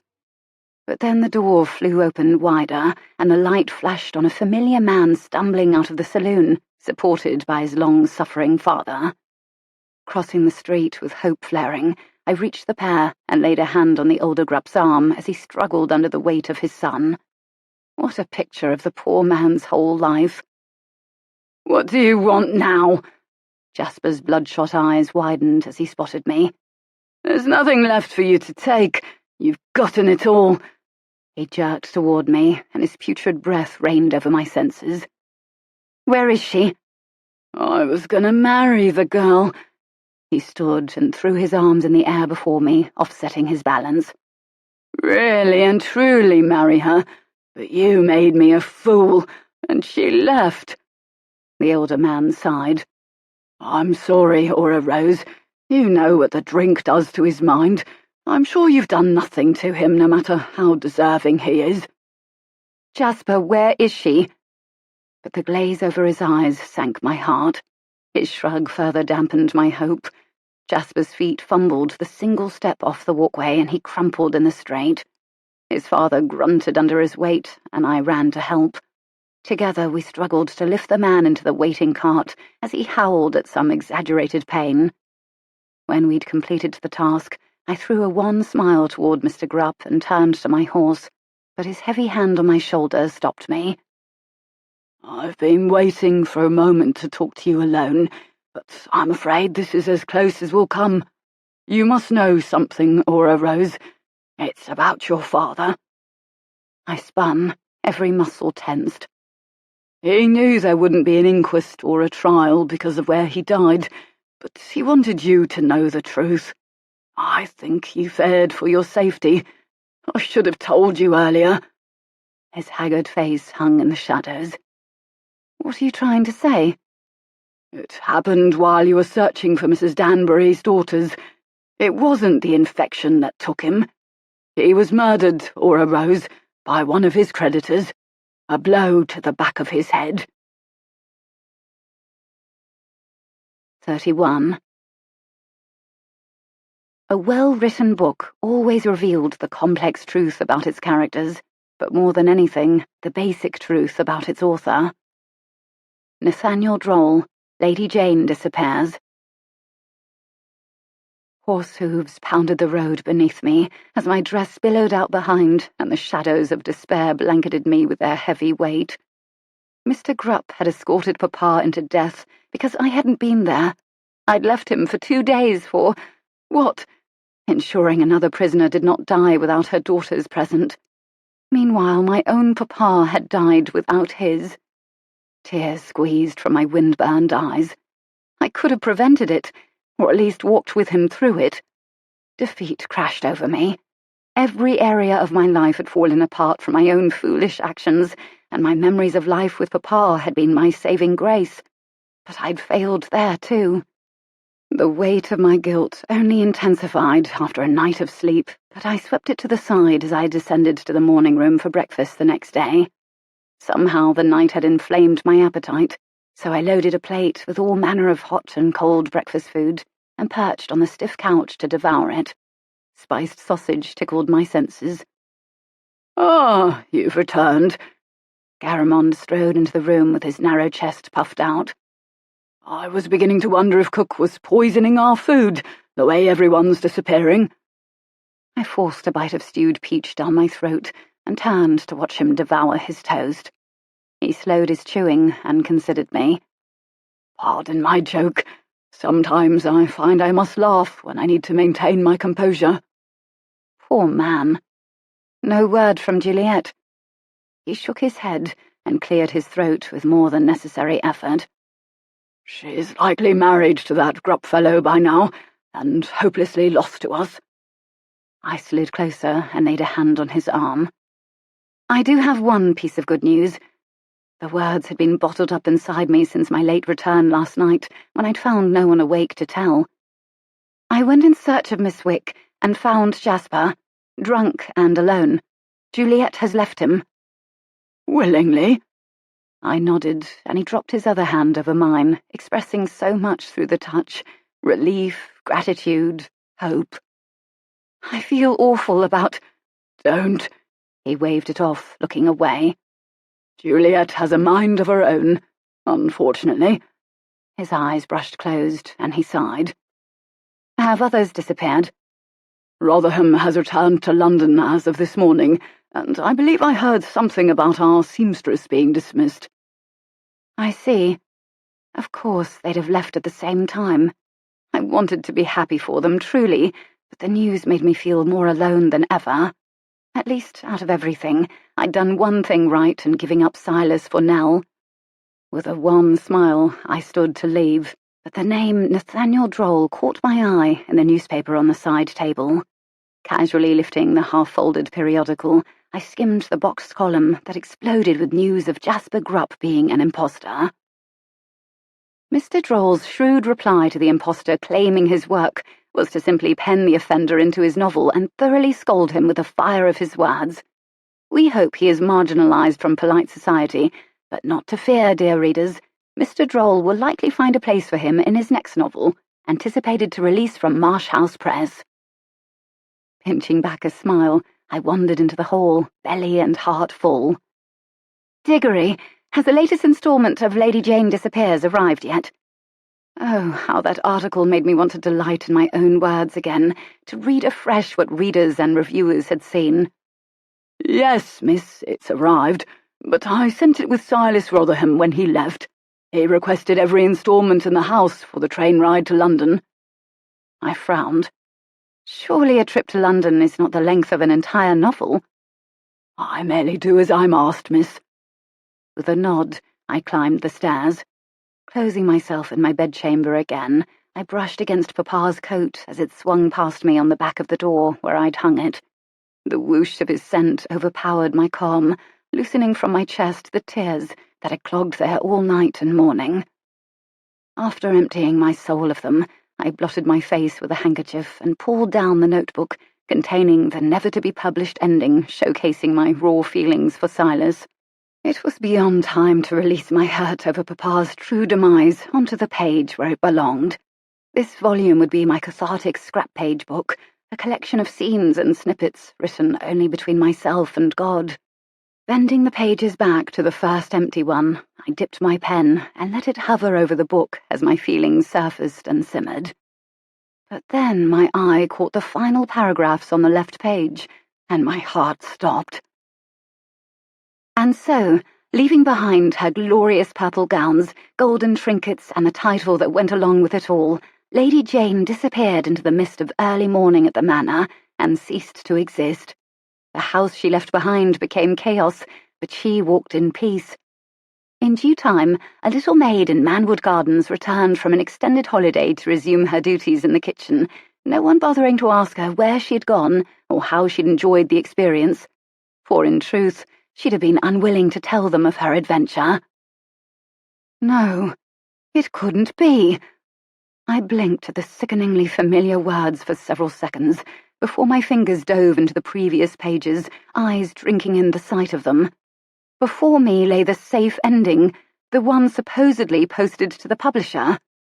Yet here it remained, and out there somewhere my most intimate, shameful thoughts travelled to Marsh House Press to be printed in little green booklets and distributed to the world. including ardent fans Nell Wick and Silas Rotherham. I slammed the book closed on the despicable words that should not be here for me to see and jumped up. What could I do now? Mistake upon mistake seemed to hurl itself from my hands, but I would not fail in this. It must be remedied immediately. I flew down the stairs and nearly collided with poor Diggory. Miss Harcourt, is there anything? Yes. I grabbed his arm and caught my breath. Yes, the train schedule. Where is the nearest station, and when might I catch one for London? There was still time if I arrived that very day. After that, it would be the weekend, with the publishing house closed until Monday, and Monday might be too late. I couldn't say, miss, but I'll find out. Thank you, Diggory. Flashing a brief smile, I ran for the stairs and scaled them, legs pumping under my light house dress. Why had I even written down that first ending? And why on earth hadn't I had the sense to realize I'd posted the wrong one? A brown travelling gown. That would be more appropriate for London offices than my pink day dress. Struggling to change clothes without help, I berated myself again. Of all the idiotic mistakes! I slipped into my white side-lace boots, yanking the ties all the way up my ankle, and set a fancy hat on my already heated head. At the door, I paused to bury my face in Papa's coat again. I will fix things, Papa. Your pen name will not be used to destroy a romance so like your own. Lifting it from the hook, I flung it around myself, even though the weather hardly warranted it, and forced my notebook into its inside pocket. What about money? Jasper had taken most of this quarter's cheque. I dug madly through the desk. Finding a few copper pennies, I pocketed them and nearly fell back down the stairs in my haste, tripping over the hem of Papa's coat. If those pennies were not enough for the fare, I'd have to figure out another way. Even if I had to stow away in a coal car, I would get myself to London that day and repair the wrong I'd created. Rounding the banister at the bottom of the stairs, I swung wide and stopped at the sight of Aunt Eudora standing in the sunlight, beaming through the tall windows. Where was her wheeled chair? She looked so tiny without it. Her waist was actually quite narrow and shapely. Diggory tells me you are travelling to London. Her voice rang through the dust-filled air. I have decided to accompany you. Dread settled in me like cast iron. Young ladies should never travel without a proper chaperone. With a pointed glare that travelled up and down the length of the oversized coat, far too warm for summer, she turned and limped with the aid of a heavy cane directly to the front door. Diggory, is the carriage in the drive yet? Yes, my lady. His voice echoed in the narrow hallway. Will you allow me to fetch Mary to help? What part of no was not clear before? This is a private excursion. With nothing else to be done about it, I followed Aunt Eudora into the blinding sun and allowed the coachman to elbow-lift me into the carriage. In the dark box across from Aunt Eudora, I closed my eyes. Help me, Lord. I need to make it there today, and I need to break away from Aunt Eudora to do it. Thank you for helping me realize my mistake in time. Hopefully. At the tiny station, bugs zinged into my personal space, somehow intensifying the heat and anxiety swirling through me. I'd removed Papa's coat and draped its weight over my arm. The train, surprisingly sleek and sturdy, proved a welcome sight as it charged into the station. Aunt Eudora paid for both fares at the window, and, with substantial help from me, led us up 2 steep steps and to the first pair of cushioned seats where she collapsed into one. Dare I ask why the trip was private? A lady's maid would have been helpful. The aged woman wheezed, leaning sideways and clutching the bar in front of our seats. Thank you for accompanying me. The sight of Aunt Eudora struggling wrung the statement out of me, no matter how much it had complicated my plans to have her along. Whatever the woman's reasons, the trip had cost her a great deal. What on earth were you thinking of, travelling alone? You have a responsibility to be at least remotely decent while living in my home. Settling forcibly into the seat once she'd caught her breath, Aunt Eudora arranged her cane as close to the window as possible. It never occurred to me there was anything indecent about travel. The woman rolled her eyes. Narrow fingers picked a white handkerchief from the wrist of her sleeve, and she draped it over her face, nose tenting the material over her features. And then she was still. Setting my hat on my lap, I relaxed into the accommodating seat cushion. A patchwork of hills stretched across the view outside the window, stone fences cutting it into sections like quilt squares. Yet here we sat, in a modern convenience about to whisk us away to London. As the conductor shouted and swung into the first car, reality settled over me. I was on my way. This would work. All would be fixed. With noisy effort, the train gathered power and surged forward, moving faster than I'd ever travelled in my life and gaining speed. The exhilaration tickled me. In minutes, Aunt Eudora's handkerchief rose and fell with a whoosh of deep breaths. Tugging the notebook from Papa's coat, I flopped it open and steadied the ink jar firmly between my boots. This would not be a simple task, but I would do it. God had aligned everything so far, it seemed, and I would succeed in fixing my problem. I had only to polish the safe ending enough to warrant what I was about to ask of the publishers. Forcing my mind into gear, I bent down to dip my pen in the jar, and then rose to stare at the flat words that must somehow have life breathed into them. How could I possibly dive into the story and rend my heart across the page in the midst of this crowded, hissing machine? But necessity drilled through me. Right. Just right. Then the terrible words implanted on my subconscious drifted forth, surging over my sparks of creativity in drenching waves. Laughable prose, not worth reading, childish. How could I do this? I was not my magnificent father and never would be. I'd been fooling myself thinking I could write. What would come after this book? Would I ever be able to produce an entire book on my own? Idea, characters, prose, and ending that would be worth reading? With my pen poised and dripping ink into the well, I fought panic. Then other phrases vibrated through my mind. It isn't the writing that's so fantastic. Nathaniel Droll is only famous because no one knows who he really is. Those words, dropped carelessly into conversation by Garamond, now branded themselves on my mind in paralyzing clarity. I was not talented, and had nothing worth writing. Time slipped by with each double clack of the train speeding toward London. Lord, you've given me the words when my brain proved to be a stubborn blank slate. Now please help me do it again. 32. Among the wealthy, Lady Jayne stood out like a rebellious wildflower among perfectly trimmed hedgerows, and it was much to her benefit. Nathaniel Droll, Lady Jayne Disappears.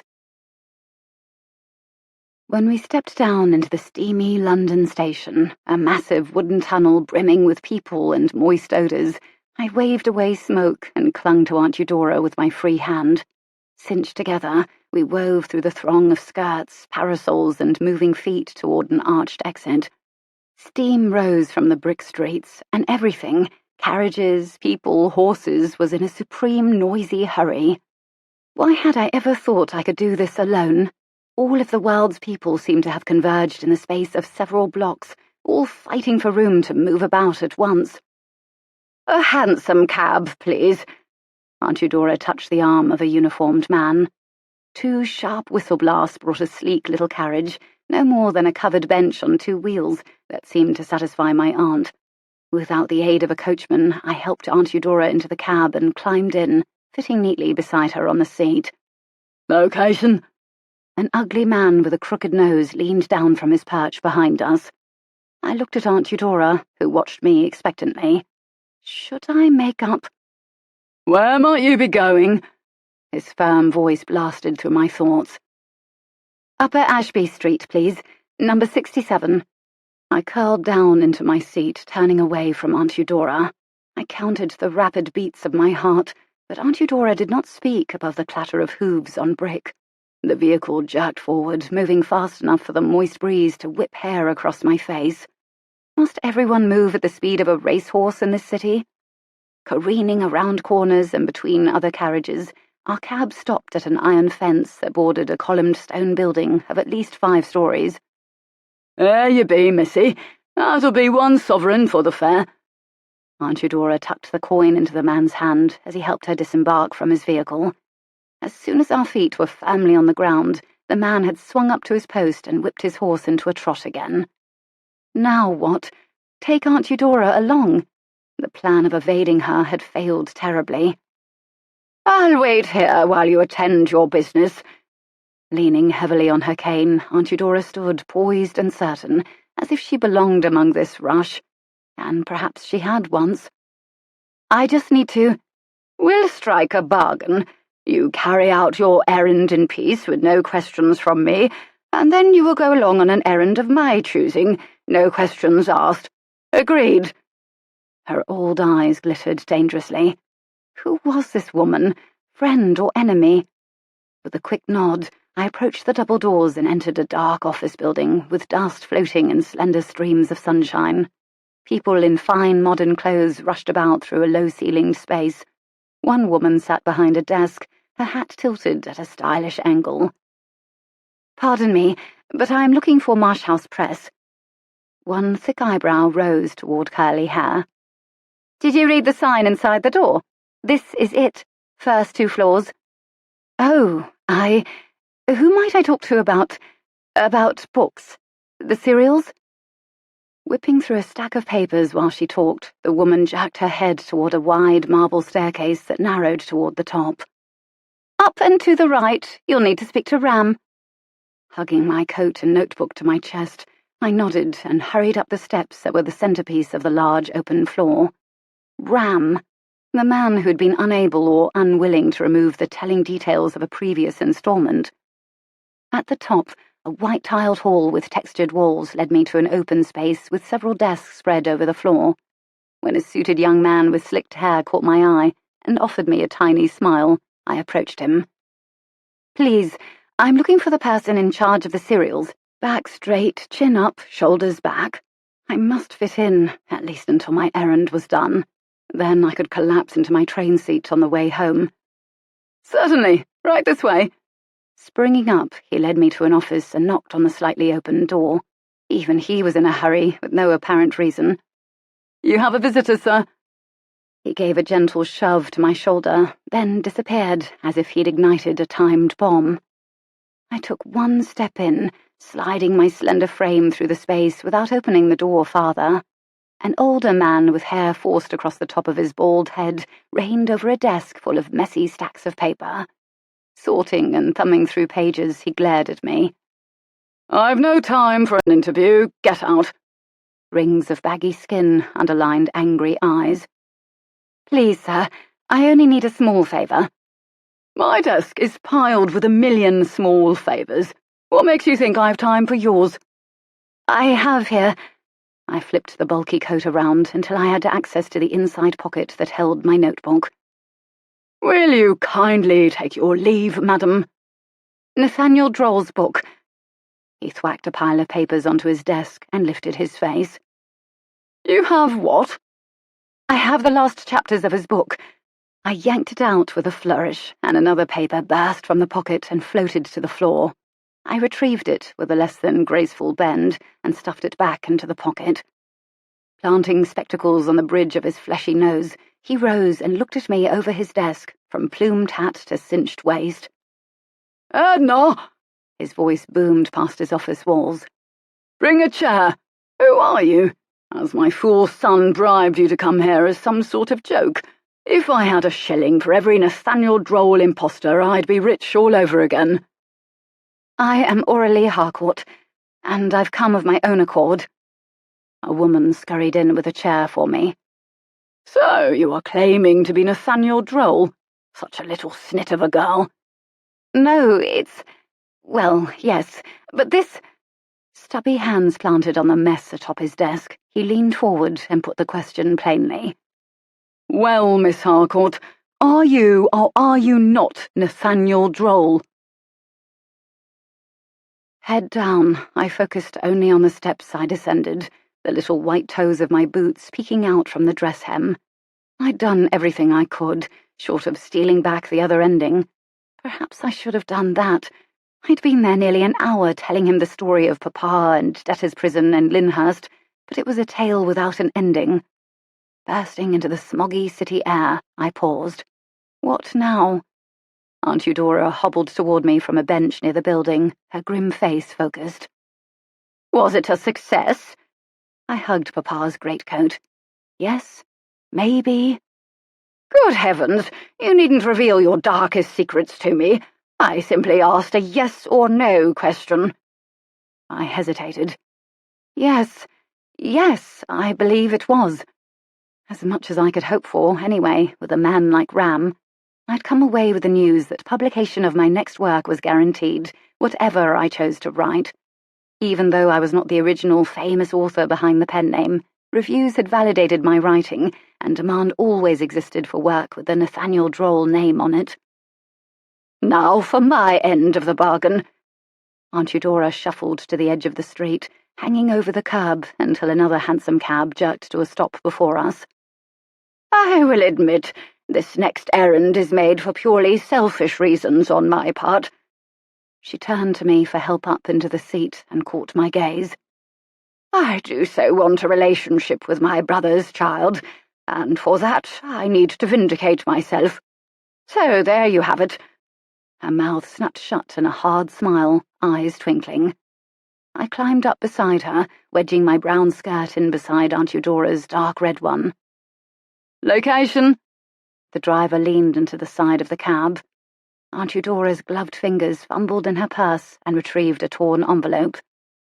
Greenwich, 37 Kender Place. She turned to me. Miss Aurelie Rosette, prepare to learn the truth. 33. Every now and then, when Lady Jayne found the answers to her most pressing questions, she earnestly wished to unlearn them immediately. Nathaniel Droll, Lady Jayne disappears. Nerves tickled my belly to the point of pain. The interminably long carriage ride felt like forever, but was likely within an hour's span. This will not be a long stop. Are we expected? Remember our bargain. A few firm pats to my knee. No questions. Of course there would be no questions. The woman had too many things to answer for. It's about my mother, isn't it? Why didn't you tell me she was alive? Years had been wasted, countless embraces lost. Because I didn't know until recently, when I received a letter from her. Apparently the Nathaniel Droll novel sparked recognition in her as well, and she needed to find out who wrote the installments. The city sped by outside the cab, tall buildings melting into 2- and 3-story homes lined up against each other like fence posts. The horse slowed and danced to a stop before rows of yellow brick buildings with a red door at each home. A black iron fence stood between casual strollers and the stately homes. This is not the time for you to ask questions of anyone. Do you understand? But how? I will ask the questions. Your task is merely to listen and learn the truth. She pushed up from the seat, back straight and arm trembling, and I handed her down to the driver. After righting herself on the walk, Aunt Eudora dropped coins in the man's gloved hand, and he sprang back to his perch. Please do wait for us. We shan't be long. With these parting words to the driver, Aunt Eudora led me forward. Papa's coat remained behind in the hansom. At the door of an overly elaborate townhouse, a suited butler took our card and ushered us into the building, a marble and glass affair with the emptiness of a museum. Led silently to an open white and mauve parlour to the left, I drank in every detail of the immaculate home. Lady Jayne might have decorated this home herself, if she were the mistress here, or if she was the maid. Perhaps her own hands had cleaned the tiny baubles on every surface. After the tea cart appeared before us, our host entered, a remarkably tall gentleman with a waxed moustache and overly large spectacles attached to a narrow chain. Lady Pochard. His thin lips barely moved as he spoke. Have we had the pleasure of an introduction? Straightening his jacket, he seated himself across from us on an ivory and rose-coloured settee. Not until now. She extended her fingertips for a kiss. Thank you for accepting my call without notice. I shifted on the stiff couch beside her. Had I suddenly become invisible? Or were unmarried young women not worth an introduction in this culture? I'm hoping you can assist me. You see, I've lost my little Mimi, and she always wanders this way. The man blinked behind his spectacles. I beg your pardon? Mimi, my kitty cat. A hiss of fine clothes in the distance announced the entrance of the lady of the house, clothed in a brown, well-fitted gown with ivory stripes. I caught my breath as the air tangled with the fine aroma of lilacs. And before me, straight and regal, stood an exact replica of the picture tucked in my armoire. Lady Jayne. I stared, jittery and frozen at the same time. After a heart-pounding moment, I forced my gaze toward the carved feet of the chairs across from us. Intensity pushed at my chest, and I lifted my head to look at the woman in quick glances, unable to bear staring directly at her. Ladies, my wife, Lady Genevieve Chetworth. The woman's large brown eyes snapped toward Aunt Eudora and held, 1,000 questions flicking in their depths. Her well-shaped eyebrows, thick and dark, remained still, but recognition tinged the depths of her gaze. Pardon my manners, Aunt Eudora crooned with the voice of a well-practiced gentlewoman. I've neglected to introduce my niece. This is Miss Aurelie Harcourt. Then those amber eyes riveted to me, soaking up the sight of me in a desperate, panicked look, red lips parted. Dearest, these nice ladies were looking for their kitty. Mimi, did you say it was? The man's pinched lips looked almost feminine. What colour is your little darling? She is grey with a brown-tipped tail, a little white on the ears. It would mean ever so much to us. Aunt Eudora cut a glance toward the slender lady of the house. My dear Aurelie has been hurting so much. She needs closure regarding the creature, if nothing else. Lady Chetworth trembled where she stood, her narrow collarbone jutting above the bodice of her dress as her shoulders arched forward. When she moved, something flashed at her throat. Among all the browns and whites of her costume, a large, deeply purple amethyst jewel on a black ribbon shone against white skin. You see, we've come on this search because my poor niece feels she desperately needs this cat. While I find all felines perfectly loathsome creatures, using and then casting people aside on a whim, I do understand Aurelie's need to rekindle a much-needed connection with it. You understand? Lady Chetworth trembled harder beside her husband, her slender hand floating above his shoulder in case she had need of it. Of course, of course. My Genevieve finds herself inseparable from a little white poodle she calls Wolf. He laughed. Poor Wolf is small as a mouse, and likely no meaner. A tremor passed over me that shook my shoulders when he spoke my father's name. Yes, I see the irony. Aunt Eudora's low voice chilled the room. You are lucky, Lady Chetworth, to have a dog. Much more faithful companions, are they not? I have no doubt cats have their very own brand of faithfulness. The woman finally found her voice, and it was rich and melodic. You cannot judge any creature merely by what you see, unless you can cut open the heart and look inside. Her husband laughed in short, awkward bursts of air. What a lot of deep conversation about pets. Lady Pochard, I shall contact you immediately if I spot a creature fitting the description of your little Mimi. I would be most thankful to you. She stood, her right hand grabbing and crunching mine until I stood beside her. She glanced at Lady Chetworth again. If nothing else, I'd like to find that cat and wring its neck for all the pain it's caused my household. Lady Chetworth sank to the settee, handkerchief-twined fingers to her chest. This finally drew the attention of her husband, who sank beside her and grasped her shoulders. Jenny, are you ill? Shall I ring for— She shook her head adamantly, jarring loose a tress of long brown hair that slipped down to curl about her neck. Lady Chetworth's personal maid scurried in to hover about the little woman, freeing the master of the house to rise and escort his guests into the hall. He did so with the jovial grin of a man largely unaffected by his wife's discomfort. You are gracious hosts, Lord Chetworth, and we thank you again for the warm welcome. I hope we shall not have cause to visit again for the same reason." "Good luck to you with Mimi. She will turn up. Cats always return." "Unfortunately, that seems to be so." And with those parting words, she grasped my hand and pulled me down the steps. I threw glances back over my shoulder. That was it. We were leaving. 10 minutes of parading my mother before me, and then I was yanked away. Surely there was more. But each step away from the house wrenched my heart with the finality of our meeting. We merely climbed back into the hansom cab waiting at the curb and settled into the seat. "Location?" "To the station, please, sir." I spun to face her. "You can't mean it. I'm not allowed to say a single word to her." "She is not deserving of it." I stiffened. "You may judge people by their humble beginnings, but I won't. It hardly matters what she was before. A chambermaid, a dressmaker, a chimney sweep." "Sit down, child." "No, tell me. What was she that made her so unworthy of him?" With a grim set to her chin, she looked straight forward. "Married." Reality washed over me in layers as I fought to wrap my mind around what she suggested. "She was married when she met him, and married she is now. That sort of relationship is abominable to me and to God, and I could not allow it to continue."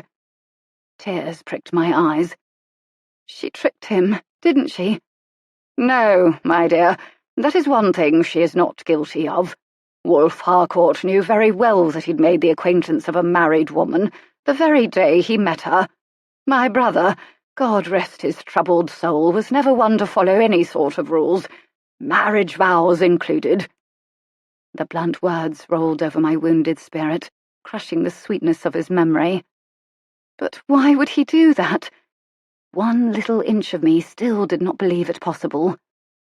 "Because he was a fanciful creature who believed in the excitement of living outside of boundaries, as if it were higher than living respectfully as one ought. Dreaming and loving always trumped decorum and morals."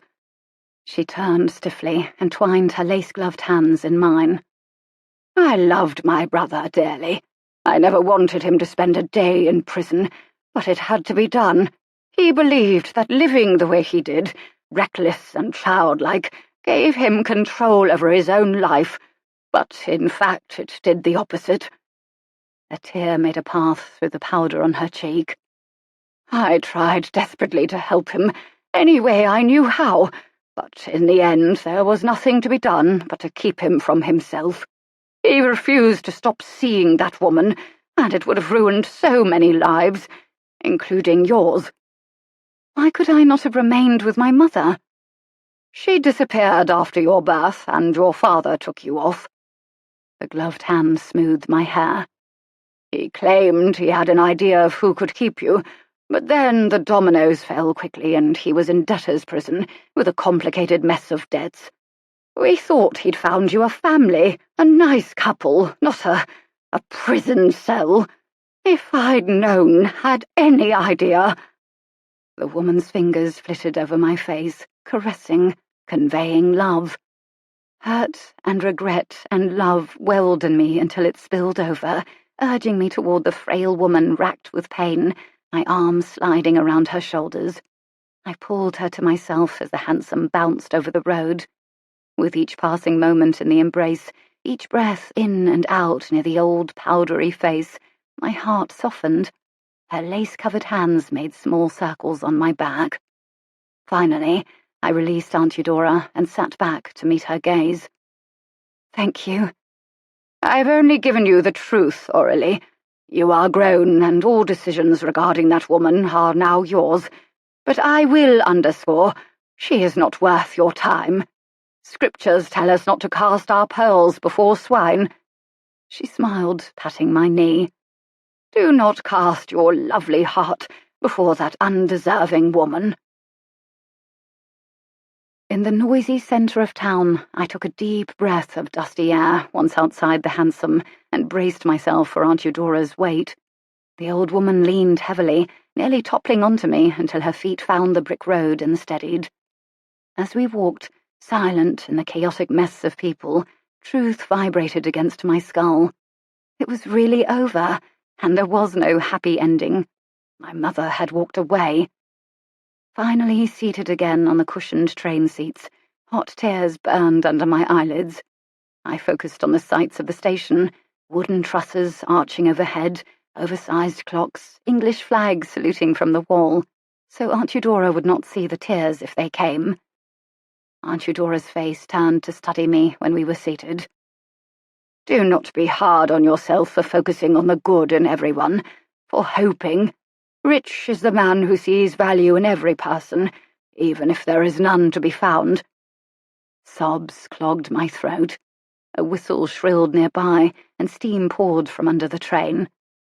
"You do so remind me of another individual with that very same tendency. Papa."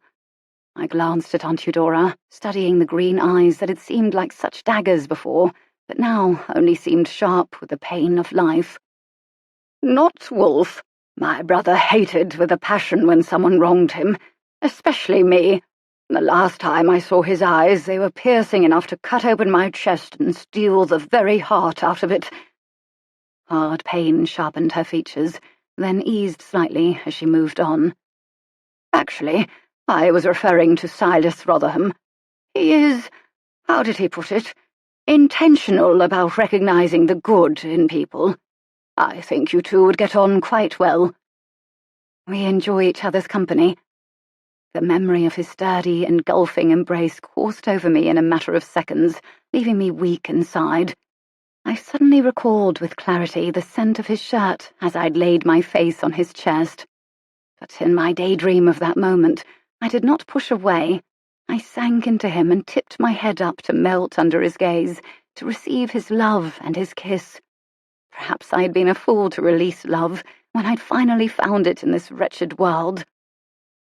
"You should know, child, that he came to me to request your hand."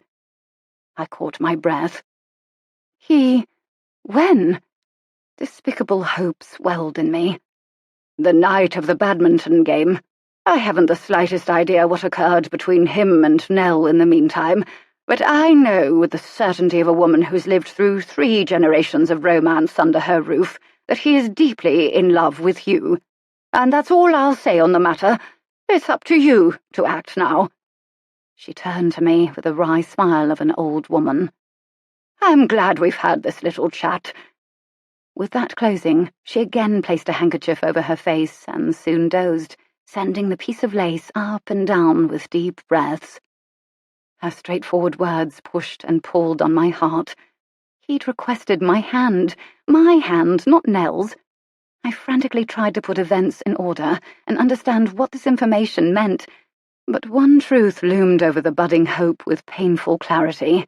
It was too late. I had rejected Silas's kiss, he had left, and now I had no idea how to change anything. As the train stopped at the first rural station, crisp night air blew in and invaded my comfort until I struggled to wrap Papa's massive coat about me and huddle into it. Forcing my arms through the sleeves and my hands into the pockets, I stiffened as a shiver convulsed me and my hand crinkled paper in the pocket. A vague memory of this paper falling out at Ram's office returned to me, and I pulled it out in my fist. I flattened it on my leg and stiffened at the sight of Nathaniel Droll's perfect penmanship filling a tiny space in the white page, the same way it did in the notebooks.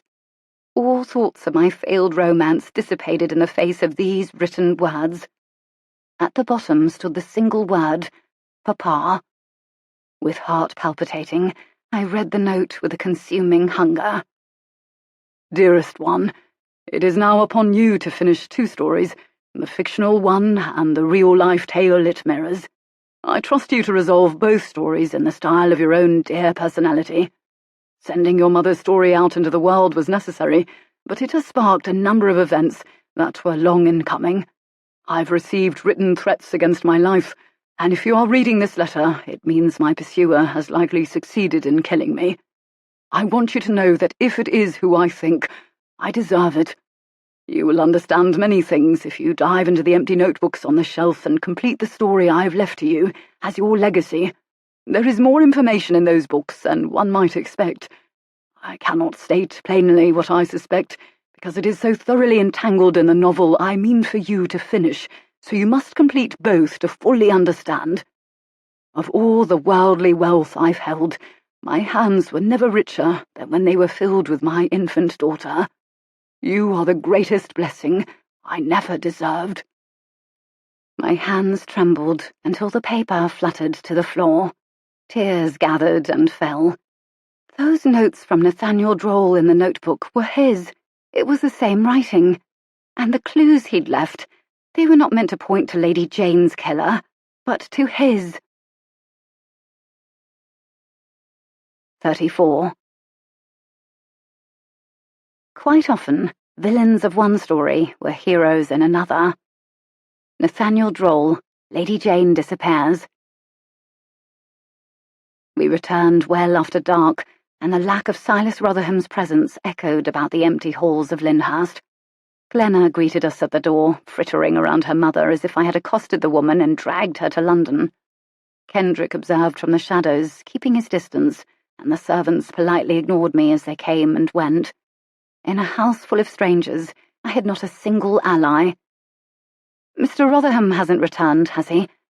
This I voiced toward Garamond, the only one to meet my gaze. "No, Miss Harcourt. All his belongings left with him, and he seems to have departed for good this time." As the small crowd ebbed and flowed around Aunt Eudora, the woman visibly detached herself from her family, curling back into her bitter self.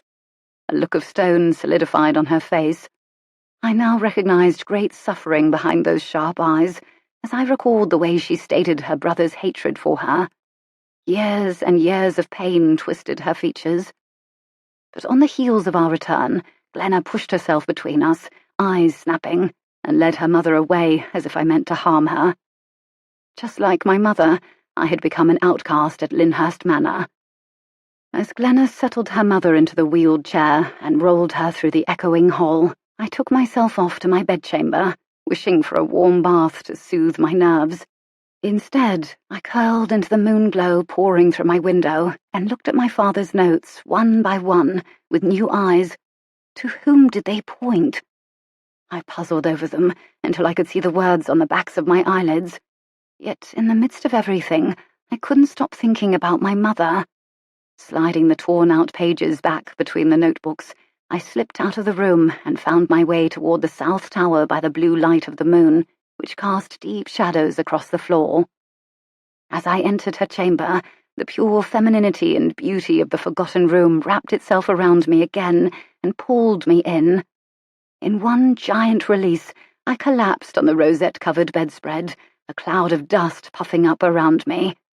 I coughed as it settled, then breathed in the scent of the room. Of my mother, perhaps. A lilac aroma hid beneath a fine layer of filth. God, I've no idea what to do now. How do I figure this out? And then, as I sat up and my eyes roved over the room, I froze. There, tall and regal, with the curtains wrapping themselves around her slender frame in the breeze, stood my mother. 35. Lady Jayne revealed her secrets, not to become vulnerable, but to avoid it. Nathaniel Droll, Lady Jayne disappears. Time paused as we stared at one another across the room that resonated with her presence, and as I studied her large, watchful eyes, only detachment and a hard seed of hostility nestled in my heart for this wretched woman. She stepped forward out of the window bay, moving in the shadows, and paused before the bed, reaching out to finger a strand of my loose hair. "You look so much like who I used to be." Her quiet voice rolled out as smooth and pure as the beautiful gown draped over her frame. Waves of calm kept me still as my mother, the woman connected to me by heartstrings, caressed my hair, then my cheek. "What a wonder to have your own self mirrored in another person. I see a familiar fire in your eyes, behind a face that is mine. I rather hoped, for your sake, you wouldn't inherit the fire." "All dangerous forces can be harnessed." She smiled.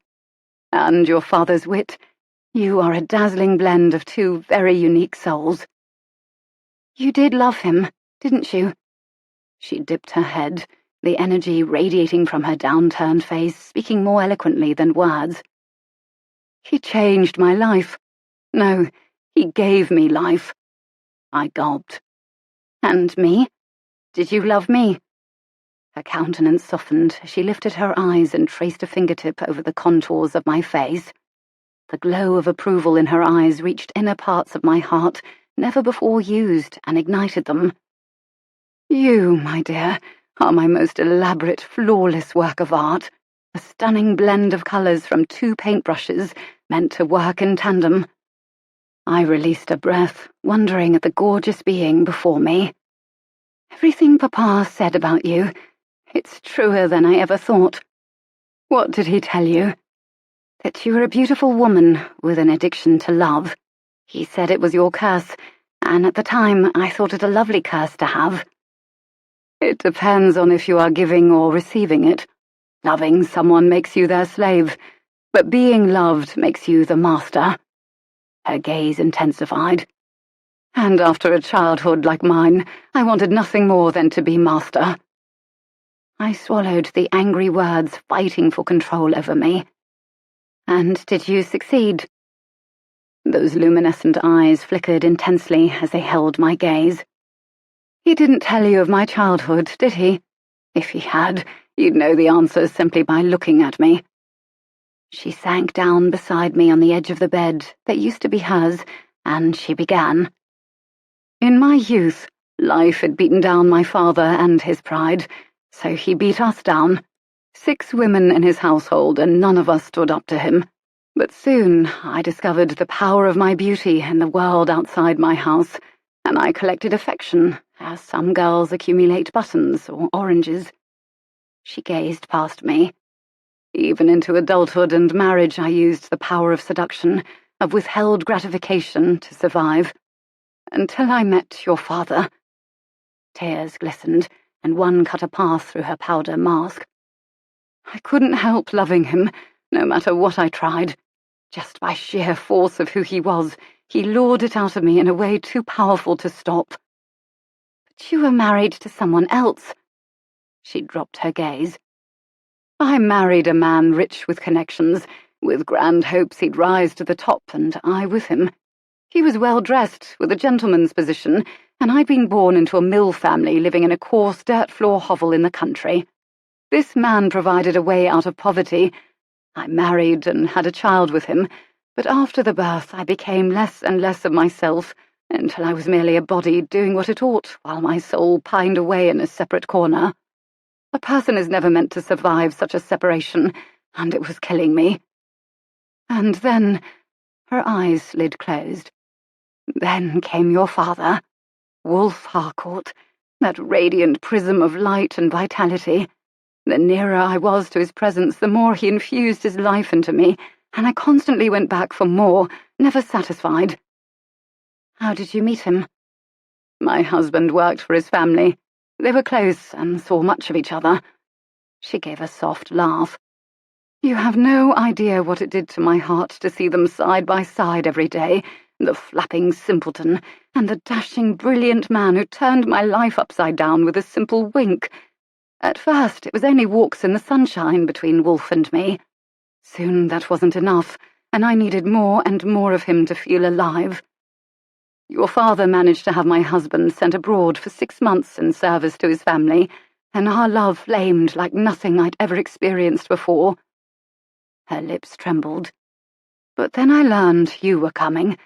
I wrote to my husband to confess, and begged him to return so that we may pass you off as his. He refused, so Wolfe whisked me off to Lyndhurst so I could carry and birth our baby away from the public eye." "So that summer you spent here as Lady Jayne?" "Yes, I was hiding you. I assumed the identity of Lady Jayne, tight-laced my corset until it nearly suffocated me, and danced into the night as often as I could, grasping at the sunset of my freedom. When I could no longer hide my secret, I kept myself in this very room, awaiting what was to come." "And after I was born—" I nearly whispered the next words. Her face hardened, a cord tightening along her throat. She gulped. When tears welled in her big, beautiful eyes and poured over her lashes, I steeled myself against the outpouring of her sorrow.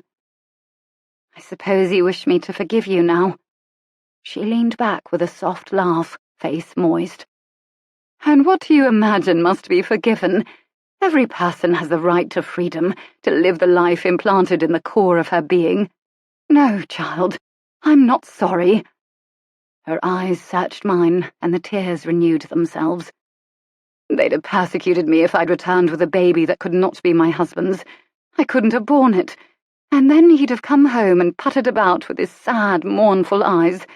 Every time he'd have glanced at this child, it would remind him of the love his wife shared with another man." Tears spilled down and dripped off her chin. For a woman accustomed only to adoration, I could not bear the thought of being scorned. My hands trembled in my lap. Pain rippled over me in terrible waves as I stared at this woman who had given birth to me, yet was not even a shadow of a mother. I could not cry over her, for I felt as though she were merely the one informing me that my mother had never existed. "So you chose to leave me?" My cold voice offered these words as a statement for her to verify or deny. "If fate handed me a second life, I would do the same again. Hate me if you must." Chill permeated my being. "Then why did you come here now? Why contact Aunt Eudora?" Slowly, she lifted a green-bound installment of Lady Jayne Disappears in her lace-gloved hand. "This." The pages had been well worn by eager thumbs. "I know so well that beautiful writing, as well as the woman painted by the words. They are more familiar to me than my own home. When I read this, I knew I had to face him again." "So it was Papa you sought?" Rejection pooled in my heart, drowning it. "After you were born, I ran. I never intended to leave him, only the tangled mess in which I found myself." "Which was me." "After things settled, I sought him out, but your father had disappeared, vanished from the earth, leaving only a letter breaking off our love. His rejection shredded me from the inside out until I hardly knew who I was anymore. For many years, I thought I'd forgotten him. But when I read this and saw the love that glowed from every page, I knew his letter had been a lie." More tears trailed down her cheek. "So I wrote to his sister, Lady Pochard. I wanted to see Wolfe again, to hear from his own lips that he does not love me, because I couldn't believe it, not after what he wrote." With a soft rustle of her gown, she turned to me and clasped my stiff hands. "And now you shall be the instrument that brings us together, after you once tore us apart. How fitting it should be so. Please, won't you tell me where he is?" Steeling myself against her warm hands, I met her gaze. "He is dead." The flat words melted her refined features, and she dropped her head, shoulders shaking. "No." "He died in debtor's prison." She shook, slender arms vibrating with emotion. After several moments, she drew her mournful eyes up to meet mine, studying them. The silk of her caress on my arm softened my bitterness. "If you are the sort of girl I believe you to be, his death has left you utterly empty too, hasn't it?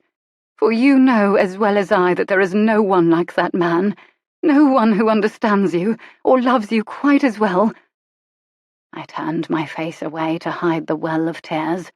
A sudden warmth collided with an overwhelming desire for Papa and for everything familiar. "I'm so sorry.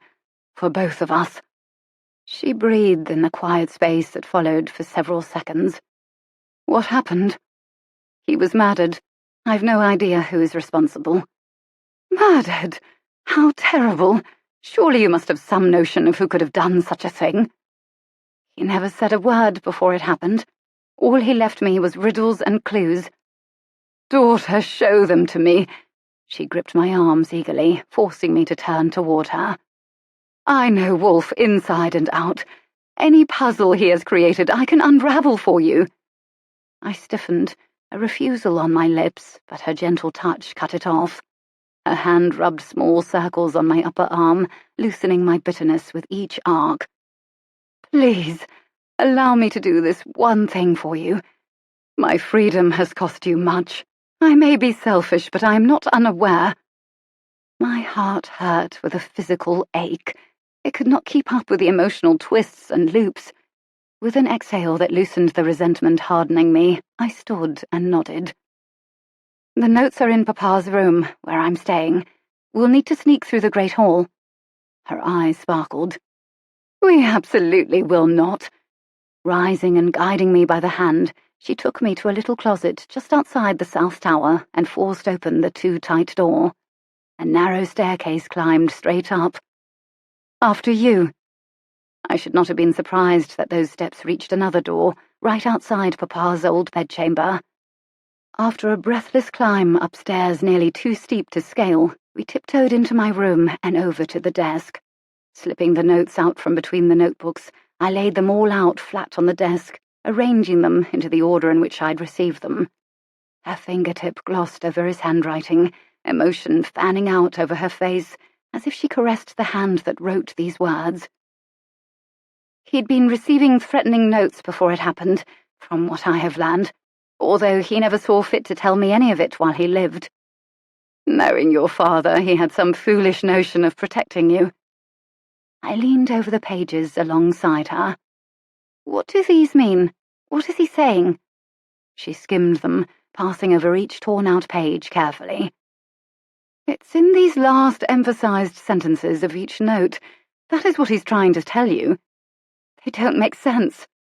Because they're coded. Her brow furrowed. I know, because he used to write me these terrible sonnets with the first or last letter of each. Her voice hitched as she studied the note before her. What? Who is it? Urgency sparked through her fingers as she flipped through the notes again and then dropped them. It's my husband, Lord Chetworth, but he seemed so... A knock on my door cut off my thought. No, not him. My first husband. With a panicked glance toward the door, she flung herself toward the heavy drapes beside my window, disappearing into their voluminous mass. My eye flicked over those sentences, picking out the first letters of each word and the last letters of the third. Go and run away. Make off now, dear. Ghosts are real, and may one never die. Darling Aura, fair Aura, I'm too soon dead. G-A-R-A-M. The door flung open, and I turned, shoving the papers under a notebook. Garamond, Lord Gaffney, what are you doing here? 36. Hothouse flowers and hothouse women should always be left where they are, for you can never recreate or maintain the flawless environment to which they've become accustomed. Nathaniel Droll, Lady Jayne Disappears. I strode hastily toward the interloper to keep him from coming near the window. His narrow face had taken on a green cast, his eyes wide and panicked as his gaze locked on me. What's happened? What isn't she telling me? Garamond's pasty face appeared even more pale as he closed the gap between us in 2 steps, gripping my arms. Tell me. Who? I stiffened in his grip. Lady Pochard said you'd been to see Jayne, as if you'd found her alive. Sweat gathered at his receding hairline and dripped down his sideburns. Where is she? Where is my wife? He shoved back suddenly and lurched forward, grabbing his knees as rasping breaths shook him. My mother? He was referring to my mother. Arm around his back, I moved quickly into helper mode, guiding him to the chair near the door and easing him into it as he convulsed. Whipping a towel off the stand, I dipped it in the wash basin and returned to smear the cool water across his head. Shh, easy, easy. His breathing slowed and the trembling of his shoulders lessened. When his neck had regained a slightly rosy hue, he drew his head up and sat back against the chair to look at me. I'm sorry, so sorry. His haggard, fleshy face seemed aged. You must think me mad. Please, we mustn't tell Glenna anything. She's such a delicate flower. I'm afraid it would break her. I shan't tell a soul. Here he sat, the man Papa's clues pointed toward, but the weak form seemed harmless as a twig. Taking the cloth from me, he swiped his moist upper lip and blotted the rest of his face. Shall I ring for your man to fetch you? He shook his head, oily hair falling around his temples. He smoothed it back into place with both hands and centered his gaze on me. I've only recently found out that you were the child. You were the one born to my Jayne and her lover. What have they told you? Wolf would have made up a grand story, of course. Actually, he told me nothing. I knew very little of my mother before coming here. That awful serial novel tells the whole story. His face shifted away, hands framing his haggard face. I'd thought it was Wolf writing it, until I heard he died, and then I began to wonder. He laughed awkwardly. Perhaps it was his ghost. No one else knows that much about what happened, not even Glenna. You've managed to keep this from her all these years? A wry grin flicked over his face. And I'm sharp as custard, eh? He dropped his gaze. She knew of Jayne, but nothing of her unfaithfulness or disappearance. I was such a fool to think everything with Jayne would all disappear. Quite honestly, I never expected Glenna's interest in me to last all those years ago, so I carried on as if Jayne had died, and that was that. You didn't divorce your first wife? He shook his head. They told me she died after the birth, that she had the baby and ran away, and could not survive the elements. I searched for her, but I almost couldn't bear to see her again. Her betrayal has sliced clean through me, and Glenna's gentle love had only begun to heal the wound. We finally had Jayne declared dead a year later, myself and my employer, Lady Pochard's late husband. I signed the certificate myself, but I knew it was possible she remained alive. His shoulders shook again. I knew it deep down. Then why did you sign it? Guilt jetted across his face, tinging his skin with crimson hues. I wished her dead. With Glenna suddenly in my life and my heart, I wanted nothing more than to bury her and never look upon her wretched face again. He gulped, staring at his clenched hands. If Glenna loved you, why didn't you simply tell her the whole truth? I'd have lost her for sure. I couldn't push my luck, below her in class as I was, and with a boy of my own to raise besides. A boy? My mind worked to piece it all together. Yes, of course, Kendrick. Just a lad when his mother disappeared. I simply stared up at him, speechless. He was the child Lady Jayne had birthed, with a simple husband that had sucked the life from her. That made Kendrick my half-brother. That was another reason I'd convinced myself she'd died. What woman would abandon her child? Pain ricocheted through me, and I dropped my gaze. He lifted tired eyes lined with saggy skin and searched my face, his thumbs wrestling one another on his lap. I'd ask you again what she found, but now I cannot. I no longer wish to know what has happened to Jayne. He stilled his hands and stared at them as if they were foreign objects. It is best I do not find out. Don't you agree? I looked involuntarily at the curtains, now blowing heartily in the wind, and as a heavy breeze lifted and twirled them, I saw the empty wall and the open window beyond. Once again she had disappeared. After a deep, cleansing sigh, I responded, I do agree. Put it behind you and simply enjoy your family. You deserve them. His face sank into relief. Nothing would make me happier. I have only to keep Glenna from reading the end of Lady Jayne, or stop Mr. Droll from declaring my secrets. If only I had the slightest idea who he was. I pinched my lips and averted my eyes, my secret simmering at the surface. When I later closed the door on the world-weary man and his burdens, Papa's notes returned to spark my memory. I stared at the chair he'd occupied. No matter what Papa had supposed in his guilt, this man was not his killer. By Thursday, publication day for the final installment of Lady Jayne Disappears, my worries had turned to Silas. The household seemed to have forgotten about the finale, everyone except its author. I practically assaulted Diggory in the hall late that afternoon. Might I glance through the latest Nathaniel Droll? Some grand announcement Lady Gaffney was to make at dinner had thoroughly upset and distracted everyone in the house, even poor Diggory.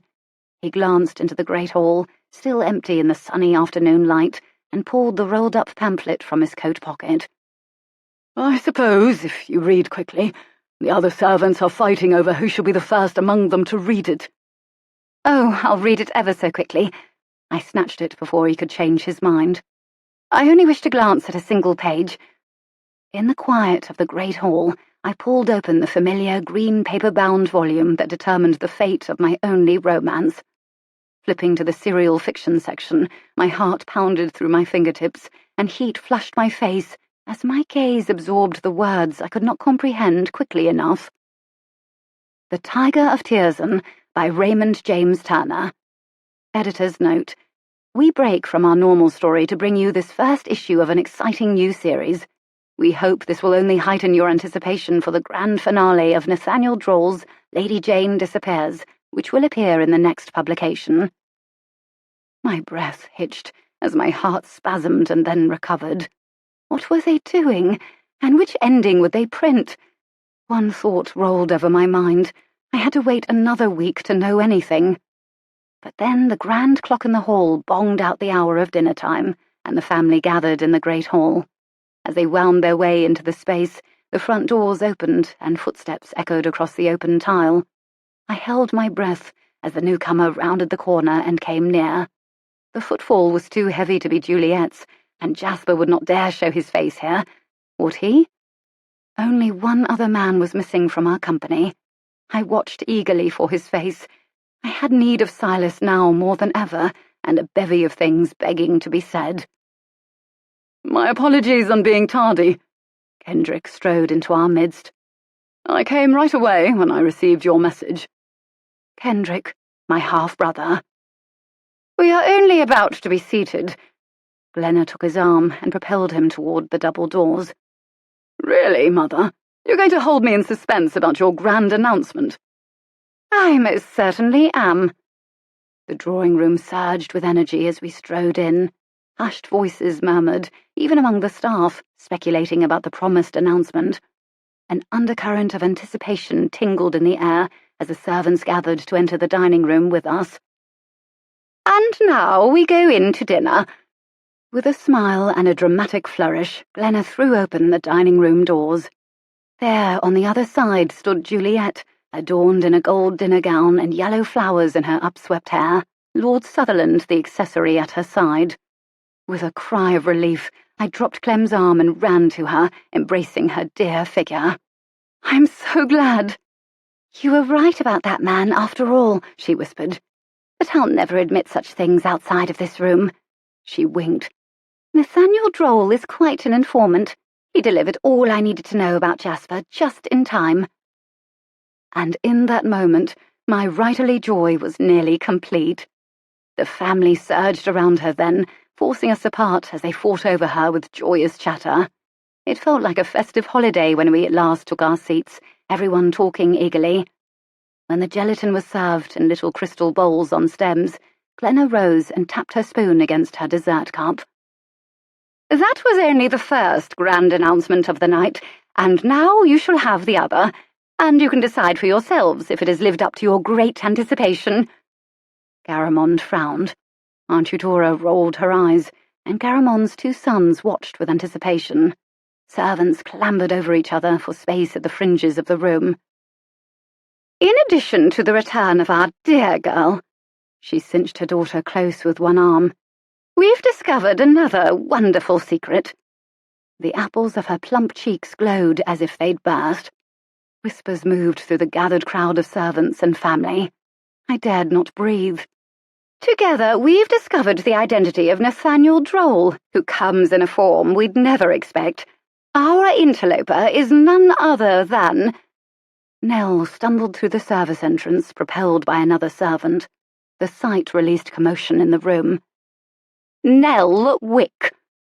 "Mother, that's impossible!" Clem shot out of his seat, his face red behind his freckles. Garamond paled, his eyebrows moving up and down. Kendrick scowled. Murmurs rippled through the quiet room as Nell huddled near the door, her face a mask of fear. "Oh, for heaven's sake!" Aunt Eudora fell back in her chair, placing her jeweled fingers over her eyes. Glenna straightened and leaned toward the head chair. "Mother, do you not find it convenient that the little seamstress's disappearance from the estate so perfectly coincided with Nathaniel Droll installments mysteriously ceasing on the verge of the final one?" "Are you positive?" Kendrick's stony face across the table alarmed me. "All this time, Nell Wick was the one writing that drivel?" "Absolutely certain." Glenna straightened as she sank into her chair and turned to her daughter. "Tell them what happened." "Miss Wick was measuring my gown for adjustments last week, and we began talking about Nathaniel Droll. She mentioned a little detail I hadn't remembered seeing in the story, but I thought nothing of it. Until—" the girl's eyes glowed. "That very same detail appeared in the next installment, yet somehow Miss Wick knew of it before it was published." My head swam. Nell shrank back as the servants murmured around us. "I happened upon the little thing in the chemist's shop while I waited, and I knew I'd found the true spy as soon as I'd read it." "No," Nell's voice pinched in panic. "I never. And this afternoon I found her hiding in the old garden shed." Glenna broke into the story. "Imagine that, dismissed from her position and hiding out in the shed, watching the house and gathering material for her next installment, no doubt." "Have you any idea what you've done to this family?" Kendrick rose, spiking his napkin on the table. "We provide you house and food, and you make fools of us all." "Kendrick, enough!" Aunt Eudora thumped the table, rattling the silverware. "This is ridiculous. I highly doubt Miss Wick is Nathaniel Droll. She's only lived on the estate these 5 or 6 years." "I should have known all along it was her." Kendrick seethed at the trembling figure. "No other servant in this entire house has tried so hard to rise above her station, chumming about with one of the family, seducing a valued guest." "Kendrick, stop this immediately." Aunt Eudora stood, leaning heavily on the white-cloth table. "You are making a fool of yourself." "I will not. How many offences must this girl commit before you turn her away from Lyndhurst? Will you allow your own servants to publicly humiliate your family and walk away unscathed? Call the constable. If you will not deal with the matter, I will. Slandering one's employer is a punishable offence, and she'll find herself in Shepton Mallet before the day's out." Tears pooled in Nell's wide eyes. With quick glances toward the door, she crept toward it. "That isn't why I brought her here."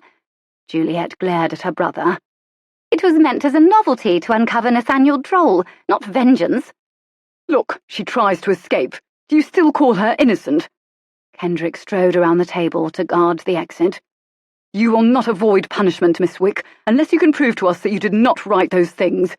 My stomach churned, and Nell cowered further. "Well, speak!" He advanced menacingly. "Stop!" I shot up, knocking my plate into my glass and rattling the silverware. "Leave her alone. She is not Nathaniel Droll." I filled my lungs with air and stared directly at the angry man. "I am." Chaos erupted at this, servants and family alike shouting their opinions. "Listen to me." But my soft voice was no match for the noise. Balling my fists in helpless frustration, I sprinted from the room and hiked up the stairs to my bedchamber, where I fell upon my shelves of notebooks. Grabbing handfuls of them filled with notes, discarded issues, and the like, I hurried back down the stairs and into the dining room.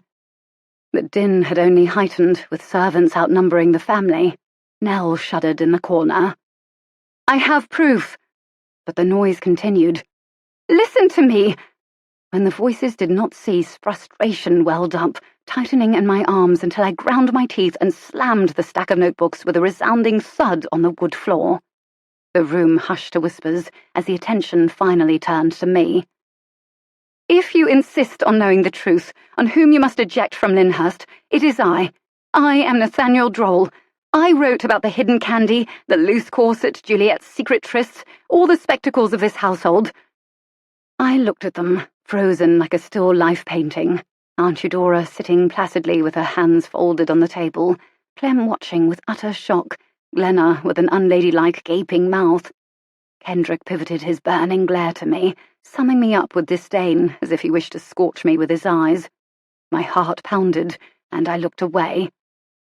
"You shrewd little minx!" Juliet watched me with narrowed eyes.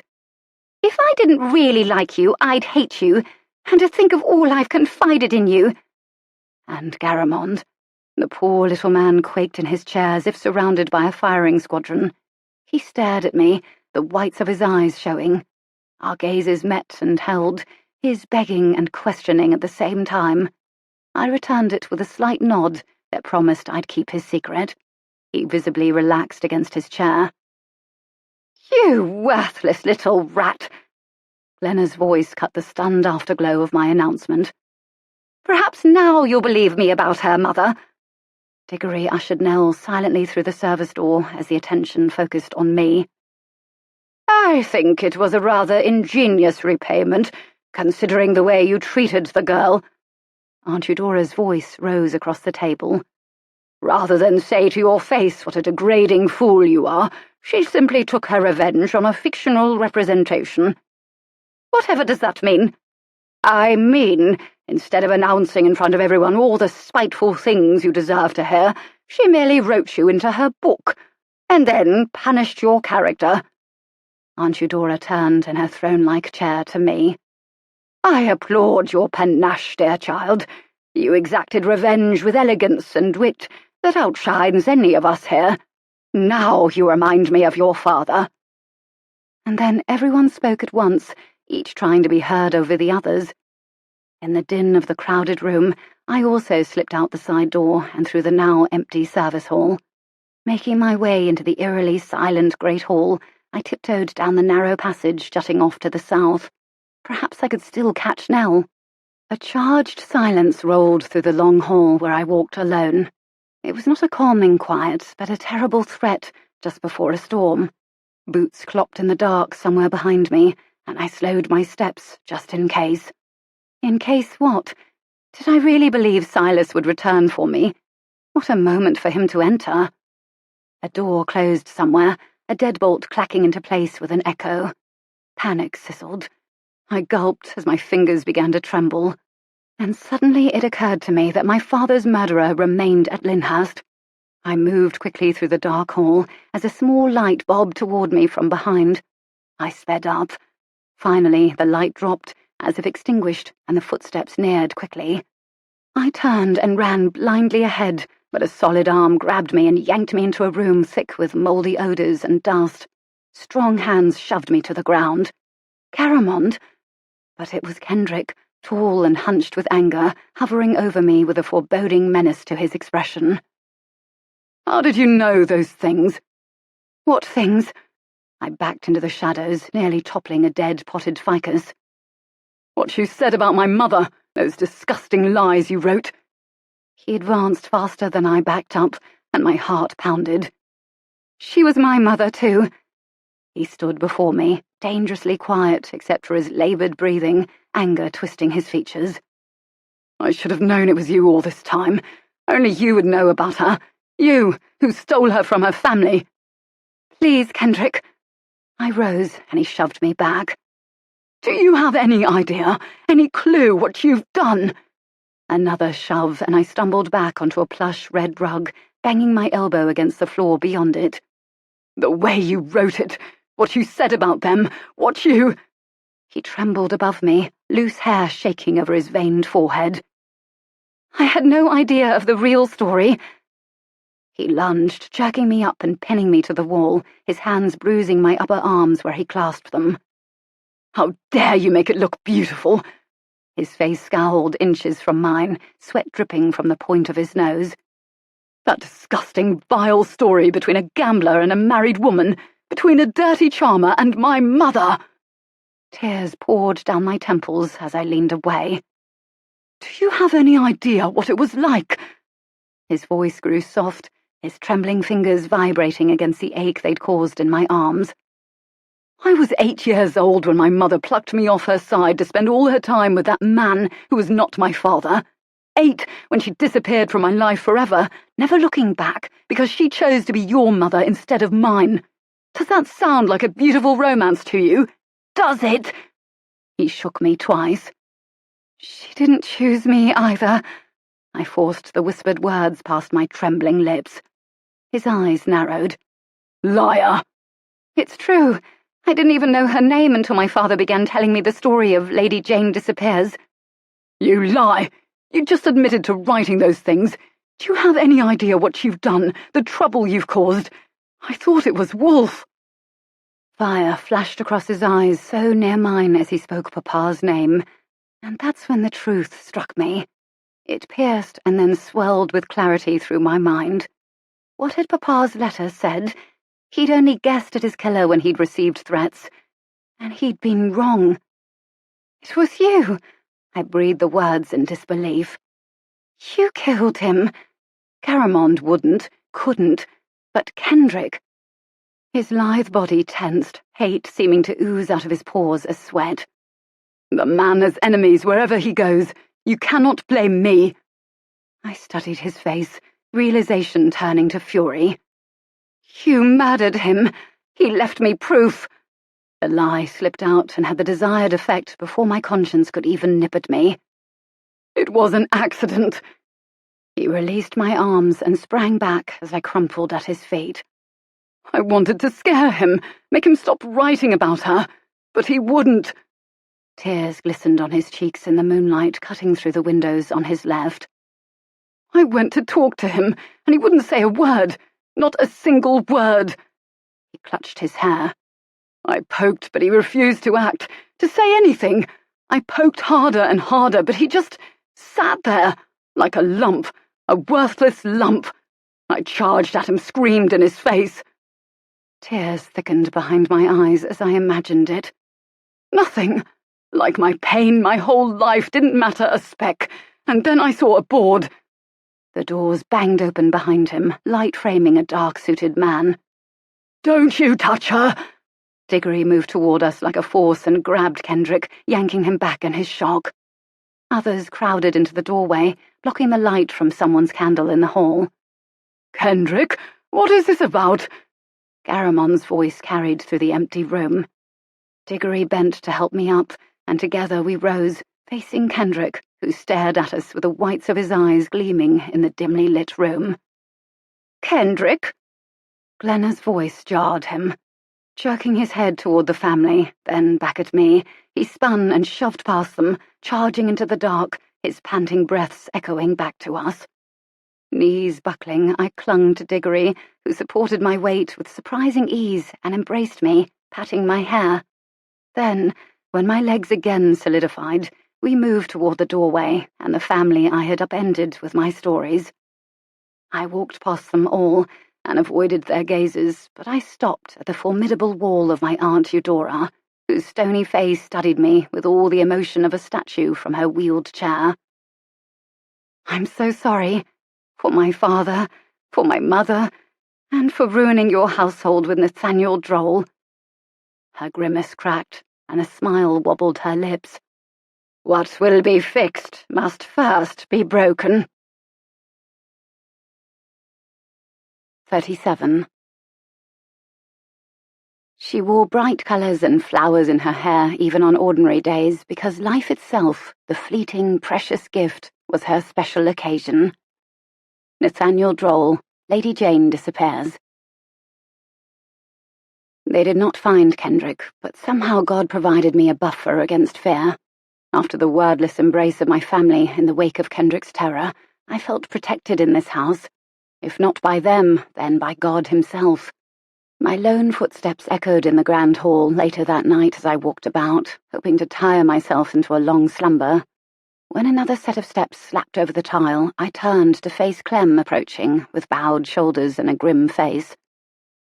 "It was good of you to save Nell that way." He paused before me, hands in his trouser pockets. "I owe you an apology." "Certainly not." I laid a hand on his arm. "You acted out of love for Dahlia." His shoulders hunched. "I couldn't even say goodbye to her. I've no idea where they are. I simply have to trust they're safe." "I have a feeling Silas Rotherham will make sure of that." "I wanted to tell you about that." He rocked back on his heels, eyes downcast. "I should have told you when I found out, but I couldn't bear to. But you deserve to know." "What is it?" "There was no proposal. I spoke with Nell when I found her in the garden shed, and she told me. The only proposal Silas gave her was of a business nature. He gave her a loan for a machine that'll do her sewing so she can open a shop. I couldn't even bear to tell her I'd told everyone about their engagement. My heart thudded into my ribs. Truly? He nodded. They were never in love, not even when I wished it. Hot and cold surged through me. I squeezed the boy's arm. Silas is not her only hope, Clem. She will do well. She's quiet but strong. Another nod, and the boy excused himself, slipping into the billiards room. I silently drank in the truth of his words, basking in the hope they provided. They brought such relief, but sadness followed it as I remembered my rejection of the man. And the ending. Oh, if only they would not abide by my request this time. That ending could change everything, if only they would print the one I'd begged them not to. Loneliness and defeat wrapped itself about me like a blanket. Craving connection to one of my own, I found my way down the halls again to the South Tower with the help of a candle. But when I stepped into the rounded chamber, I sensed only hollow disappointment. Used and discarded, this room contained only remnants of the person who'd once occupied it. And that woman no longer moved about in my mind as a sweet, fragrant dream, but as something tarnished and broken. Just like memories of Papa. The wild, joyful storyteller had large holes in his character that my daughter eyes had always glossed over, but maturity and truth had brought reality, as well as supreme disappointment. And suddenly, I had no one with whom to connect. I had lost Silas by my own actions, and I could no longer think of my parents, either of them, with the fond sense of shared identity I once had. Looking out across the lawn, I spotted the windows of the chapel, glowing with inner light. Likely Aunt Eudora's current sanctuary. Somehow those stained glass windows mirrored what I knew of my parents, beautiful, colourful, vivid, and broken into a million pieces. And then there was me, the girl with the too soft heart and quiet life. I had no interest in the social excitement and high fashion my Lyndhurst family centered their life on, but neither did I resonate with my parents' desire to chase the fleeting sensations of happiness and romance with such abandon. All of their lives were far more complicated than I'd ever guessed, and somehow I'd been born into the middle of it. Me, plain and simple me, more out of place than ever before. God, where do I belong? And in that very question came my answer, sweeping over me with powerful force. Sinking onto my knees on the thick rug before the bed, I rested in his presence for long moments until his familiar calm stole over me with soul-drenching peace. I basked in it, fearing nothing, grateful for all of him. Sometimes it's desirable to not fit into such a broken place. Silas's words now haunted me with their truth. I did not fit into this place, and that was all right. No, more than all right. What would I be if I did belong? Selfish, scheming, hurtful, broken, and eventually bitter. I wanted none of that. No wonder I'd never felt comfortable at Lyndhurst. There in the South Tower, with the fading day outside the window, I mentally tugged apart the character of Lady Jayne in my novel and the real woman, for no one would want such a heroine. The fictional Lady Jayne would be good and sweet and loving, everything I could want in a mother. It was so far from the truth, but it bound up the wound in me that would always exist concerning the woman. Once again, fiction would smooth over the harsh realities of my world and allow me to enjoy what I could never possess. Heavy with peace and assurance, I climbed onto the bed and dropped face first onto the soft comforter. And like a dark blanket, exhaustion swept over me, and I slept the night in my mother's room. Morning dawned, with brilliant orange and red streams of light prisming through a thick fog. I woke early, with the realization that I was finished writing, possibly forever. For the final installment of Lady Jayne Disappears had been completed, whichever one they chose to use. Standing up in the chilly room, I gathered a shawl to myself and wrapped it around my nearly bare arms. Running fingers through my loosened hair and removing the pins, I stretched my legs under my rumpled skirts and crossed to the armoire. An overwhelming wistfulness came over me as I fingered my mother's gowns. In a moment of spontaneity, I released one from its hanger and held it up to my own body. Yes, we certainly had the same slender figure. Struggling to undo the stays and buttons on my own dress, and using the trifold mirror for help, I peeled the lightly moist garment from my body and slipped into a deep amethyst-coloured gown from the armoire.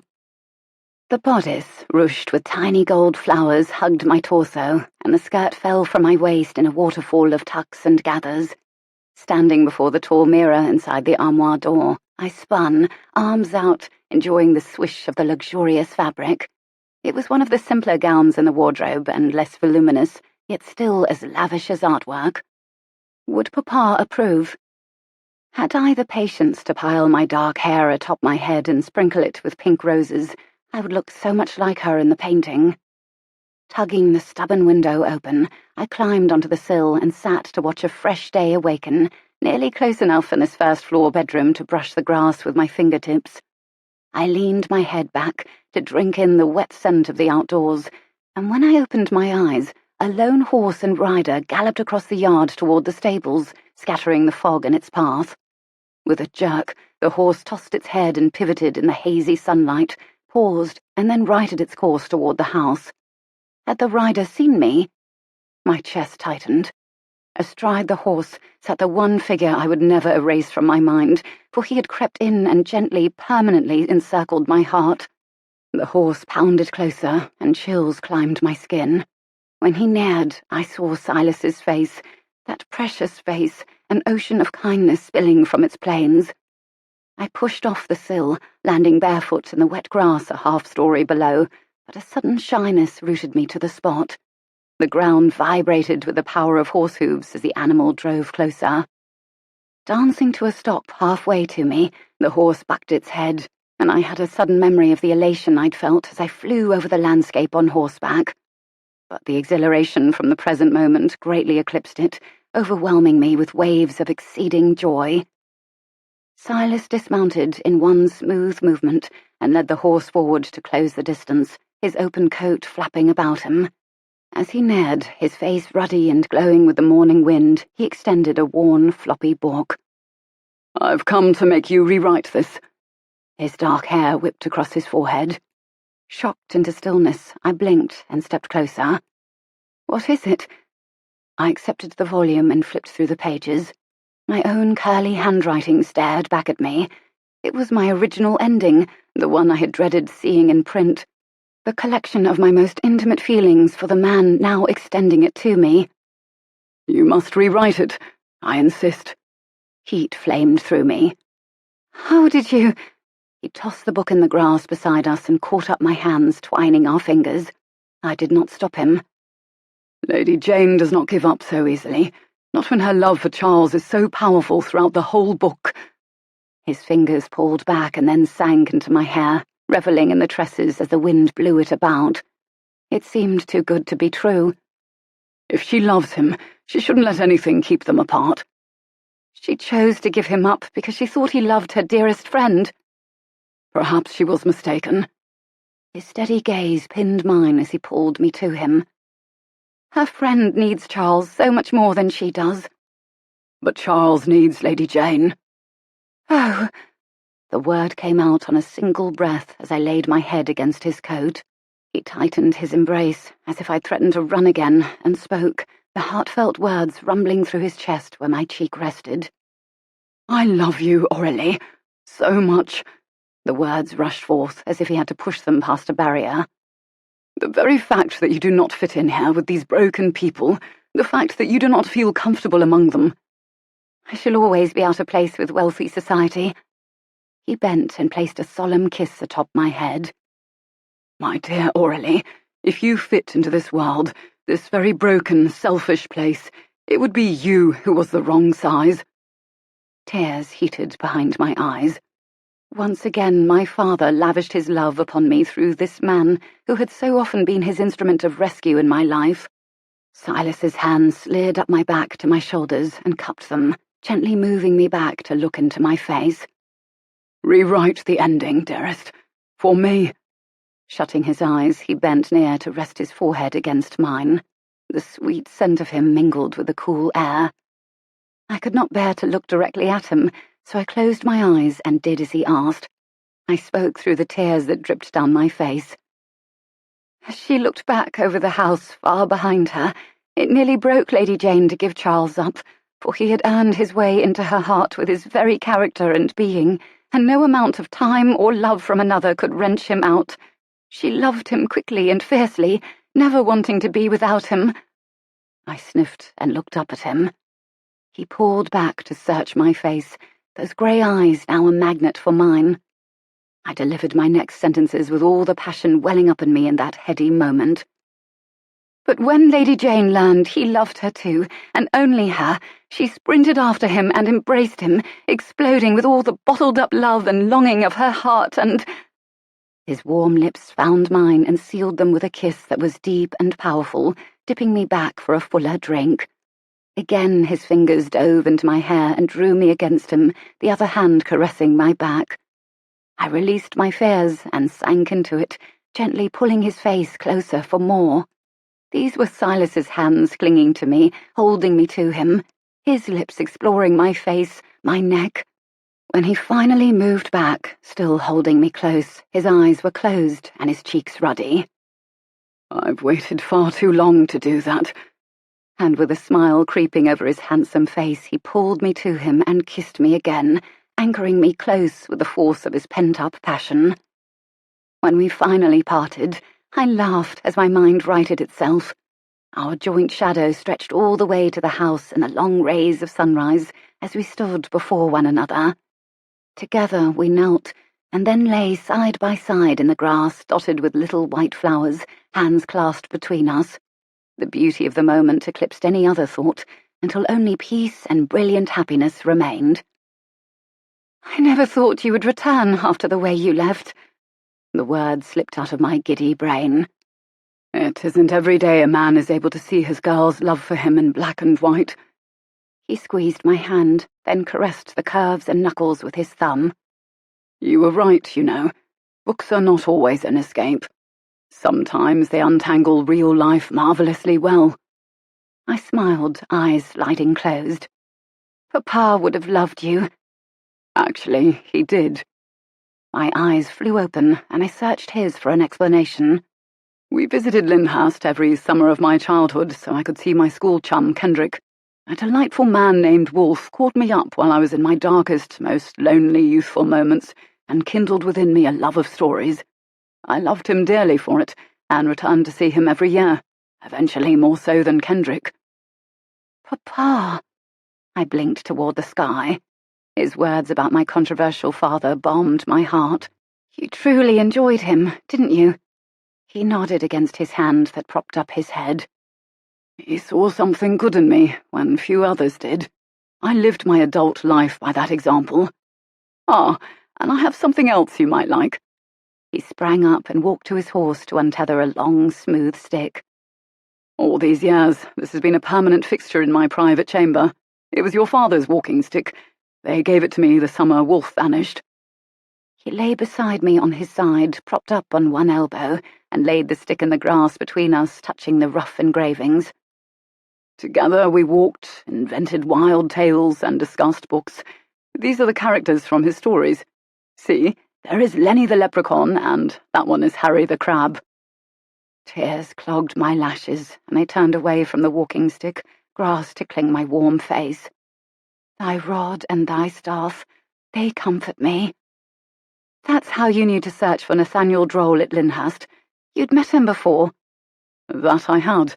At least I'd thought it was him." "But what on earth drove you to search for him all summer? Certainly you didn't hope to gain anything from finding him." "When the imposter Nathaniel Droll surfaced, my father tasked me with finding the real man and setting the whole mess to rights. I assured him I had inside information on this author and could find the truth. My father didn't even remember discussing his newly rising publishing company with Wolfe on his visits here, but I'm sure now that he must have. And then, when I returned home with only some of the answers a few days ago, my father told me about this snit of a girl who'd come into his office." "Snit of a girl?" Only one person had ever called me that. The words resonated in my mind, piercing my memory. As they slid into place, I sat up. "Ram! Your father is Ram of Marsh House Press." Ram, short for Rotherham. Of course. "How do you think I came by the manuscript that has not seen publication?" You are the publisher? That is correct. Years ago, when we first began Marsh House Press, this man called Nathaniel Droll sent us a few short fiction pieces. Said he was a family friend who had heard of our small press and wanted to offer us his work. We weren't in a position to turn away a capable writer, so we printed it. Eventually we had him doing longer serial pieces when the shorter ones did well. When his fiction began selling in record numbers, we signed him on for more and created a periodical specifically for his work. We always accommodated his demands for privacy, for blank checks. We hadn't a clue of his true identity for years, other than what he'd said about being a family friend. I'm not even certain when I knew it was Wolfe, but I eventually had an idea of it when I recognized the setting and the style of the tales. I lay back again, staring at the clear sky, pondering everything, connecting the pieces with wonder. You are the one who decided to delay the printing of the final issue.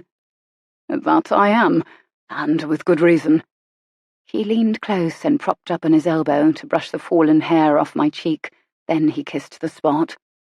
I dearly hoped for a happier ending.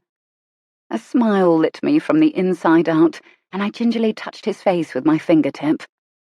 And you shall have it, my dear Mr. Rotherham. But in that perfect moment, with God flooding my soul, Silas beside me, and Papa's Lyndhurst Manor in the distance, my heart released its fisted hold on Nathaniel Droll. What need had I for that childhood relic? But only in the realm of reality. I shall no longer write novels after this. I cannot allow that. He rolled over and sat up, his frame blocking the sun as he looked down at me. You would cease to be Aurelie Harcourt if you stopped writing.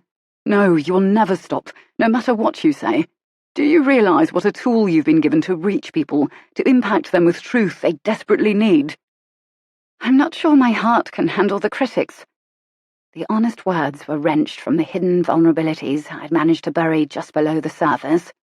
The admission nearly brought tears to my eyes as the words of an unknown reader avalanched over me once again. You will. You'll bear it because there will be two of us under that load. His grey eyes penetrated as a solemn promise lit them. I sat up then and faced him, twining my fingers with his. How could I explain? I don't think you understand what it feels like to have strangers read your secret journal in story form and do and say anything they like about it. They rip it to shreds with their words like knives and leave you bare and— His thumb slid across my lips, slowing the flow of my words. Then his hand cupped my cheek tenderly. Aurelie, there's a boy drowning in the English Channel, and an entire beach full of people observing your every move, but God saying, go! Those grey eyes sparkled with the intensity in his heart as he framed my face with firm hands. Now go and swim like mad. Surely goodness and mercy shall follow me all the days of my life, and I will dwell in the house of the Lord forever. Psalm 23, line 6. If I find in myself desires which nothing in this world can satisfy, the only logical explanation is that I was made for another world. C.S. Lewis.